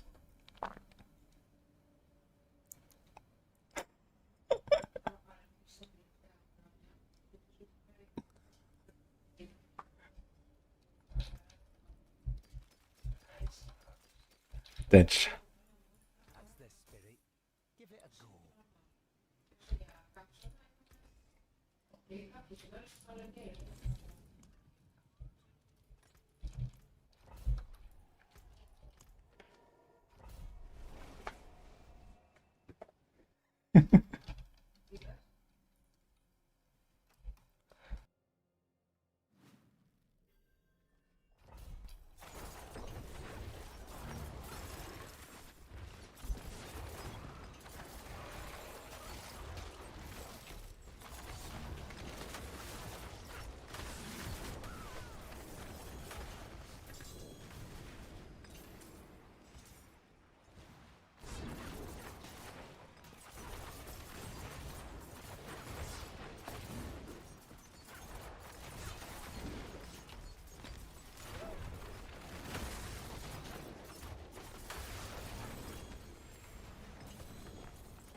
Okay. That is an insane random drop. What the fuck?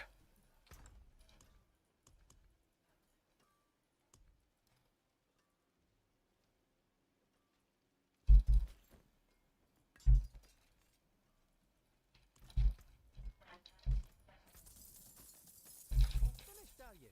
Yeah. Hello, Vasily. Ghost. Hello. Shame that. Vasily. Hello. Not a bad pull. Shame that. Go one more. It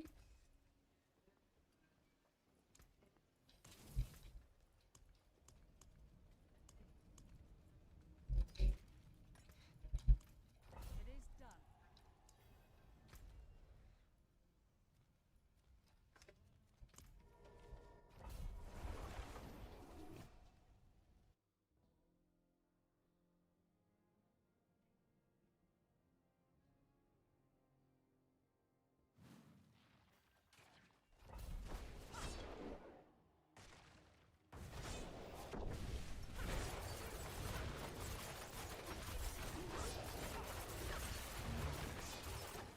The bosses are completely random chaos armors, and not that often. They're not the great source of it.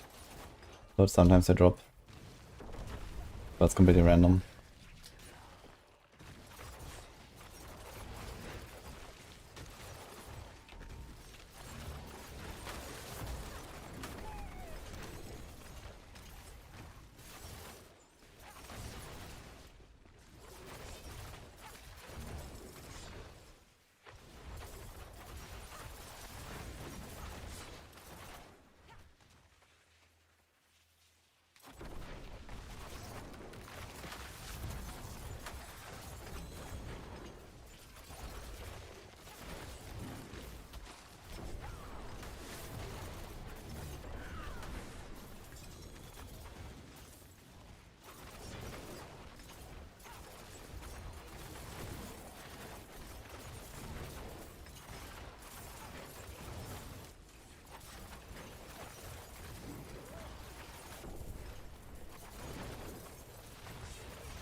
Use it well. Excellent fight.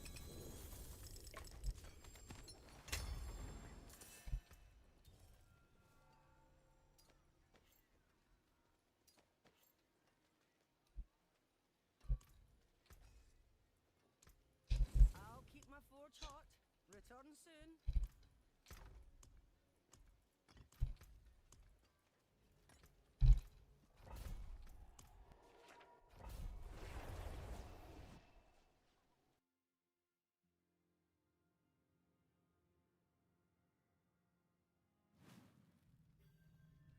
$150 Ether after we have 1.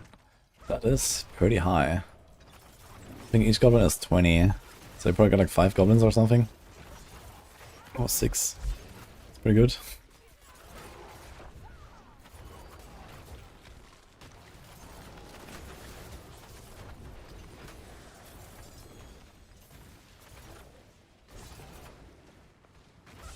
Condis. Hello. Hi guys. Thank you for raid.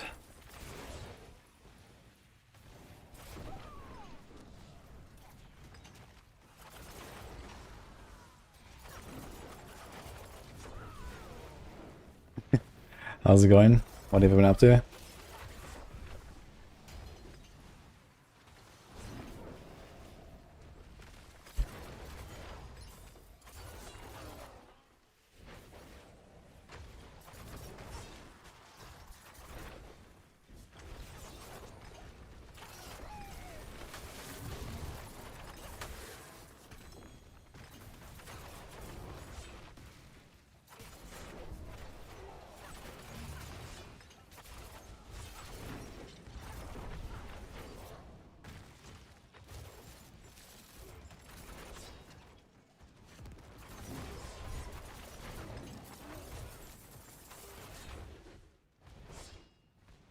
Marcus war? Yeah, to the newcomers. I'm blasting on Flurry Rogue right now. I've been basically on this all day. Super fun. Gear is relatively set up.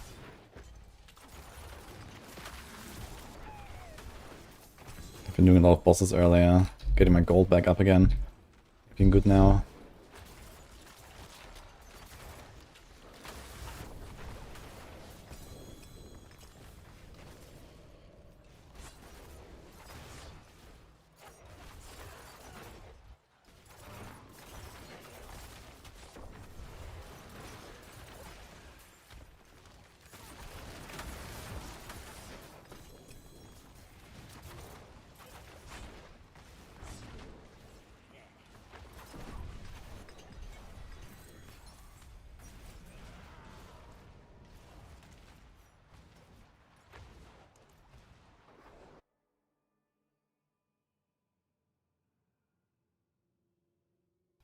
Let's give Connors a shout out.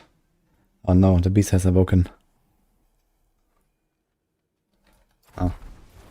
He just went to his more comfy bed.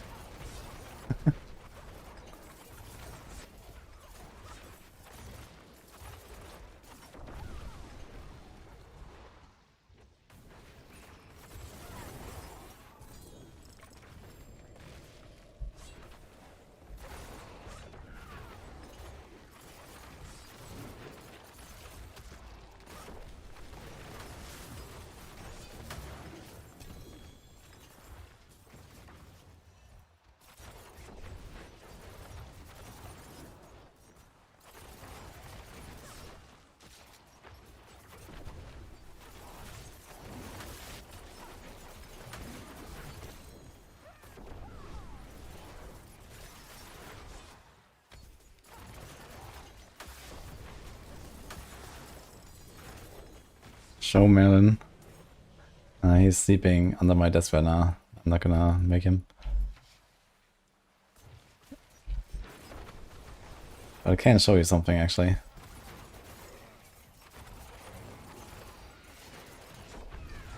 Where did I put it?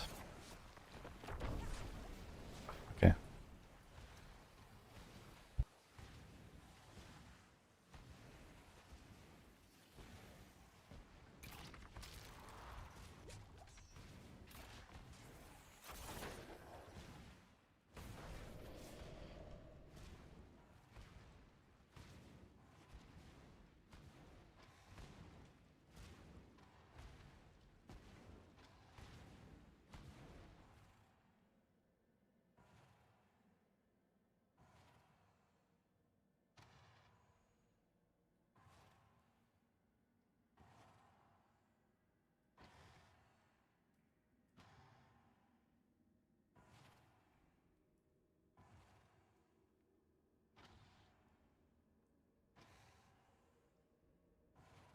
You see that? So that's his basket under my table, and here's my shoe.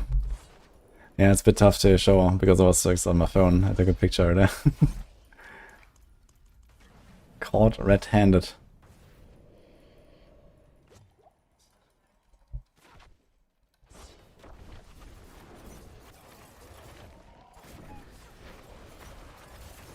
Finish the Druid went a little bit different route of Cataclysm for Param Resource. Super fun, and Vulnerable Pits as something different after playing Barb. Yeah, it's hard to go that fast on Barb for sure.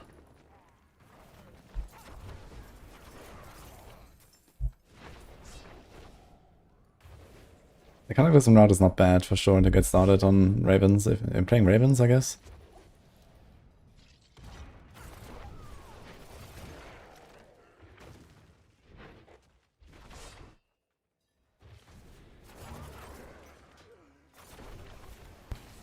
Yeah, very good boy, this dog, for sure.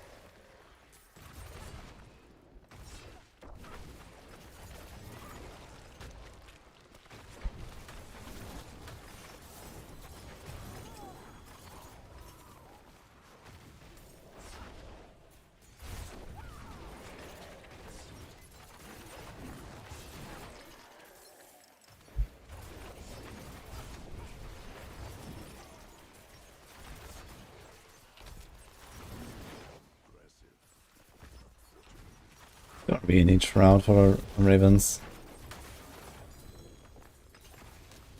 Can definitely get away without it.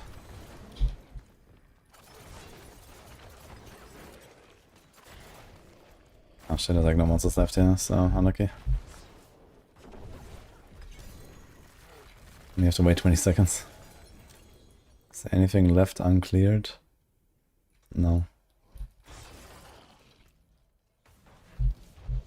This buff does not time out when I go to town, right? If I go to town, this buff is gone, I guess.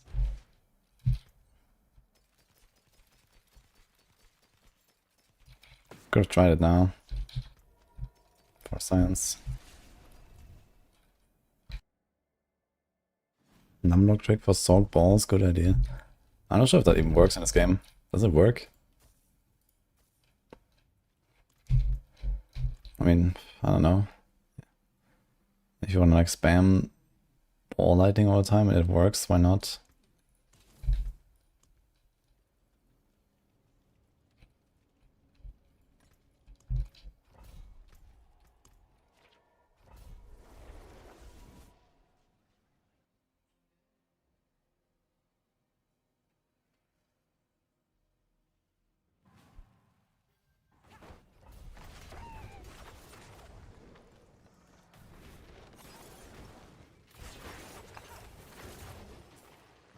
Just stop trying to wear Merlin's shoe toy. Okay.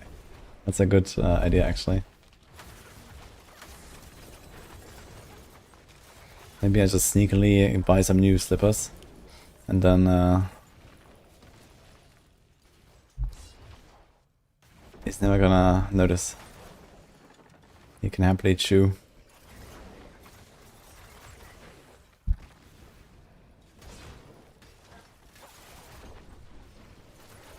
How lethal is Mana Shield in Sorc?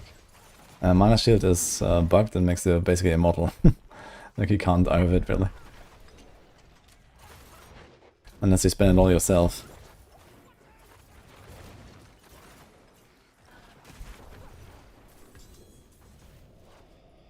Mana Shield is actually the main reason we banned unique perks for the Hardcore as F event.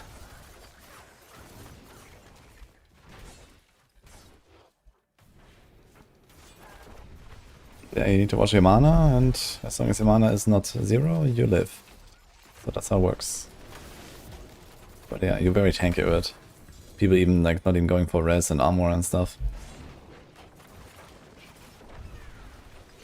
Now there's a chance they will fix this on Tuesday, because it's quite clearly something is bugged there. I don't know what exactly, but something's broken.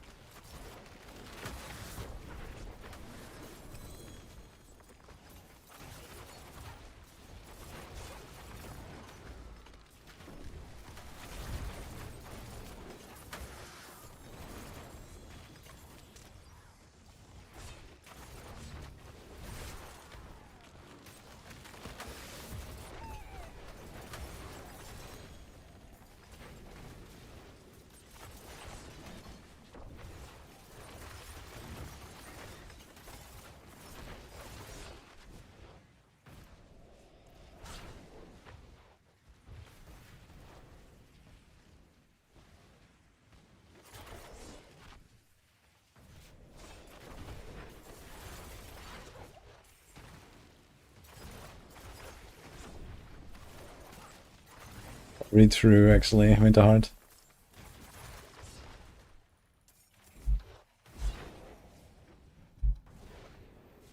Maybe it is a zero-sum game.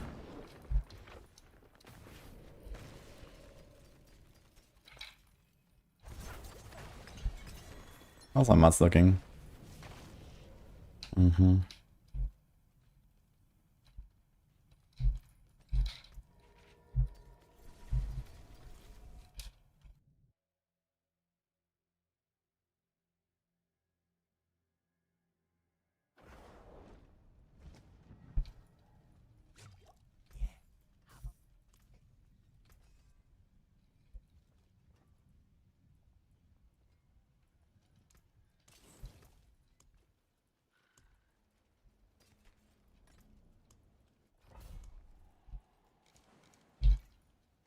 Oh, I see this guy there. I just realized I never checked out what are the results of the Jesse and Jazul event. I guess I did get a number 2 and Kaiser obviously number 1. Also, like, any prize for it?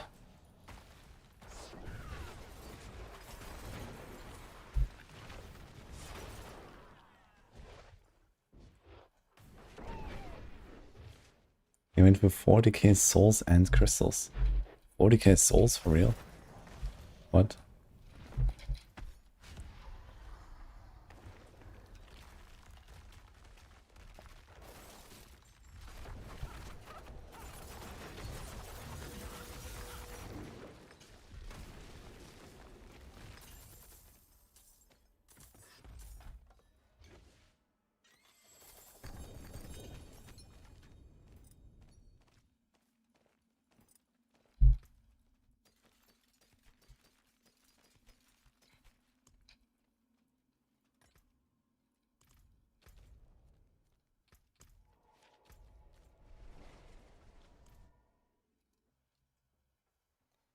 Yeah, Whisper Cache is really nice to level odds. Even if I just have like 10, you get to like around 50 or close to it. And then you do some strongholds, you're done. Or just like Penitent, you know, set up a character for Penitent, Helltide Blasting. It's also really juicy. It's probably faster than strongholds these days, actually. Like from 50 to 60, you can go in like half an hour or so and just Helltide farming.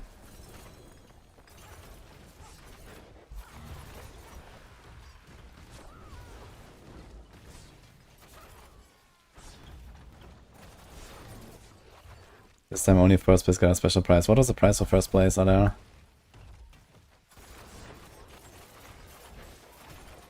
Yeah, I didn't even check it out. I just like submitted my run and that was it.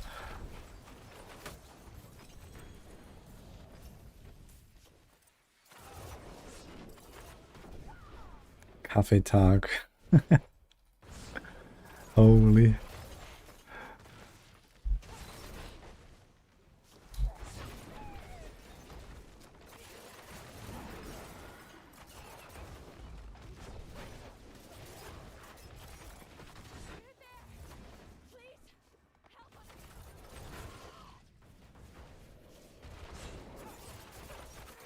Good night, Queenie. See you tomorrow.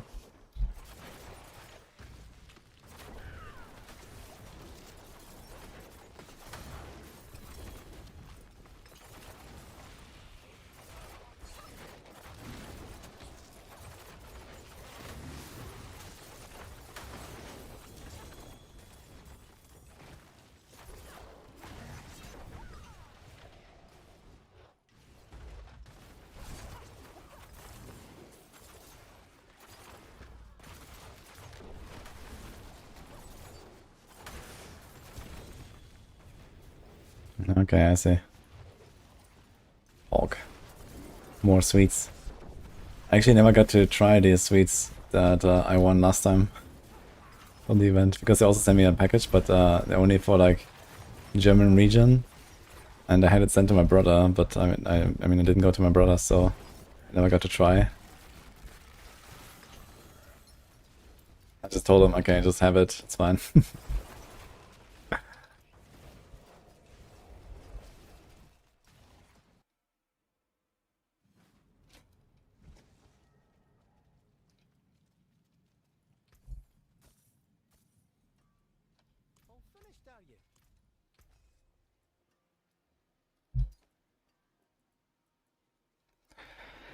That is the wrong fucking passive, man. Free to trap mastery. Blah.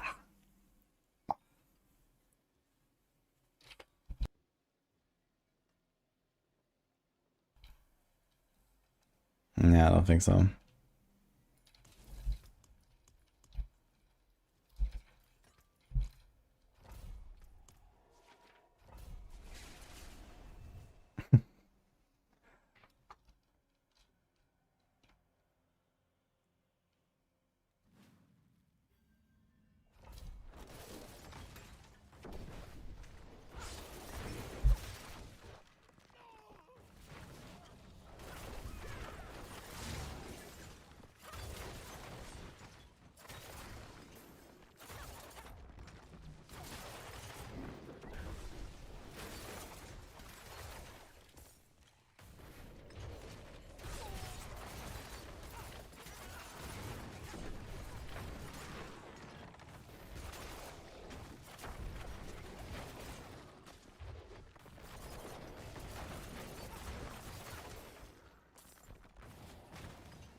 Left Rogue is better, but he needs insane gear to beat Flurry. Flurry just works on level 1. Death Trap works after 100 hours.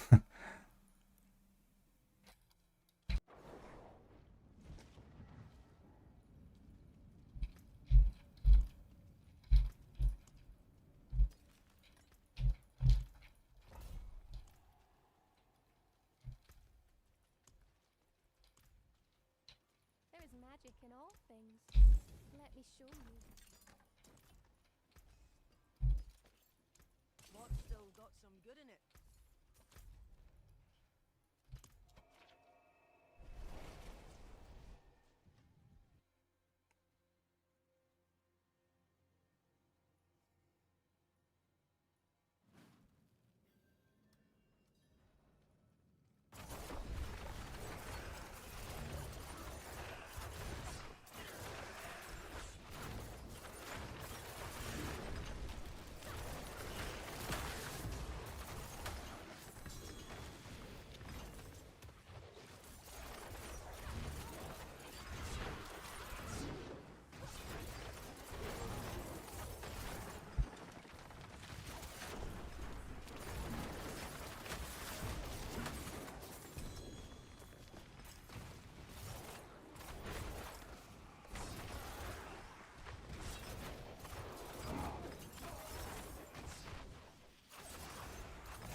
Which build are you running that runs Galvanic as a chaos item? I've seen like a bunch of builds where this is like a ring.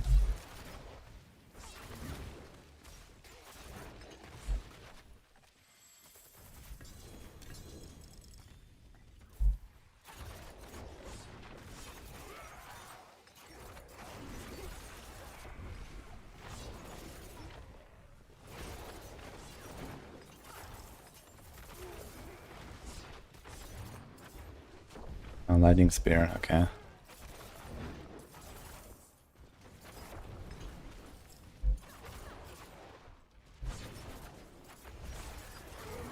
Yeah, I remember you were farming with that. Dude, I will play some lightning spear again at some point actually.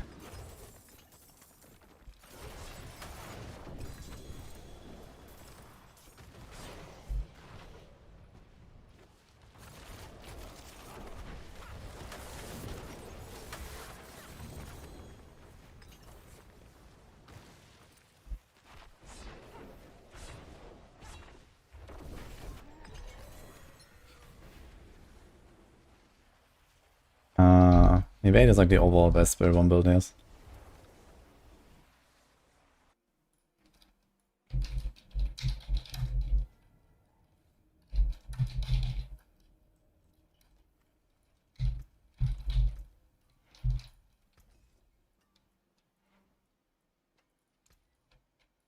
Use it well.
What makes Flurry Rogue so hard to gear for?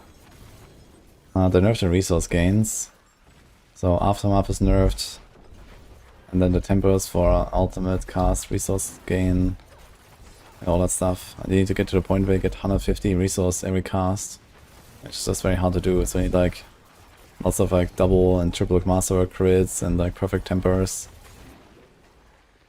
And then you also need a cooldown, so you need like 75% cooldown for your death traps, and you need those masterworks and master temper crits and stuff.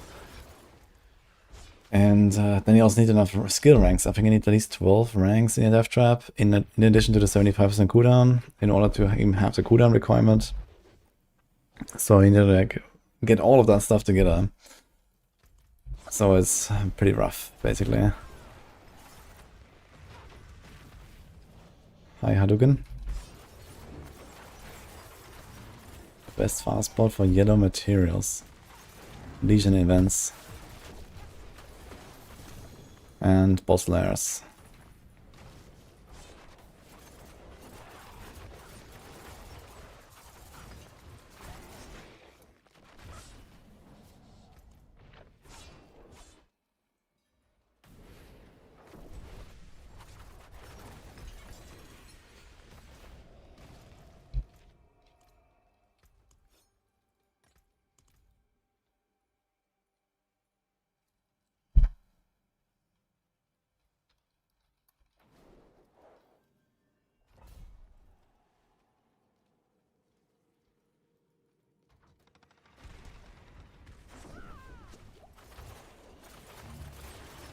Yeah, the Chaos of Dungeons also seem pretty good. And Helltides, they get like generally a lot of loot, especially in Nightmare Dungeons. Like every Nightmare Dungeon is like half to one inventory of loot with Chaos Rifts. And a few Ancestrals you can salvage. It's pretty good. Plus, I'm not sure how much you get from like the rep turn-in, but there's probably like some materials too. But yeah, if you're desperate, go Legion.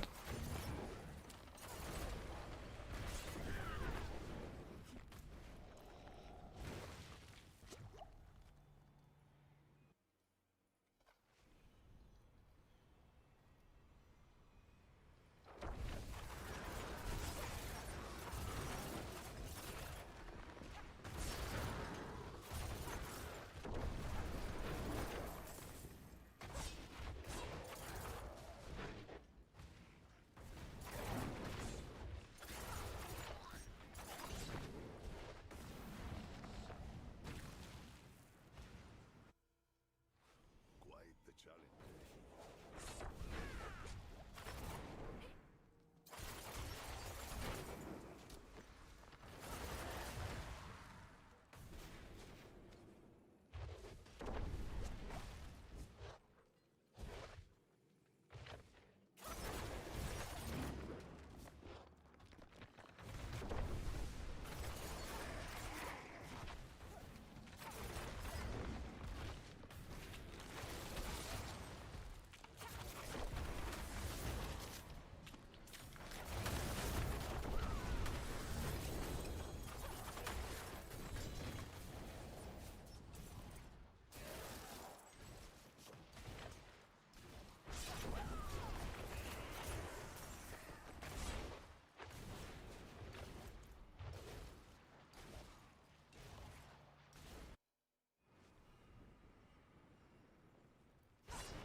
How much damage do I do? I don't know.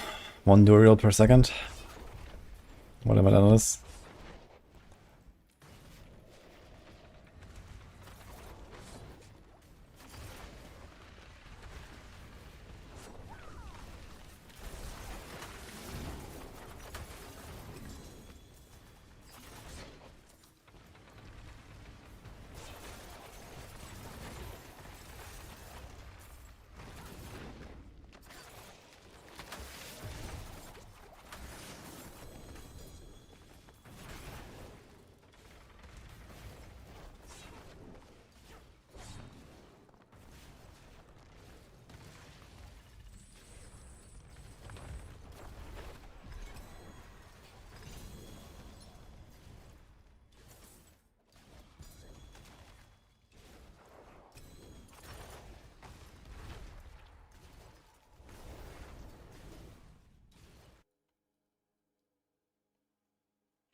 the spirit? Shame that. Hello, well. Hello, shining beauty.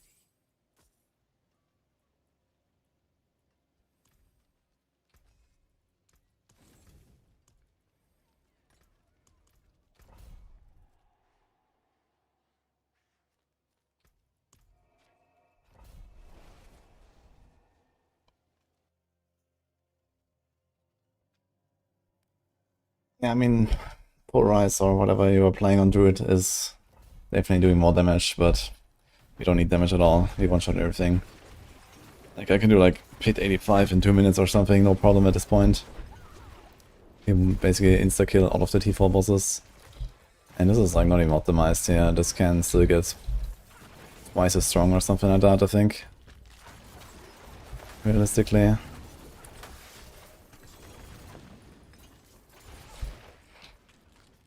Okay, I have a normal glove. That should be a Chaos Armor. This should be the Death Mask, then we can equip the Perdition.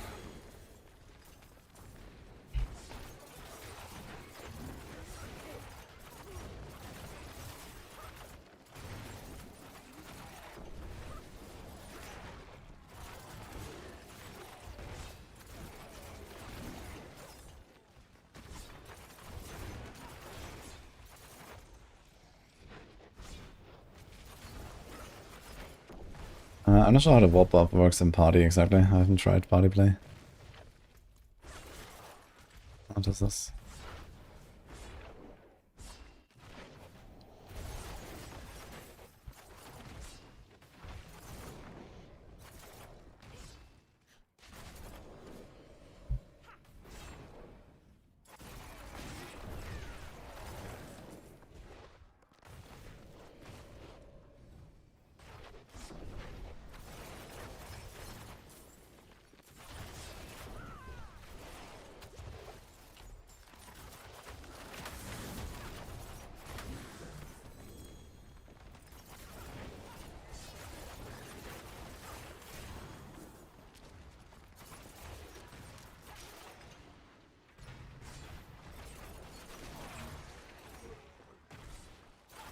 Already better than Heartseeker.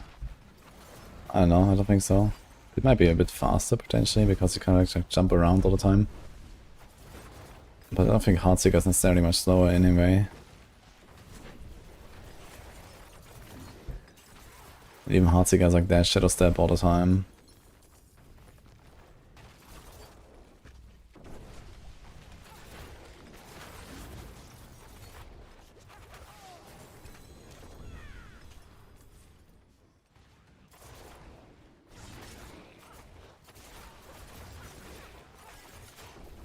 Yeah, Shred is very powerful for sure. I guess Shred is like gradually comparable to what Flurry does in playstyle. But definitely has a bit more damage right now.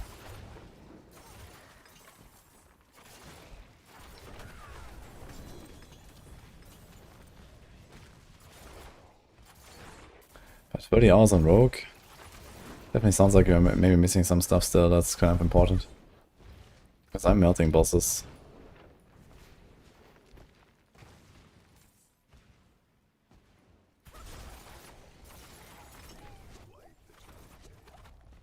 I just talked about Flurry versus Heartseeker. I think they're pretty close.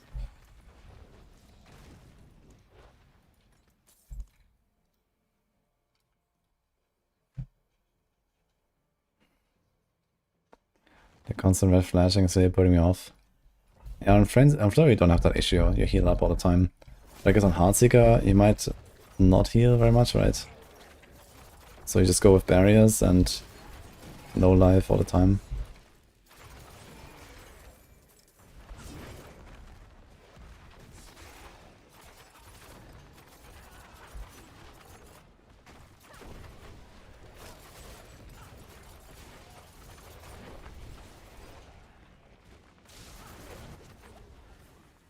There's plenty of builds that don't do Mars Guard, like all the overpower builds. Pull, for example. The companion stuff on Druid also.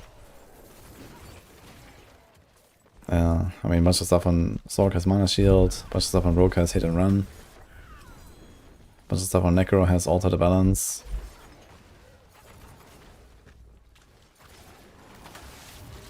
Yeah, at Heartseeker gonna be low the whole time. I'm not sure how he's supposed to heal at all in that build. Yeah, I guess you just don't. But I get more damage.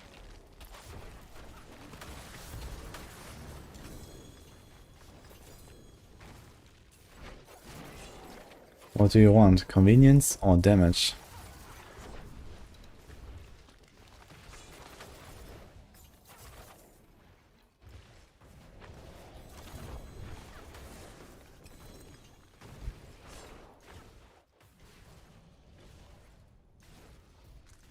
Instead, there's no stat bonus of a billion times damage modifiers. Don't worry. Once you start playing endgame, you're gonna get much better than that.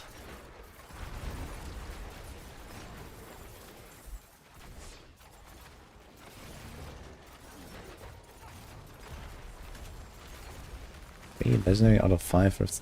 Dude, I feel like in Nightmare Dungeons, these rifts are almost always magic rifts.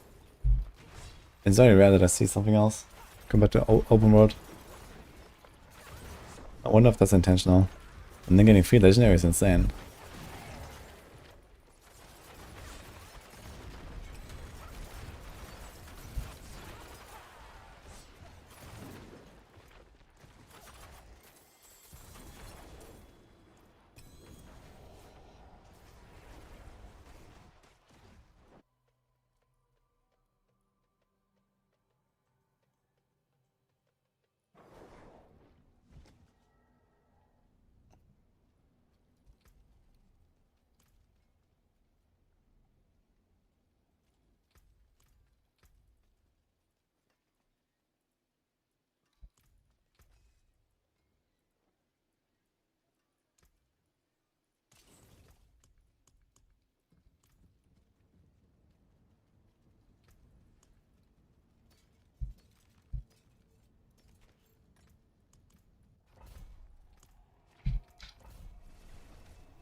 Thank you, Princessa.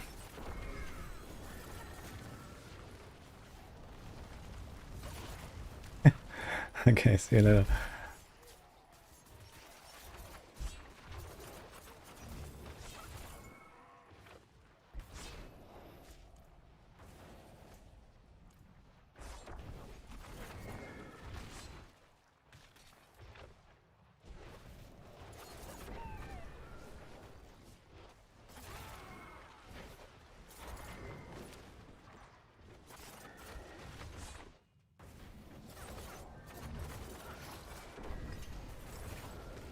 Dude, 3 Shakos, $6 and no shot, that's actually... Oof. It also took me forever to get my first Shako. I haven't actually used it yet.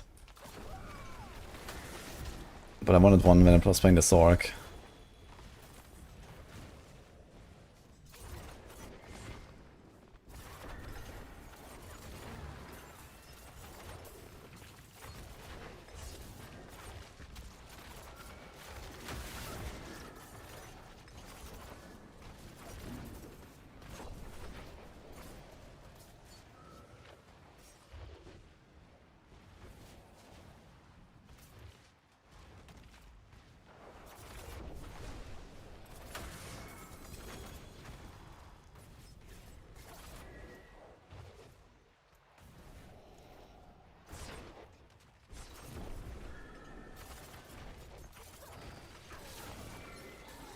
That was the butcher apparently.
Get a forge, a razor blade.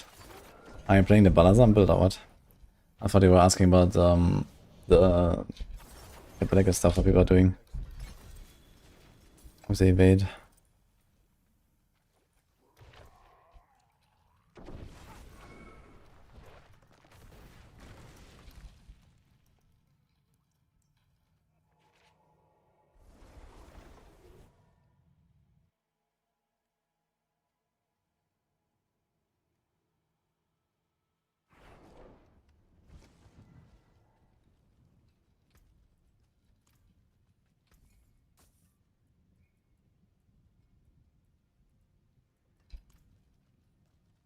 Yeah, have a wee gamble.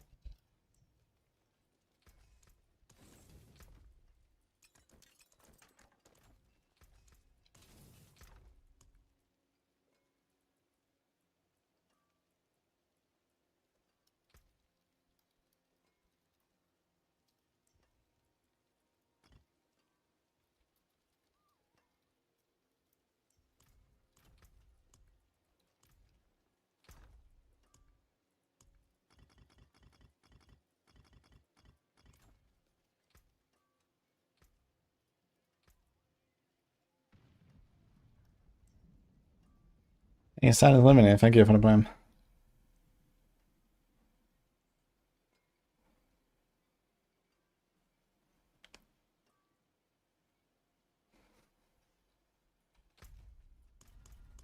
I still got these pop-ups, man.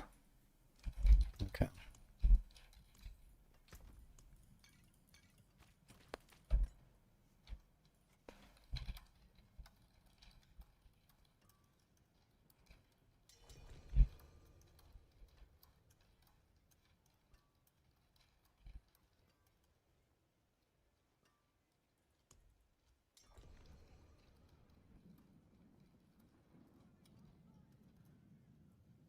Hello.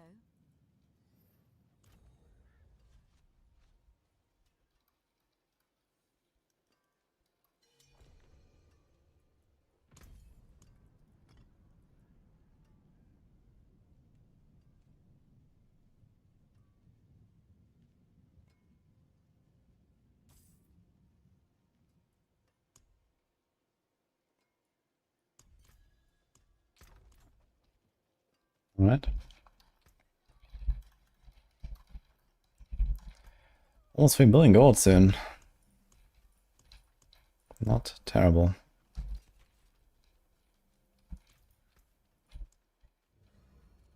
There is magic in all things. Let me show you.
Nice.